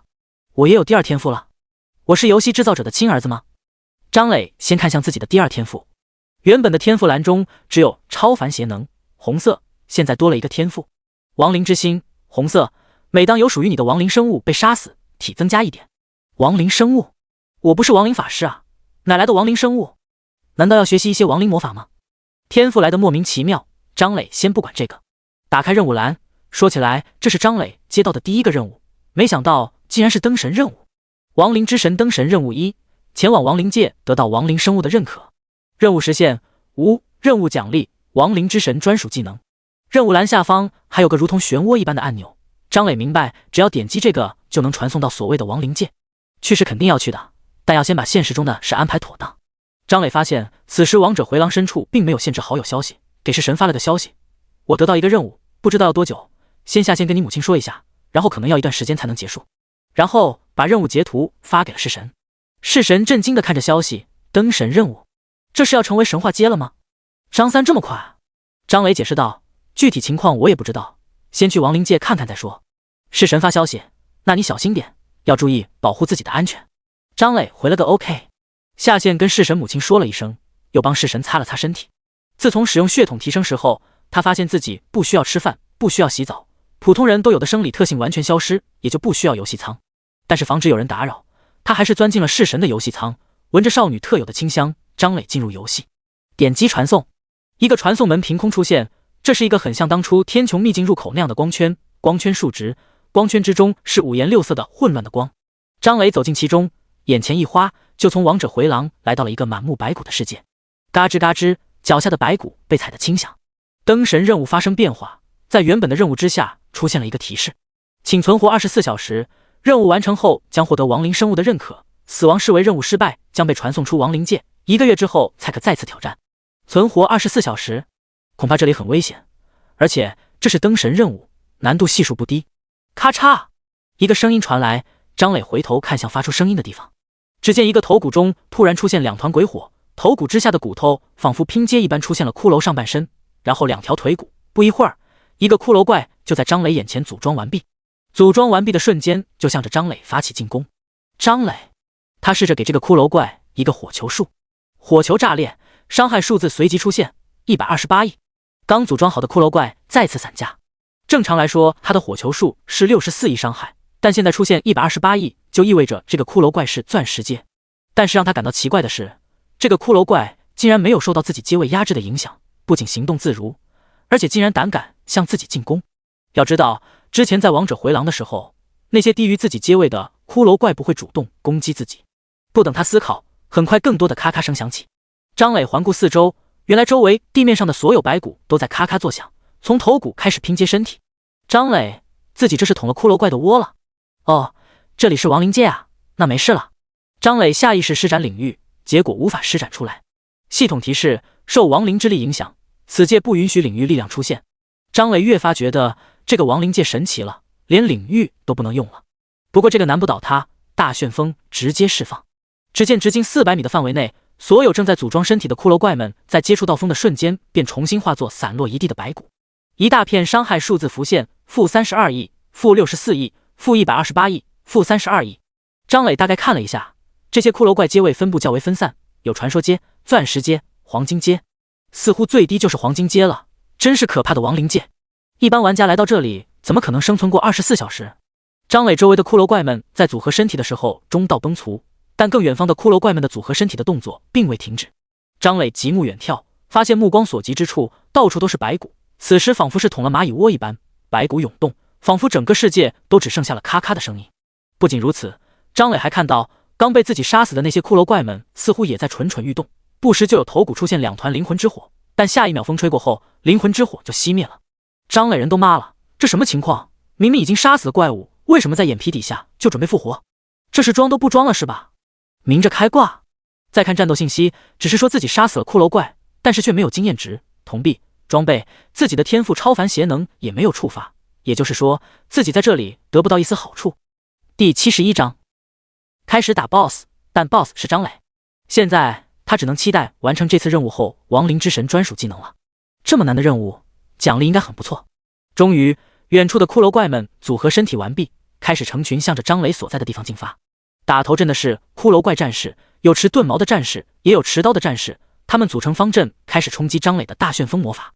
不过在接触到旋风的瞬间，巨量伤害浮现，瞬间死亡，散落一地骨头。远处的法师和牧师聚集在一起开始吟唱，射手骷髅怪开始找地方射击，另一边的骑士汇集的越来越多。张磊看到这一幕有些恍惚，到底他们是玩家还是我是玩家？他们这是把自己当 BOSS 打了吗？如果有人从亡灵界空中看下去，就能看到亡灵界所有的亡灵都复苏了，都在向着一个地方前进，正是张磊所在的地方。终于，射手们找好了位置，在一个射手的指挥下，开始朝着张磊射击。第一波射击只有少量的能量箭射到了张磊身上，10多个伤害数字出现，大多在2000到1万之间。张磊心中有数了，这种伤害确实不低，但他的实力显然更加离谱。不说那数百亿元素值，也不提消耗最大元素值 15% 的生成 60% 的护盾，单单说每秒恢复4000多万的元素值，就不是这些攻击能够抵消的。更不用说他可不是傻站着等着这些骷髅怪攻击，大狂风、火雨流星了解一下，无冷却施法了解一下。张磊将目光看向远处的法师群和牧师群，就看他们的能力了，希望不要有禁魔、禁疗的技能，哪怕有禁疗也不要有禁魔，用禁魔来打法师实在是太欺负人了。似乎是张磊的祈祷有了作用，这些法师和牧师的技能大多是伤害，少部分是减速、眩晕之类的控制技能。张磊感受了一遍骷髅怪们的攻击，放下心来，这灯神任务也不是很难嘛。手中大狂风、火雨流星交替使用，无冷却施法不断刷新冷却时间。一时之间，张磊周围200米内是大旋风的天下，往外就是烽火 AOE 的天下，风柱火势、火借风威，技能范围大到离谱，足足2000米范围全都在张磊的技能之下。骷髅怪们前仆后继地冲向这片区域，然后就被风吹散骨架，火烧灭灵魂之火。张磊一时之间虽然忙碌，但却玩得不亦乐乎，狠狠地刷了一波魔法熟练度，相信等回到现实后，这2个魔法绝对抬手就来。1个小时、3个小时、10个小时、18个小时，骷髅怪们越来越多，越死越多，张磊周边2000米区域的地势生生抬升了10米，而远处依旧有数不尽的骷髅怪们汇聚而来，张磊脚下的这片区域也不断有骷髅怪头骨原地复生，然后光速死亡。具体杀了多少，张磊不知道，他只是觉得可惜，这些骷髅怪如果能触发超凡邪能，自己这波就起飞了。虽然以他的智力属性现在已经起飞了，但这波如果能刷，起码智力能翻10倍。但是很可惜，亡灵界的这些骷髅怪不能触发超凡邪能。张磊机械性的伸手向着四周释放大狂风、火雨流星，大旋风更是一刻不停的释放着。并且随时注意着自己的元素值。以上这些魔法对元素值的消耗远远比不过元素值的恢复。一旦他看到元素值回满，就会立即消耗 15% 的元素值生成护盾，直到下一次元素值回满。护盾已经叠加了无数次，张磊已经看不清护盾的数值，只知道已经超过15位数。释放魔法释放到张磊感觉到有点无聊，甚至此时他已经在想结束这次登神任务后怎么和式神一起玩耍了。就在张磊神游天外的时候，骷髅怪们发生了变化。原本无脑向张磊攻击的动作停了下来，只是用绿油油的灵魂之火看向张磊所在的地方。张磊从走神中醒来，也发现了亡灵们的异常，他将大狂风、火与流星停了下来，只保留大旋风。张磊看着这些骷髅怪，场面一时之间安静了下来，只剩下张磊所释放的旋风的声音。突然，一个骷髅怪头骨中的灵魂之火冲出头骨，飘在上空。第二个、第三个，一个接着一个灵魂之火飞出头骨，在张磊的前方聚集，如同无尽的萤火虫从草丛中飞起，聚集在半空。这些绿色的灵魂之火所形成的光团不断扩大，从远处也有无数的灵魂之火汇聚而来。张磊脚下的白骨中也有灵魂之火飞出。10分钟后，似乎整个亡灵界的灵魂之火都聚集在了一起。张磊心中吐槽道：这种仿佛元气弹的即视感是怎么回事？难道我才是大反派？终于，这颗巨大的灵魂之火形成的光球动了，缓缓地飞向张磊。张磊对着这团灵魂之火释放大狂风，狂风吹过，灵魂之火没有一丝变化。张磊的表情变了，难道是剧情杀？所有魔法试了一遍，灵魂之火光团没有任何变化，甚至连血条都没有。张磊试着逃跑，但是以他的速度根本逃不开灵魂之火。他心中有一丝后悔，自己膨胀了呀，早知道先把飞行器修好再来亡灵界了。终于，灵魂之火接触到了张磊，不应该说这团灵魂之火吞下了张磊。张磊有些紧张地看着自己的血条，果然在这团灵魂之火中，每时每刻都在对他造成伤害。不过张磊看着几乎没有变化的护盾条，再看周围每秒数万个伤害数字，每个伤害数字都在1万左右。但是怎么说呢，张磊觉得自己太怂了，都 TM 15位数的护盾了，谁能杀我？白担心了。灵魂之火消散的很快，10分钟后，最后一个灵魂之火消耗完毕。张磊看了一眼护盾值，还是15位数，不能说毫无作用吧，只能说伤害有待加强。系统提示终于出现，恭喜你获得了亡灵界所有亡灵生物的认可，登神任务已完美完成。你获得了亡灵之神专属技能亡灵召唤神话阶技能。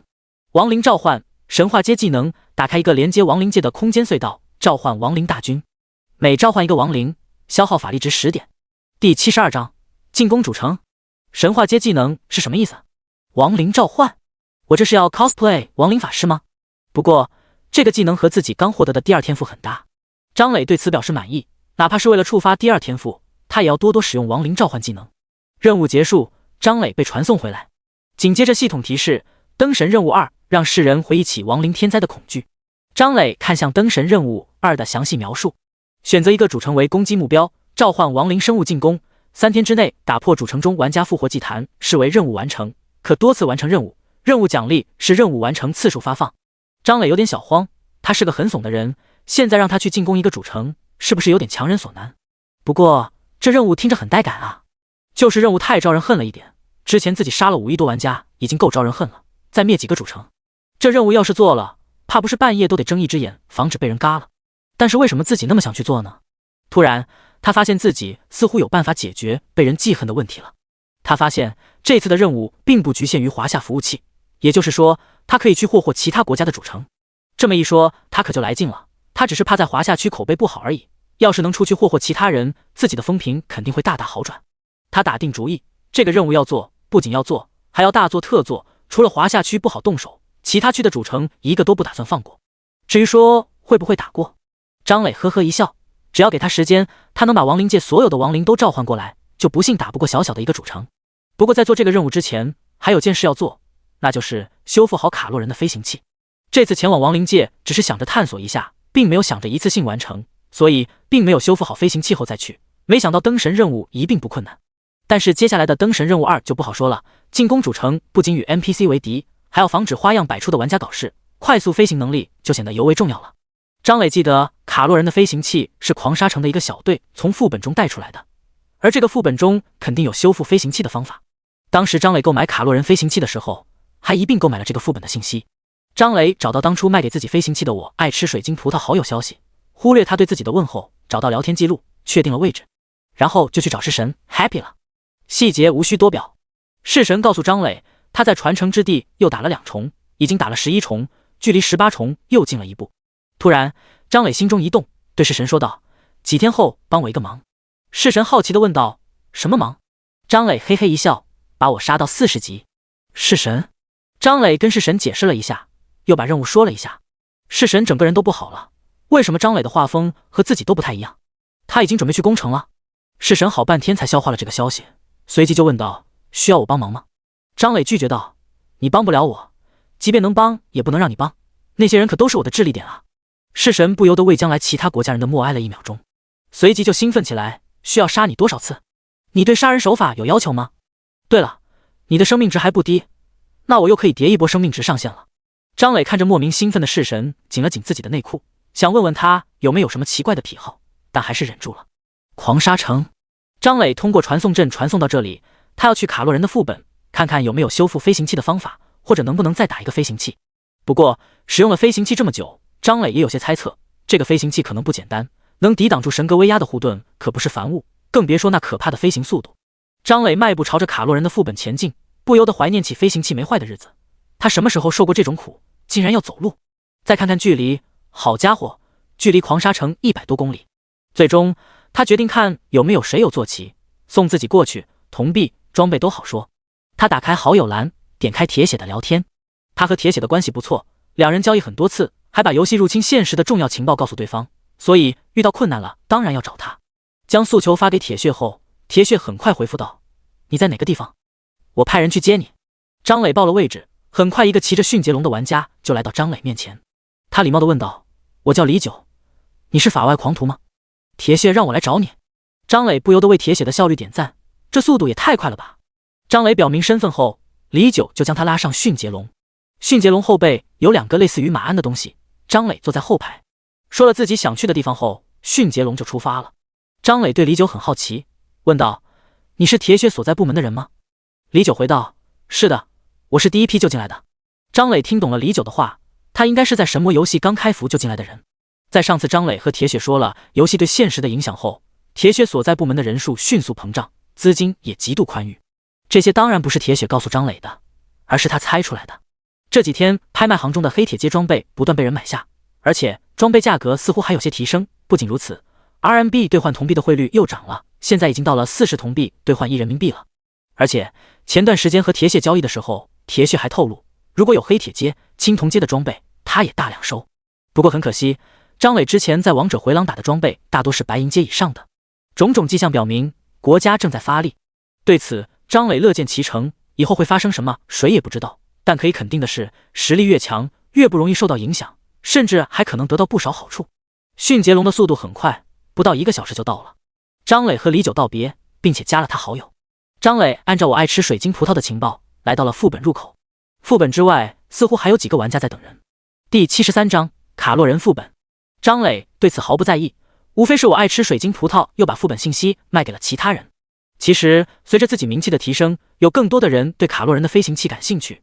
张磊在论坛中曾看到有大公会派了不少人进入副本，但是带出来的只有一些材料，飞行器似乎是绝版。这也让我爱吃水晶葡萄顿足捶胸，这波卖亏了呀！但还能怎么办？难道去找张三要钱？不怕张三把他们都杀了？张三可不是什么好先生，这可是一次性杀5亿玩家的狠人。飞行器的价值无可估量，这是张磊的认知，只要能修好飞行器，付出数十亿铜币他都愿意。副本产出的材料，张磊曾经也买下研究过，跟飞行器的材料一样，但是没什么用。即便现在飞行器坏了，这材料都没用，因为没有维修的方法。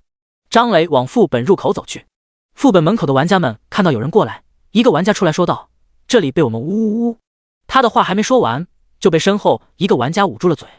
身后这玩家再次对比了一下，心中一惊，暗骂这家伙多事，点头哈腰的对张磊说道：“大佬您好，您是要进卡洛人副本吗？请进请进。”张磊本来以为会有装逼打脸剧情的，没想到不按套路出牌，不过能不多事还是不多事，冲这个玩家点点头，走进了副本光圈。身后这玩家在教训第一个开口的玩家：“你是不是傻？张三那个魔大佬的形象都不记得了？”被训得有点委屈，我记得啊，但是这个人法杖是白骨法杖啊，不太一样，我想可能是有人 cosplay 张三大佬，而且他也没有坐飞行器过来。还有，老大说了不让其他人进的。玩家恨铁不成钢的看着这铁憨憨，等级掉落很好玩吗？看到疑似那个大佬的都不要招惹，假的还好说，遇到真的了是不是要掉级？万一再爆几件装备好几天白干。还老大遇到真大佬也是装怂的货色，你这小卡拉米玩什么命啊？张磊走进光圈后，发现面前出现副本级别选择界面，分别是普通级、困难级、噩梦级以及真实级。真实级，张磊心中一动，他来之前看了几眼其他玩家的副本攻略，似乎最高只到噩梦级。真实级是什么？新出现的副本等级。他果断选择真实级。你当前参加的是卡洛人真实级副本，当前副本极度危险，建议谨慎行事。张磊进入副本后，第一时间给自己套了一层法力护盾，然后才看向四周。这里似乎是个城市，高楼大厦林立，如果不是建筑风格不同，张磊真的会以为回到了现实。他仔细看这些建筑，这些建筑的外层都是银白色的涂装，和卡洛人的飞行器外表涂装很像，也许这是卡洛人的审美吧。张磊看了两眼就没在意，反而寻找起副本怪物。据玩家们的攻略所说，卡洛人副本中的怪物只有一种，但实力却天差地别，弱小的只有黑铁阶，强大的有钻石阶。怪物的外形形似人类，但却通体银白色，仿佛金属制作的一般，被杀死后会爆特殊材料，这种材料用处倒是较为广泛，可以应用到各类装备的打造中。不过这游戏中装备打造材料种类很多，收集并不困难，所以卡洛人副本并没有被买下情报的大公会大肆攻略。但张磊此时却有点摸不着头脑，因为他一个怪物都没见过，行走在这座城市中空空荡荡的，仿佛鬼域。走了好半天，张磊停下了脚步。真实级的副本就这，什么也没有，要不要随便攻击点什么？就在张磊手中开始凝聚魔法的时候，一声咳嗽传来，请等一下。张磊看向发出声音的地方，是一个如同显示屏一般的物品。此时显示屏显现出一个银白色皮肤的人，与蓝星人外观比较相似，似乎是个男人。张磊并未放下警惕，反而又给自己套了一个护盾。这个男人见张磊的动作，嘴角微微一扯，似是有些无语的说道：“别紧张，我没有恶意。你能来到这里，说明你达到了我的要求，我是不会伤害你的。”张磊问道：“你是谁？”男人似乎被勾起了回忆，自嘲的一笑：“我，一个孤魂野鬼罢了。”张磊不为所动，手中的魔法对准显示屏：“你是谁？”男人再次无语：“我叫洛天，是个卡洛人，曾经是卡洛人联盟执政官。”张磊心中吐槽道：“洛天，你咋不叫洛天一？”张磊继续问道：“曾经？”洛天叹了口气：“是啊，曾经。好了，别对我这么敌视，不如我们聊聊，来我的宫殿聊聊。”张磊可不敢跟着去他的宫殿，只是说道：“去你的宫殿就不必了，就在这聊吧。”洛天小声吐槽道：“真是个小心翼翼的萌新，你在游戏中我还能杀了你本体不成？”洛天的声音很轻，但是声音的大小却刚好被张磊听到。游戏？张磊眼睛都直了。你什么意思？洛天并未遮掩，我知道你正在进行游戏，也知道这游戏之后会发生什么，甚至能告诉你未来的危机以及最终需要挑战的 BOSS。 张磊再次问道：“你是谁？”洛天叹了口气：“我是一个孤魂野鬼，一个失败种族的守墓人。”张磊心中震惊无比，什么意思？失败的种族？他心中有些猜测。你，洛天，你猜的没错，我曾经也是玩家，我们种族算是你们的前辈，只是我们失败了。玩家？他也是玩家？张磊感觉自己得知了大秘密。洛天吐槽道：“哎，这么久没和人说话，好不容易见到你，咱们就聊聊吧。我是卡洛人，我们的种族也被这操蛋游戏选中成为玩家。起初，第一批进入游戏的前辈只以为这个游戏是我们种族的机缘，我们从游戏中获得了超凡力量，我们开始走出星球，走向深空，不断开发新的星球，我们的人口也飞速增长。同时，利用这些超凡力量，我们创造出璀璨的文明。”第74章游戏秘闻。我出生之时，游戏已经进行了53年，那时候的我们空前强大，满级玩家数不胜数，最高阶已经有了半神阶，并且在登神之路上走了很远，距离成为真正的神明并不遥远。我14岁的时候进入游戏，一进入游戏就显示出神级天赋，就是红色天赋，很快就得到了联盟的重点培养。我也不负众望，短短10年就达到了满级，并且走到了史诗阶，联盟分配给我一个神格。又是10年，我成功登神。那时的我意气风发，因为游戏已经进行了87年，真正登神的只有4人，我们4人被称作4天神，享受联盟至高权力，那真是一段美好的岁月。洛天的眼神中充满了怀念。但是我们错了，而且错得离谱。这游戏根本不是我们种族的机遇，更是一个劫难。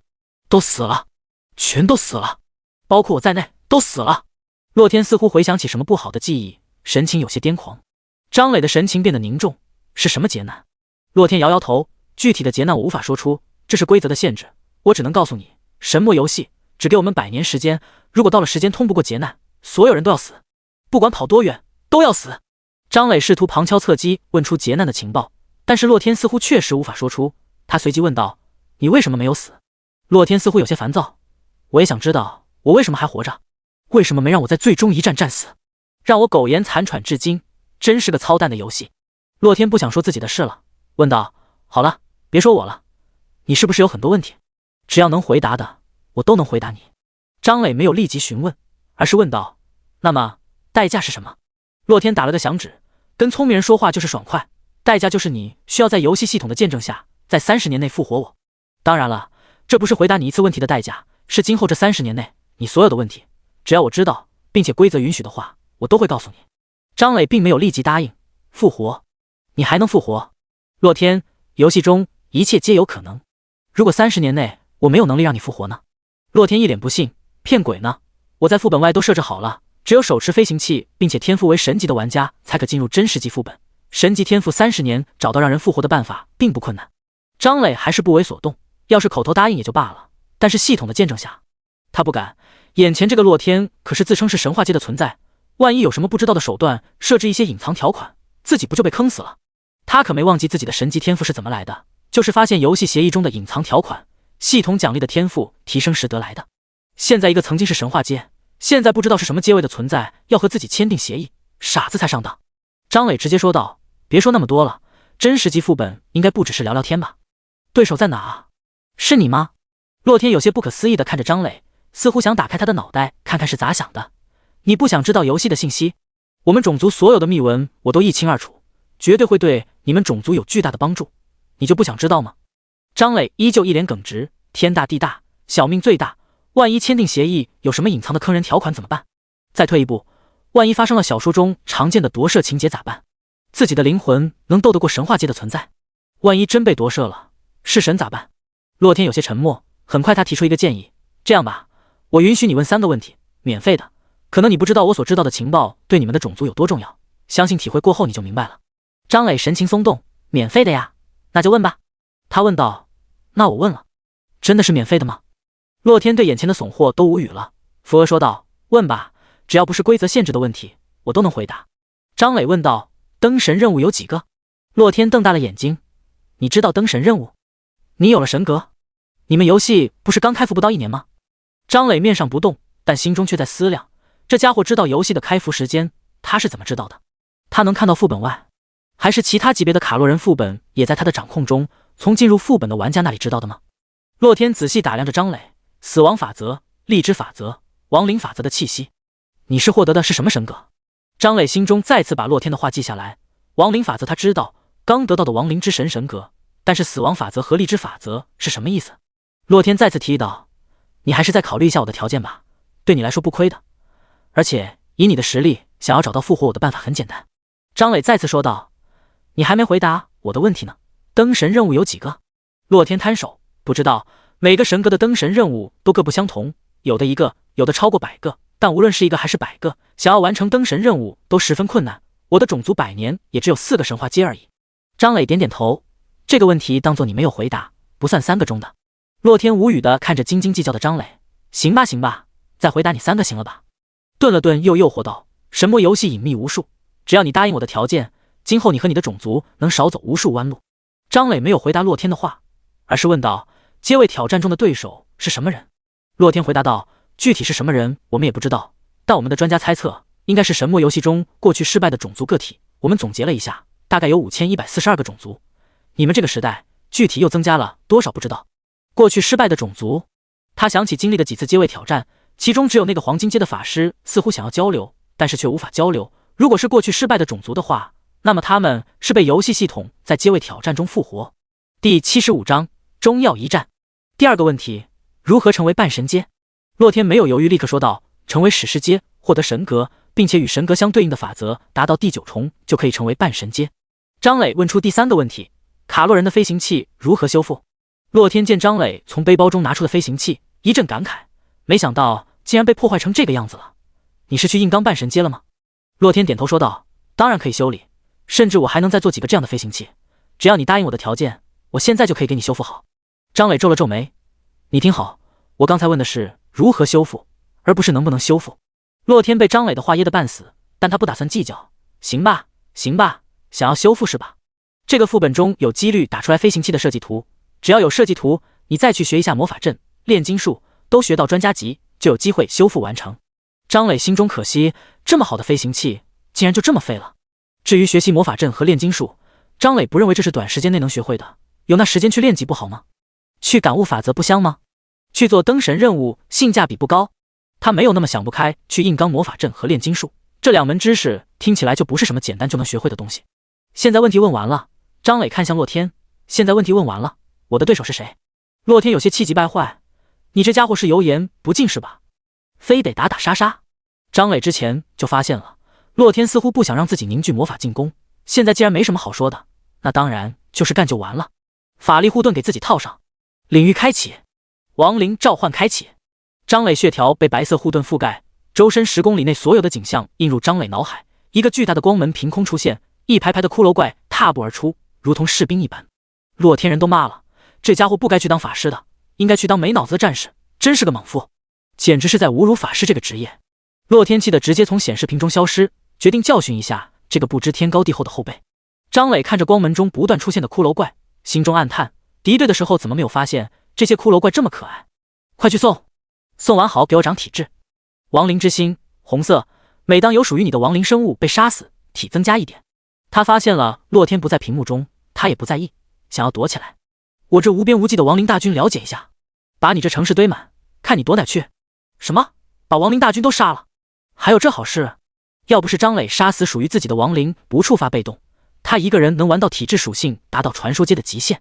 时间1分1秒过去了，张磊面前巨大的光门依旧在吐出骷髅怪，他暗自盘算，他每秒能恢复4292万元素值，而每召唤一个骷髅怪的消耗的元素值初始是10点，减免过后是3点。血统特性1，元素亲和，使用魔法减少 50% 消耗，减少 50% 魔法冷却时间，增加 50% 魔法伤害。装备死灵，使用亡灵魔法消耗减免 20%， 而每秒召唤亡灵的数量是2000个。不行啊，召唤的速度有点慢，这些亡灵是没吃饭吗？跑快点啊！张磊开始尝试操纵光门，突然他发现可以操作光门，原本的光门宽度是500米，每拉宽1米元素值消耗1万，张磊直接消耗1亿元素值，光门扩大1万米，召唤骷髅怪的速度瞬间变快，达到了每秒42000个，每秒消耗元素值126000左右。虽然快了不少，但是速度依旧拉垮。张磊继续拉宽光门，此时正在一边偷窥的洛天脑袋都是嗡嗡的，他看到了什么？这真的是传说阶吗？他真的不是半神阶吗？传说阶能有这么强？张磊拉光门到达50公里的时候停了下来，不是说元素值不够，而是这个宽度到达副本世界宽度的极限了。张磊撇撇嘴，这副本不行啊，怎么能这么小呢？拉宽光门一共消耗5亿元素值，只需要11秒就回满了，完全体现不出来他的实力，但是这已经是副本世界的极限了。每秒走出20万骷髅怪，张磊没让他们闲着，直接下令让他们自由探索，自由破坏。洛天坐不住了，他决定给这个萌新一点小小的卡洛人的震撼。只见一道波动传遍了整个城市，城市中所有的建筑轻轻一震，下方接近地面的部分开始融化，融化一半后，融化的这部分开始在地面上蠕动，每个建筑都变成了蜗牛一般，开始朝着城市中心前进。张磊目瞪口呆地看着这一幕，他知道这个城市不简单，但没想到如此不简单。难道整个城市都是敌人？他亲眼看到数百米高的大楼底部融化，然后开始蠕动，整个城市大大小小的建筑全都在移动。张磊看起来很强的样子，试试他的成色。张磊命令亡灵大军随意进攻这些建筑。只见原本呆立的骷髅们动起来了，手中的刀、盾牌、长矛纷纷朝着这些奇怪的建筑攻击。一片伤害数字浮现，大多在几千到1万之间。骷髅法师们举起古杖，吟唱魔法，一道道绿色的流光射到建筑上，伤害持续浮现。射手们搭弓射箭。张磊仔细看着亡灵们的进攻，光门此时依旧开启着，还有无尽的亡灵进入这个世界。张磊看了看这些建筑的血条，心中了然，这些建筑怪物的血条多少不一，越是庞大的建筑，血条越多，越是小的建筑，血条越少。他已经看到好几个形状如同路灯的建筑怪物已经死在了亡灵们的手下。不过这些终究只是少数，更多的还是体型庞大的建筑，血量也更高，一时半会儿亡灵们打不死。而且这是一座方圆几十公里的城市，约等于现实中的2线城市，其中的建筑数不胜数，甚至高楼大厦的比重更多，也更加拥挤。张磊召唤亡灵的速度远远不及城市建筑向城市中心聚集的速度。不一会儿，张磊就放弃控制亡灵去阻止建筑移动了，转而开始给自己套盾，召唤亡灵，然后就是观察这座城市。第76章卡洛合金。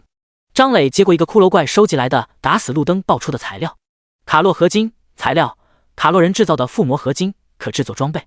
这个材料和其他玩家从卡洛人副本中带出的材料一样。张磊若有所思，看来真实级副本的怪物就是这些建筑了，而这个洛天就是副本中的大 boss。 只不过如此智能的 boss 他从未听过，甚至还能跟玩家做交易签协议。他回想起洛天所说的话，他认为这些话至少可以信90%，只是签协议的话他还是不太敢。想了半天也没想明白，索性就不想了，莽就完事了。想那么多干什么？只要打通副本，打死洛天，该知道的都会知道，不该知道的和洛天签协议也无法知道。他再次看向四周，此时他召唤的亡灵已经变得古山古海了，一眼根本望不到边，并且巨大的光门还在不断走出亡灵。他看了看时间，稍微算了一下，每秒召唤20万亡灵，大概过了10分钟，召唤的亡灵应该有1亿多。看向城市中心，那里已经变成一坨银白色的蠕动着的庞然大物，最高处有1000多米，越往下越庞大，最下方占地足有数十平方公里，偶尔还能在这坨银白色的巨物上看到1、2座没有融化的高楼大厦。在这座巨物四周还零星有一些正在向着巨物蠕动的建筑。张磊感觉这玩意应该聚合的差不多了，决定开始进攻。最主要的是亡灵召唤的有点多，已经有点站不下了，急需消耗一波。张磊又给自己套了个法力护盾，挥舞骨杖，骨头们冲锋。骷髅怪可没人能明白张磊口中的梗，听到命令便开始冲锋。率先冲出去的是亡灵骑兵，胯下骑着白骨战马，跃众而出。从天空中看下去的话，就能看到一片惨白色的骷髅群中，一股惨白色冲出来，向着银白色的巨物发起冲锋。张磊把一个亡灵骑士拉下马，艰难地爬上亡灵马。被拉下马的骑士悠悠的灵魂之火看着张磊。张磊挥舞骨杖，骑士，你下马也是最棒的战士，去吧。没有马的骑士无可奈何，开始跟着战士泥腿子跑步冲锋。张磊嫌鼓马个屁股，但这已经是最舒适的行军方式了。要知道那坨银白色的巨物看着距离很近，但是实际上有10多公里，张磊懒得走。张磊一边跟着亡灵大军前进，一边自语，怎么没有古龙呢？没有古龙的亡灵大军是不合格的，而且这些亡灵怎么都是人形啊，想找个坐骑都找不到，只能骑这个古马。他看了看后方，光门依旧在召唤亡灵，他满意的点点头。这个召唤亡灵技能不愧是有着神话阶技能标签，就是强大，只要放在那里，只要张磊还有元素值，就能源源不断的召唤亡灵。这次副本挑战也算是为以后灯神任务2做预演。就目前的情况来看，灯神任务2并不困难，只要张磊保护好自己的小命，多少主城都给你推了。说起保命，卡洛人的飞行器就是一个强大的保命手段，而且逼格很高，希望能在这里找到飞行器的设计图，并且有人能修复飞行器吧。飞行器损坏的第2天，想他。3分钟后，亡灵骑兵终于接触到了这坨银白色的庞然大物，如同蚂蚁进攻大象一般，逐渐包围庞然大物。亡灵骑士们手中的长矛插在庞然大物的底座，一片伤害数字出现。张磊看了看，心中放下心来。这些伤害数字在几千到1万之间，也就是说，这个庞然大物虽然看着大，但是阶位并没有提升，伤害没有减免。张磊仰头看了看血条，好吧，第一波攻击对这个庞然大物的血条几乎没有影响。2分钟后，亡灵大军前锋接触到了庞然大物，开始沿着怪物的底部向两旁蔓延。骷髅战士刀、盾、枪等各种武器纷纷朝着怪物的身上招呼，伤害数字不断出现，但是怪物的血条还是没有什么变化。张磊也不着急，现在才刚刚开始，还有很多亡灵战士没有找到攻击位置。跑得比较慢的弓箭手终于到了，也不排列阵型，举弓就射，能量箭铺天盖地，纷纷射到怪物的底座。怪物实在太高了，能量箭只能射到100-200米高。弓箭手一波射完后，抬起弓再次射出，连绵不断的能量箭带走巨额的血量。在战士和弓箭手的共同攻击下，怪物的血量终于有了变化，略微减少了一丝，要不是张磊一直在看，恐怕都无法发现。又是3分钟过后，骷髅法师和牧师终于到了，他们站在弓箭手身边，法师凝聚起一团团魔法，朝着怪物射去，又是一片伤害数字出现。骷髅牧师没有使用攻击魔法，而是使用增幅魔法，对着周围的骷髅增幅。增幅魔法之下，各个骷髅的伤害有不少提高，怪物的血条又少了一丝。半个小时后，亡灵大军终于完成了对怪物的包围。骷髅战士和骷髅骑士在最内层，紧挨着怪物的底座不断攻击。射手和法师站在外层射箭和释放魔法。最外层是牧师，手里的 buff 不断闪动，每次闪动被覆盖的骷髅们伤害就提高一截。张磊待在远处观察这个怪物，怪物的变化依旧没有停止。现在怪物身上已经看不到建筑的痕迹了，全都融化到了一起，远远看去如同一坨银白色的翔。而怪物的血条终于有了变化，每过一段时间就会减少一丝。张磊算了一下，以现在亡灵大军的伤害，大概需要4个小时就能杀死这个怪物。这还玩个屁啊！这种怪物一般玩家能打得死，也就只有像张磊和式神这样的红色天赋的存在才能杀死，这还需要天赋恰好合适才行。如果是神在这里，冲上去50刀就搞定，任你再多的血量也都是白给，即便有防御减免，再来50刀够不够？张磊就稍微复杂一些了，他需要好好盘算一下这个怪物到底有多少血。第77章，恐怖的血量。张磊伤害最高的魔法是风切。风切消耗200点法力值，制造一道锋刃，对前方宽10米长100米范围内的单位造成500%法术强度的伤害。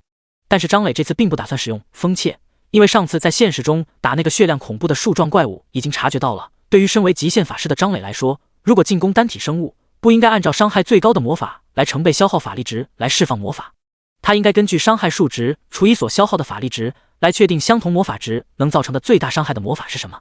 简单来说，就是根据技能描述中法术强度之前的数值除以法力值，他称这个数值为法力值与伤害的比值，简称法伤比。风切确实是他单次伤害最高的魔法，但是他的法伤比只有 0.025， 而法伤比最高的魔法张磊之前没意识到，竟然是最初的那个魔法飞弹。魔法飞弹消耗10点法力值，向前方释放一颗魔法飞弹，命中目标后造成100%法术强度的伤害，冷却时间3秒钟。这个魔法张磊只有在初期的时候使用过，然后就再也没用过。而这个魔法的法伤比是 0.1， 是张磊法伤比最高的魔法。张磊自语道，难道这就是大道至简吗？最简单的魔法竟是我自己最强的魔法。那么之后就简单了，释放魔法飞弹所造成的伤害等于所消耗的法力值 x 0.1x 法术强度 x 1.5 0.5 乘 1.5 和除以 0.5 是元素之神特性造成的。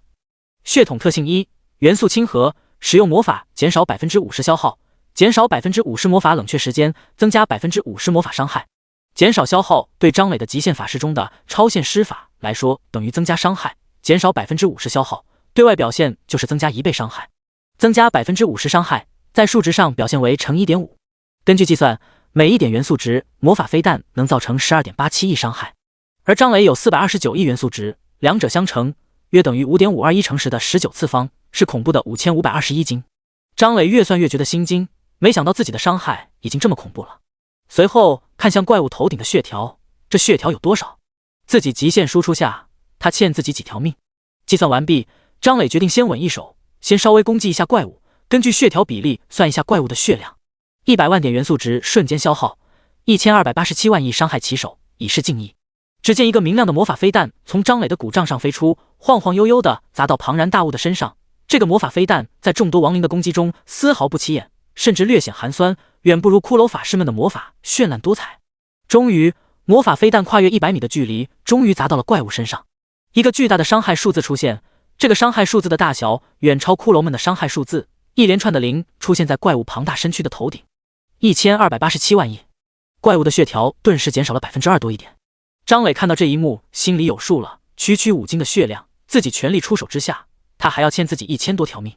接下来他暂时不打算出手，需要让这怪物杀一些亡灵。他还等着第二天赋亡灵之心叠数值呢。只要这怪物杀死1亿，不，只要杀死1000万亡灵，他就能叠加1000万的体质，他的双防御就能达到8000万。血统属性加成4，钻石阶属性加成4。张磊期待地看着怪物，快暴走吧，杀一波亡灵。洛天看到伤害数字人都骂了，这真的是区区传说阶能造成的伤害吗？是因为神级天赋，还是某种神格？不会是神格，卡洛人所收集的情报中没有这么离谱的神格，应该是神级天赋造成的。他是什么神级天赋这么离谱？难道是每次魔法造成最大生命值2%的伤害？这种伤害他还能打出几次？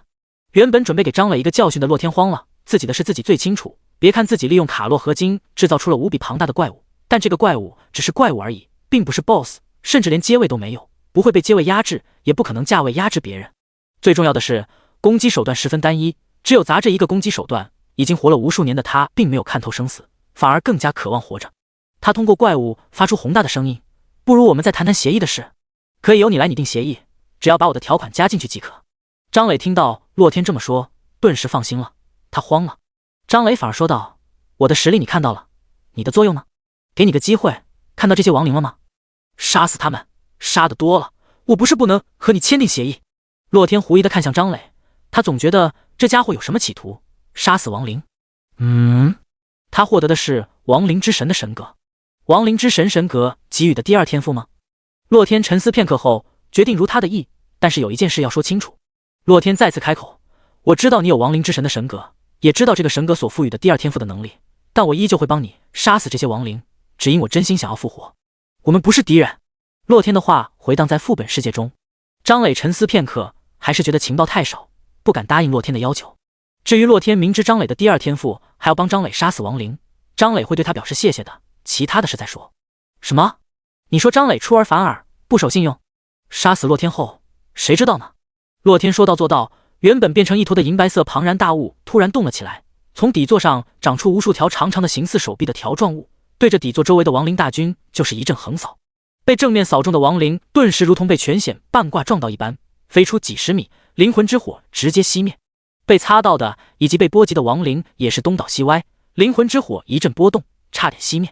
事实证明，亡灵们面对这种庞大的怪物力有不逮，血量实在太高了，而每次手臂攻击都能带走一片亡灵。幸好亡灵悍不畏死，而且数量极其庞大，一时之间场面竟然僵持下来。银白色的庞然大物每次攻击战果斐然，至少也是数十万的亡灵身死，但是亡灵大军的数量依旧庞大，并且还在通过光门源源不断的来到这个世界。张磊此时感觉爽极了，他看到个人信息中体质这一栏的数值仿佛吃了金克拉一般疯长，不一会儿就来到了300万，并且还在增长。第78章，秒了。就这样，银白色的庞然大物攻击了10分钟后，张磊的体质已经达到了2500万，而庞然大物的攻击则在此时停止。张磊有些不满地看向这个怪物：“你行不行啊，细狗？”洛天听到了张磊的话，气不打一处来：“老子为你高强度攻击了10分钟还不满意？你已经赚大了好吧？但是现在有求于人，不好直接发火。”洛天只是说道：“我有点累了，歇一歇。”张磊更不满了：“行就是行，不行就是不行，歇一歇是什么意思？”洛天也是有尊严的，他曾经也是个神话阶强者，不允许被这样欺辱，忍着灵魂的疲惫，再次催动阵法开始攻击。5分钟后，所有如同手臂的条状物都软了下来，亡灵们趁此机会加大攻击力度，这些条状物纷纷被砍了下来。张磊看了看个人面板，体质已经达到了3800多万，深感洛天持久力不行，再次嘲讽道：“看来你是真的不行了。”洛天此时感觉有点晕，太久没有战斗了，对自身状态的把握不太清晰，这次似乎有点逞强了。又过了1分钟，洛天感觉稍微好点了，强撑着问道：“杀死了这么多亡灵，你还不满意吗？”张磊也感觉出来洛天似乎真的没办法攻击了，摇了摇头道：“不太满意，你太弱了。”洛天又问道：“那协议的事？”张磊含糊其辞道：“再说吧。”还不待洛天继续询问，就看到张磊的骨杖上凝聚出了一个小光球。洛天认识这个魔法是法师的基础魔法飞弹，但他却明白这个魔法飞弹的不简单，之前也是因为这个魔法飞弹带走了1200万亿的血量，这是又要进攻了吗？年轻人不讲武德。洛天眼睁睁地看着这个魔法飞弹落到银白色的躯体上，只是以为又是2%的血量被带走，但是没想到-51.5斤，4亿的元素值催动下造成了51.5斤的伤害数值。张磊对此十分满意。洛天都快疯了，这真的是传说阶吗？真的不是神话阶的存在？他甚至觉得是不是自己数错了伤害，实际上没有这么多的伤害。不过很快他就停止了思考，只见缓缓蠕动着的银白色庞然大物突然停了下来，并且瞬间失去了银白色的光泽，如同经过了无数岁月的摧残，变成一坨灰白色的物质。从庞然大物的顶端开始，渐渐化作飞灰，即便如此庞大的存在，化作飞灰的速度依旧十分快捷。10多秒后，原本的庞然大物已经彻底消失了，围拢成一圈的亡灵们失去了攻击目标，静静地待在原地，等待下一次指令。张磊踩着古马背，隐约看到庞然大物消失的地方留下了一个东西，他挥手将召唤来的其他亡灵解除召唤，送回了亡灵界，只留下胯下的这匹古马。他来到留下的这个东西旁边，这是一个边长1米的银白色立方体，他接触这个东西，明白了这个物品的信息。道具：卡洛人的炼金炉。作用：炼金炉中保存着无数卡洛人的装备设计图，在材料充足的情况下，只需要输入法力值即可制造出卡洛人的装备。卡洛合金库存9879万亿。张磊看得两眼放光，迫不及待地将卡洛人的炼金炉收入背包中，直接选择使用。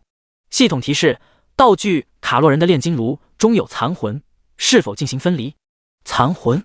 难道是那个洛天？张磊选择分离。系统提示：本次分离需要支付铜币5000万。张磊真是个死要钱的，给你。分离成功。张磊再次看向背包，只见多了一个物品：洛天的残魂，神秘种族卡洛人中的强者残魂，因消耗过多陷入沉睡，无法唤醒。张磊看了两眼就不在意了，对于系统的评价他还是相信的，既然系统说无法唤醒，那大概率就无法唤醒。对于这个结果他很满意，洛天依旧存在，等以后实力强了再找机会唤醒这个家伙，获得卡洛人收集到的情报。他再次看向卡洛人的炼金炉，现在最重要的是修复卡洛人的飞行器。打开卡洛人的炼金炉，他的面前出现了一排可制造的装备，从上到下所消耗的卡洛合金逐渐增多。卡洛手枪、卡洛机枪、卡洛重炮、宇宙母舰，所有能想到的、想不到的武器装备应有尽有。但是卡洛人的飞行器呢？终于，张磊从不可制造的部分找到了卡洛人的飞行器选项。通过提示，张磊知道了无法制造的原因，是因为卡洛人的飞行器作为卡洛联邦执政官的座驾，想要制造的话，还需要有一种名为法力水晶的物品。根据炼金炉的提示，这种法力水晶产量极低，只有某一些元素汇聚之地才可能有这种东西。但张磊很快发现，这个法力水晶很可能说的是飞行器中的操作枢纽那个水晶球。他将背包中已经报废的卡洛人的飞行器待修复扔进了炼金炉。很快，炼金炉分解了卡洛人的飞行器，并且回收了材料，原本无法制作的卡洛人的飞行器变为可制作。不仅如此，他还看到了一个新的可制作的装备——飞行堡垒。卡洛联盟执政官的堡垒，以执政官专属飞行器为核心制作的堡垒，可攻可守。张磊看得两眼放光，这个好啊，可以随意定制形态的飞行堡垒，安全还在其次，最主要是舒适。张磊先制作飞行器，将元素值输入炼金炉中，炼金炉立刻开始工作。炼金炉应该是卡洛人的最高科技结晶，工作效率极高，10分钟后就提示张磊飞行器制作完毕。同时，张磊还看到了炼金炉的提示，问是否需要强化飞行器。张磊通过查看提示才知道，他所拥有的卡洛人的飞行器是盖板，最顶级配置的飞行器，无论是飞行速度还是护盾值都十分高，而且法力池也被开发到了极致，可以储存1亿法力值。优点十分明显，缺点也很明显。完善到最顶级配置需要消耗100万卡洛合金。张磊对卡洛合金的价值不太清楚，但他太清楚飞行器的能力了，盖板就这么牛了，顶配不得起飞了，配置直接拉满。第79章飞行堡垒。炼金炉开始工作，半个小时后，飞行器升级完毕，炼金炉吐出飞行器。张磊走上飞行器，感受着顶配的舒适，输入元素值开始飞行。咽喉，爽！沿着副本世界飞了一圈，张磊情不自禁地喊了起来。天知道飞行器坏了的这2天，他有多想他。由于这个飞行器是重新制造出来的，张磊可以给它命名。他觉得原本的卡洛人的飞行器不好，直接叫做飞行器。接着，他开始琢磨飞行堡垒。通过卡洛人的炼金炉，张磊了解到，飞行堡垒其实是飞行器的配套设施，只有飞行器进入飞行堡垒后，飞行堡垒才可以飞行，否则的话只能在地面待着。输入制造飞行堡垒的指令后，炼金炉提示张磊需要进行形态设计，或者从给出的模板中选择一个。张磊一眼就挑中了一个如同金字塔一般的飞行堡垒模板，好不好看不重要，重要的是安全。这个飞行堡垒模板通体银白色，底座是个边长1公里的正方形，顶部到底座也是1公里。外边表面上分布着无数的卡洛人的武器，从机枪到火炮应有尽有，主打的就是一个火力覆盖。当然了，最重要的是，飞行堡垒并不会阻挡玩家释放技能，张磊可以舒舒服服地待在堡垒中释放大范围魔法。开始制造。随着张磊下达指令，炼金炉开始工作，卡洛合金库存开始缓缓下降，预计完成时间240小时，要10天时间才能制造完毕。张磊倒是不急着用飞行堡垒，有飞行器就足够了。飞行堡垒只不过是他为了防止以后需要用的时候准备的，一般来说，飞行器足以应付大多数情况了。张磊又驾驶着飞行器巡游了卡洛副本世界一圈，没有发现其他东西，选择离开副本世界。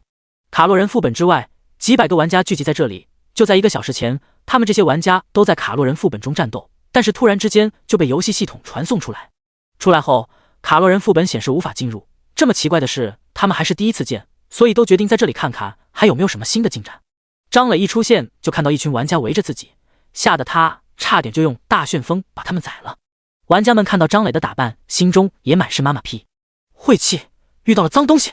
张磊还没有说什么，就看到玩家中一个玩家跃众而出，他问道：张三大佬，是你让卡洛人副本无法进入的吗？张磊满脸问号，无法进入。他转身看向副本入口，只见原本还在不停旋转的空间门竟然在渐渐消散，这一幕也被其他玩家看到了。副本入口在消失，这是怎么回事啊？张磊看着这一幕若有所思，可能是因为自己打通了真实级副本，并且得到了卡洛人的炼金炉，才导致这个副本消失。张磊也不想跟这些玩家多解释，只是说道：大家散了吧。说完拿出飞行器坐上去飞走了。玩家们面面相觑，突然一个玩家发现了滑点，指着离开的张磊说道：张三大佬的飞行器和以前的不一样了，变得更豪华了。玩家们连忙看去，确实变了。难道张三大佬在这个副本中强化了他的飞行器？我感觉他飞行器的变化与副本消失脱不开关系。众多玩家闻言均是点点头，也许这就是大佬吧。随后就各自离开了。卡洛人副本都没了，还留在这干什么？不少玩家将刚才的一幕以及玩家们的推测发到了论坛，引起不少人讨论。这些纷纷扰扰没有影响到张磊，此时的他正在和弑神鬼混。也就是说，你传承之地快要打穿了？弑神点点头，第二天赋带来的吸血能力十分强大，感觉再过2天就能通关了。张磊点点头，转而开始说自己在卡洛人副本中遇到的事，还有得到的情报。弑神听得一愣一愣的，你是说我们蓝星人只有100年时间了？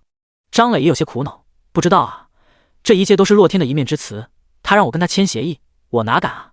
他自己说的曾经是神话街，谁知道有什么诡异的能力？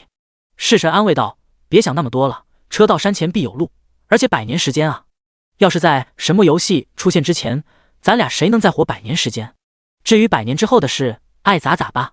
张磊点点头，说的也是，现在咱们所拥有的财富，要是在之前想都不敢想，而且还把力量带入了现实，如此神奇的事，100年之后，谁知道我们能强大到什么地步？说不定我们就度过这个劫难了。弑神附和道：是啊，要是没有什么游戏，我都不可能站起来，现在已经很满足了。俩人暂时将这件事放下来，张磊突然说道：你准备一下，今天就把我杀到40级吧。弑神听着他的话，顿时兴奋起来了。什么时候？我需要做什么准备吗？你对死法有什么要求吗？张磊突然觉得让弑神杀自己是不是一个错误的决定？当弑神知道张磊还从未在游戏中死过后，更加兴奋了。也就是说，你的首杀是我的了。看到兴奋的弑神，张磊甚至想换个人杀自己，不过想到自己400多亿的血量，还是决定让弑神来。天穹城西100公里处，这里的怪物普遍在黄金街，玩家稀少，十分适合张磊调集。弑神双手持匕首，兴奋地说道：我要上了。张磊将痛觉调到最低，闭上眼睛道：你快点啊，要杀30多次呢。弑神满口答应：你放心，快得很。说着一刀捅在了张磊胸口。张磊口中一甜，睁开眼睛，只见弑神一边兴奋地笑着，一边疯狂捅自己，感觉略微有点变态啊。至于说身体上的疼痛倒是在其次，毕竟已经调低了痛觉，张磊只是感觉到如同被针扎一般的疼痛，还可以忍受。3秒过后，张磊暴毙。第80章调集结束。天穹城复活祭坛，张磊出现在这里，没有犹豫，直接施展定点传送，回到弑神身边。复活祭坛旁边的玩家揉了揉眼，刚才那个人是不是法外狂徒？应该不是吧，谁能杀得了那位大佬啊？还不等他回过头，发现刚才的人又从复活祭坛上出现了。这个玩家觉得有点奇怪，默默地打开了录像功能。张磊没有浪费时间，消耗元素值刷新定点传送，冷却后再次传送到弑神身边。这个玩家录了一会儿像，好奇极了，这人看起来真的很像法外狂徒张三。与此同时，有人发现了等级排行榜的变化，张磊的等级不断降低。有人将这一幕发到了论坛。张三大佬是遇到什么特殊副本了吗？怎么一直被人杀死？苍天终于开眼了，终于惩罚这个恶魔了。普天同庆，喜大普奔。一时之间，论坛中掀起一股喜庆的氛围，游戏中的玩家们纷纷停下了手中的动作，紧盯着排行榜。只见张磊的等级不断降低，在排行榜中的排名也开始降低，很快掉出了前10，然后是前50，最后消失在前100。排行榜只显示100名。论坛中一个帖子热度迅速提高，法外狂徒张三的陨落。帖子中长篇大论的讨论当前神魔游戏等级的重要性以及升级的难度，最后得出结论：无论法外狂徒张三是为何不断被杀掉级，现在已经跌出前100的他，已经没有资格再次崛起了。他度过这次劫难后，恐怕要缩头认怂了，这就是报应。帖子下边很多人起哄，张三陨落论甚嚣尘上，只是也有少部分人更清醒，张三的实力恐怕不是因为等级，那恐怖的法术强度和法力值真的会因为掉级而消失吗？他们更愿意相信张三是故意如此。与此同时，一个名叫毕潇的玩家上传了一个视频，视频的主角是神似张三的人，不断出现在复活祭坛，又不断使用定点传送离开，短短10分钟内竟死亡了数十次。不少人点开这个视频，这么快就有人制作出张三反复死亡的视频了吗？有没有可能这就是录制的张三反复死亡的视频？那些猜测张三大佬惶惶不可终日的人要失望了，看张三大佬的神情，他十分清楚自己在做什么。关于张三大佬被制裁的消息看来是谣言，只有我关心是谁杀的张三吗？张磊传送回弑神身边，弑神下意识就要捅。等等，够了，等级够了。张磊连忙制止弑神。弑神有些遗憾地叹了口气。张磊，你一脸遗憾的模样是什么鬼？弑神没有说什么，只是给张磊发了个截图。血缘之力15000亿。弑神的第二天赋可以将造成的伤害转化为血缘之力。血缘之力最大的作用是提高自身的生命值上限。血缘之力每消耗100点血缘之力，增加1点最大生命值。仅仅这一小会儿，弑神的生命值上限就能提高150亿，实在是让弑神不想放弃这么好的刷血缘之力的方式。弑神期待地问道：下次杀你是什么时候？一定要让我来。张磊打发弑神去传承之地打怪，张磊给自己穿上装备。由于等级降低，他又穿回了白银装备，元素值恢复变为了每分钟恢复最大元素值 5%。 不过这些张磊都不在意，无论是 5% 还是 6%， 自己的元素值都十分充足。他不信灯神任务2有人能杀自己，甚至能不能碰到自己都是两说。飞行器已经修好，他打算放好亡灵召唤技能后就飞到天上，任你百般道具，能打得到再说。张磊打开任务面板，点击灯神任务2。灯神任务2让世人回忆起亡灵天灾的恐惧，选择一个主城为攻击目标，召唤亡灵生物进攻，3天之内打破主城中玩家复活祭坛，视为任务完成，可多次完成任务。任务奖励是任务完成次数发放。选择开始任务。一个大陆的虚拟图片出现在张磊面前，这是目前玩家们所在的碧翠大陆的地图，地图上有几十个亮着的光点，每一个光点代表着一个主城。张磊从地图上看到了华夏区的13个光点。整个神魔游戏只有一个服务器，所有玩家都在碧翠大陆之上，但国家与国家之间被一道光幕隔绝，玩家无法跨越。张磊看向其他光点，很快选定了目标大河城。这是角盆国的主城，他们只有这一个主城。作为一个4好青年，第一站当然要去霍角盆国了。如果可以的话，他想将角盆国玩家杀到1级，不过这是不可能的，玩家只要下线了就无法杀死掉级。只要不傻，遇到不可力敌的亡灵天灾，下线是最好的选择。张磊点到大河城代表的光点，一阵天旋地转后，张磊来到了大河城之外，找了个空地，施展亡灵召唤技能，一个宽500米的巨大光门出现。张磊没有立即召唤亡灵，而是开始扩大光门宽度。光门宽度每消耗1万元素值扩大1米，200亿元素值直接消耗。光门的宽度瞬间扩大，光门的宽度变为2000公里，几乎横穿了整个角盆服区域。开始吧！一瞬间，宽度达2000公里的光门开始涌出亡灵大军，每秒800万的亡灵召唤速度，按照每个亡灵3点元素值的消耗，每秒消耗2400万元素值。而张磊每秒恢复的元素值超过了4000万，完全覆盖了召唤亡灵所需的元素值，甚至元素值还在缓缓恢复。想必使用200亿元素值扩大光门的损耗，用不了多久也能恢复。给亡灵们下达进攻大河城的命令后，张磊坐着飞行器飞到1000米高空，拿出果汁和高脚杯，开始观战。他丝毫不担心打不下来大河城，有自己元素值的支持，随着时间的推移，他能把亡灵界所有亡灵都召唤过来，区大河城。不够格，3天之内，这个主城能坚持1天，就算他厉害了。第81章，开启亡灵天灾。就在张磊传送到大河城外的时候，角盆服的玩家们接到了区域任务。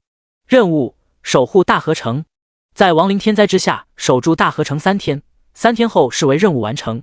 任务奖励根据守城贡献发放。所有角盆服的玩家都沸腾了。区域性任务啊，快开始吧！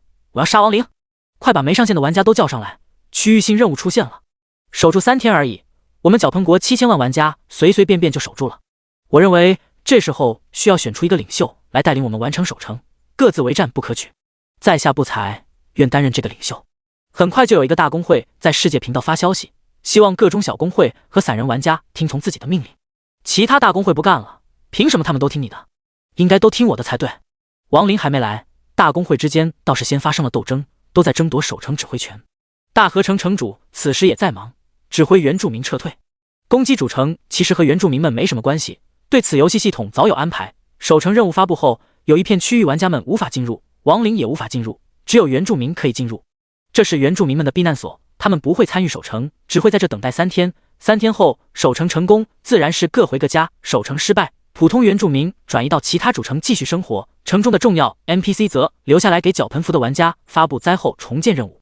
一切都被游戏系统安排得明明白白。至于说转移到其他主城的原住民会不会拥挤，在这个世界游戏系统就是万能的，建造一些建筑轻而易举。一些在城外练级的玩家很快发现了一个几乎横跨脚盆服的巨大光门。这个消息被传到论坛上，脚盆服的玩家纷纷猜测这个光门是什么。有行动迅速的玩家已经开始前往光门所在的地方，想要探索一番。脚盆服发生的事很快传到包括华夏服在内的其他服，这不公平！凭什么脚盆服的玩家有区域性任务，而我们没有？抵抗亡灵天灾应该不算困难吧？现在的玩家大多5、60级，区亡灵天灾不算什么，这绝对是福利！我要投诉游戏公司不公平对待，我们也要区域性任务。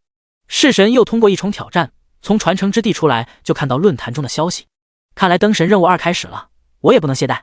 又看了一眼论坛，再次返回传承之地。脚盆服有名的精英小队、神风小队受各大公会委托，前往光门所在地方探索情况。只是还没等他们启程，就有玩家在论坛中上传了光门所在地方的视频。原来这个光门太宽了，有不少玩家本身就在附近练级，一开始还不知道这个光门是干什么的，以为是什么机遇，没有将光门和区域性任务联系在一起。直到他们看到亡灵生物从光门中走出，这才知道这个光门就是亡灵天灾的源头，这才纷纷上传了视频。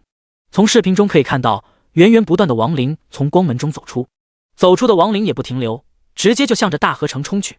每时每刻都有数不尽的亡灵走出光门，亡灵们看到光门附近的玩家也不理会，他们得到的指令是进攻大河城，只要这些玩家不攻击他们，他们也不会反击。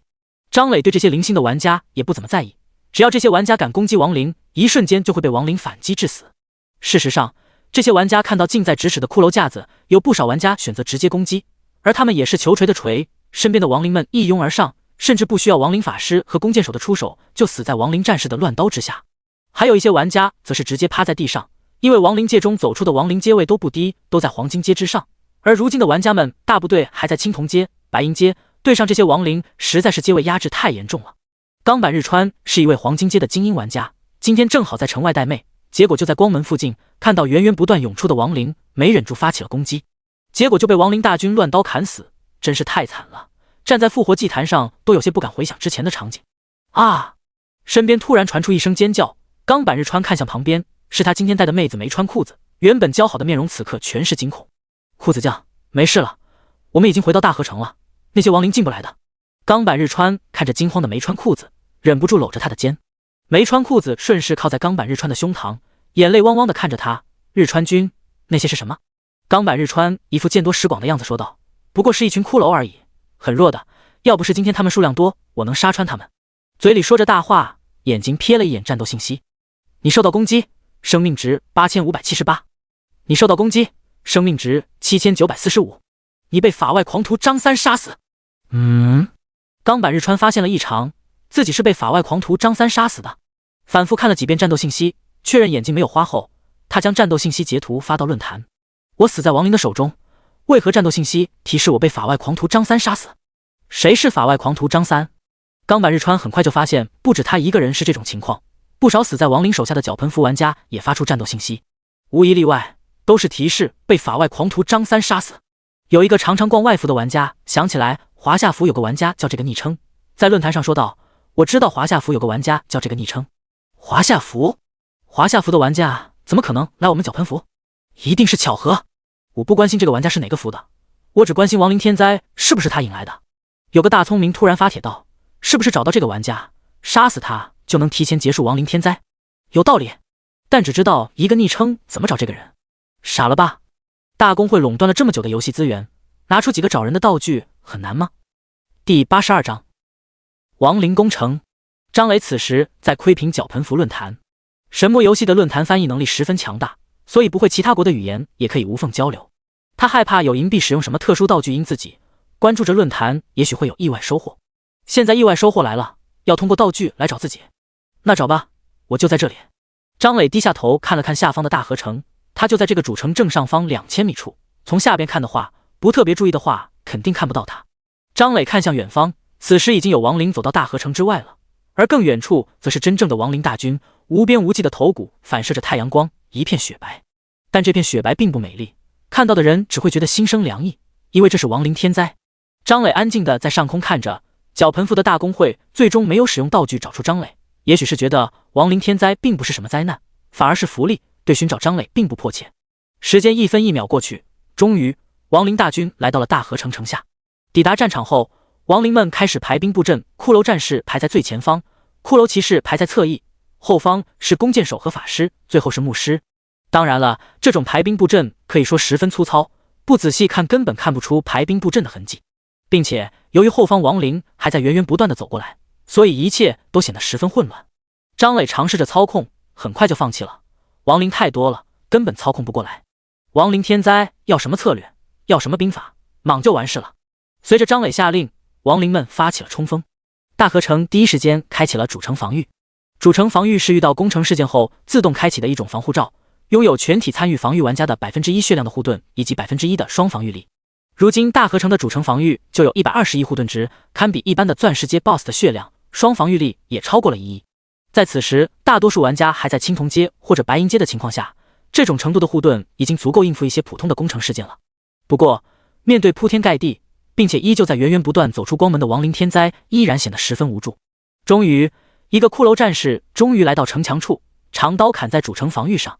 -1，这是攻击力不如防御力造成的强制扣血。还不等他第二次攻击，就被城墙上的法师和弓箭手集火秒掉。要知道，此时城墙上足足有6000多万的玩家，要不是游戏中当玩家聚集数量过多时有无视碰撞体积的特性，此时恐怕已经有相当一部分玩家被挤死了。这位能够走到城墙处的骷髅战士是个幸运儿，因为更多的骷髅战士还没走到城墙处就被过量的伤害打死。铺天盖地的弓箭和魔法从城墙上飞出，杀死一片又一片的亡灵。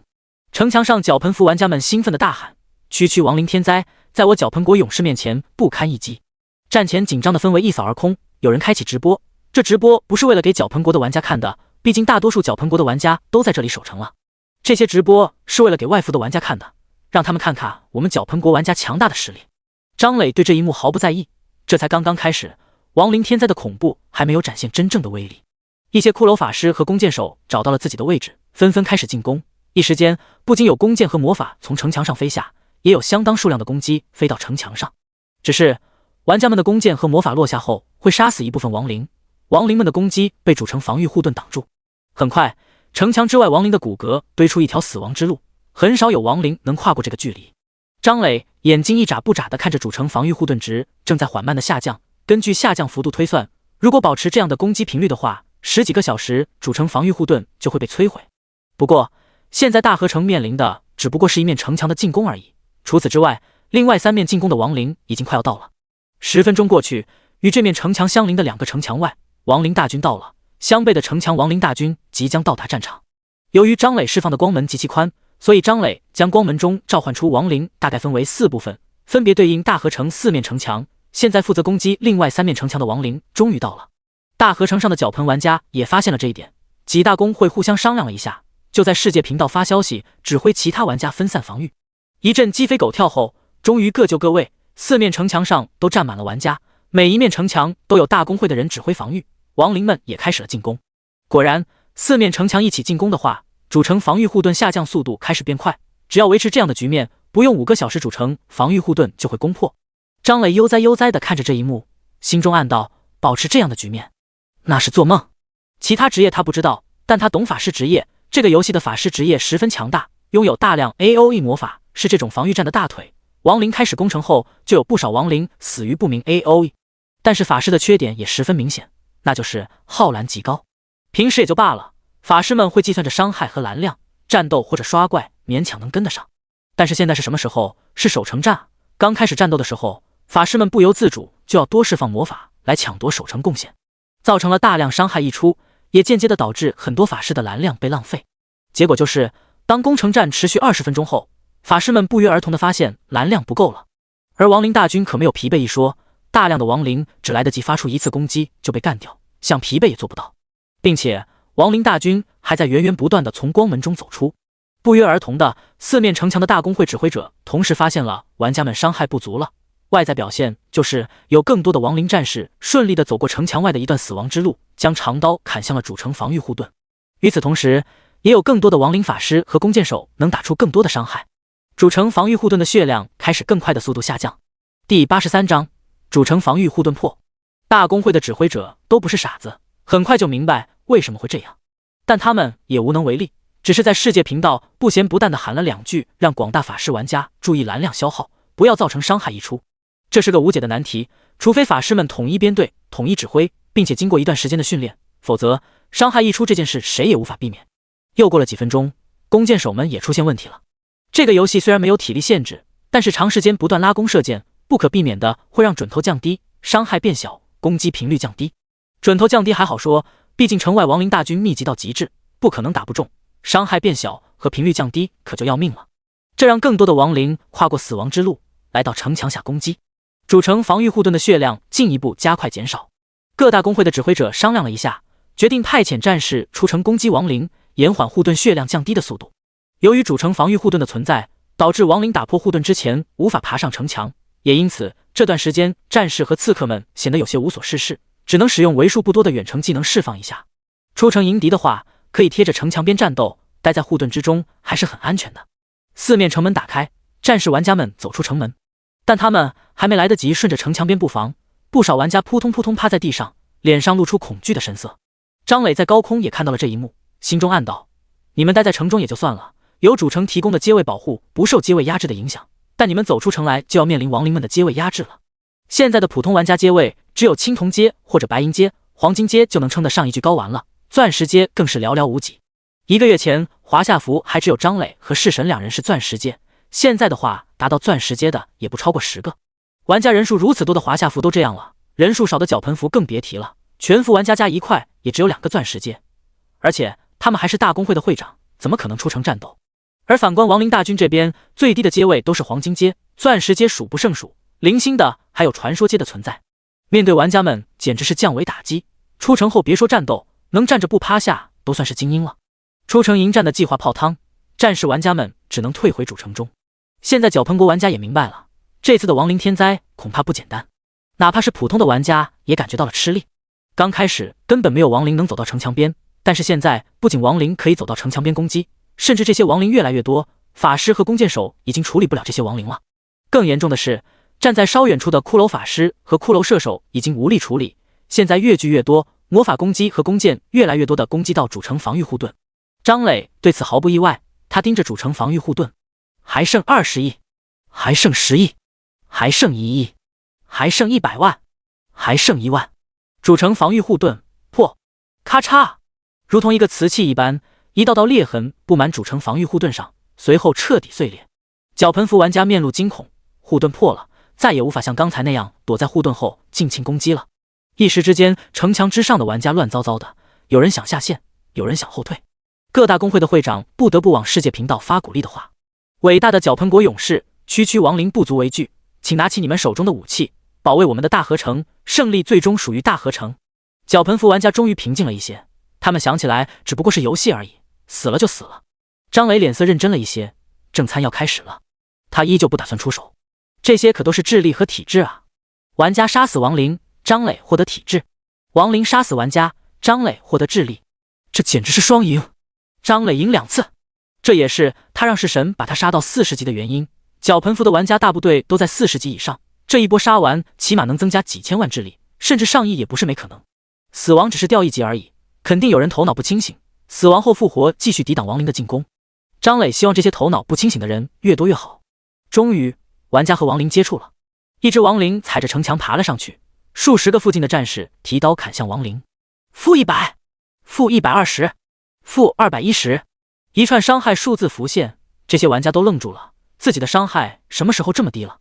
亡灵手持长刀一个横扫，-4万，-5万，-4.9万，一片血红的数字出现在这些玩家上方，这些玩家也应声倒地。他们很倒霉，遇到了传说阶的亡灵战士。虽然主城的存在让他们不必受到阶位压制的影响，但是伤害的减免和增强还是存在的。之前亡灵在城下承受着大量的攻击，根本显示不出来伤害减免，但当他们真正面对高阶存在的时候，才知道什么是绝望。不过，这个传说阶的亡灵战士并未存活太久，玩家实在太密集了，即便是有伤害减免，数百上千道攻击下，传说阶战士也只能饮恨。但这一幕并不是个例，而是普遍发生在四面城墙之上。看到这一幕的脚盆服玩家终于认识到亡灵天灾的恐怖，之前肆意击杀亡灵果然只是躲在主城防御护盾后的结果。如果说亡灵战士们的进攻让脚盆服玩家心惊的话，远处法师和射手的攻击就让他们惊骇了。骷髅法师们随手一个魔法都会给玩家群造成一片可怕的伤害，2个 AOE 就有大片玩家死去。现在他们也终于尝到死于不明 AOE 的滋味了。射手的攻击就更可怕了，一剑就能带走一个玩家。大公会的会长们此刻拉了个群，一个会长说道：“情况已经十分危险了，我们坚持不了多久，3天只是个笑话，能坚持1天都算我们超常发挥了。”其他人附和道：“没错，坚持3天根本不可能，我们工会已经准备集体下线了，死在这里毫无意义。”大和会会长发消息道：“不要放弃，我们还有机会。”第84章求和。大和会会长继续说道：“我们直接找到这个法外狂徒张三，一定是他召唤来的亡灵天灾，所有亡灵杀死的玩家战斗信息中都显示着是他杀死的，只要把他杀死或者威胁他引走亡灵，我们就能守城成功。”东瀛会会长和大和会会长从开服就一直有争斗，现在直接反驳：“你说的这个玩家我知道，应该是华夏服的人，曾经在华夏服一次性杀死了8亿玩家，我不觉得我们能杀死他或者威胁他。”大和会会长当即反驳道：“即便他不接受威胁以及无法杀死，如果我们和他做交易呢？只要利益够大，让他放弃攻城也是可以的，女人、金钱什么都可以。”东瀛会会长不屑地说道：“你以为谁都像你一样，脑子里只有金钱和女人？”其他会长看不下去了：“你们俩再吵一会儿，亡灵天灾就攻破大河城了。”最终东瀛会会长同意了大和会会长一半的计划，先把法外狂徒张三找到，后边如何让他退走再商量。几个大公会会长聚集到一起，其中一人使用寻找玩家的道具，这是一个如同窜天猴一样的烟花，只需要心中想着所寻找玩家的昵称，窜天猴就能飞到那个人的身边。这个人很快操作完毕，只见窜天猴冲天起，直直地朝着天空飞去，然后炸开，如同一个普通的烟花。场面一度十分尴尬。东瀛会会长嘲讽道：“大和会是拿烟花来糊弄我们的吗？”大和会会长怒视刚才释放道具的人，这是拿假货让自己丢脸的吗？释放道具的人也慌了，不应该啊，这确实是真的道具。他抬头看向窜天猴炸开的地方，突然看到一个小黑点，他指着说道：“难道那就是法外狂徒张三？”众人抬头看去，身在高空的张磊人妈了，刚才自己正津津有味地看下方玩家们的奋战，结果一声炮响吓了自己一跳。再看向窜天猴飞来的地方，有几个玩家正抬头看向自己，这是被人发现了。大和会会长拿出一个望远镜，仔细一看，那个黑点还真是一个玩家。那个玩家身下是一个造型霸气的飞行器，虽然和情报中的不太一样，但他还是认为这就是华夏服的那个玩家。只是那个家伙飞得那么高，这怎么攻击？别说攻击了，连交流都做不到。东瀛会的会长沉思片刻，拿出一个小镜子，朝上方照了一下，只见镜子中就出现了张磊的画面，而张磊的面前则出现了一个水汽，水汽凝结成水球，最后化作一个镜面，画面中的是下方那几个玩家。张磊有些感叹，这些大公会的会长身上乱七八糟的道具还真是多啊。张磊看到镜子中正前方的玩家率先开口，他说的脚盆语，但在张磊耳朵中却变成了华夏语，这是游戏强大的翻译能力造成的。张三阁下，不知这亡灵天灾是不是你引起的？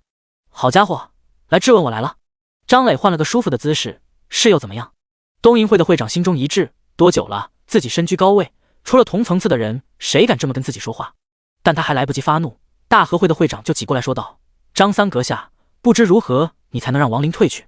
看到他们准备和自己谈谈，张磊顿时来劲了：“你们准备给我什么好处让我退走？”东瀛会会长心中一怒：“你做梦，我们是不会给你好处的。”大和会会长震惊地看着他：“哥们儿，你没吃错药吧？现在他为刀俎，我为鱼肉，乖乖认怂就得了，你搁这耍什么威风呢？”张磊淡淡地看了他们一眼，觉得他们没有认清形势，元素领域悄然展开，很清楚的在元素领域中感知到了下方的这些人，随便凝聚了一个风系魔法，风团将这个态度不好的玩家笼罩起来。-256亿， 43亿法术强度 x1.5 伤害加成 x2 阶位压制 x2 法则伤害加成，一个巨大的伤害数字出现，各大公会的会长连位数都快数不清了。东瀛会会长身上瞬间浮现出一个金色的护盾，但随即破碎，还不等他有所反应。-256亿，又是一个伤害数字出现，东瀛会会长死亡，但他还有死亡后重生的道具，瞬间复活。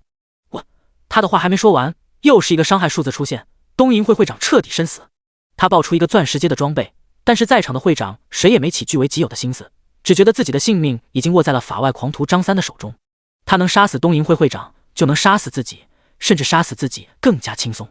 东瀛会会长从复活祭坛复活，心中恼怒至极，愤怒地说道：“该死的张三，别让我知道你现实中的名字，否则我会让你生不如死。”张磊的元素领域此时依旧开着，他听到了这位玩家的发言，虽然觉得他的话很可笑，谁能让已经带力量回到现实的自己生不如死？但是他依旧不爽于有人敢在背后对自己不利。一团风再次笼罩东瀛会会长，还在复活祭坛上的他，刚复活不到3秒就再次死去。下一秒，再次复活的他还来不及说话，又是一团风笼罩过来，再次身死。反复10多次后，东瀛会会长终于不堪其辱，直接下线。这边大公会的会长们已经发现排行榜上东瀛会会长的等级在不断掉落，原本他是排行榜第2的存在，几分钟后已经掉到第78名了。众会长，大和会会长捡起掉在地上的镜子，收拾了一下心情后说道：“张三阁下，不知你如何才能退兵？”张磊冷漠地说道：“你们能付出什么？”大和会会长心中盘算一下，10亿铜币如何？张磊不为所动，区10亿铜币，还不如是神父婆给自己的零花钱呢。张磊说道：“再给你们一次机会。”大和会会长和其他几个会长对视一眼，他一咬牙说道：“我们愿给阁下100亿铜币。”区100亿铜币，也就是神父婆一次零花钱，张磊根本看不上。张磊领域微微一动，将面前的镜子打碎，不愿再和他们交流了，让他们和亡灵大军交流感情吧。大和会会长面上不敢有任何情绪，心中却早已大骂法外狂徒贪得无厌。几人没有说什么，直接转身离开，但是在聊天群中却开始商量如何杀死张磊了。第85章，他们喊着友情啊羁绊啊未来啊就冲过来了。张磊再次把目光看向玩家与亡灵的战场，此时玩家们已经有些支撑不住了，亡灵实在太多了，而且钻石阶和传说阶的比例也太高了，每一个高阶亡灵都像是一个钉子，把玩家们的阵型扯得七零八落。高阶亡灵的每次攻击都会带走大片玩家，要不是玩家们被战场氛围感染，不断从复活祭坛冲向城墙，他们早就支撑不住了。张磊在天空暗自给绞盆国的玩家加油打气，再坚持一下，复活了再战，你们是最棒的。而他的个人面板中，体质和智力2个属性在不断的增长，无论下方的战局如何，他永远不亏。4个小时过去了，玩家们终于被亡灵赶下了城墙，这还是张磊不断约束亡灵们进攻速度的结果。要是让亡灵大军放开手脚进攻，早在2个半小时前，玩家们就被赶下城墙了。张磊看到玩家们被亡灵追着砍，心中不免叹气，看来这一次愉快的增加属性的战斗就要结束了。就在他观战的时候，突然发现有人拿出了一个奇怪的道具，那是一个形似大鸟的道具。4个人乘坐其上，大鸟扑扇着翅膀，带着他们飞上天空。4人全都是刺客，并且飞到空中后，直勾勾地看向张磊所在的地方。张磊，好家伙，这是冲我来了！4个刺客互相对视一眼，为了我们绞盆国的未来，为了我们的友情，让这个大魔王感受下我们的羁绊。张磊虽然听不到他们在说什么，但总感觉他们仿佛是热血漫画中的主角，而自己是大反派。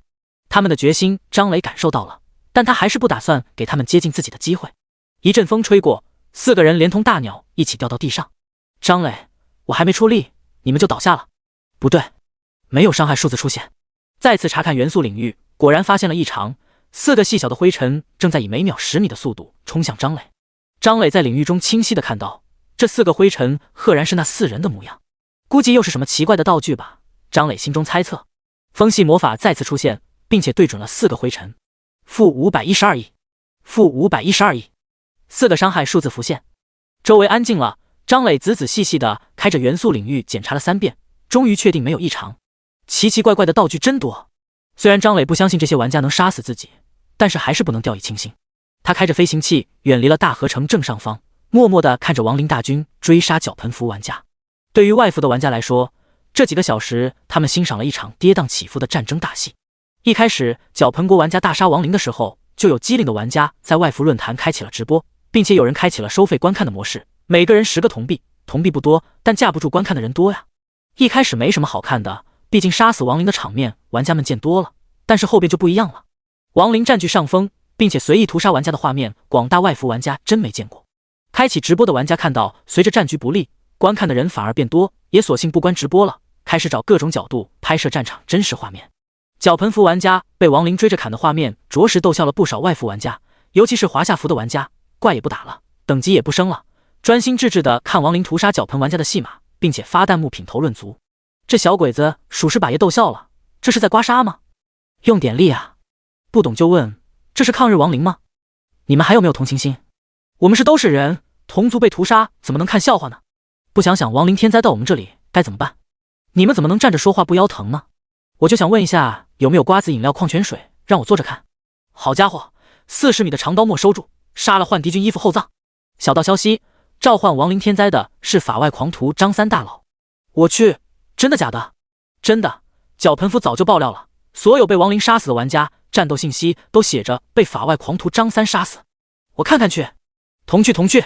又是1个小时过去了，脚盆服的玩家已经退无可退了，现在他们的身后就是复活祭坛，这里玩家的密集程度已经到了密集恐惧症看了都害怕的地步。亡灵们依旧无所畏惧，一点一点的向前推进。脚盆服的玩家终于大规模崩溃了，我不玩了，我要下线，亡灵太可怕了，妈妈，我要回家。看到玩家大规模的下线，张磊急了，这可都是智力啊，可不能让他们就这么走了。张磊急切地开着飞行器靠近复活祭坛，将所有玩家都笼罩在元素领域中后，在领域中凝聚无数的风系魔法。一片红色的伤害数字出现，红色的数字太多，数字也太大，导致整个复活祭坛上空都变成了一团红色，根本分不清是多少伤害。玩家死亡，随即在复活祭坛上复活，然后再次被风系魔法杀死。反复数次后，终于有玩家意识到这是在赌泉水杀人，要赶紧下线，否则被杀到1级也只是时间问题。再看了一眼战斗信息，好家伙，这是巨佬啊，惹不起。不少玩家下线前把自己的战斗信息截图发到论坛上，论坛炸了，因为一张张战斗信息截图，每个截图上都有着超出想象的伤害数字，648亿、1296亿、2592亿，这3个数字出现的频率最高，这是最具有代表性的伤害数字。最低的648亿是黄金阶的玩家发出来的，伤害最高的数字是青铜阶玩家发出来的。幸好黑铁阶的玩家没来凑这次守城战的热闹，不然就会出现5000亿的伤害数字了。因为脚盆服出现了区域性任务，很多外服的玩家也来脚盆服论坛晃悠，没想到被一张张截图给震惊了。看到截图的第一时间，他们认为这是脚盆国的玩家集体开的玩笑，但看到那么多截图后，他们也不得不相信这可能是真的。华夏服的玩家看到这些截图虽然惊讶，但也只是惊讶于张三大佬的伤害又变高了，很快就接受了这个现实。基操物6